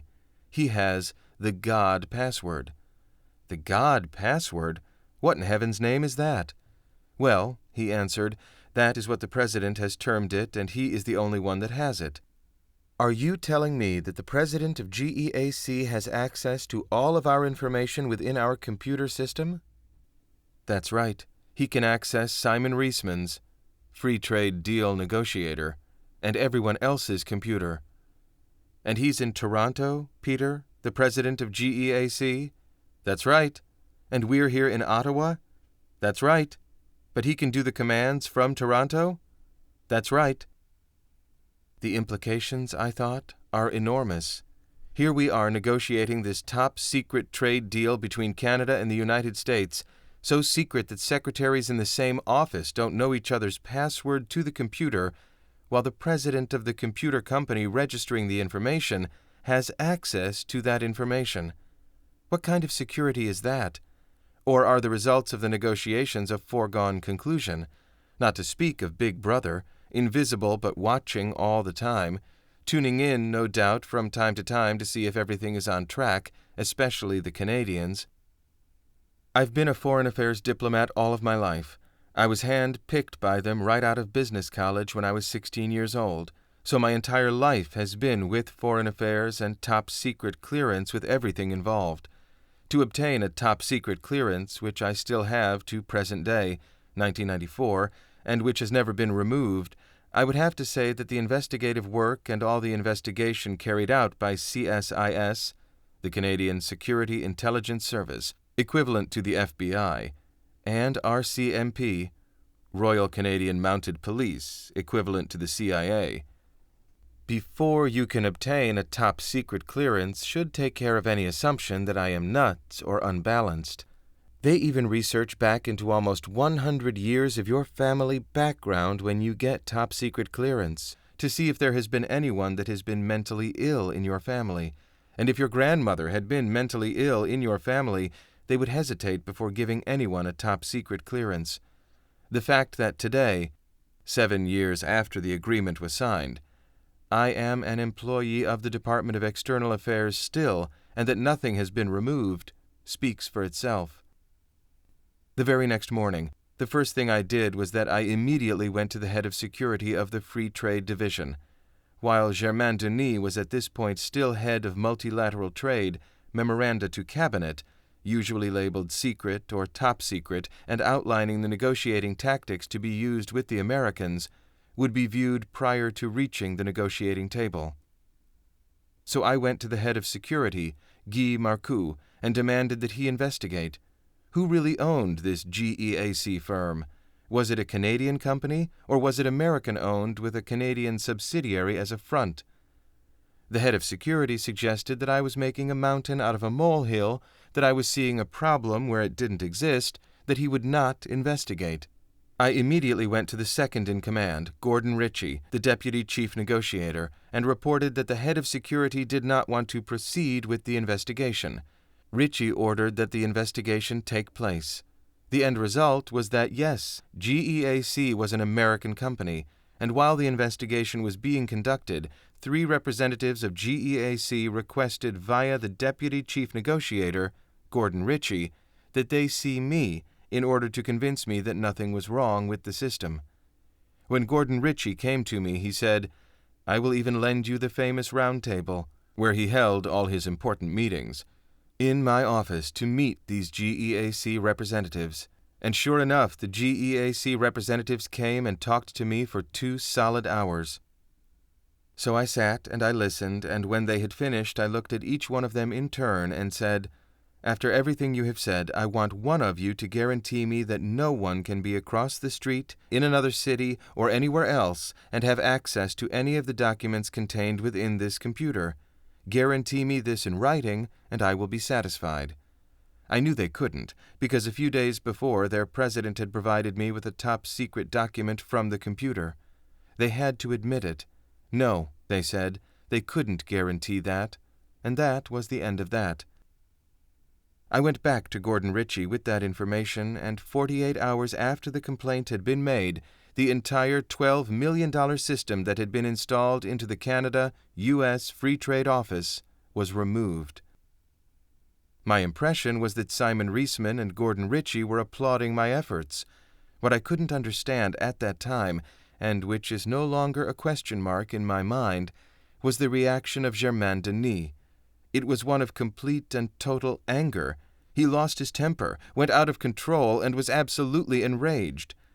What I am telling you here is in my report to the Public Service Alliance of Canada, dated 22 July 1988, because it wasn't until that notable day that the reason for the man's rage became apparent to me, that I had indeed made a discovery, and that I had done something about it.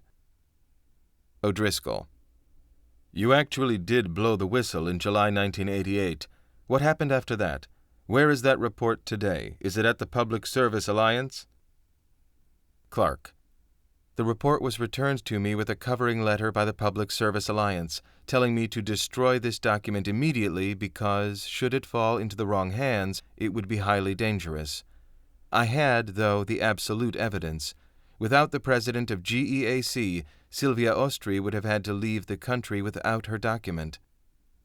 A new computer came in, IBM compatible, I was told. After my first discovery, they were very attentive to my reactions, explaining that the main disk was right there on the 17th floor. They even showed me where it was, and that everything that we inputted into the computer would be held on this main disk, which would, at the end of the negotiations, be transferred to the archives.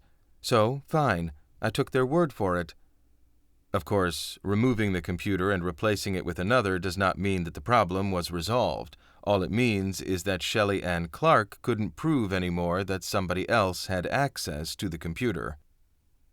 Then came a leak in the press about having no francophone on board the free trade negotiations, so Simon Reisman appointed Germain Denis as the third in command, giving him the 5 major areas of interest to this country: subsidies, agriculture, tariffs, intellectual property, the main umbrella for social programs, copyrights, pharmaceuticals, etc., and government procurement.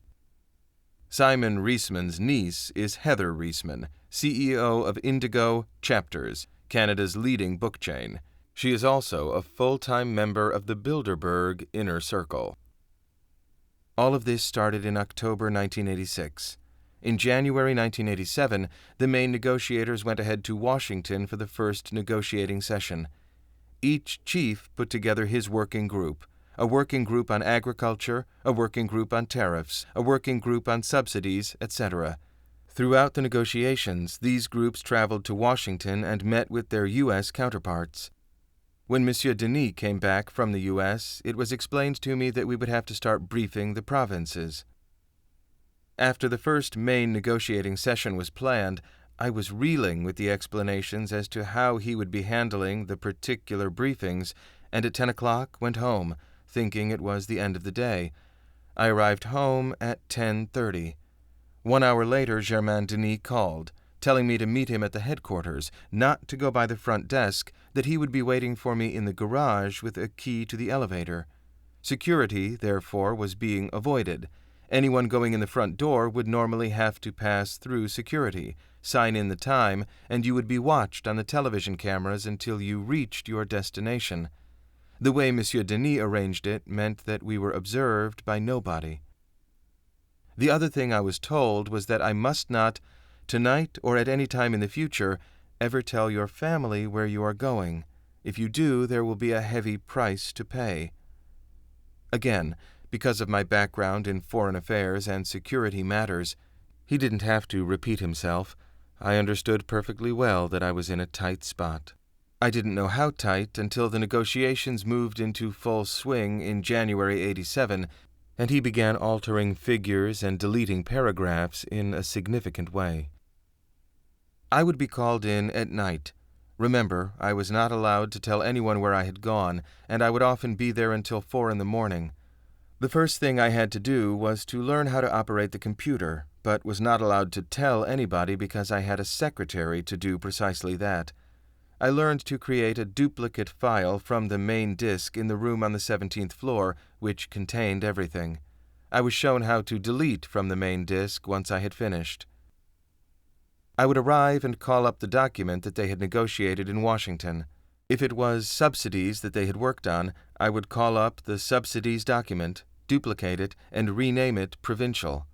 Then my superior would go through it step by step.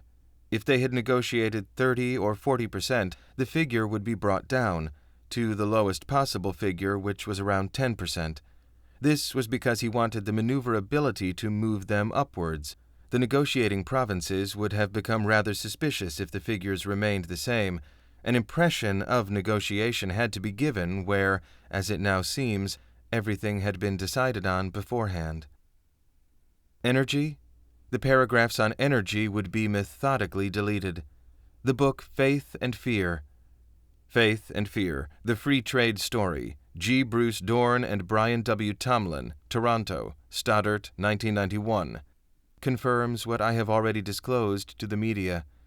They say that the energy chapter was not thrown into the agreement until the last famous weekend of October 3, 1987. I know why the chapter wasn't included until the very end. It was there all the time, in the American version, in the Canadian federal version, but not in the provincial version. We kept deleting the energy chapter from the provincial version.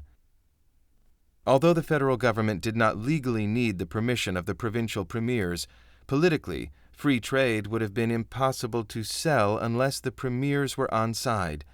So 2 premiers were bought by Mulroney, the premier of Alberta, Donald Getty, Conservative. His successor, Ralph Klein, also Conservative Party member, was a longtime member of the Bilderberg Group. And the Premier of Saskatchewan, Grant Devine. They became Mulroney's moles within the Premier's camp and given the responsibility to surreptitiously find out what the other premiers were thinking, what their bottom lines in the negotiation would be, and other sensitive data which could be manipulated to the federal government's advantage over the provinces. The Canadian government could not possibly afford to let the provinces see any of what had been done, because even though the government does not require the signature of the provinces to get the free trade through, they still needed the agreement of the provinces, because it meant the provinces would have to change their trade rules to begin with. Indeed, they would have certainly made a humongous fuss at our having to sell out to the U.S. by the year 2005, which is when the implementation scheme was geared for. The job that the moles were assigned to carry out was to go around and identify the acceptable bottom lines in terms of textiles, agriculture, mining, subsidies, unemployment insurance, and health care, all of the things that affect our sovereignty. What would the premiers be prepared to sacrifice? The 2 moles would then bring the info to Denis, whose job it was to brief the premiers approximately 8 times during the negotiations. This information they would then pass on to Germain Denis, so that he would be able to put figures in the document that matched what the premiers were prepared to give away. So there never was a problem of presenting figures that were too far above what the premiers were prepared to accept. If there was, the solution was quite simple. Change the figures in the document. O'Driscoll. So Mulroney and his cohorts knew ahead of time because of the 2 moles, the Premier of Alberta and the Premier of Saskatchewan. Clark. That's right. I was able to prove to CJOH, a television station in Ottawa owned by CTV Network, beyond a shadow of a doubt that these meetings took place. I had locked away my appointment book for 86 and 87, and when it was produced, every meeting that took place was marked, the rooms that were used, the times, etc. I brought a witness with me, John Bowlby, an executive member of Citizens Against Bad Law. We photocopied the documentation in front of a lawyer. It was submitted to Charlie Greenwell of CJOH-TV so that he and his lawyers knew that when they aired the program, there was sufficient evidence. Between the July 1988 Public Service Alliance document and this appointment book, to indicate that I was telling the truth. May I return to the second doctored document produced for the provinces? Following Germain Denis' directives, I would produce a hard copy, make the specified deletions from my hard drive in addition to making those on the hard disk in the main room at 50 O'Connor. This done, I would then create 10 copies for 10 briefing books. The 10 briefing books were numbered because I had to be sure in whose hands each book went, just in case one would go astray. So they were numbered 1 to 10. Alberta would have number 1, Manitoba number 2, Saskatchewan number 3, etc. No matter what pressure was put on me by the Prime Minister's office, by the Privy Council office, by federal-provincial relations, and I was warned that there would be excessive pressure and complaints by the premiers for not getting their books several hours ahead of the briefings, I was ordered to give out the books literally minutes before the briefings took place. At the end of the session, Germain Denis would bring back the books himself, or if he didn't, I would be called in, and the minute they left the room I would go and collect them, bring them back, and lock them in Monsieur Denis' vault. Then, at midnight, I would undo 9 of the briefing books and shred them in the shredder. It had to be done at midnight. You couldn't afford to be caught by security, and we had been ordered under a special memorandum emanating from the minister's office that no documents used in the Canada-U.S. negotiation were to be destroyed without the authorization of Reisman or Ritchie. It took that level of authorization to shred anything. We were allowed to shred telex packs that came in from Foreign Affairs, but any negotiating document could not be touched. The only time I could shred these was between the hours of midnight and 3 a.m. I would shred 9 books, holding 1 complete set back, which I would put in the vault, so the next time they negotiated on that particular subject with the Americans, we would pull out that 1 set, and Monsieur Denis would know how far he had proceeded. If he had negotiated 10%, the next time it would show up as 12%, and so on and so on. The next development was that Maud Barlow, a political activist and a member of the Council of Canadians, an organization strongly opposed to political integration with the United States. Barlow is also a fellow with the Washington-based Institute for Policy Studies, IPS, making her real motives somewhat suspect. Started making accusations against Mulroney, that he was selling out the country, that our social security programs were in jeopardy, etc., etc. The more I realized the illegality of what I was doing, the more frightened I became. What this meant for the country and how it would be held over my head as a sort of blackmail control, completely, forever and ever and ever. Remember that Germain Denis, the Prime Minister, and I were about the only ones who knew the intricacies and the implications of the free trade deal for Canada at that point. O'Driscoll. Why did you not take the documents as evidence against the people involved? Clark.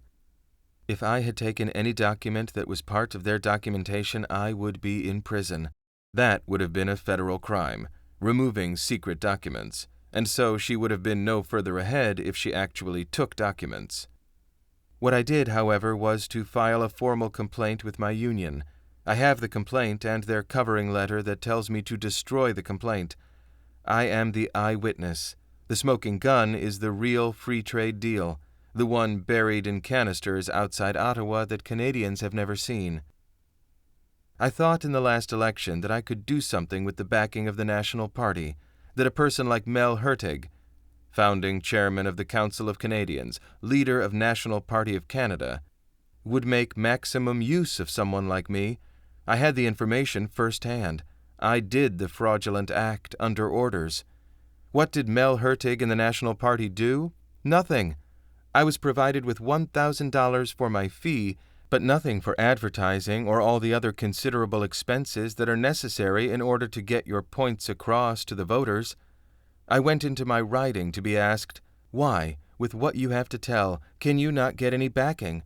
Why aren't you on those billboards all over the place? Well, after the election we received some documentation, and I've been in touch with a number of National Party candidates. I found out. I got the evidence that the National Party manipulated certain ridings to keep their candidates from winning. If they didn't have much of a chance, they were given $4,000 or $5,000. If they had a chance of winning, they were limited to $1,000. The documentation we now have is that in 1972 Mel Hertig was a candidate for the Liberals. He had also been in association with the Canadian Institute for International Affairs, Canada's twin to the CFR and RIIA. He was on a program following recommendations of the Bilderberg meetings that had been held both in the Laurentians and in Vermont. When you link Mel Hertig directly with the New World Order gang, you arrive very quickly at the reason why he was where he was during the recent election. By misleading 200,000 anti-free trade Canadians away from the NDP, he was delivering the Canadian West to the same group that Mulroney and his gang had given away the rest of the country to, thereby allowing the Liberals and Reformers to win many key NDP ridings. Some of this I have seen confirmed in documents. In March '88, a memo was circulated around the Free Trade Office ordering that all docents used in the negotiating sessions be given to this particular person who was going to catalog them for the archives. Within an hour of receiving that memorandum, Germain Denis brought me into his office, told me to shut the door, to sit down and pay very close attention to what he was going to say. If I deviated in any way, he declared he would destroy me within the government service, within Ottawa, everywhere. O'Driscoll: Do you not feel you are in a rather tenuous position? Clark: The full story may never be told. When we got the memo to send all material relating to the negotiations to the archives, Germain Denis ordered me to remove all the negotiating documents from his vault to the trunk of his car. He handed me his car keys. I was told to remove them at 2-hour intervals, and if I found the speed too slow, to increase it up to 1-hour intervals, but not to get caught or to say anything.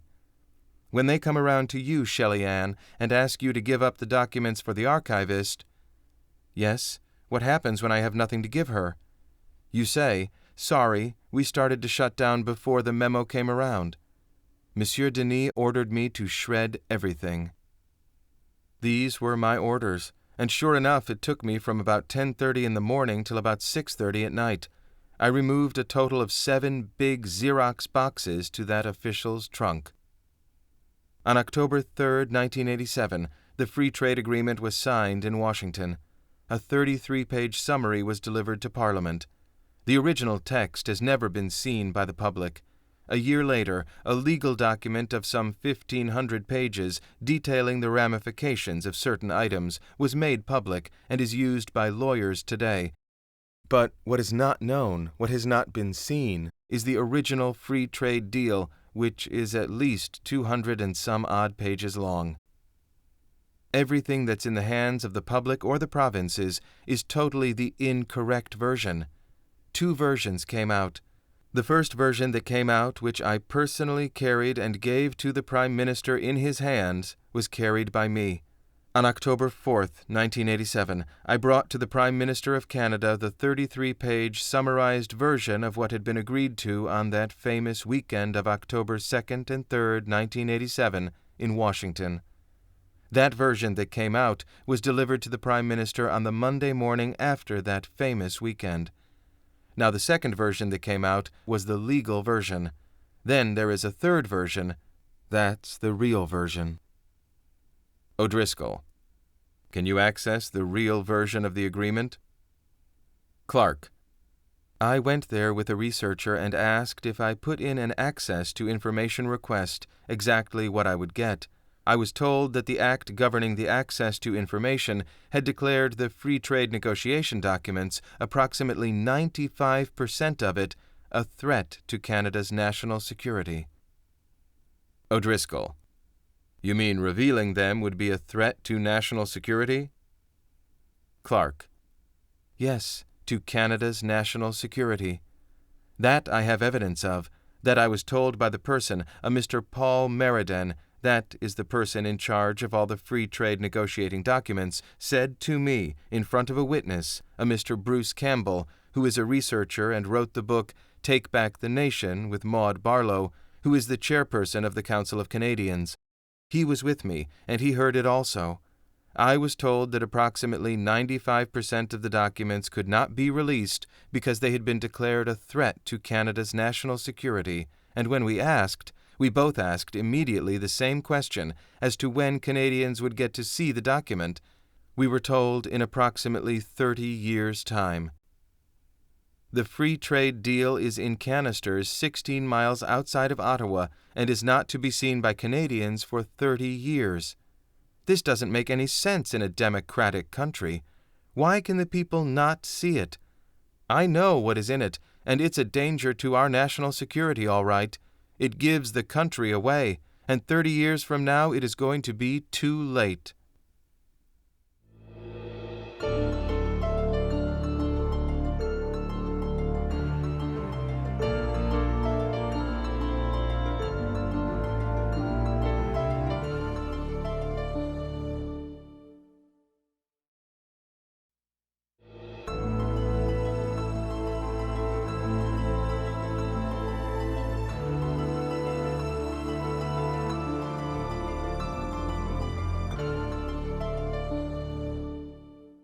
Chapter 27.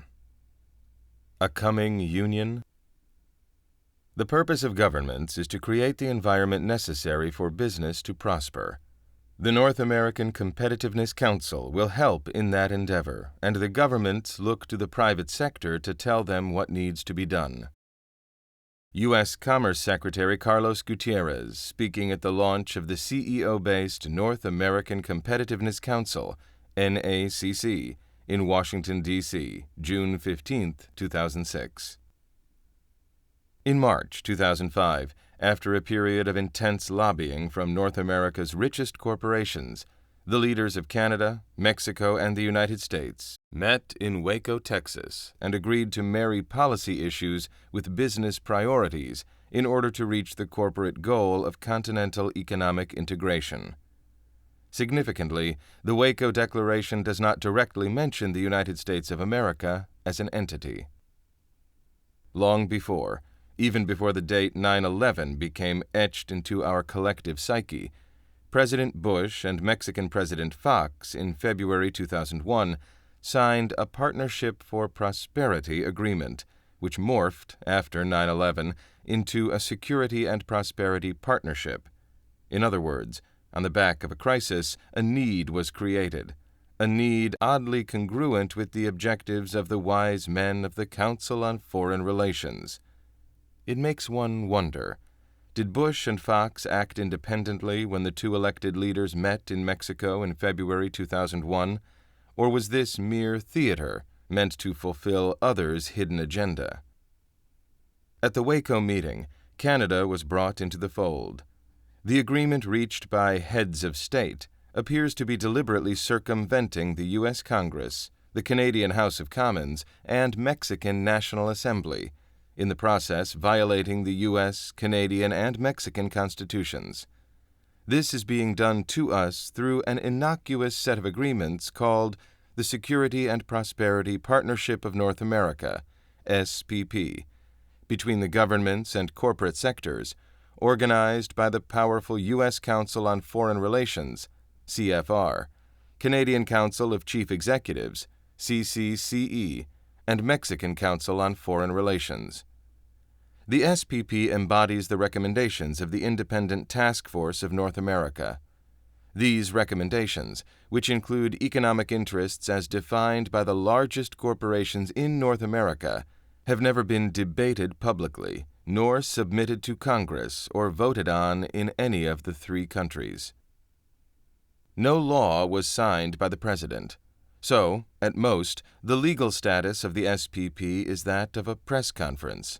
Nonetheless, the effort has succeeded in creating trilateral working groups, in effect, creating a new trilateral government structure of bureaucrats from Canada, the United States, and Mexico, working behind closed doors. The North American Competitiveness Council, so cloyingly cajoled by Secretary Gutierrez, is one of the non-government groups authorized by the SPP, which advocates greater U.S., Canadian, and Mexican economic, political, social, and security integration with secretive working groups formed to devise non-debatable agreements that, when completed, will be binding beyond the power of legislatures to change. With very little fanfare, over 300 initiatives have been included into the SPP aimed at harmonizing North American policies on food, drugs, security, immigration, manufacturing, the environment, and public health. Few people realize that over 50% of these innocuous initiatives have been cut and pasted from the original draft of the North American Free Trade Agreement. The longer-term goal is advancing the timetable to regional and ultimately global integration of nations under the all-encompassing umbrella of world government. To many power brokers, the SPP is a logical move toward the overall integration of North America. Robert Pastor, a professor and a leading intellectual force behind the movement for a North American Union, agreed in a 2006 interview that crisis, an all-encompassing crisis such as 9/11, is good for business and can be used to force governments to accept new economic arrangements, agreements one would find quite unpalatable in times of security. The 9/11 crisis made Canada and the United States redefine the protection of their borders. The debt crisis in Mexico forced the government to adopt a new economic model. Crises can force democratic governments to make difficult decisions like those that will be required to create a North American community. It's not that I want another 9/11 crisis, but having a crisis would force decisions that otherwise might not get made. Pastor directs the Center for North American Studies at American University in Washington, D.C., where he outlined some of the steps that would be needed in order to consummate the merger of the United States with Canada and Mexico. Among his recommendations: new trade corridors built from northern Canada to southern Mexico, something that Canadian Prime Minister Stephen Harper publicly ridiculed, calling it a work of conspiracy theorists who believe in intergalactic highways. Creation of a North American passport with biometric identifiers, RFID chips. Historically, crises have been great unifiers of the needs of the most powerful. The crises of World Wars I and II were used by the European financial elite as rationales for integrating European nations into the European Union, something that Pastor confirmed in his Spanish-language interview. As former Fiat chairman Giovanni Agnelli said, "European integration is our goal, and where the politicians have failed, we industrialists hope to succeed." Just as economic and security concerns were the rationale for creating the EU, economic and security concerns are the rationale for creating the SPP and the NAU. The movement for a united Europe has proved to be a pit stop in a far more ambitious plan to unite the world under the universal umbrella of world government. Union in Europe. As discussed in Part 2, the post-war Marshall Plan of the 1940s imposed a series of reforms that encouraged trade and integrated markets, leading inexorably to the Common Market and its successor, the European Union. A review of some chronology is in order. If we are to see how the North American Union is stealthily being put together from behind the scenes, it will be helpful to understand the sequence of treaties and economic agreements that led to the EU. December 18, 1951. The Six, a group of European nations including Belgium, France, Germany, Italy, Luxembourg, and the Netherlands, established the European Coal and Steel Community, ECSC. March 25, 1957. The Six signed the Treaty of Rome, establishing the European Economic Community, EEC. Also, the European Atomic Energy Commission was created by a second Treaty of Rome. October 17, 1957. A European Court of Justice was established to settle regional trade disputes. 1960. Austria, Denmark, Norway, Portugal, Sweden, Switzerland, and the UK set up the European Free Trade Association, EFTA. 1965. The three already established European communities, the European Economic Community, the European Coal and Steel Community, and the European Atomic Energy Community were merged under the name European Economic Community, EEC. 1968. The European Customs Union was formed in a move toward abolishing duties at internal borders and establishing a uniform system for taxing imports among EEC countries. 1978. The European Council met in Brussels and Luxembourg and established a European monetary system based on a European Currency Unit, ECU. At first, this was just used for travelers' checks and interbank deposits. 1986. The Single European Act modified the Treaty of Rome and set up a framework for a completely unified European market. February 7, 1992. The Treaty of the European Union was signed in Maastricht, the Netherlands, forming a full-fledged regional government. A flag was adopted for the European Union, and EU passports supplanted national passports. A professional bureaucracy grew in Brussels and Luxembourg. January 1, 2002. The euro was introduced, and traditional national currencies of the participating EU countries were phased out.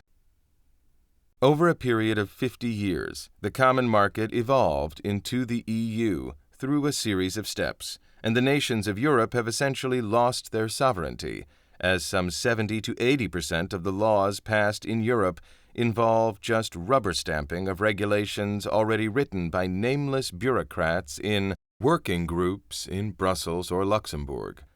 During this period, the European nation-states were first gradually integrated into a regional trading bloc, the European Union, wherein the borders between EU countries are gradually being erased. Both the European Union and the movement to form the North American Union share many defining characteristics. A highly motivated and passionate advocate, spokesperson, organizer, Jean Monnet for the EU and Professor Robert Pastor for the NAU. Economic union as means to economic growth, to be later followed by political union. An expressed desire to foster security and eradicate war.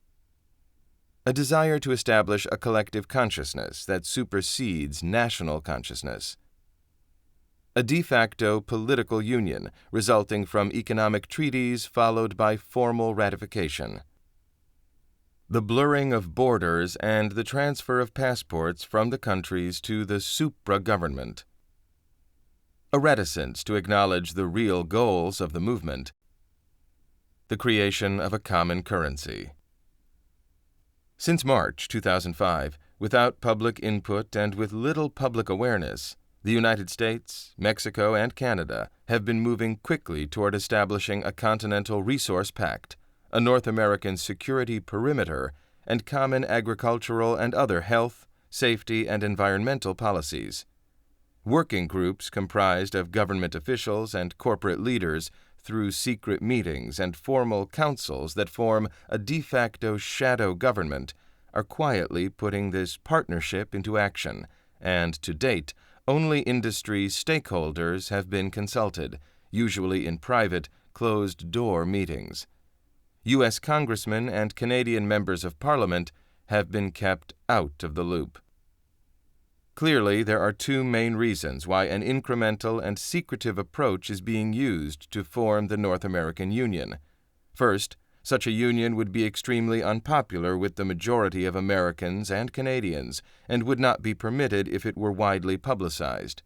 Second, the dissolution of the United States not only violates the U.S. Constitution, it would essentially destroy the U.S. Constitution and Bill of Rights. Since all American office holders and military personnel swear to defend the Constitution from enemies foreign and domestic, plotting the dissolution of the United States and the Constitution constitutes the highest form of treason. Closer to home, 9/11 provided the pretext for the Bush administration to pass the USA Patriot Act and form the Department of Homeland Security. Would you then be surprised if I told you that the Department of Homeland Security is one of 3 U.S. government agencies charged with overseeing the Security and Prosperity Partnership? Since the North American Free Trade Agreement was passed by Congress in 1994, without debate via fast-track legislation, and quickly signed by President Bill Clinton, the following extensive list of extra-constitutional treaties and agencies have been established by and for corporations, and were either ratified unconstitutionally by Congress and Canada's Parliament, or approved and adopted unconstitutionally by the executive branch. NAFTA, North American Free Trade Agreement. CAFTA, Central America Free Trade Agreement. The Security and Prosperity Partnership of North America, SPP. North American Forum, the North American Competitiveness Council, NACC. North America's Super Corridor Coalition, NASCO, NASCO. Deep Integration, a Timeline.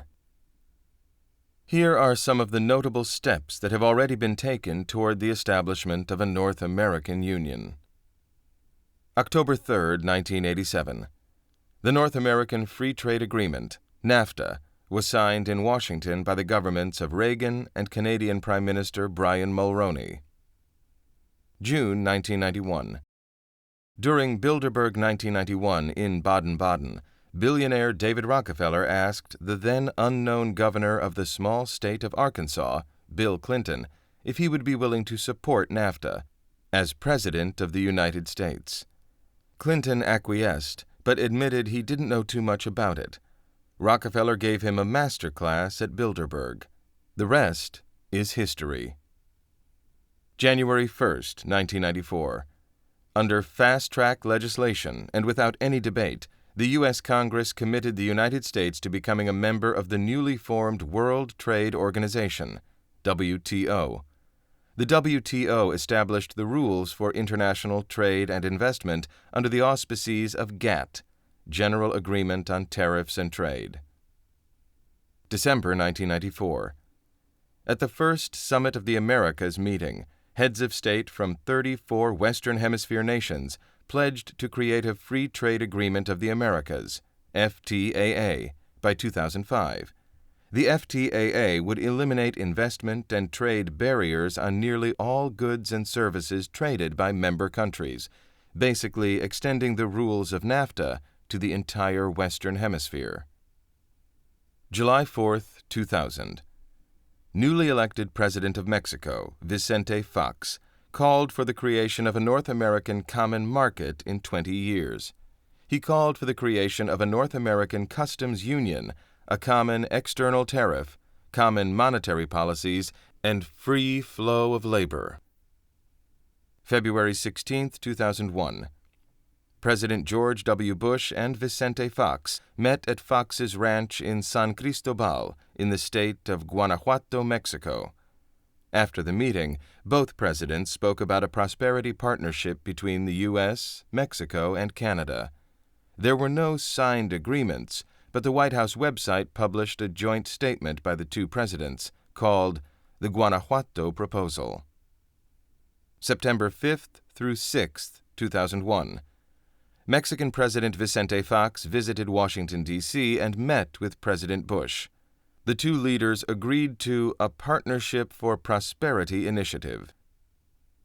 September 11, 2001. The so-called terrorist attacks on the Pentagon and the World Trade Center conveniently provided a rationale for adding the issue of security to the then emerging Partnership for Prosperity with Mexico.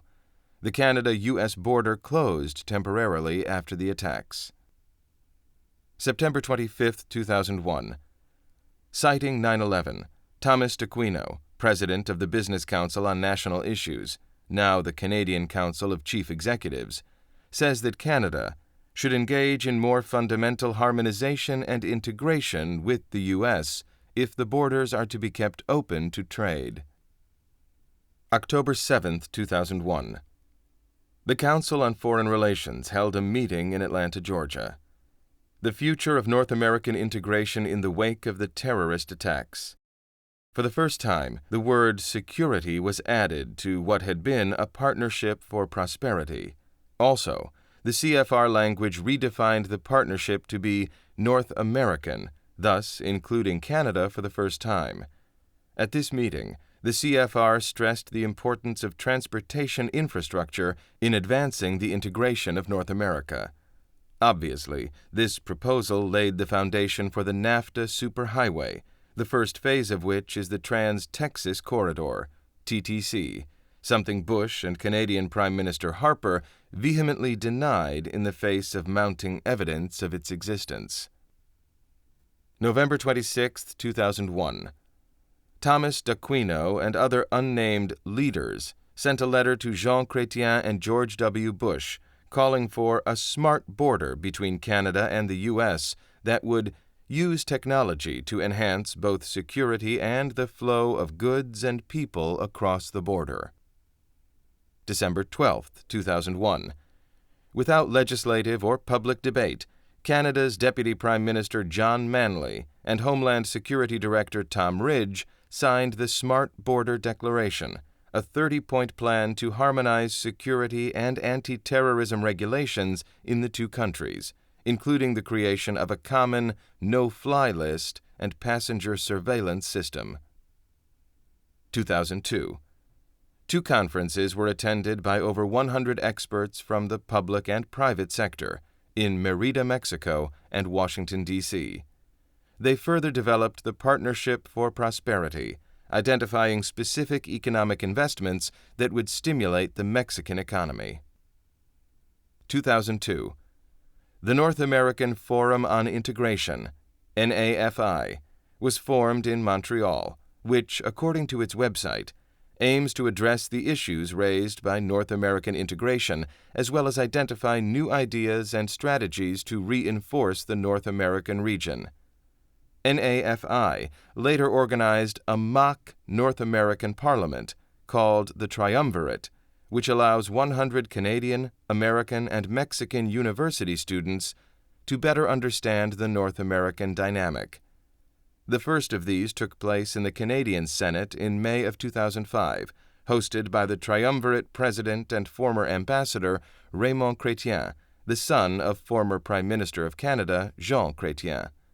Participating Canadian universities included Carleton, McGill, and Simon Fraser, all three closely linked to the Bilderberg CFR-TC interlocked system. The board of directors of NAFI includes Stephen Blank, a member of CFR, and Robert Pastor, CFR member and vice chair of the CFR's Independent Task Force on North America. May 16, 2002.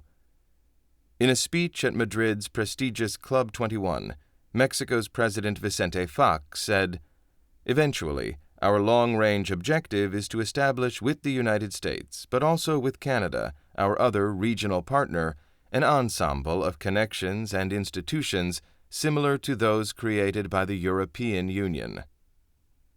June 28, 2002.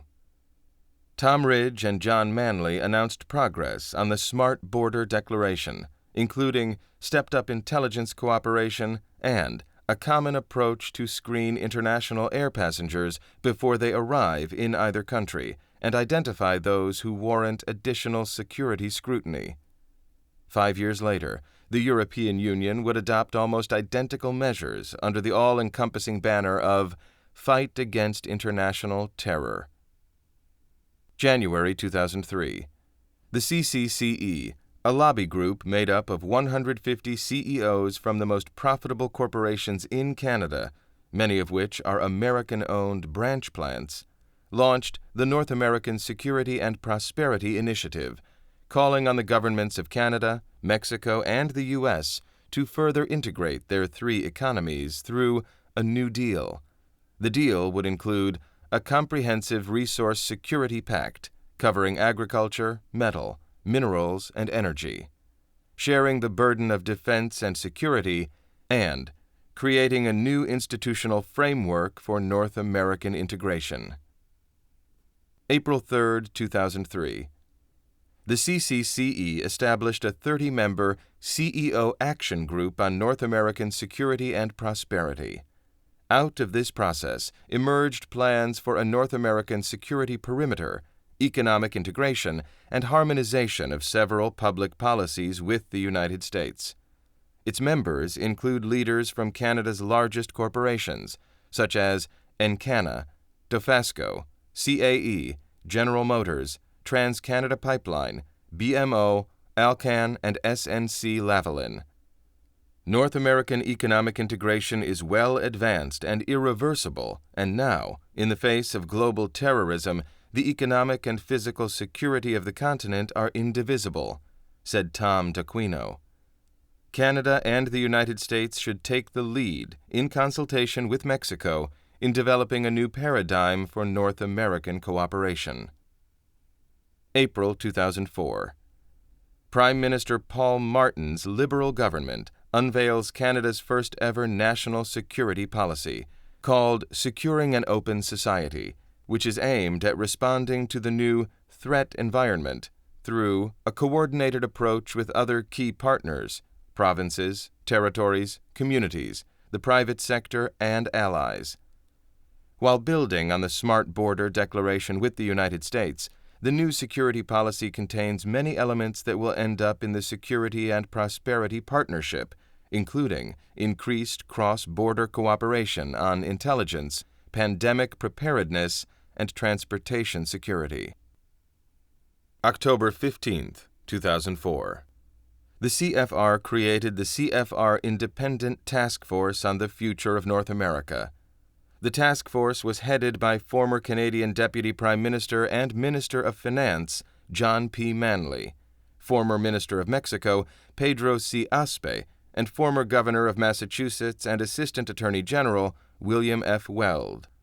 All participants are proponents of North American integration. November 30, 2004. Following George W. Bush's first visit to Canada, then Prime Minister Paul Martin gave birth to the SPP, issuing a joint statement on common security and prosperity called A New Partnership in North America. Security priorities include improving the coordination of intelligence sharing, cross-border law enforcement, and counter-terrorism, increasing the security of critical infrastructure, including transportation, energy, and communications networks, and pursuing joint approaches to partnerships, consensus standards, and smarter regulations that result in greater efficiency and competitiveness, while enhancing the health and safety of our citizens. February 14, 2005. The Council of Canadians released leaked minutes from a task force on the future of North America meeting in October 2004, which describe bulk water exports as a politically hot, long-term goal of integration that should be broached at a later date. Also discussed by the task force, eliminating current NAFTA exemptions for culture, crafting a North American resource pact that would allow for greater intra-regional trade and investment in certain non-renewable natural resources, such as oil, gas, and fresh water, and plans to encourage a North American identity among students in all three countries. March 2005. The CFR Task Force issued its first report, titled Creating a North American Community. This report gave the CFR's recommendations for what the Waco Summit should accomplish later that month. The report stated their consensus: to build on the advances of the past decade and to craft an agenda for the future, we propose the creation by 2010 of a community to enhance security, prosperity, and opportunity for all North Americans. This was the first time a date was set for the integration of North America. The CFR report uses the terrorist security threat to North America as a justification for creating a security border around the continent. Here, the CFR recommends that foreigners be screened entering North America, rather than at each specific country. Meanwhile, the borders between the U.S., Canada, and Mexico are to be opened to facilitate trade and regional economic prosperity. The intent is clear.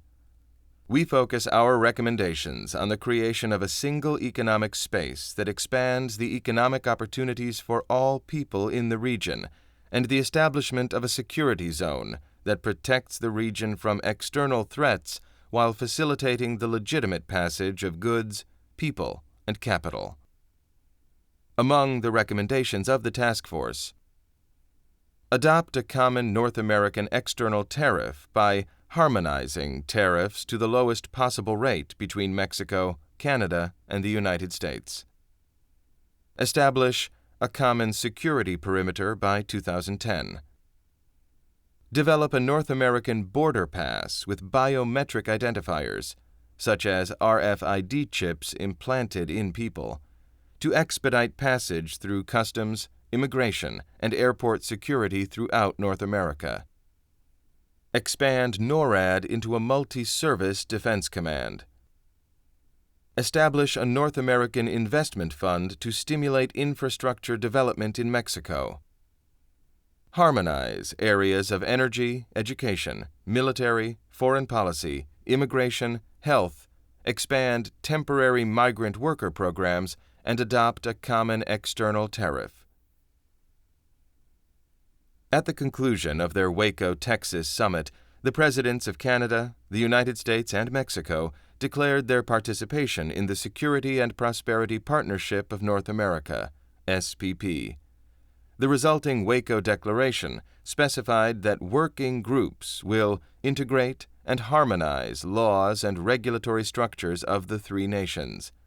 In the EU, these kinds of working groups are comprised of unelected bureaucrats who run the EU from behind closed doors. Here, unelected cabinet-level officials in each government are assigned to participate in the working groups. In the U.S., these have included Secretary of State Condoleezza Rice, Secretary of Homeland Security Michael Chertoff, and Secretary of Commerce Carlos Gutierrez. The Waco Declaration refers to these officials not as secretaries, but as ministers, a term commonly used in Europe. The working groups will now report to the leaders, a generic term that avoids referring to the presidents of the countries. The SPP decision-making process affecting Canada, U.S.-Mexico relations is described officially this way: meetings for business, consultations for stakeholders, and briefings for legislatures. In other words, there is to be no legislative debate on the SPP, and the public is to be left out of the picture completely. North America's corporate elite, on the other hand, have a permanent seat at the table. This relationship was confirmed in a September 2006 article in Maclean's magazine, quoting Ron Coveas, president of the Americas for Lockheed Martin, who sits on the All-CEO North American Competitiveness Council. The guidance from the SPP ministers was, "Tell us what we need to do and we'll make it happen." A public-private sector dialogue on the SPP from January 2006 talked about marrying policy issues with business priorities and establishing a permanent all-CEO working group to guide future discussions on integration. Lo and behold, a few months later, the Canadian, American, and Mexican governments handed the private sector complete control of the SPP process by creating the North American Competitiveness Council, NACC. May 2005. The CFR Independent Task Force on the Future of North America issued its full report, entitled Building a North American Community. In this document, the CFR openly volunteered to advise the SPP. The task force is pleased to provide specific advice on how the partnership can be pursued and realized. The task force's central recommendation is the establishment by 2010 of a North American Economic and Security Community, the boundaries of which would be defined by a common external tariff and an outer security perimeter.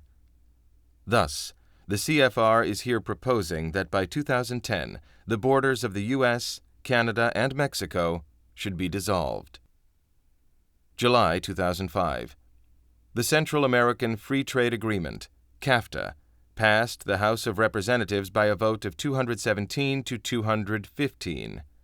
As per the rules of NAFTA, CAFTA expands corporate rights over the poorest countries in the Americas, including Guatemala, Nicaragua, El Salvador, Costa Rica, Honduras, and the Dominican Republic. October 2005. The first North American Forum brought together U.S., Canadian, and Mexican government and business representatives to discuss issues related to continental economic and social integration. It was held at a secret location in Sonoma, California. Invitees include John Manley, Mexican ambassador to the U.S. Carlos de Icaza, Chevron CEO David O'Reilly, former head of the CIA James Woolsey, and a host of U.S. policy advisors to George W. Bush. There was one article about the forum in the North American media. In a speech to Canadian diplomats, American Dr. William Shannon stated that the North American Forum is a parallel structure to the Security and Prosperity Partnership of North America, designed to enhance NAFTA, to address the kinds of problems we saw in the immediate aftermath of September 11th, and to protect our open societies against threats which aren't going away. What really is the North American Forum? Like the Bilderberg Group, it has no business office or business address.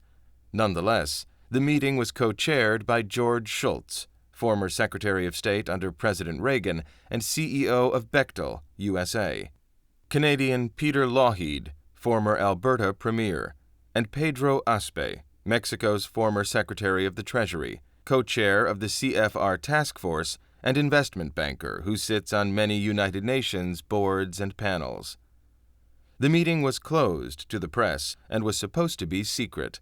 However, it was exposed by the Council of Canadians, who released leaked documents to the press that included the meeting's agenda and list of attendees. Such documents were marked internal document, not for public release. About one-third of the attendees of the conference were members of the CFR Task Force. A cursory glance at the list of attendees, participants, reveals that the Banff meeting was attended by some of the most powerful individuals and institutions in America. January 10th through 11th, 2006. The Council of the Americas, United Postal Service, and the North American Business Committee hosted a public-private sector dialogue on the Security and Prosperity Partnership of North America in Louisville, Kentucky. The meeting was attended by 50 government officials and business leaders from Canada, the U.S., and Mexico, including members of the Canadian Privy Council Office, advisors to the Queen of England, the Mexican Presidency, the U.S. Department of Homeland Security, and corporate reps from ExxonMobil, Daimler Chrysler, Ford, Tyco, and FedEx. The chairman of the Council of the Americas is our old friend David Rockefeller, and top executives from J.P. Morgan, Merck & Company, Chevron, McDonald's, Shell, Citigroup, IBM, Ford, PepsiCo, Microsoft, GE, Pfizer, MetLife, Walmart, ExxonMobil, Credit Suisse, General Motors, Merrill Lynch, and individuals from the U.S. Department of State. Attendees discussed marrying policy issues with business priorities, musing that leadership from governments that recognizes the importance of business issues to the overall social welfare empowers the private sector to engage substantively and pragmatically on trade and security issues without undue deference to political sensibilities. A North American Competitiveness Council to drive the SPP process was proposed. January 23, 2006. The Conservatives took office in Ottawa with a minority government as Prime Minister Stephen Harper promised to make Canada-U.S. relations a top priority, despite polling data showing that the issue fell well below health care and the environment for the Canadian public. March 31, 2006. The White House announced the formation of the North American Competitiveness Council, NACC, which is presented as an advisory group organized by the Department of Commerce, DOC, under the auspices of the SPP. The press release stated that the NACC would meet annually, with security and prosperity ministers and will engage with senior government officials on an ongoing basis. NACC is made up of 30 CEOs from some of North America's largest companies. It has no formal relationship with the SPP working groups in the bureaucracy, but NACC members have been invited to report to leaders and to attend ministerial meetings, as well as summits with the presidents and prime minister. Its task? To set priorities for the SPP, to engage substantively and pragmatically on trade and security issues without undue deference to political sensibilities, and to ensure that progress on deep integration continues through changes in government. No other group, not civil society, labor, social justice organizations, or our elected politicians, has such exclusive access to North America's leaders or such a key role in developing continental policy. Its existence proves just how slanted the SPP is in favor of corporate interests. June 15, 2006.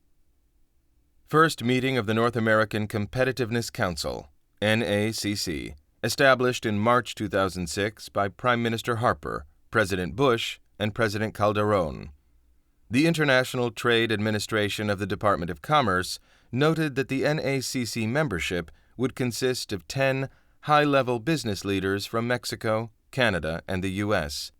Little attention was given to the unlikely fact that these companies gathered under the auspices of the U.S. Chamber of Commerce and the Council of the Americas, both powerful corporate lobbies. The Council of the Americas website reveals that the following corporations are involved in the NACC: Chevron, Ford, General Electric, General Motors, Lockheed Martin Corporation, New York Life, FedEx, Merck, UPS, Walmart, and Whirlpool. On the Canadian side, these corporations include Manulife Financial, Power Corporation of Canada, Ganong Brothers Limited, Suncor Energy, Canadian National, Linamar Corporation, Bell Canada Enterprises, Home Depot, and the Bank of Nova Scotia. June 16, 2006. Thomas Donahue, President and CEO of the U.S. Chamber of Commerce, remarked that, for CEOs, North America is already a single market, and business decisions are no longer made with a Mexico strategy or a Canada strategy, but rather with a North American strategy.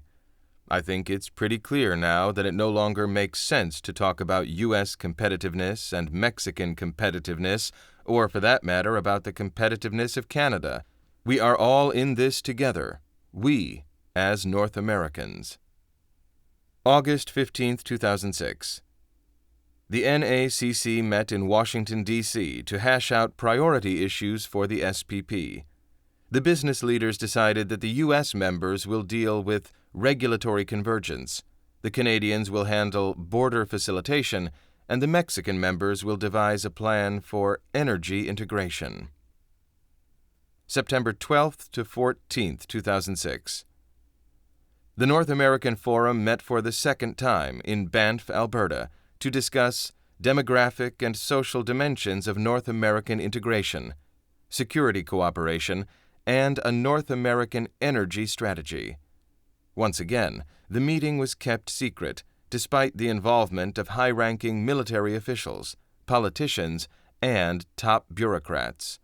Leaked documents show that at least one participant said that integration will happen as a process of evolution by stealth.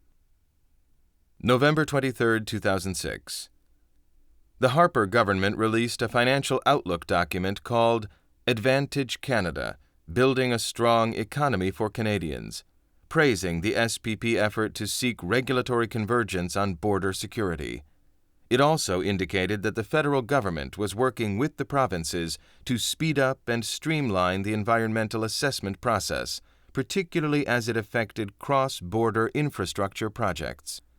Under the SPP's transportation agenda is an initiative to examine the benefits of an intermodal transportation concept for North America, the goal being to move foreign goods, mostly from Asia, quickly through North America to key markets in the United States. Minutes from a January 10, 2006 tri-national public-private sector dialogue on the Security and Prosperity Partnership reveal exactly why the NACC was created: to engage substantively and pragmatically on trade and security issues without undue deference to political sensitivities. This meeting was organized by the Council of the Americas, which now houses the U.S. branch of the NACC, the North American Business Committee, and the U.S. Courier Company, UPS, a member of the NACC. Business representatives at this meeting also appreciated the fact that the SPP has the ability to expand into many different areas beyond those identified in the initial stages of the process. The NACC can therefore be seen as a driver of the SPP process, not simply one of its many working groups. Few people in Canada are aware that Prime Minister Harper is a student of the Calgary School, a group of American-born and educated academics at the University of Calgary, who have shaped and now dominate the thinking of the new Conservative Party, according to John Ibbitson, writing in the Globe and Mail on June 26, 2004. Ibbitson quoted a former professor of the Calgary School who said that the group's thinking represents the Canadian appropriation of American neoconservatism and encourages a huge contempt for democracy. February 8, 2007. Former Industry Minister Maxime Bernier and Stockwell Day joined a handful of deputy ministers and government policy advisors at a dinner meeting in Ottawa with members of the NACC and CCCE, including Tom D'Aquino. According to information acquired by the New Democratic Party of Canada, the goal of the meeting was to provide an opportunity for Canadian members to regroup and focus their planning in advance of the February 23, 2007 SPP ministerial meeting, also in Ottawa. April 13, 2007. Leaked documents acquired by the Council of Canadians revealed that bulk water exports from Canada to the United States were in fact being discussed in relation to the SPP. The North American Future 2025 project, which is led by the U.S.-based Center for Strategic and International Studies, the Conference Board of Canada, and the Mexican Centro de Investigación y Docencia Económicas, involves a series of closed-door meetings on North American integration, dealing with a number of highly contentious issues, including bulk water exports, a joint security perimeter, and a continental resource pact. April 27, 2007. North American transport ministers, including Conservative MP Lawrence Cannon, met in Arizona for an SPP meeting in order to confirm and advance our commitment to developing coordinated, compatible, and interconnected national transportation systems. Developing an intermodal transportation concept for North America is an SPP initiative. A key milestone under that initiative commits transport ministers to work toward establishing an intermodal corridor work plan and a memorandum of cooperation pilot project. The Arizona meeting, which the ministers described as the first in a series, appears to have been the beginning of this pilot project. May 7, 2007. On May 8, 2007, the Montreal Gazette reported that Canada is set to raise its limits on pesticide residues on fruit and vegetables as part of an effort to harmonize Canadian pesticide rules with those of the United States, which allows higher residue levels for 40% of the pesticides it regulates. According to the article, the effort is being fast-tracked as an initiative under the Security and Prosperity Partnership, SPP, a wide-ranging plan to streamline regulatory and security protocols across North America, and Canadian regulators and their U.S. counterparts have been working to harmonize their pesticide regulations since 1996 as part of the North American Free Trade Agreement. Now, the effort is being fast-tracked as an initiative under the Security and Prosperity Partnership. There is also much discussion of a common currency for North America, often called the Amero, much like the euro for the EU. The Canadian right-wing Fraser Institute published a paper entitled The Case for the Amero. The C.D. Howe Institute followed that with the publication From Fixing to Monetary Union, Options for North American Currency Integration. In May of 2007, as reported by the Globe and Mail, David Dodge, then governor of the Bank of Canada, said, North America could one day embrace a euro-style single currency. The Globe reported in November of 2007 that Stephen Jaroslawski, board member of C.D. Howe, told a parliamentary committee, Canada should replace its dollar with a North American currency, or peg it to the U.S. greenback. In the United States, the only mainstream journalist to cover the Amero is Lou Dobbs on CNN. June 18, 2007. Transport Canada's no-fly list, called Passenger Protect, went into effect. Airlines began checking passenger names against a list of people deemed so dangerous to the flight that they should not be allowed to board. Passengers who appear on the list may appeal mistakes to an Office of Reconsideration. Security experts agree that Canada's list will inevitably merge with the much larger U.S. no-fly list, a key priority of the SPP's security agenda. Canada's airlines have already been using the U.S. list, which contains almost 500,000 names, and news reports from late May 2007 indicated they would continue to rely on it rather than Passenger Protect, Canada's own program. August 20, 2007. President George W. Bush met with Mexican President Felipe Calderón and Canadian Prime Minister Stephen Harper at the North American Leaders Summit at Fairmont-le-Château Montebello in Montebello, Canada. August 21, 2007. At the concluding press conference for the Security and Prosperity Partnership, SPP, in Montebello, Quebec, Fox News reporter Brett Baer asked if the SPP is a prelude to a North American Union similar to the European Union, and if there are plans to build some kind of superhighway connecting all three countries. President Bush's non-answer. If you've been in politics as long as I have, you get used to that kind of technique where you lay out a conspiracy and then force people to try to prove it doesn't exist.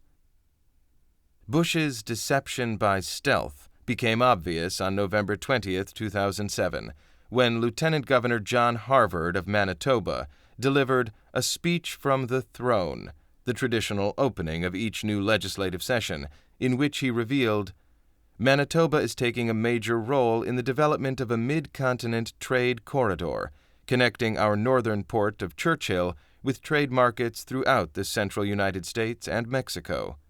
To advance the concept, an alliance has been built with business leaders and state and city governments spanning the entire length of the corridor. When fully developed, the trade route will incorporate an inland port in Winnipeg with pre-clearance for international shipping. October 12th to the 14th, 2007. The third annual North American Forum took place in Puerto Vallarta, Mexico. As in previous years, the guest list and agenda were kept secret, but the Canadian Labour Congress received a copy of the latter. According to the leaked agenda, this year's forum was called North American Cooperation and Community.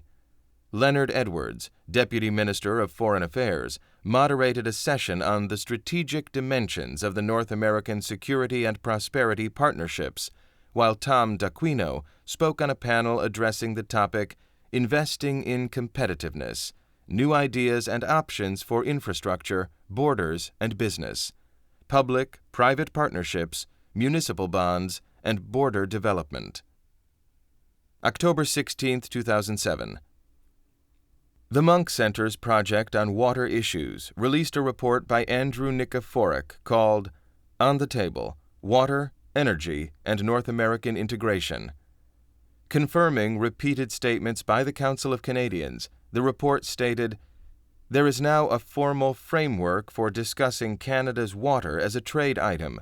The Security and Prosperity Partnership, SPP, which met most recently in August 2007 at Montebello, Quebec.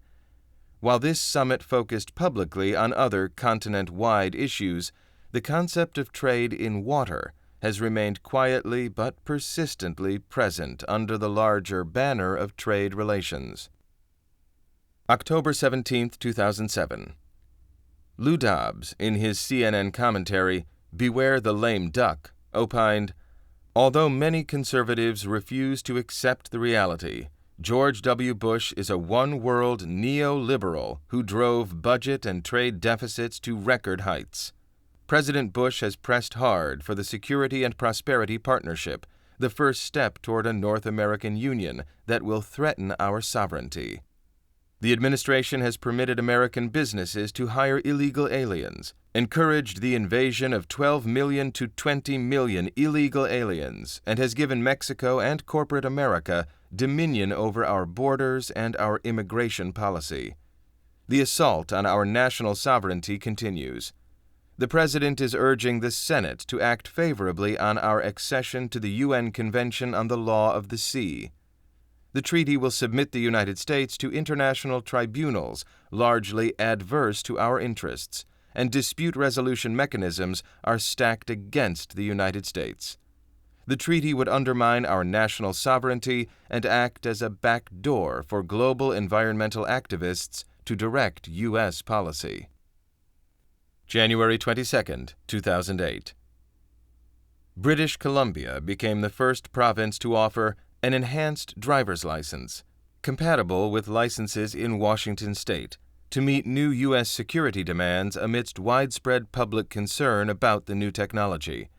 The office of BC's Premier reported that the Enhanced Driver's License, or EDL, has a radio frequency identification chip that will broadcast a number linked to a computer database, allowing a border guard to assess data and flag security issues as drivers approach the booth. EDL will be compatible with the unpopular U.S. Real ID program. Left unsaid is the government's stated goal of one day being able to mine that information for potential terrorist threats. The new license, which requires the storing and sharing of citizenship and other personal information with U.S. authorities, has the potential to become a de facto North American ID card through ongoing initiatives and recommendations of the SPP. Other provinces pushing for EDL include Ontario and Quebec, containing most of Canada's population. February 14, 2008. Canada Command and U.S. Northern Command signed a joint civil assistance plan that allows the military from one nation to support the armed forces of the other nation during floods, forest fires, hurricanes, earthquakes, and effects of a terrorist attack. The new agreement, which appeared to complement the emergency preparedness component of the SPP North American Plan for Avian and Pandemic Influenza, was a project of the Binational Planning Group, a joint Canada-U.S. military think tank that has recommended the two countries sign a comprehensive defense and security agreement. February 27 to 28, 2008. Industry Minister Jim Prentice joined his U.S. and Mexican counterparts in Los Cabos, Mexico, for the annual closed-doors pre-summit SPP ministerial meeting. After the meeting, which included an intimate briefing with the CEOs of the North American Competitiveness Council, the three government representatives announced the agenda for the upcoming SPP summit in New Orleans. Continue to implement the strategy to combat piracy and counterfeiting, and build on the regulatory cooperation framework by pursuing collaboration through sectoral initiatives, with an emphasis on the automotive sector. Strengthen cooperation to better identify, assess, and manage unsafe food and products before they enter North America, and collaborate to promote the compatibility of our related regulatory and inspection regimes. Develop projects under the newly signed Agreement on Science and Technology, and cooperate on moving new technologies to the marketplace, auto fuel efficiency, and energy efficiency standards. Strengthen cooperation protocols and create new mechanisms to secure our common borders while facilitating legitimate travel and trade in the North American region, and strengthen emergency management cooperation capacity in the North American region before, during, and after disasters. March 19, 2008. U.S. Commerce Secretary Carlos Gutierrez gave an off-the-record debriefing to America's corporate class about the Los Cabos ministerial meeting. According to a U.S. press release, the 90-minute briefing took place in Washington, D.C., and included members of the NACC Executive Committee and Advisory Committee and private sector representatives with a stake in the process. April 21 to 22, 2008. The fourth annual meeting of North American leaders and CEOs took place in New Orleans, which discussed progress toward and new initiatives for the Security and Prosperity Partnership.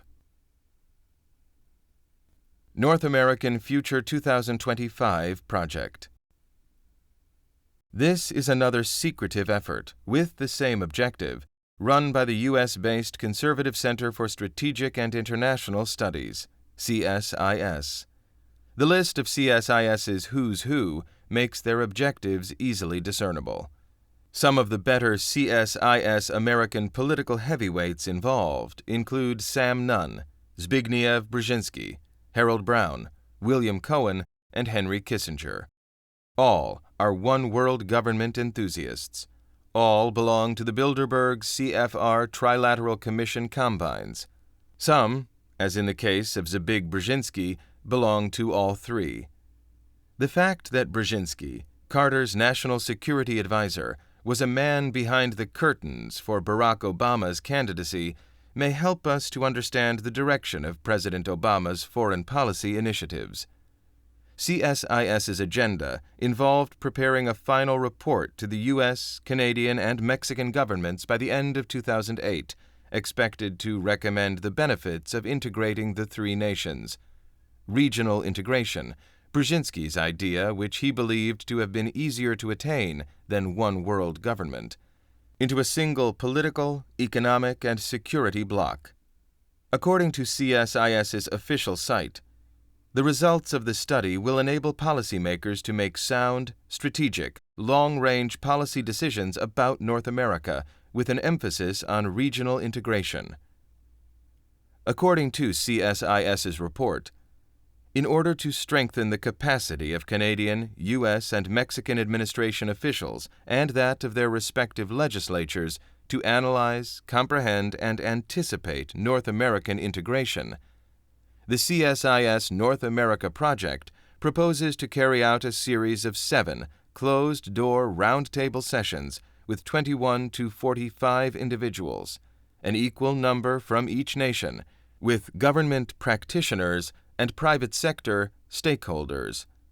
Closed-door sessions, whose final objective is to subvert and circumvent the Constitution of the United States in order to create a North American Union. One of these roundtables, The Future of the North American Environment, was held on Friday, April 27, 2007, in Calgary. On the agenda was discussion of creative solutions beyond the current transboundary water arrangements and water consumption, water transfers, and artificial diversions of bulk water, with the aim of achieving joint optimum utilization of the available water. These issues formed the backbone of the original NAFTA agreement between the U.S. and Canada, negotiated secretly by the U.S. and Canadian governments during the Reagan and Mulroney years. Like NACC, CSIS carefully states its aims: the importance of establishing policies for maximum profits. The NACC report said, "Every measure that adds to the cost or time to cross borders within North America is, in effect, a tax on enterprise, a tax on investment, fair taxes in both cases, or a tax on jobs, a slap at high wages, across the region, which ultimately results in incremental costs for the consumers in all three countries. Untrue, as cost savings accrue to bottom lines, not consumer pockets." Another Orwellian doublespeak in the report mentioned the need to make the North American economy work better and strengthen the security and well-being of citizens. Rest assured that by citizens, the NACC does not mean you and me, the people, but rather the dominant corporate ones and the privileged only, and doing it means hardline restraint on the public. NACC denies what's pretty clear about its aims, saying its recommendations aren't meant to threaten the sovereign power of any of the three countries. There's no doubt that's the central objective. It wants a North American Union headquartered in Washington with policies in place benefiting corporate giants at the expense of working people. They'll be hammered by greater job losses, fewer social services, and a loss of personal security under militarized police state conditions in the name of national, continental security in the age of concocted global terror threats. Transatlantic Tango. Those who doubt the ambitious nature of these initiatives need to understand that they don't intend to stop until the entire world is unified under the auspices and the political umbrella of a one-world company, a nightmarish, militarized, borderless world run by the world's most powerful clique. 6 U.S. senators and 49 House members have advised a group working toward a transatlantic economic partnership between the U.S. and the European Union by 2015. The plan, currently being implemented by the Bush administration with the formation of the Transatlantic Economic Council in April 2007, appears to be following a plan written in 1939 by a world government advocate who sought to create a transatlantic union as an international governing body. An economist from the World Bank has argued in print that the formation of the transatlantic common market is designed to follow the blueprint of Jean Monnet, a key intellectual architect of the European Union, recognizing that economic integration must inevitably lead to political integration. Isn't it interesting how all one-world enthusiasts have similar sets of values? A key step in advancing this goal was the creation of the regulatory infrastructure through Transatlantic Economic Council by the U.S. and the EU through an agreement signed by President Bush, German Chancellor Angela Merkel, the current President of the European Council, and European Commission President José Manuel Barroso at a White House summit meeting last April. The Transatlantic Economic Council is an official international governmental body established by executive fiat in the U.S. and the EU without congressional approval or oversight. No new law or treaty was sought by the Bush administration to approve or implement the plan to create a transatlantic common market.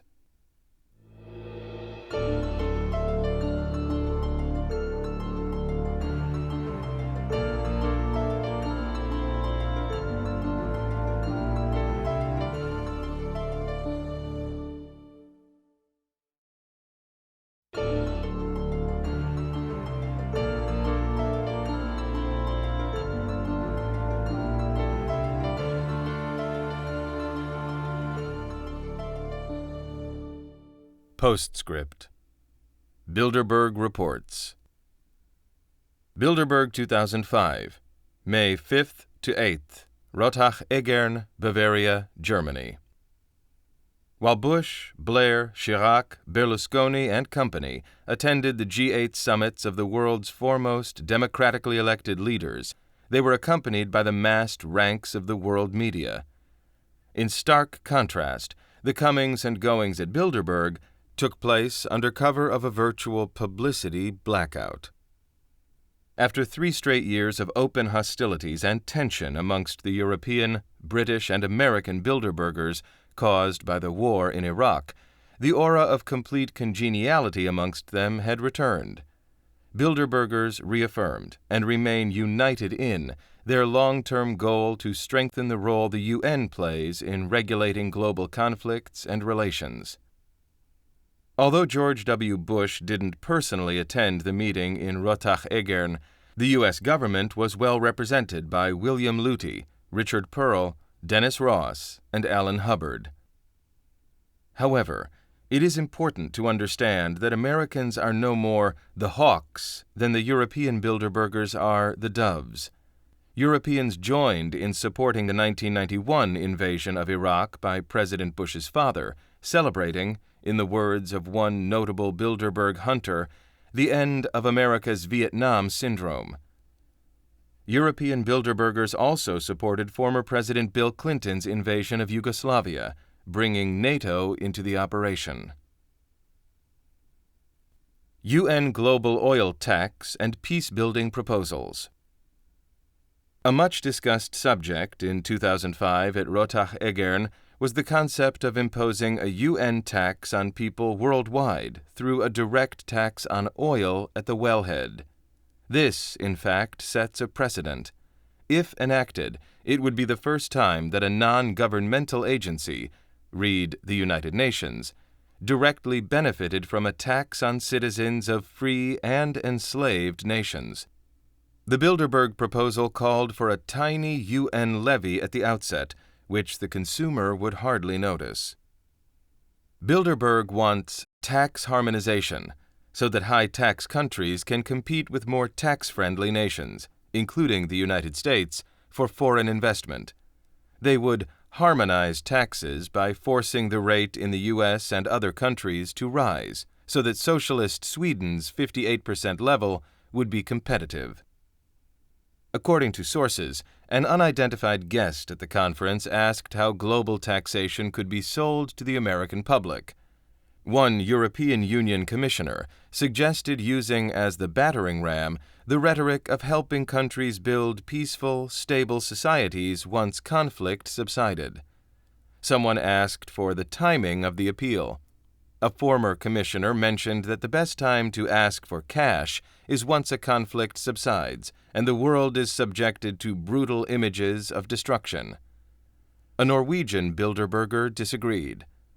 What looked to be Bjørn T. Grudeland, Norway's ambassador to the European Union, said that, on the contrary, it's much easier to get world attention and money for a region when a conflict rages. This was confirmed a posteriori when Denmark's foreign minister, Per Stig Møller, during a debate in the United Nations on May 26, stated on the record that if the international community is not able to act swiftly, the fragile peace is at risk, with loss of more lives as a consequence. Denmark held the EU presidency until July 1, 2005, when it was replaced by the UK. Bilderbergers were planning to use what they nominated as a UN peace-building commission, apparently to help win the peace in post-conflict countries, as one of the tools in secretly imposing the UN tax on an unsuspecting world population. Mark R. Warner, governor of Virginia and a first-time Bilderberg invitee, expressed concern about how much additional financial responsibility the United States would take on as a result. At this point, José M. Durão Barroso, president of the European Commission, expressed a view held by many within Bilderberg that the United States did not provide a fair share of economic aid to poor countries. My sources confirm that Kissinger and David Rockefeller, among other Americans, beamed and nodded approval. Although the U.S. pays more into the foreign aid piggy bank than any country in the world, the Bilderbergers and the United Nations were poised to demand much more funding from it to meet the peace-building proposal. Neoconservative agenda. In full force was that faction known as the neoconservatives, those who have determined that Israel's security should come at the expense of the safety to the United States and be central to all U.S. foreign policy decisions. Most notable among this group is Richard Pearl. Pearl played the critical role in pushing the United States into the war against Iraq. He was forced to resign from the Pentagon's Defense Policy Board on March 27, 2003, after it was learned that he had been advising Goldman Sachs International, a habitual Bilderberg attendee, on how it might profit from the war in Iraq. Another neoconservative figure on hand was Michael A. Ledeen, an intellectual's intellectual. Ledeen serves at the American Enterprise Institute, a think tank founded in 1943, with which Richard Pearl has long been associated. AEI and the Brookings Institution operate a Joint Center for Regulatory Studies, JCRS, with the purpose of holding lawmakers and regulators accountable for their decisions by providing thoughtful, objective analyses of existing regulatory programs and new regulatory proposals. The JCRS pushes for cost-benefit analysis of regulations, which fits with AEI's and Bilderberger ultimate goal of deregulation. These neoconservatives were also joined this year at Bilderberg by a handful of other top former Washington policymakers and publicists known for their sympathies for Israel, including former State Department official Richard N. Haass, president of the CFR, former Assistant Secretary of State, and father of the Dayton Accord, Richard Holbrooke and Dennis Ross of the pro-Israel Washington Institute for Near East Policy, effectively an offshoot of the America-Israel Public Affairs Committee, AIPAC. Declining energy reserves and economic downturn. Of course, discussion at Bilderberg 2005 turned to oil. An American Bilderberger expressed concern over the skyrocketing price of oil. One oil industry insider at the meeting remarked that growth is not possible without energy, and that according to all indicators, the world's energy supply is coming to an end much faster than the world leaders have anticipated. According to sources, Bilderbergers estimated the extractable world's oil supply to be at a maximum of 35 years under current economic development and population. However, one of the representatives of an oil cartel remarked that we must factor into the equation both the population explosion and economic growth and demand for oil in China and India. Under the revised conditions, there is apparently only enough oil to last for 20 years. No oil spells the end of the world's financial system. So much has already been acknowledged by the Wall Street Journal and the Financial Times, two periodicals who are regularly present at the annual Bilderberg Conference. During the afternoon cocktail, a European Bilderberger noted that there is no plausible alternative to hydrocarbon energy. One American insider stated that currently the world used between 4 and 6 barrels of oil for every new barrel it found, that the prospects for a short-term breakthrough were slim at best. Someone asked for an estimate of the world's accessible conventional oil supply. The amount was quoted at approximately 1 trillion barrels.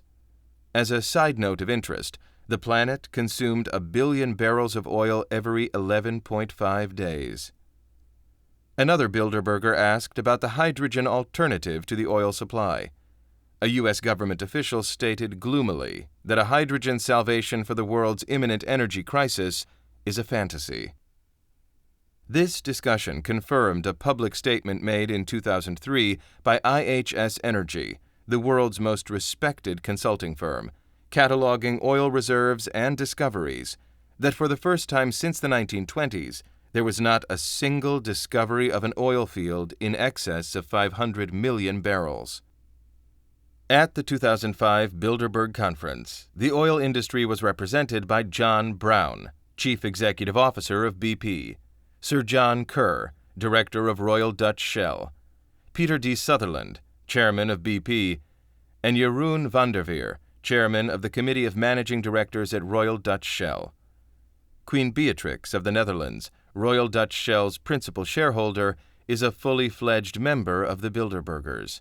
Her father, Prince Bernhard, was one of the founders of the group back in 1954. It should be noted that in late 2003, oil and gas giant Royal Dutch Shell announced it had overstated its reserves by as much as 20%. In early 2004, it reduced its estimated oil and gas reserves by about 4.5 billion barrels, but in October had to apply an additional cut of 1.15 billion barrels in reserve estimates. In fact, Shell's 3 cuts in reserve estimates prompted the resignation of its co-chairman. The Los Angeles Times, January 18, 2005, reported, "For petroleum firms, reserves amount to nothing less than the value of the company." At Rotach Egern in May 2005, the industry's top executives tried to figure out how to keep the truth about diminishing oil reserves from reaching the public.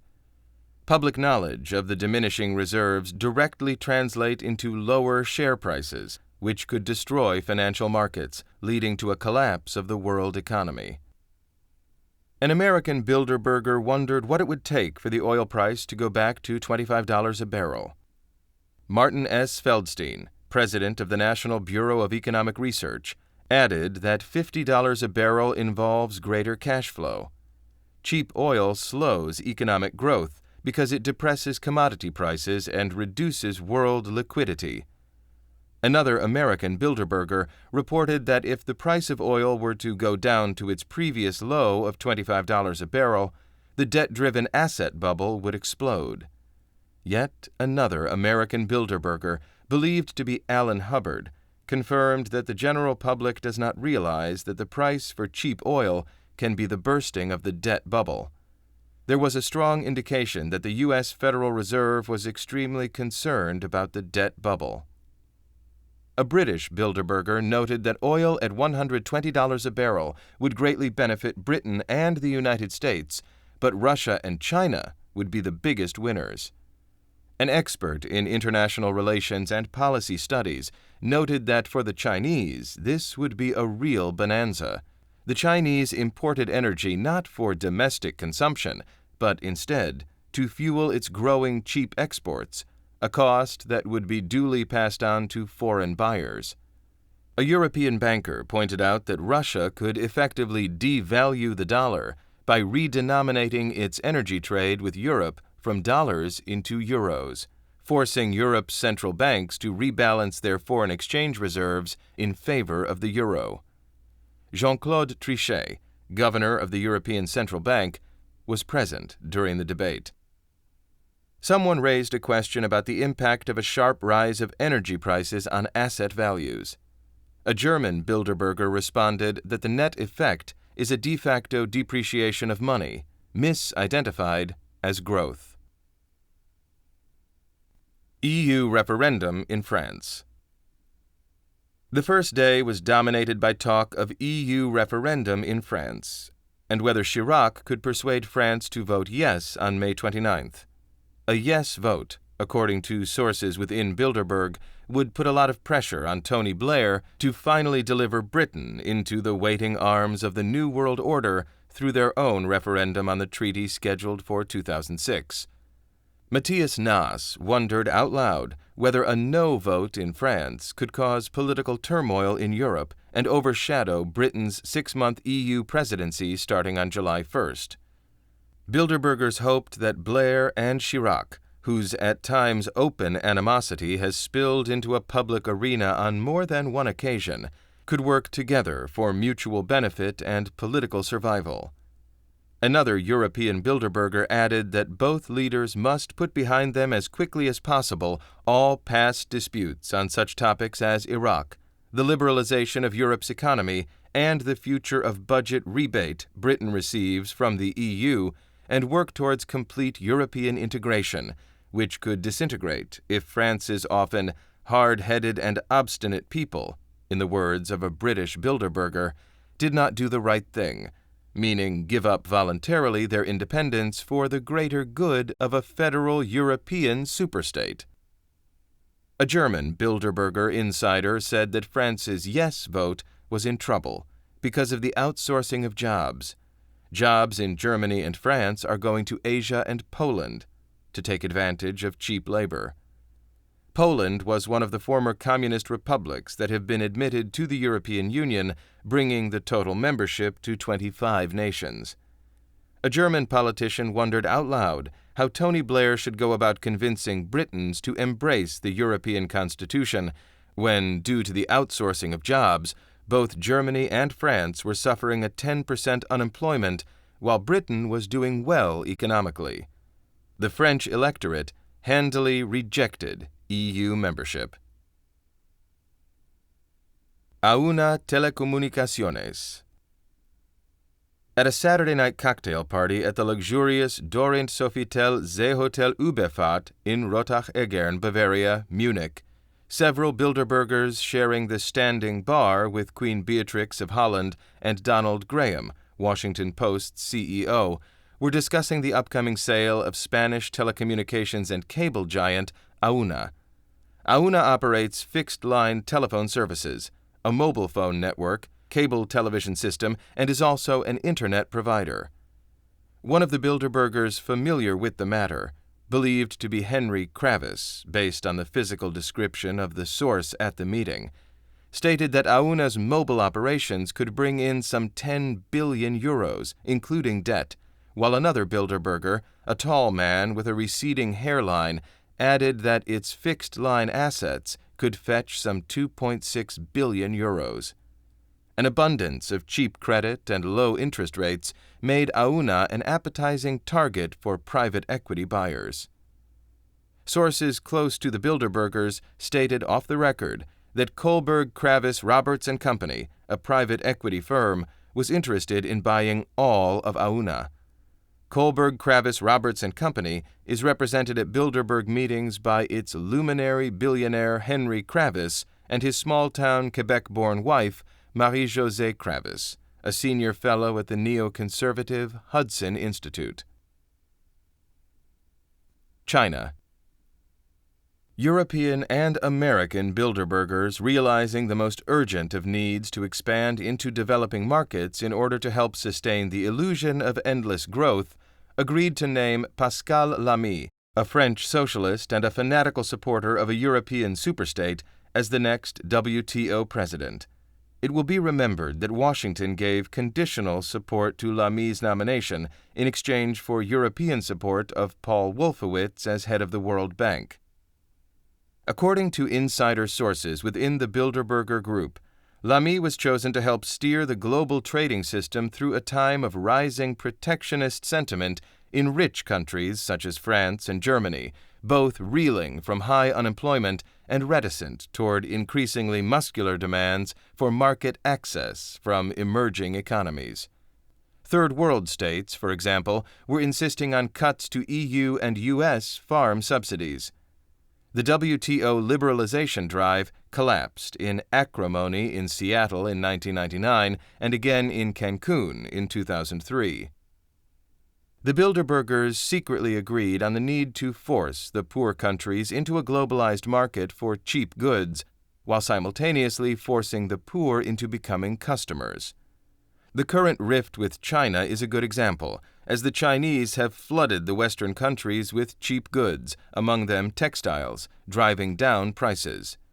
As a trade-off, the Bilderbergers entered into an emerging market ripe and vulnerable to superior Western know-how.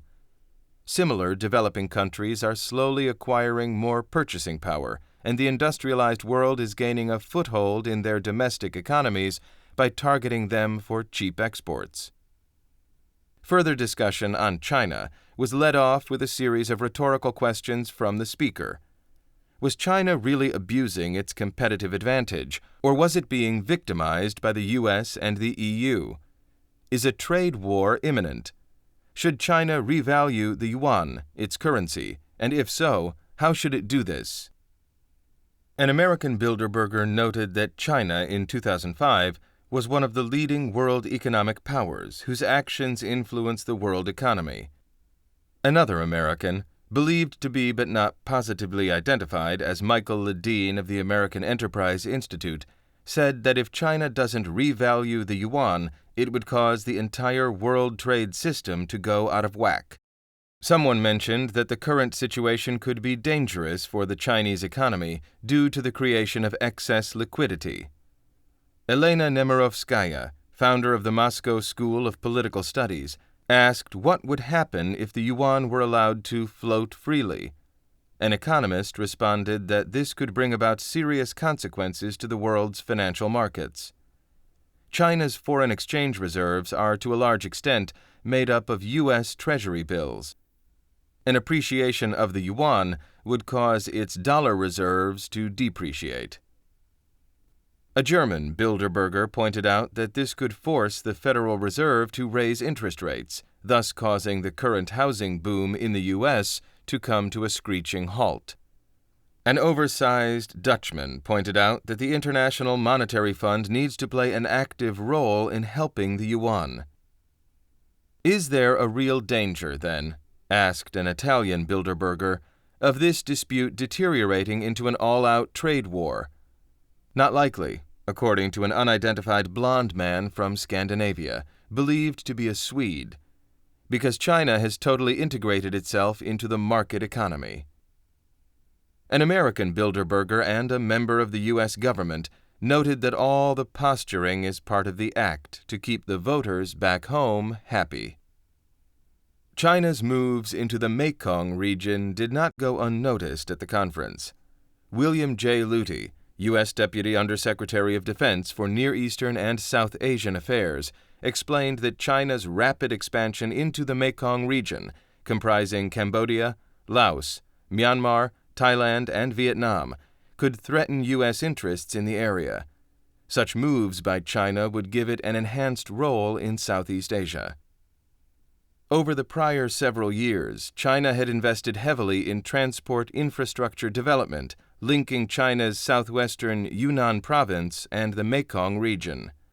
A European Bilderberger pointed out that China was heavily dependent on oil imports. Someone asked for a figure. A tall, lanky man with glasses, believed to be Jeroen van der Veer, chairman of Royal Dutch Shell, responded that some 40% of China's supply was imported. In fact, China's move into the Mekong region was the result of acute awareness that the country's energy supplies are vulnerable to interference. Overall, 32% of its energy supplies, China's lifeblood, passed through the narrow and easily blocked Strait of Malacca. U.S. Airlines and Pension Funds. An American Bilderberger inquired about the effect of $50 oil on the crisis in government pension insurance. High oil prices threatened the economic viability of airlines and motor vehicles sectors. The employees' pensions at U.S. Airways had been recently terminated by the bankruptcy court. United Airlines and others were on the list as well. An American Bilderberger noted that the U.S. Social Security system was going through its worst accounting crisis in years. The specter was raised of companies defaulting on their financial obligations to the workers. Someone commented that government-run pension funds would not be able to shoulder an industry-wide default on their obligations without a federal bailout. Media attendees. The year's invitees included Nicolas Bétu, editor-in-chief, Figaro; Oskar Bronner, publisher and editor, Der Standard; Donald Graham, chairman of the Washington Post; Matthias Naas, deputy editor, Die Zeit; Norman Pearlstein, editor-in-chief, Time; Cüneyt Ülsever, columnist for the Turkish Hürriyet; John Vinokur, senior correspondent, International Herald Tribune; Martin Wolf, associate editor, Financial Times; Fareed Zakaria, editor, Newsweek International; Klaus Zumwinkel, chairman, Deutsche Post; John Micklethwaite, U.S. editor, The Economist; and Adrian Wooldridge, foreign correspondent, The Economist. Micklethwaite and Wooldridge acted as the meeting's rapport builders. Iran, Russia, China. According to reports, a French Bilderberger pointedly asked Henry Kissinger if the U.S. government's saber-rattling against Iran meant the beginning of new hostilities. Richard Haass, CFR president, after asking for his turn to speak, dismissed the notion of an Iran invasion as unrealistic due to the sheer physical size of the country and its large population, not to mention the billions of dollars involved in getting the operation off the ground. Up to the eyeballs in the Iraq quagmire, the United States military was wary of any new adventures in hostile terrain against a much healthier enemy, both better prepared and organized. A Swiss Bilderberger asked if a hypothetical attack on Iran would involve a preemptive strike against its nuclear sites. Richard Haass replied that such an attack would prove to be counterproductive because Tehran's counterattack options could range from unleashing terrorism and promoting instability in Iraq, Afghanistan, and Saudi Arabia, to triggering oil price increases that could trigger a global economic crisis. During dinner, according to several sources, Richard Pearl criticized Haass's position and explained his opposition to his view. A woman, believed to be Heather Monroe Blum, Vice-Chancellor of McGill University, Quebec, Canada, asked a rhetorical question about what would happen if Iran were to continue building its nuclear arsenal. Haass replied that in this scenario, the United States would have no choice but to grant Iran the same status as it did to Pakistan and India. A U.S. general commented that the China-Iran-Russia alliance is changing the geopolitical situation in the area. Rapprochement between Russia and China was viewed by the Bilderbergers as a significant event not to be taken lightly, even though it had received little media attention in the West. A secret U.S. government report was cited, wherein, according to sources, the Chinese had spent upwards of several $billion in acquiring Russia's latest and most sophisticated weapons technology. Someone pointed out that the Sino-Russian alliance was not limited to military trade and that the non-military exchange of goods had grown 100% since the beginning of the Bush presidency. A delegate at the conference, believed but not positively identified by Secret Service sources to be Anatoly Sharansky, a former Israeli minister for Jerusalem and Diaspora Affairs, stated categorically during Friday night cocktails that the counterweight to the Moscow-Beijing-Tehran axis is the U.S.-Israel-Turkey alliance. A financial expert from a European nation intervened by stating that Russia was much better off financially than 4 years prior, before tax revenue generated by fuel and arms production and exports, as a result of heavy emphasis on military production, had financed strong growth of wages and pension incomes, boosting private consumption.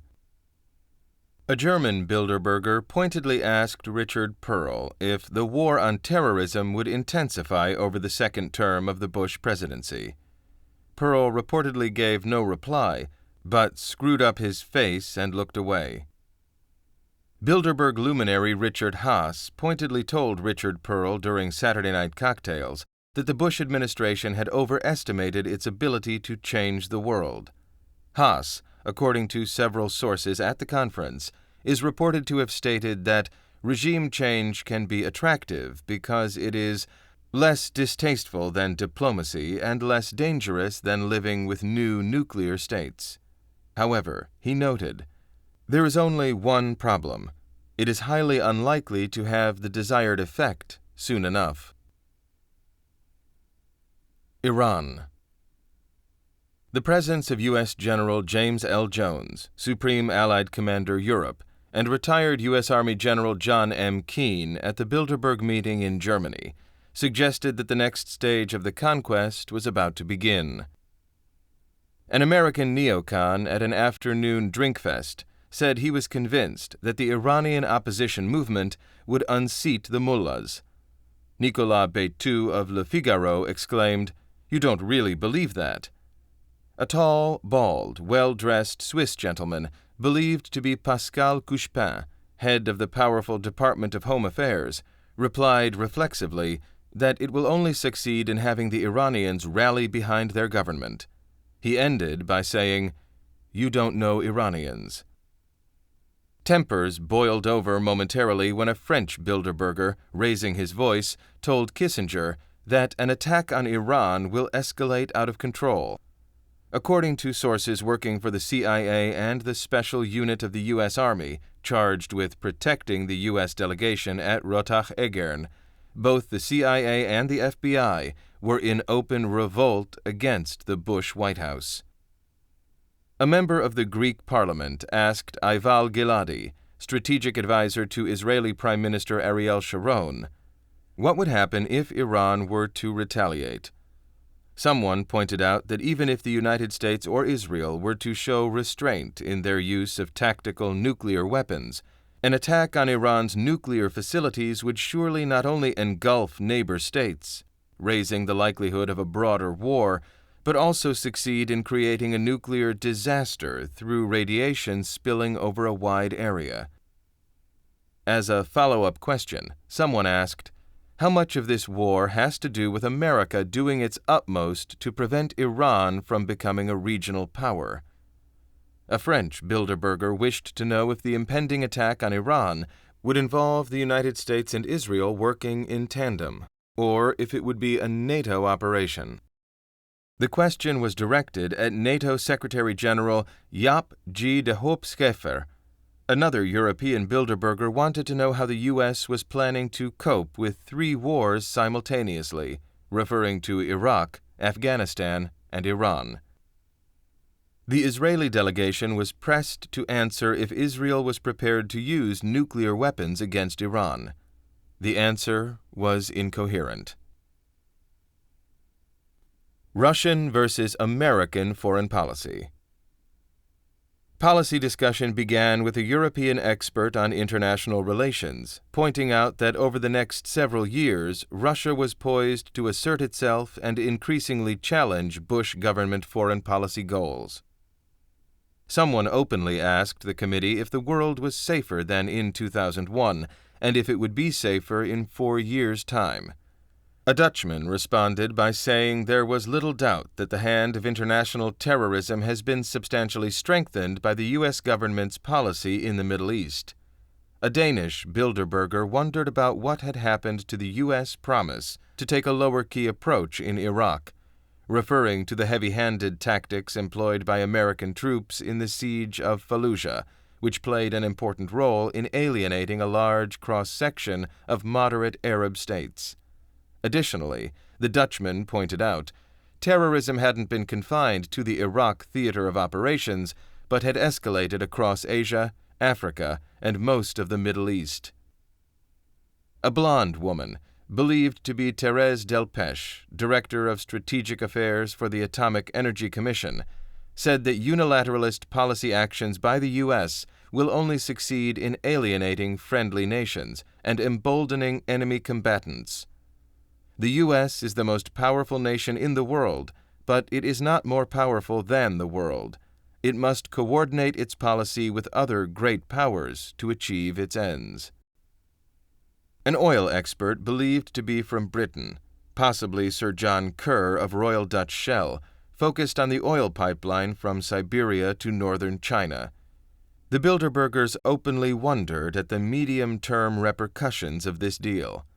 An American investment banker asked just how much oil was expected to flow through this pipeline. Another member of the oil cartel offered 65 to 80 million tons per year as a ballpark figure. The 2005 German elections. The Bilderbergers also discussed how to dust off the boring image of Angela Merkel, Germany's future leader, ahead of the German elections on September 18, 2005. A short, oversized male Bilderberger offered an opinion that in order for the widest cross-section of the German public to accept Merkel, leader of the Christian Democratic Union opposition, as chancellor, it would be important to give a new definition to the term family values. German Bilderbergers well versed in the conservative Bavarian collective psyche believed that Merkel, a divorcee with a doctorate in physics, didn't have a reliable enough image to attract sufficient votes in that staunchly conservative area of the country. According to people within earshot of the discussion, the idea in the upcoming campaign would be to stress the importance of families rather than marriage as an institution. Nevertheless, Merkel was elected. Bilderbergers pushing Gerhard Schröder aside in favor of a new candidate could very well signify that after 3 years of strife between American and European Bilderbergers over the war in Iraq, the secret society was ready to move forward with a much revised and more cohesive policy. It must be remembered that Schröder, along with French President Chirac, was one of the most vociferous European critics of the U.S.-led Iraq intervention. Both Schröder, representing the left, and Merkel, representing the right, were owned by the Bilderbergers. It has been the group's policy since its inception in 1954 to own both horses in the race. Bilderberg 2006, June 8th to the 11th, Brook Street Hotel, Kanata, Ottawa, Canada. The 54th Bilderberg meeting returned to Canada. The conference dealt with European-American relations, energy, Russia, Iran, China, the Middle East, terrorism, and immigration. Internationally renowned media groups were invited to participate, among them The Economist, Financial Times, Die Zeit and Der Standard from Germany, America Online, International Herald Tribune, Le Figaro, The Times of London, Indigo Books, Grupo Prisa from Spain, Canada's The Globe and Mail and the Toronto Star, Time Warner, and Denmark's Politiken. Technical problems prevented a more detailed description of the discussion at this meeting. The following summary will have to suffice. Energy. Energy problems continued to dominate Bilderberger discussions. Oil and natural gas are finite, non-renewable resources. From the beginning of the 20th century, mankind has used up massive quantities of hydrocarbons, oil, natural gas, created over millions of years on the planet. Do we, at least, have another 100 years of oil reserves left, a good enough cushion, while we look for a feasible solution? Or do we have about 20 years of proven petroleum supplies left, as the Bilderbergers themselves had confirmed at their 2005 Rotach-Egern meeting in Germany? Oil wells are very difficult to find. The investments energy corporations like BP, Royal Dutch Shell, Exxon, Lukoil, Texaco, Unocal are required to make in order to find the oil can be counted by the hundreds of millions and billions of dollars. What's worse, in order to stay on par, they need to turn around and find another, and then another, and then another oil well that will guarantee them and their shareholders profit. Profit, that's the name of the game. And profit, which is achieved through growth, is not possible without energy. As global demand for oil and natural gas continues growing much faster than new supplies are being found, these corporations and their corporate profits and bottom lines have a problem. As reservoirs dry up, the cost of exploration is skyrocketing and the rewards are diminishing. To stay competitive and be in a position to maintain a competitive advantage over their rivals, the energy corporations, whose board members and majority shareholders happen to be all of the most powerful individuals and corporations in the world, must maintain and expand their control over more and more oil fields in order to continue guaranteeing their shareholders profitable return on their investment. This is the myth of infinite growth. As the world turns and as oil and natural gas supplies dwindle while demand soars dramatically, especially with Indian and Chinese booming economies who want all the trinkets and privileges of an American way of life, we, as the planet, have entered a new phase of oil production and discovery. From now on, the only sure thing is that supply will continue to diminish and prices will continue to increase. In these conditions, world conflict is a certainty. This sentiment was also expressed by French Prime Minister and Bilderberg member Dominique de Villepin, who was quoted by Reuters on September 1, 2005, saying, "We have entered the post-oil era. I want to draw all the consequences of this and give a real impulse to energy savings and to the use of renewable energies."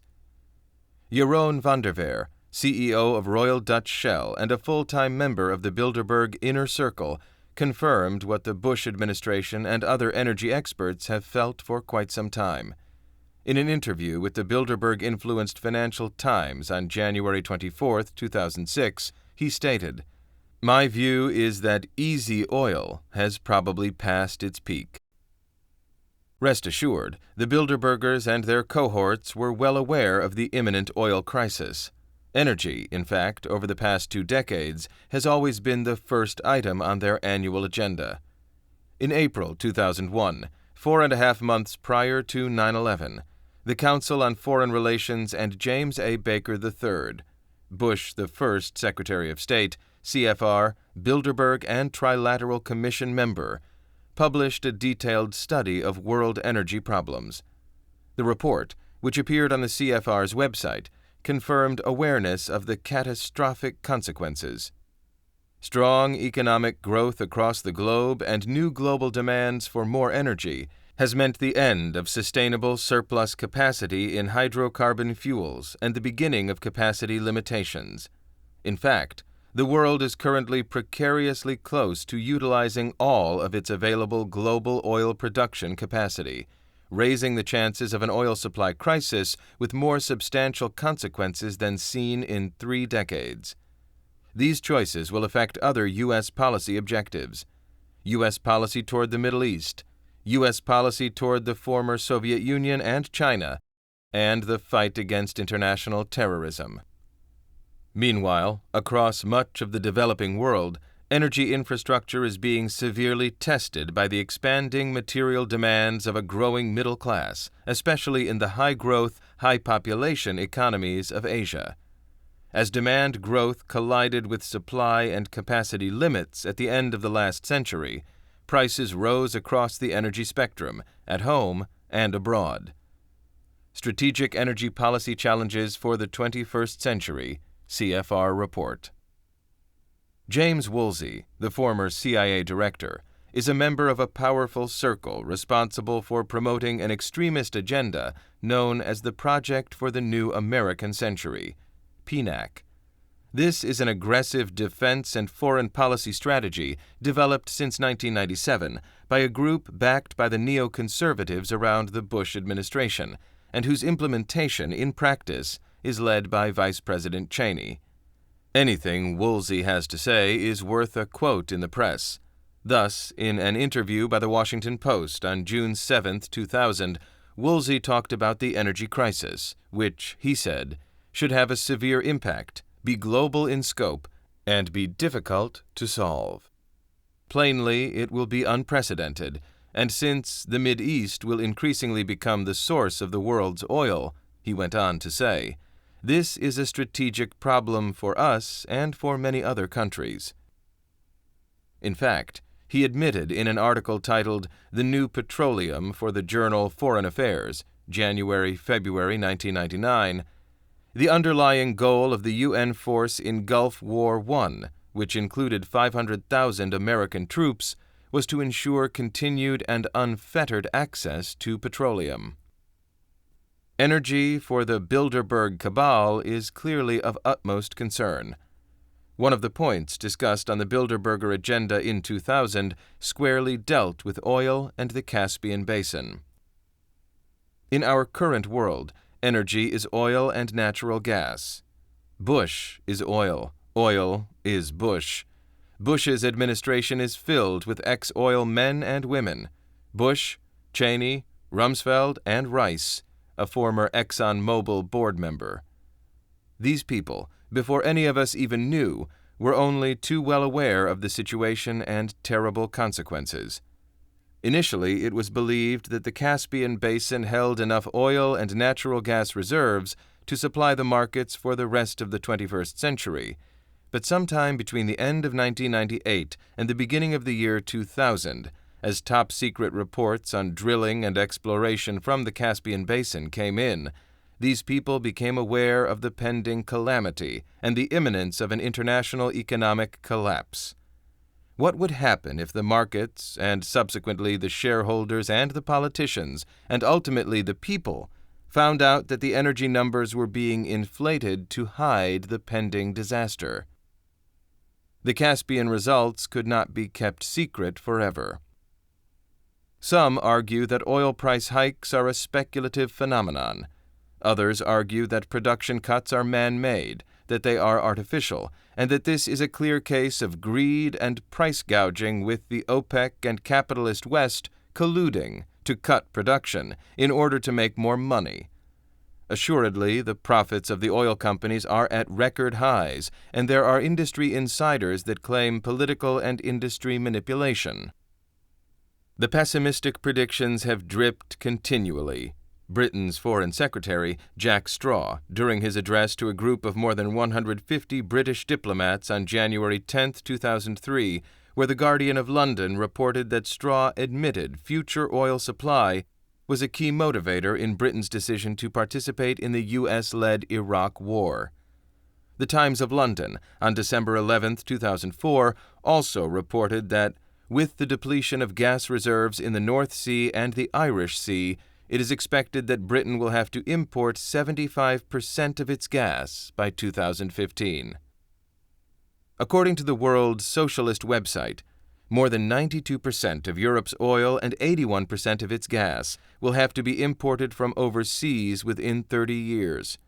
The country or countries able to establish control over this vital resource will secure a major advantage over their international rivals. This is a prime factor motivating U.S. policy in the Middle East. By occupying Iraq and seizing its oil resources, the U.S. hopes to establish its undisputed hegemony over Europe and Japan. Oil energy expert Jan Lundberg's calculations say that the United States lost between 20 and 25% of its energy supply as a result of Hurricane Katrina. Oil prices rose to over $70 a barrel, yet the Saudis continued to not increase production. These are the same Saudis who, for some time, have been bragging about the infinite quantities of oil to be found under their feet. Are they trying to gauge world markets? Or is the simple answer that they just can't? That they are flat out? If the Saudis are out of spare oil, we are in deep trouble. You can see this crisis of cataclysmic proportions happening all around you. Gasoline prices and natural gas prices are at or near their all-time highs. Fruit and vegetables are more expensive than ever, yet their quality has never been poorer. Transportation costs are expensive, so are your bananas. Mark Williams, writing for the Technology Review in February 2005, had this to say: "If the actions, rather than the words, of the oil business's major players provide the best gauge of how they see the future, then ponder the following. Crude oil prices have doubled since 2001, but oil companies have increased their budgets for exploring new oil fields by only a small fraction. Likewise, U.S. refineries are working close to capacity, yet no new refinery has been constructed since 1976. They are not drilling more because they are certain there are no more large oil pools out there to find. More drilling doesn't mean more oil, it means higher expense, which inadvertently cuts into their profit. It also means more holes in the ground. If these holes hold little or no oil, they are worthless. In fact, oil companies are spending only 12% of their total capital expenditure on finding new oil fields, down from nearly a third in 1990, according to a report from investment bank Credit Suisse First Boston. The bank's statement was picked up by the Dow Jones Newswire service on January 17, 2005. The implications of this should be self-evident. The reason that there is virtually no exploration or refinery construction is that the oil cartel, represented by the most powerful members within the Bilderberg Group, such as the Rockefellers, Peter Sutherland, BP, and Queen Beatrix of the Netherlands, understand that there is no more significant oil to find. Their investment will never pay off. Does the end of oil mean the end of the world's financial system? This has already been acknowledged by the Wall Street Journal and the Financial Times, two full-time confidants of the Bilderberger inner circle. An oil report from Goldman Sachs, another full-time player of the Bilderberger elite, published on March 30, 2005, increased the predicted oil price range for the year 2005 to 2006 from $55 to $80 per barrel to $55 to $105. During the 2006 meeting, Bilderbergers confirmed that their short-range price estimate for oil for the 2006 to 2007 period continued to hover around $150 a barrel. According to sources present at the meeting, the world's leading executives tried in vain to find a way to prevent the public from learning the truth about the alarming decrease of estimated oil reserves. Public awareness of the fall of the reserves could give way to a panic, causing an immediate price explosion and forcing a collapse of the world economy, according to the same sources. Besides, the Bilderbergers did not wish a drop in the price of oil because low oil prices might precipitate the implosion of the debt bubble. The U.S. Federal Reserve System, which is heavily influenced by the Bilderberg Group, is very concerned about the debt bubble. Since the technology bubble burst in March 2000, many investors have sought the safety of the national debt and the housing markets as opposed to the inherent risks of the stock exchange, weary of the losses caused by the bubble and by the accounting scandals of the likes of Enron, Tyco, WorldCom, Global Crossing, as well as by the period of geopolitical uncertainties caused by 9/11 and the war in Iraq. This, and the deliberate policy of both the Federal Reserve Board of the United States and the European Central Bank of maintaining low interest rates, thus trying to assure that, in such a difficult period, liquidity would never be absent from the world's financial markets, bond prices increased to all-time maximums. The Federal Reserve thought that this trend would be modified as soon as they began raising interest rates, as it had been doing since 2004. Nevertheless, bond prices, far from falling as was expected, continued their upward climb to historical highs, giving way to the debt bubble. The problem is that if now high oil prices unleash an inflationary process, this bubble could collapse, causing important losses amongst investors, especially the banking sector, and the owners of the capital risk hedge funds, unleashing along the way financial crises as devastating in scope and magnitude as the 1997 Asian crisis. Iran.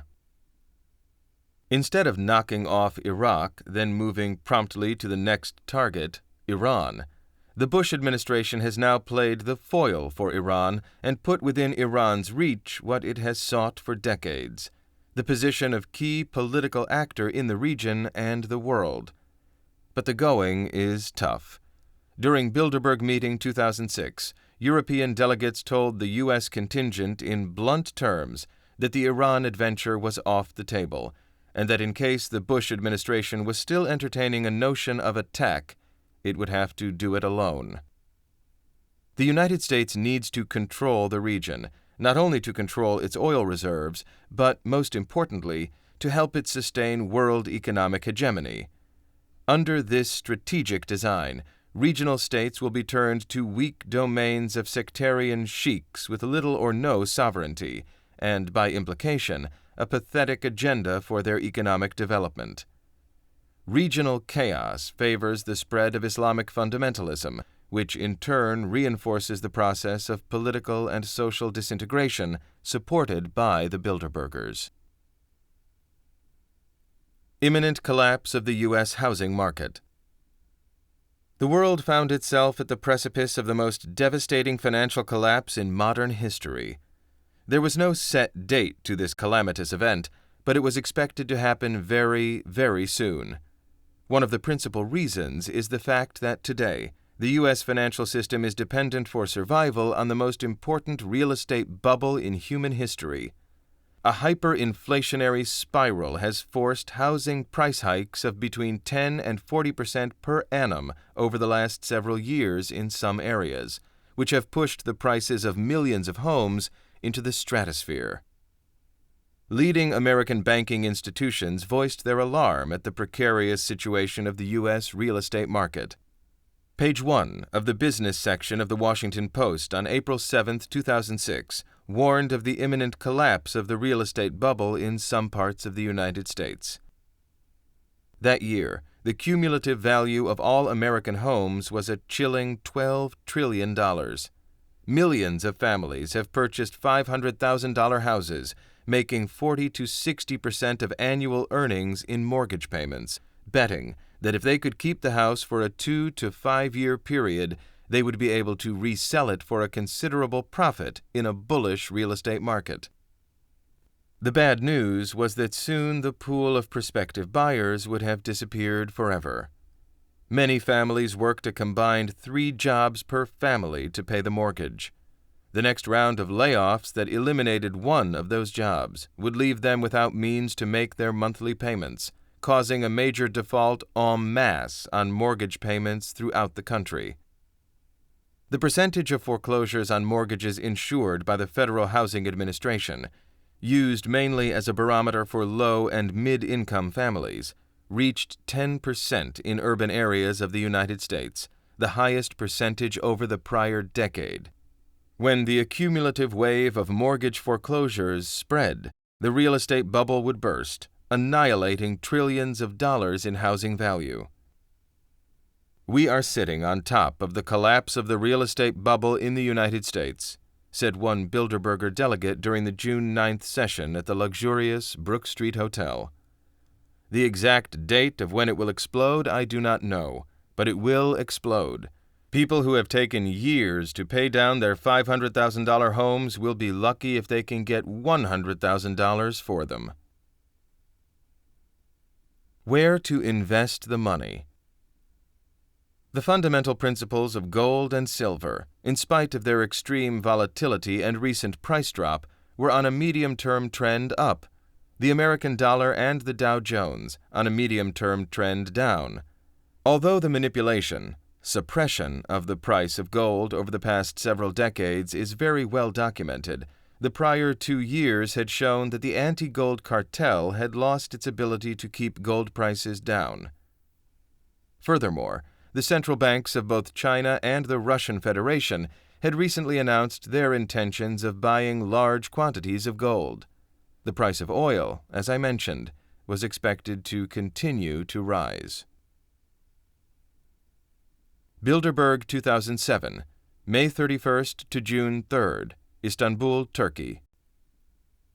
After a sumptuous lunch on this warm and sunny 3rd of June, most Bilderbergers returned to their home countries, freshly armed with precise instructions from the steering committee regarding how to proceed in covertly expanding the powers of the one-world government. As a rhetorical question, can someone please explain to me how it is that progressive liberals such as John Edwards and Hillary Clinton, as well as do-gooder humanitarians with multiple social projects ongoing, such as the Rockefellers and every royal house in Europe, can perennially attend Bilderberg meetings apparently knowing that the final objective of this despicable group of hoodlums is a fascist one-world empire? How can it be orchestrated? The idea is to give to each country a political constitution and an appropriate national economic structure, organized for the following purposes. 1. To place political power into the hands of chosen people and eliminate all intermediaries. 2. To establish a maximum concentration of industries and suppress all unwarranted competition. 3. To establish absolute control of prices of all goods and raw materials. Bilderbergers make it possible through their iron grip control of the World Bank, the International Monetary Fund, and the World Trade Organization. And 4. To create judicial and social institutions that would prevent all extremes of action. The following is a summary of some key points made, with additional commentary added. Other subjects discussed: climate change and global warming, Turkey's role in the new European Union, World Bank reforms, Middle East geopolitics, the conflict in Iraq, Iran's potential nuclear threat, and the future of democracy and populism. Robert Zoellick and the World Bank. The United States delegation was standing unanimously behind Robert Zoellick's candidacy as the next president of the World Bank. Zoellick is a 53-year-old Wall Street executive, a former official in 2 Bush administrations, and a free market fundamentalist. During the meeting, he pledged to work to restore confidence in the bank. We need to put our differences aside and focus on the future together. I believe that the World Bank's best days are still to come, Zoellick said. The chances of Zoellick not being approved for the presidency were slim to none. The final decision was to be made in late June by the bank's 24-member board of directors. The United States and Europe have a tacit agreement that the World Bank's president should always be a U.S. national, while its sister institution, the International Monetary Fund, IMF, should always be headed by a European. Nevertheless, according to our sources at the conference, European Bilderbergers were not at all pleased with continuing the status quo, in which the U.S. once again nominated a single candidate after informal consultations with World Bank members. The Zoellick nomination also appears to short-circuit burgeoning calls for reform of this selection process at the World Bank, one of the cornerstones of the global financial architecture designed by the victors of World War II. One Belgian Bilderberger proposed a merit-based selection process without regard to nationality, something which will obviously be discarded by the inept Bush administration. What is quite remarkable is that on several occasions, European Bilderbergers have openly rejected the current model, saying, "The nomination reeks of double standards, especially because both the USA and the World Bank preach accountability and transparency to developing countries, the main clients of the bank." But with the IMF under the control of a Spaniard, Rodrigo Rato, and the European Central Bank headed by a Frenchman, Jean-Claude Trichet, it was difficult to imagine that the U.S. would give up control of the World Bank. Only the U.S. Federal Reserve would then remain in the hands of the Americans. Replacing one Bush appointee with another will not resolve the fundamental governance problems of the World Bank, said one Scandinavian. Member governments should reject a backdoor deal that leaves the bank's governance structure intact and should press for an open, merit-based selection process, he said. Zoellick's name also raised eyebrows among development groups for his close ties to the U.S. establishment and corporate interests. One of the attendees asked Zoellick how he was planning to patch up relationships with third and fourth world nations when he was best remembered during his tenure as U.S. trade representative for arm-twisting poor nations' governments to adhere to U.S.-imposed intellectual property laws that make medicines, for example, unaffordable in the developing world. Zoellick has been a close friend to the brand name pharmaceutical industry, and the bilateral trade agreements he has negotiated effectively block access to generic medications for millions of people. However, what has really riled both the American and European delegates is the fact that the World Bank's dirty linen was being washed in public, thanks in great part to Paul Wolfowitz and his ineptness, which, incidentally, he blamed on the press. On June 25th, Robert Zoellick was unanimously elected president of the World Bank for a 5-year term, taking over from Paul Wolfowitz on July 1st. In a statement posted at http://www.worldbank.org, he said, "Once I start at the World Bank, I will be eager to meet the people who drive the agenda of overcoming poverty in all regions, with particular attention to Africa, advancing social and economic development, investing in growth, and encouraging hope, opportunity, and dignity."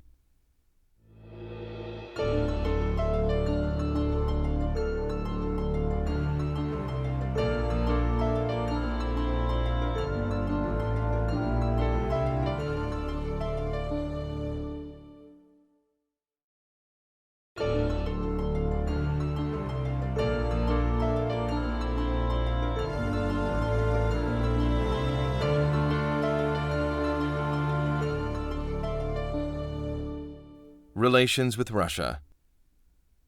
Another issue of great concern to both American and European Bilderbergers was Russia's current muscle flexing on the issue of energy.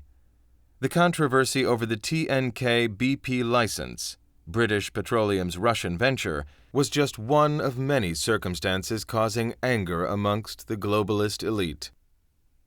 One American Bilderberger said that after years of economic stagnation, Russia is acting against unipolarity's accommodating ideologies and politics, against its recently resurgent manifestations and machinations, and against the instruments of its perpetuation, such as the North Atlantic Treaty Organization, NATO.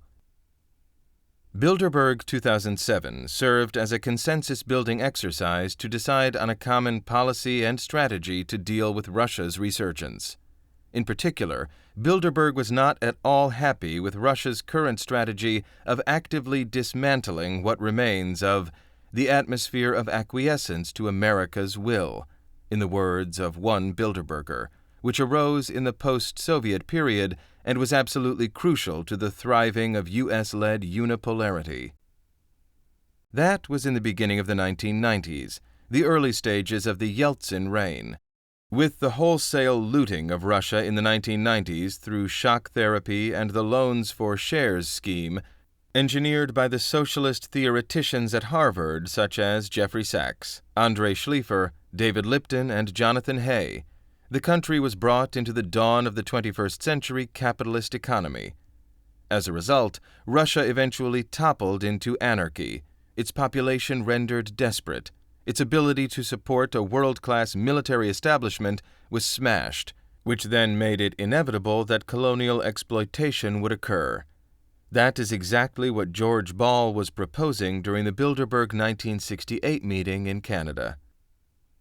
Incidentally, the term shock therapy refers to the sudden release of price and currency controls combined with the withdrawal of state subsidies and immediate trade liberalization within a country, all the necessary ingredients for impoverishment of the society, in this case, Russia. Clearly, to the Bilderbergers, Russia was the beginning of the endgame. In Zbigniew Brzezinski's 1997 book, The Grand Chessboard, Russia and vital energy reserves, as it turns out, are mentioned more frequently than any other country or subject in the book. According to Brzezinski, global U.S. and thus Bilderberg hegemony depended on having complete control of Russia's vital energy reserves in Central Asia. As long as Russia remained strong, it remained a threat, a potential block to the complete imposition of Bilderberg-led economic and military will. Bilderberg energy imperatives and geopolitical control are once again coming to play a key role in the lives of hundreds of millions of unsuspecting people. Brzezinski spelled out in The Grand Chessboard the compelling energy issue driving American policy. A power that dominates Eurasia would control two of the world's three most advanced and economically productive regions. A mere glance at the map also suggests that control over Eurasia would almost automatically entail Africa's subordination, rendering the Western Hemisphere and Oceania geopolitically peripheral to the world's central continent. About 75% of the world's people live in Eurasia, and most of the world's physical wealth is there as well, both in its enterprise and underneath its soil. Eurasia accounts for 60% of the world's GNP and about 3/4 of the world's known energy resources. The history of mankind has always shown that controlling the heart of Eurasia is the key to controlling the entire known world. Azerbaijan, containing the riches of the Caspian Sea basin and Central Asia, is a case in point. From the U.S. perspective, the independence of the Central Asian states will be rendered nearly meaningless if Azerbaijan becomes fully subordinated to Moscow's control. To the Bilderbergers, energy imperatives are the endgame. The energy theme appears again later in Brzezinski's book, written 4 years before 9/11. The world's energy consumption is bound to vastly increase over the next 2 or 3 decades. Estimates by the U.S. Department of Energy anticipate that world demand will rise by more than 50% between 1993 and 2015, with the most significant increase in consumption occurring in the Far East. The momentum of Asia's economic development is already generating massive pressures for the exploration and exploitation of new sources of energy. Clearly, to the Bilderbergers, Russia was the beginning of the endgame. Could the eventual dismemberment and weakening of Russia, to the point that it could not oppose U.S. military operations that have now successfully secured control of the oil and gas reserves in Central Asia, been part of a multi-decade plan for global domination? Most credible senior analysts seem to believe so. At a 1997 symposium held in Bonn, Germany, Dr. Sergei Glaziev, chairman of the Economic Policy Committee of the State Duma of the Russian Federation, made a stark declaration. This colonization, masked as reforms, destroyed the basic institutions of Russian society along the following basic lines. 1. Destruction of the financial system of the state by means of an endless buildup of the state debt pyramid, shrinking of the tax base, deepening of the non-payments crisis, and disorganization of the monetary system. 2. Destruction of the scientific and technological potential of the country, achieved by means of a manifold reduction in state financing of science, the collapse of technological cooperation and scientific production integration in the course of mass privatization, and the refusal of the government to have any scientific and technical, industrial, or structural policy at all. 3. Sale of controlling blocks of shares in the leading and most valuable Russian firms, in industry, electric power, and telecommunications, to foreign companies. 4. Transfer of the right to exploit the most valuable Russian raw materials deposits to transnational corporations. 5. Establishment of foreign control over the Russian stock exchange. 6. Establishment of direct foreign control over the shaping of Russian domestic and foreign economic policy. But one Finnish delegate's opinion that no U.S.-Russia military confrontation is likely, no matter how tense things should get, is increasingly an unsafe one as a more desperate U.S. pushes back against a much more aggressive Russia. Henry Kissinger added that aggressive, unilateralist U.S. foreign policy has forced axis of evil states to accelerate their pursuit of nuclear weapons to immunize themselves against U.S. military strikes. Richard Pearl pointed out that in response to aggressive U.S. tactics across the globe, Russia has undertaken asymmetric steps to undermine the ability of the U.S. to project its military power effectively into their neighborhoods and into those of their partners and allies. When one American Bilderberger tried to object, European delegates brought up China's recent response to U.S. intentions to weaponize space, a simple and relatively inexpensive demonstration of a shoot-down of its satellite. The example produced snickering in the room, much to the chagrin of the Americans. Afghanistan. Another subject under discussion was Afghanistan. It was commonly agreed by the attendees that the U.S.-led NATO alliance mission was in a state of quagmire, and that the situation in the country is getting worse. The problem could be defined, in the words of one British Bilderberger, as one of unreal expectations. He went on to explain that the dichotomy of clamoring for democratic reform while simultaneously propping up Pashtun warlords without delivering serious progress has managed to discredit a lot of our basic notions in the eyes of the Afghans. Bilderbergers, however, aren't the only ones left scratching their heads about how Western governments and their carefully chosen Afghan partners have managed to spend billions of dollars in development assistance with little to show for it. Catastrophe is good for business, always has been. Without suffering, there would be no humanitarian assistance, and without humanitarian assistance, there would be no room for undercover intelligence network operations as part of Western imperatives for geopolitical control. The worse it looked, the better it sold. While the American people were getting their daily diet of ubiquitous images of repression, suffering and burqa-clad Afghani women beamed into every living room, a propaganda campaign was surreptitiously launched in the pages of newspapers and glossy magazines. The New York Times and the New Yorker were greasing the gears of the misery machine by urging the U.S. government, the United Nations, and anyone who would listen to do something amid the jewelry advertisements. Terror and horror, like expensive jewelry, became commodities. Afghanistan and its African cousins of Sudan, Ethiopia, Eritrea, Congo, and Rwanda, and the rest of the nations blessed with Western humanitarian help are now all basket cases. Bilderbergers seemed to be asking key questions. How is it possible that humanitarian missions of such scale and magnitude could have failed so miserably? Is it a case of good-intentioned exercises going bad due to corruption, greed, and lack of oversight?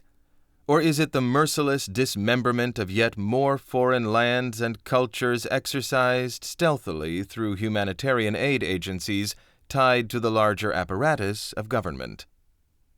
Furthermore, the U.S. government's support for known Afghan drug warlords adds another vital clue to the puzzle. The amount of profit generated annually by the drug trade, according to the United Nations, is somewhere around $700 billion in tax-free cash flow per year. $700 billion a year is too much money to hide in a sock. You need a lot of experience and expertise to move those kinds of funds stealthily. Does anyone doubt that Afghanistan is about drugs? Does anyone doubt that the CIA is involved?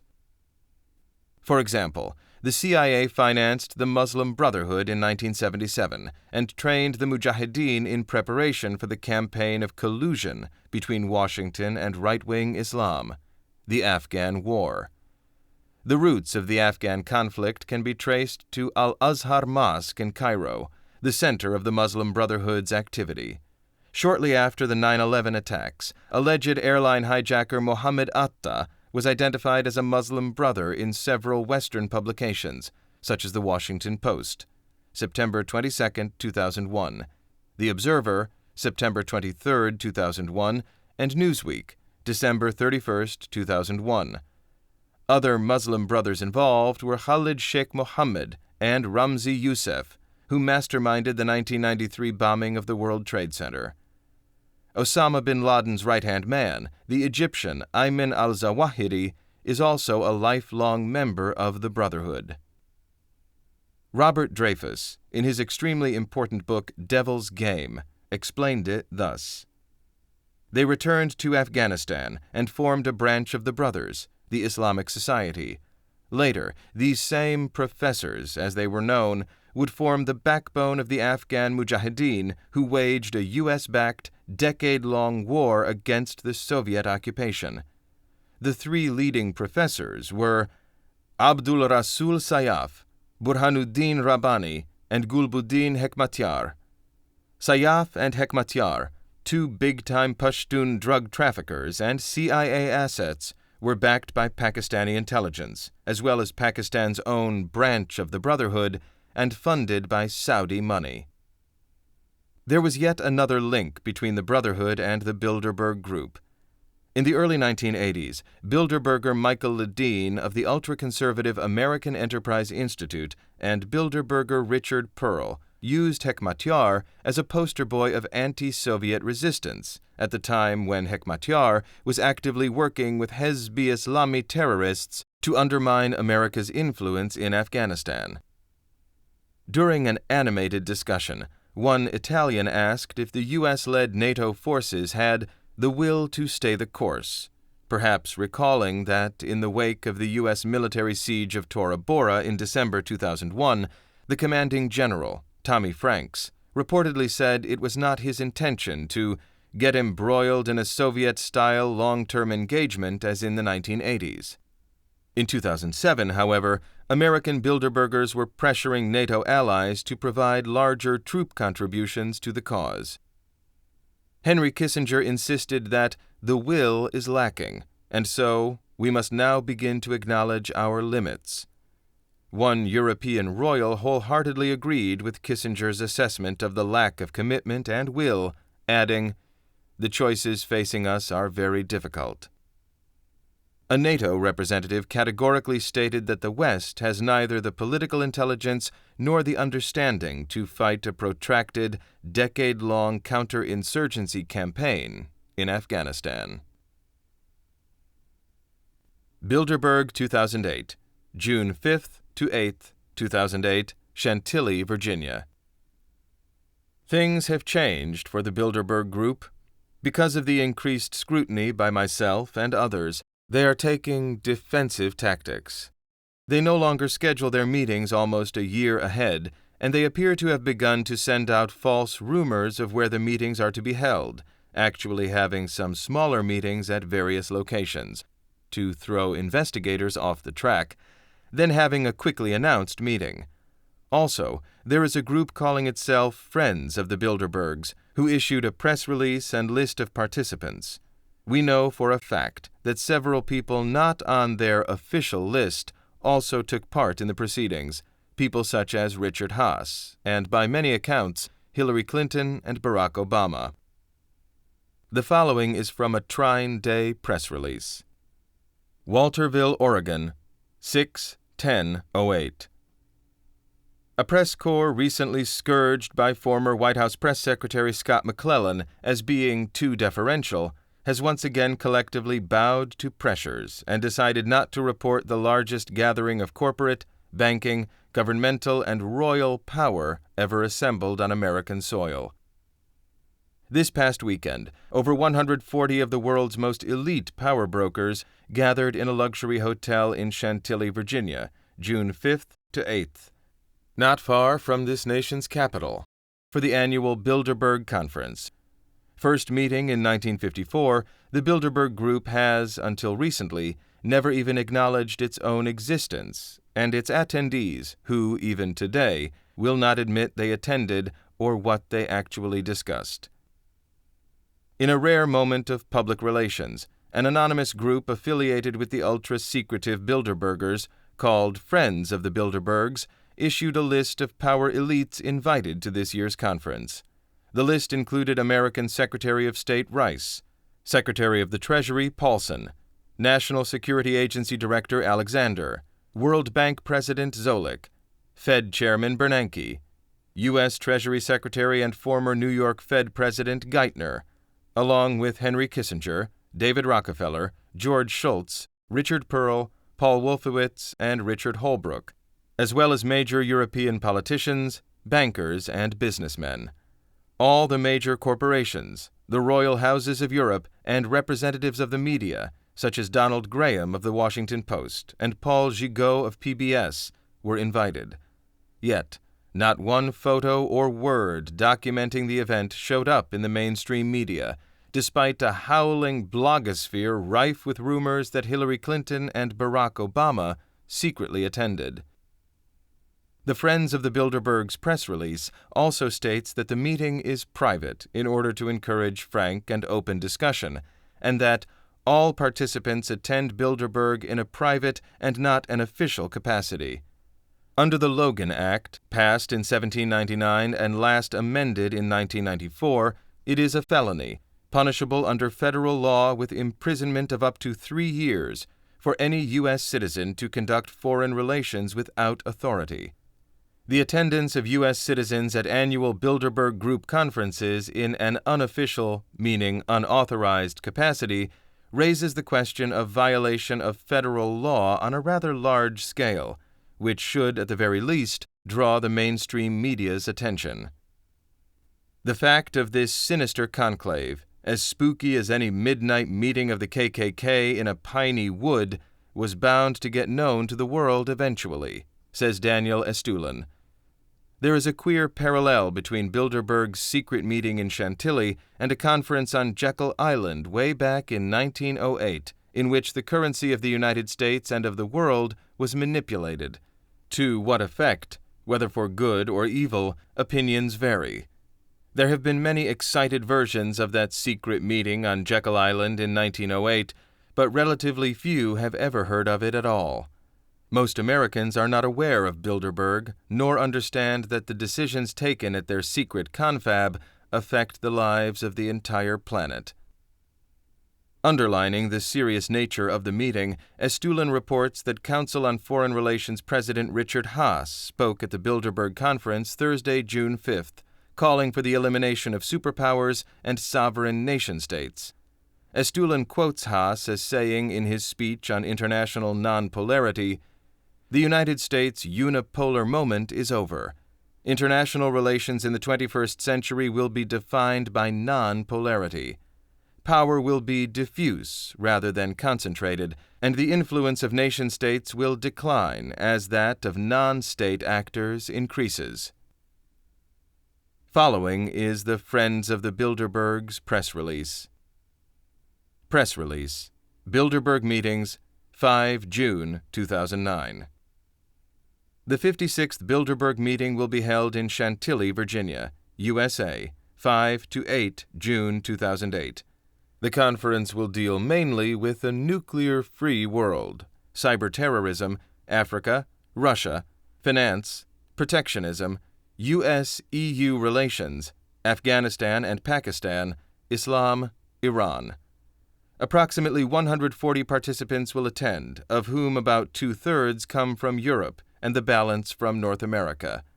About one-third is from government and politics, and two-thirds are from finance, industry, labor, education, and communications. The meeting is private in order to encourage frank and open discussion. Bilderberg takes its name from the hotel in Holland, where the first meeting took place in May 1954. That pioneering meeting grew out of the concern expressed by leading citizens on both sides of the Atlantic that Western Europe and North America were not working together as closely as they should on common problems of critical importance. It was felt that regular, off-the-record discussions would help create a better understanding of the complex forces and major trends affecting Western nations in the difficult post-war period. The Cold War has now ended, but in practically all respects there are more, not fewer, common problems. From trade to jobs, from monetary policy to investment, from ecological challenges to the task of promoting international security. It is hard to think of any major issue in either Europe or North America whose unilateral solution would not have repercussions for the other. Thus, the concept of a European-American Forum has not been overtaken by time. The dialogue between these two regions is still, even increasingly, critical. What is unique about Bilderberg as a forum is the broad cross-section of leading citizens that are assembled for nearly 3 days of informal and off-the-record discussion about topics of current concern, especially in the fields of foreign affairs and the international economy. The strong feeling among participants that in view of the differing attitudes and experiences of the Western nations, there remains a clear need to further develop an understanding in which these concerns can be accommodated. The privacy of the meetings, which has no purpose other than to allow participants to speak their minds openly and freely.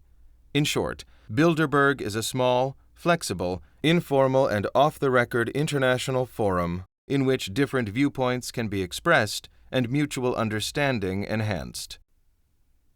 Bilderberg's only activity is its annual conference.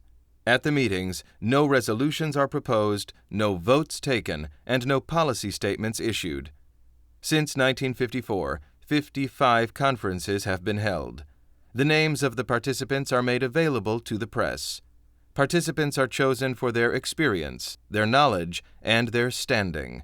All participants attend Bilderberg in a private and not an official capacity. There will be no press conference. A list of participants is appended. Authors afterward. This conflict between those who love freedom and those who wish to subjugate us is far from over. Successes have been many, but so have disappointments. A group of very determined, freedom-loving citizens from across the globe has forced the all-powerful Bilderbergers to take cover, to become more secretive, more paranoid, and henceforth less invisible. We have been joined in our fight by men and women from every Western and some Eastern European Secret Service agencies. Little happens in the corridors of power which is not almost immediately relayed to us through our trusted contacts. We operate within the law, triple-checking our sources, references, and leads. This effort is far from easy, but when I weaken and grow tired of the sacrifice this struggle has demanded from me, I think of millions of people from around the world who have fought and died so that one day we, the generations who have come in their wake, can enjoy the privileges of liberty and the honest and decent pursuit of happiness their sacrifice has afforded us. There was a time when, down on my luck, angry and frustrated because no one seemed to listen, to understand, and to fathom the dark clouds gathering all around us, I felt betrayed by society and took it very personally and very hard. I wanted to run away, to be alone, to feel sorry for myself, and to blame the rest of the world for the misdeeds of a criminal few. Then I grew up. I thought of the families of the Israelis and Palestinians killed in an ever-spiraling violence of hatred whose lives have forever been destroyed by the unspeakable evil hatred represents. This hatred is not spontaneous. It has been masterfully imposed and managed, from behind the scenes, by the Bilderberger, CFR, TC, Roundtable, RIIA controllers, who are dragging the unwilling world to its utter decimation. I thought of millions of crack babies born in inner-city ghettos, and tens of millions of opiate addicts whose future has been turned into drug addiction because a select few make a lot of money from the misfortunes of others. I thought of the lies and deaths of hundreds of millions of innocent young soldiers who were sent by the slick propaganda campaigns to their demise at Verdun and every other engagement of World War I, World War II, Korea, Vietnam, the Falklands, Panama, Afghanistan, Iraq, etc., etc., etc. I thought of Agent Orange and the Gulf War syndrome responsible for turning strong, young, square-shouldered soldiers into frail old men at the age of 30.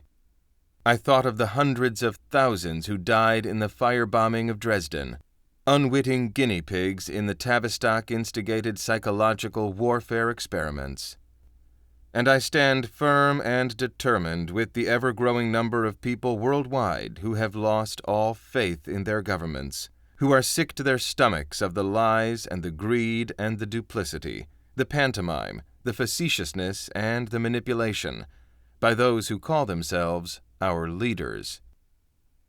370 years ago, Galileo Galilei was persecuted for teaching that the Earth was a round planet that revolved around the sun.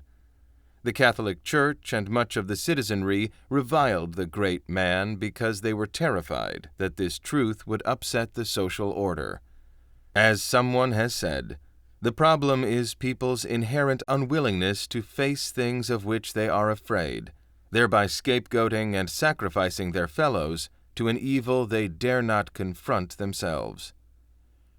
I live for the day and the hour in which men and women of honor will recognize that dignity, kindness, integrity, trust, and love of their fellow beings are as indispensable to the survival of the human race as Galileo's discoveries were. These principles of humanity should be enshrined on some document somewhere, so that should a future despot decide to betray humanity once again, he will pay dearly for it. On the surface, this book is about a secretive group known simply as the Bilderbergers. On a much deeper level, however, it is about inner faith and conviction, which public opinion, bribery, lust for money and power cannot influence. This book is about the integrity and honor of many individuals. It is about helping people learn to think and stand independent in their thoughts, even from the so-called experts, masterfully represented by every major media group who would tell them which conspiracy theory not to believe. This book is also about my life, about my refusing to live in fear. Until my dying breath, I shall live as a free man, walking the earth as a free man does, with my head held high. Only when we decide to let fear govern our actions will those whom we oppose and despise truly win. Daniel Estulin, September 22, 2007.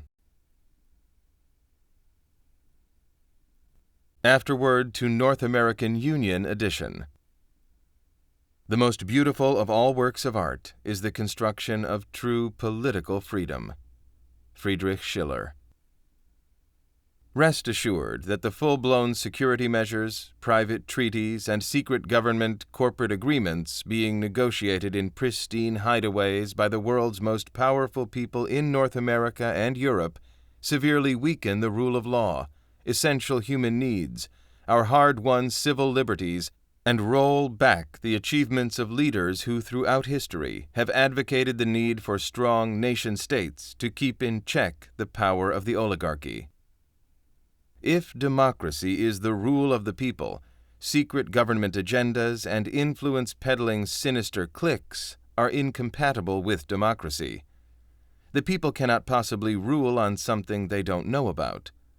The whole idea of clandestine spheres of influence within a shadow government waging secret campaigns to strip us of our human rights is therefore foreign to the notion of democracy, and must be fought with zealous determination, lest we repeat the fatal errors of the not-so-distant past. The naysayers had better look around. We are quickly running out of time. Ironically, language is playing a key role in subverting our freedoms through interlocked and unchecked treaties being stealthily negotiated in secret hideaways where the proverbial light of truth can't shine its beam of purity on ruthless tampering with justice and liberty. The pen has long ago stopped being mightier than the sword. The 18th century radical empiricists' use of the method of Newton and Galileo to retard creativity in all fields, not only physical science, is the central feature of Bilderberger's strategy for dumbing down the human species globally to a level of readiness for world government. Is it any wonder that the 20th century will go down in future history for the endless monotony of its popularly believed lies? War is peace, hate is love, slavery is freedom. Arbeit macht frei. How do they do it so well and get away with it so easily? The underlying principles are the interposition of two seemingly contradictory ideas or concepts and asserting that they are identical, thereby nullifying their meanings. This concept can apply to whole reconstructions of reality, particularly in the rewriting of history that contravenes reality and substantive fact, asserting the opposite of that reality to be true, and offering distorted or utterly false evidence in support and asserting that it is true. We are the living proof of it, living through the most notorious manifestation of historical revisionism. Amos Oz, perhaps the most well-known Israeli novelist, made a wonderful observation. Wherever war is called peace, where oppression and persecution are referred to as security, and assassination is called liberation, the defilement of the language precedes and prepares for the defilement of life and dignity. In the end, the state, the regime, the class, or ideas remain intact, where human life is shattered. Indeed, there is the rationale for the coming age of mass concentration camps throughout the land, concentration camps targeting anyone for indefinite detention as a perceived enemy of the state or threat to national security. Language has become the enemy combatant, and the folks at the Pentagon are ready. An action plan prepared in a DoD document called Strategy for Homeland Defense and Civil Support speaks volumes regarding what we should expect in the not-so-distant future.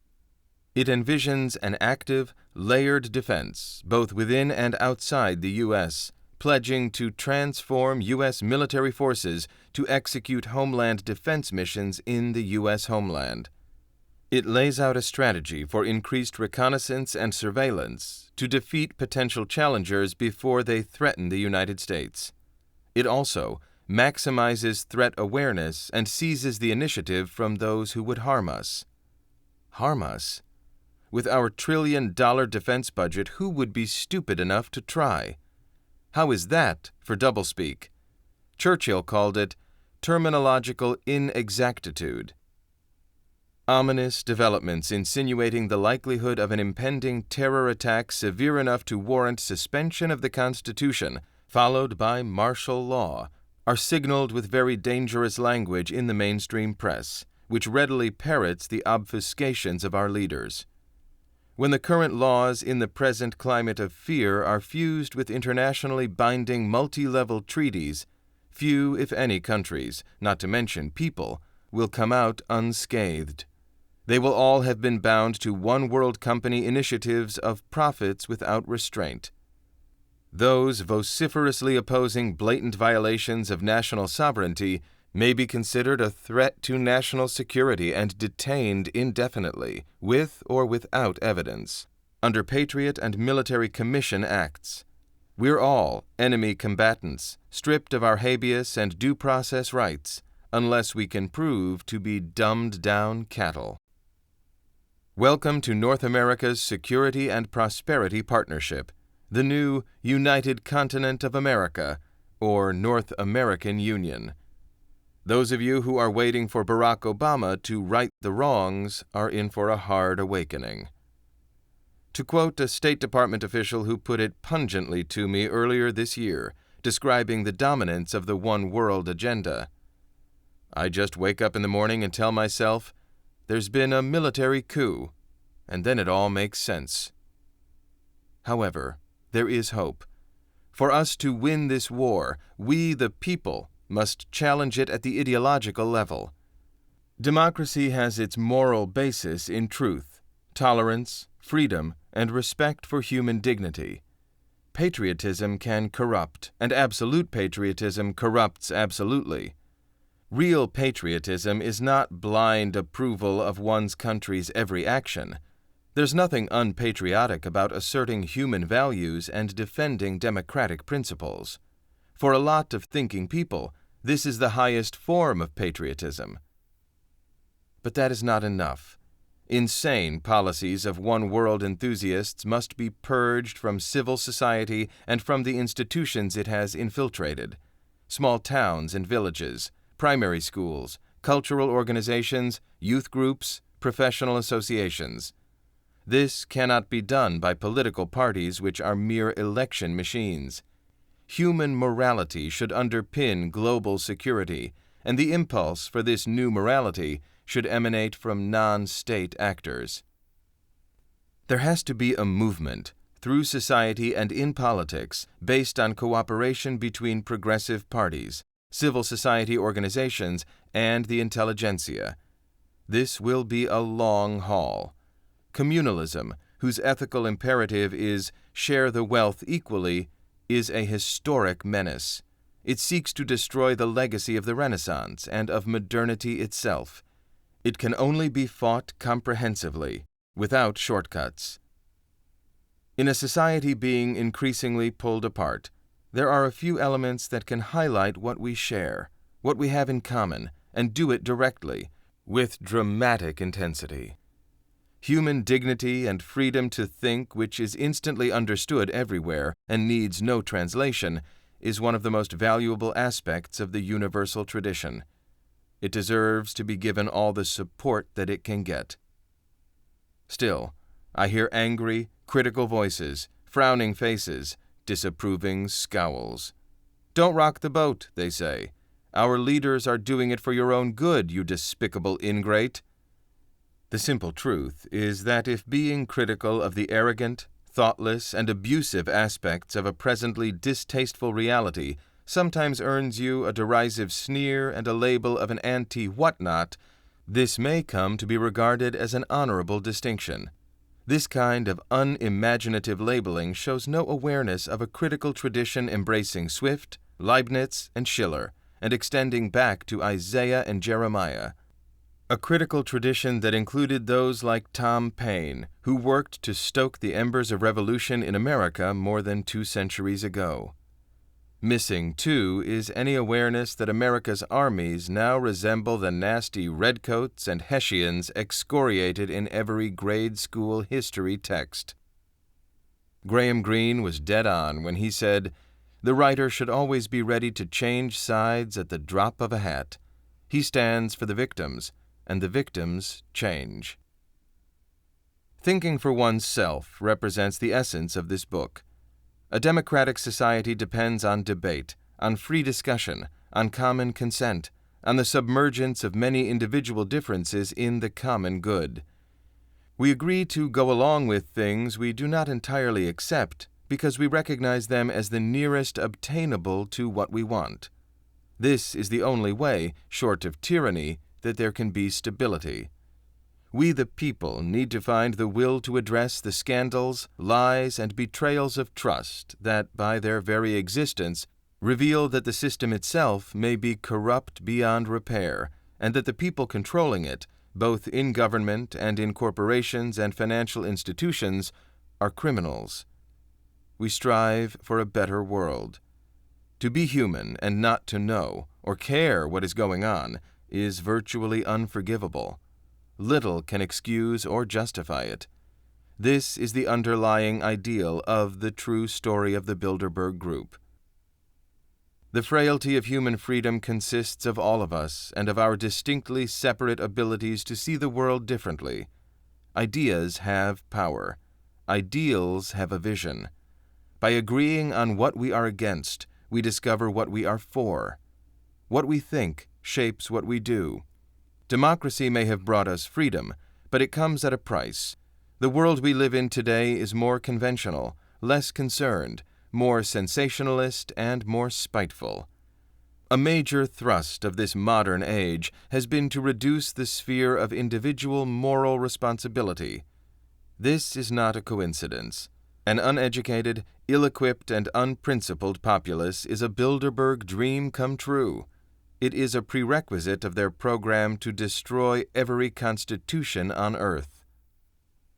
Open conflict and more clandestine secret warfare are now placed in the immediate and perhaps unavoidable future of our world. Wars that will not be fought solely with bullets and bombs, but economic wars, human resources wars, wars between nations and their surrogates, wars that involves intelligence agencies and secret societies working hand in glove. The battle cry of this evil campaign is "Demand destruction," an all too terrifying concept to those of us who see it for what it is, a total disregard for humanity. I saw this phrase for the first time back in 1996 in a Bilderberg Group report stamped "For Your Eyes Only," that was given to me by an attendee who found their plan unpalatable, even by their own skewed concepts of the good and the bad. Demand destruction, a conscious attempt by the world elite to destroy progress and to drag the unwilling world back to the bygone age of serfs and slaves. Demand destruction is no longer just a concept that I struggled for years to understand. It is now a frightening everyday reality. How do you destroy demand? I asked a friend, a powerful insider of the World Bank, in 2002. By destroying the world economy, was the response. Short and sweet. The economic and political forces have combined to form the perfect storm, the ravages of its outburst now violently visible. Demand destruction, zero growth. These are Bilderberg concepts and Club of Rome agendas rooted in secret policy initiatives from the 1970s, 30 years ago. The Bilderberg Group and their cohorts are not like us. We plan days ahead. They plan generations. The man who somberly told the American people in the 1970s that their lifestyles must decrease is the same man who today occupies a key position in the Barack Obama administration. Paul Volcker, former Federal Reserve Chairman under Jimmy Carter and the new head of the Economic Recovery Advisory Board. a small and wicked world indeed. There may be no turning back. I wish I could put it another way, soften the blow somehow. The new world order I describe in this book is all around us. Behind all of this realignment, enormous streams of wealth and capital are being expended and, more importantly, transferred behind the scenes.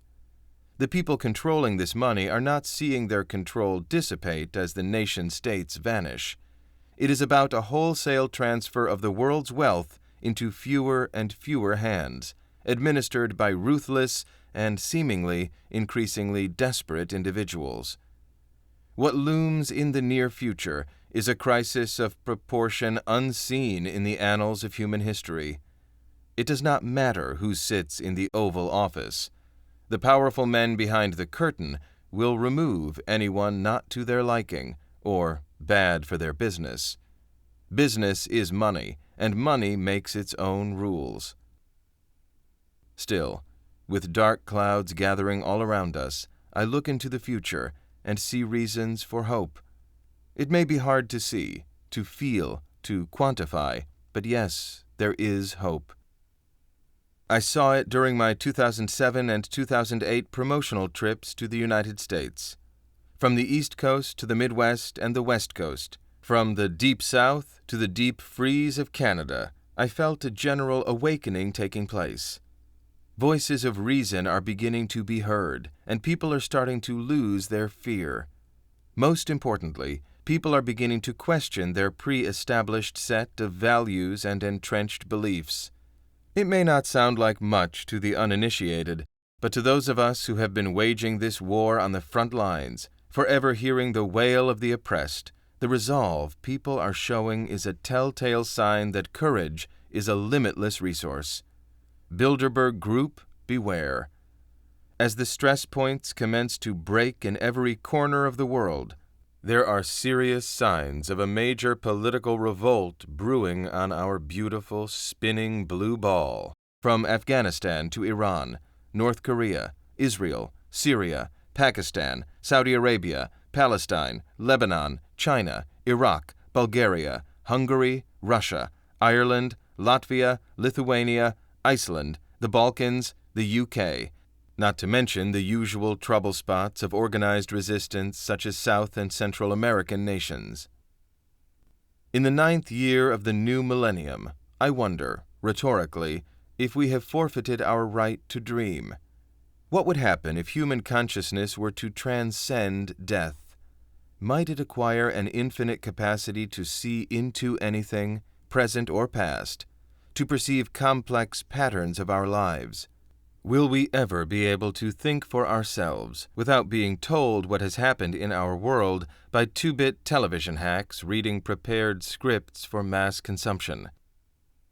Each of us has to become responsible for our actions. At the level we are discussing, real thinking is one. Turn off the television. Big Brother is not simply the big, bad state watching over us. It is we, the people, turning on the television and letting them brainwash us with the garbage we are fed as part of the daily diet. Throughout the world today, because of the widespread collapse of real education and the debasement of television and the press, huge numbers of people will believe anything those at the top are prepared to tell them. The mystique of television, instead of growing more stale, grows stronger. Thinking is hard. Thinking independently is very hard because it requires one to study, to read, to understand. Understanding engages responsibility, engendering personal action to sustain our liberties and freedoms. It is much easier to be told what to do and think and say. "Tell me, Daniel, what I should do," is a phrase repeated ad nauseum in almost every email I receive from loyal readers. Empowerment. People must take responsibility for their own actions. How? We must question what we are told. We must think for ourselves. We must be confident of our own worth and love one another in the sense that, just as we will do no harm to ourselves, neither will we do harm to others. Love is a work in progress. Love is a circle that comes back to those who give it, and like a circle, ripples into a greater circle with each act of love completed. Contemporary implications of compassion imply more demanding standards. Equality is one of these. No one is to be casually sacrificed. Of course, destinies make people not equal, but rather incomparable. Equality is a measurement, and dignity is immeasurable. We must take on the richness of human spirit, create a world bound together by our underlying heritage of compassion, charity, and courage, not the sectarian, simplistic, visceral millenarianism they have been feeding us. Of all the languages, the only eternal language is that of thought. Memory saves us from oblivion. Let this book be your battle cry. The Bilderberg Group will not succeed. David Rockefeller and the rest of them can take that to their graves. To this, and to my children and yours, I pledge my fortune, my honor, my life. As my publisher, Chris Milligan, says, onward to the utmost of futures. Daniel Estulin, February 22, 2009.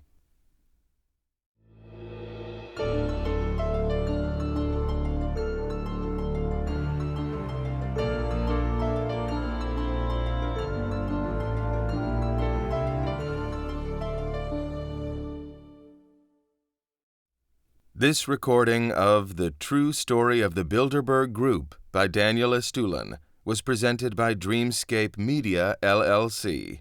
We hope you enjoyed this audiobook. Thank you for listening. Please check www.dreamscapeab.com for Dreamscape's latest releases.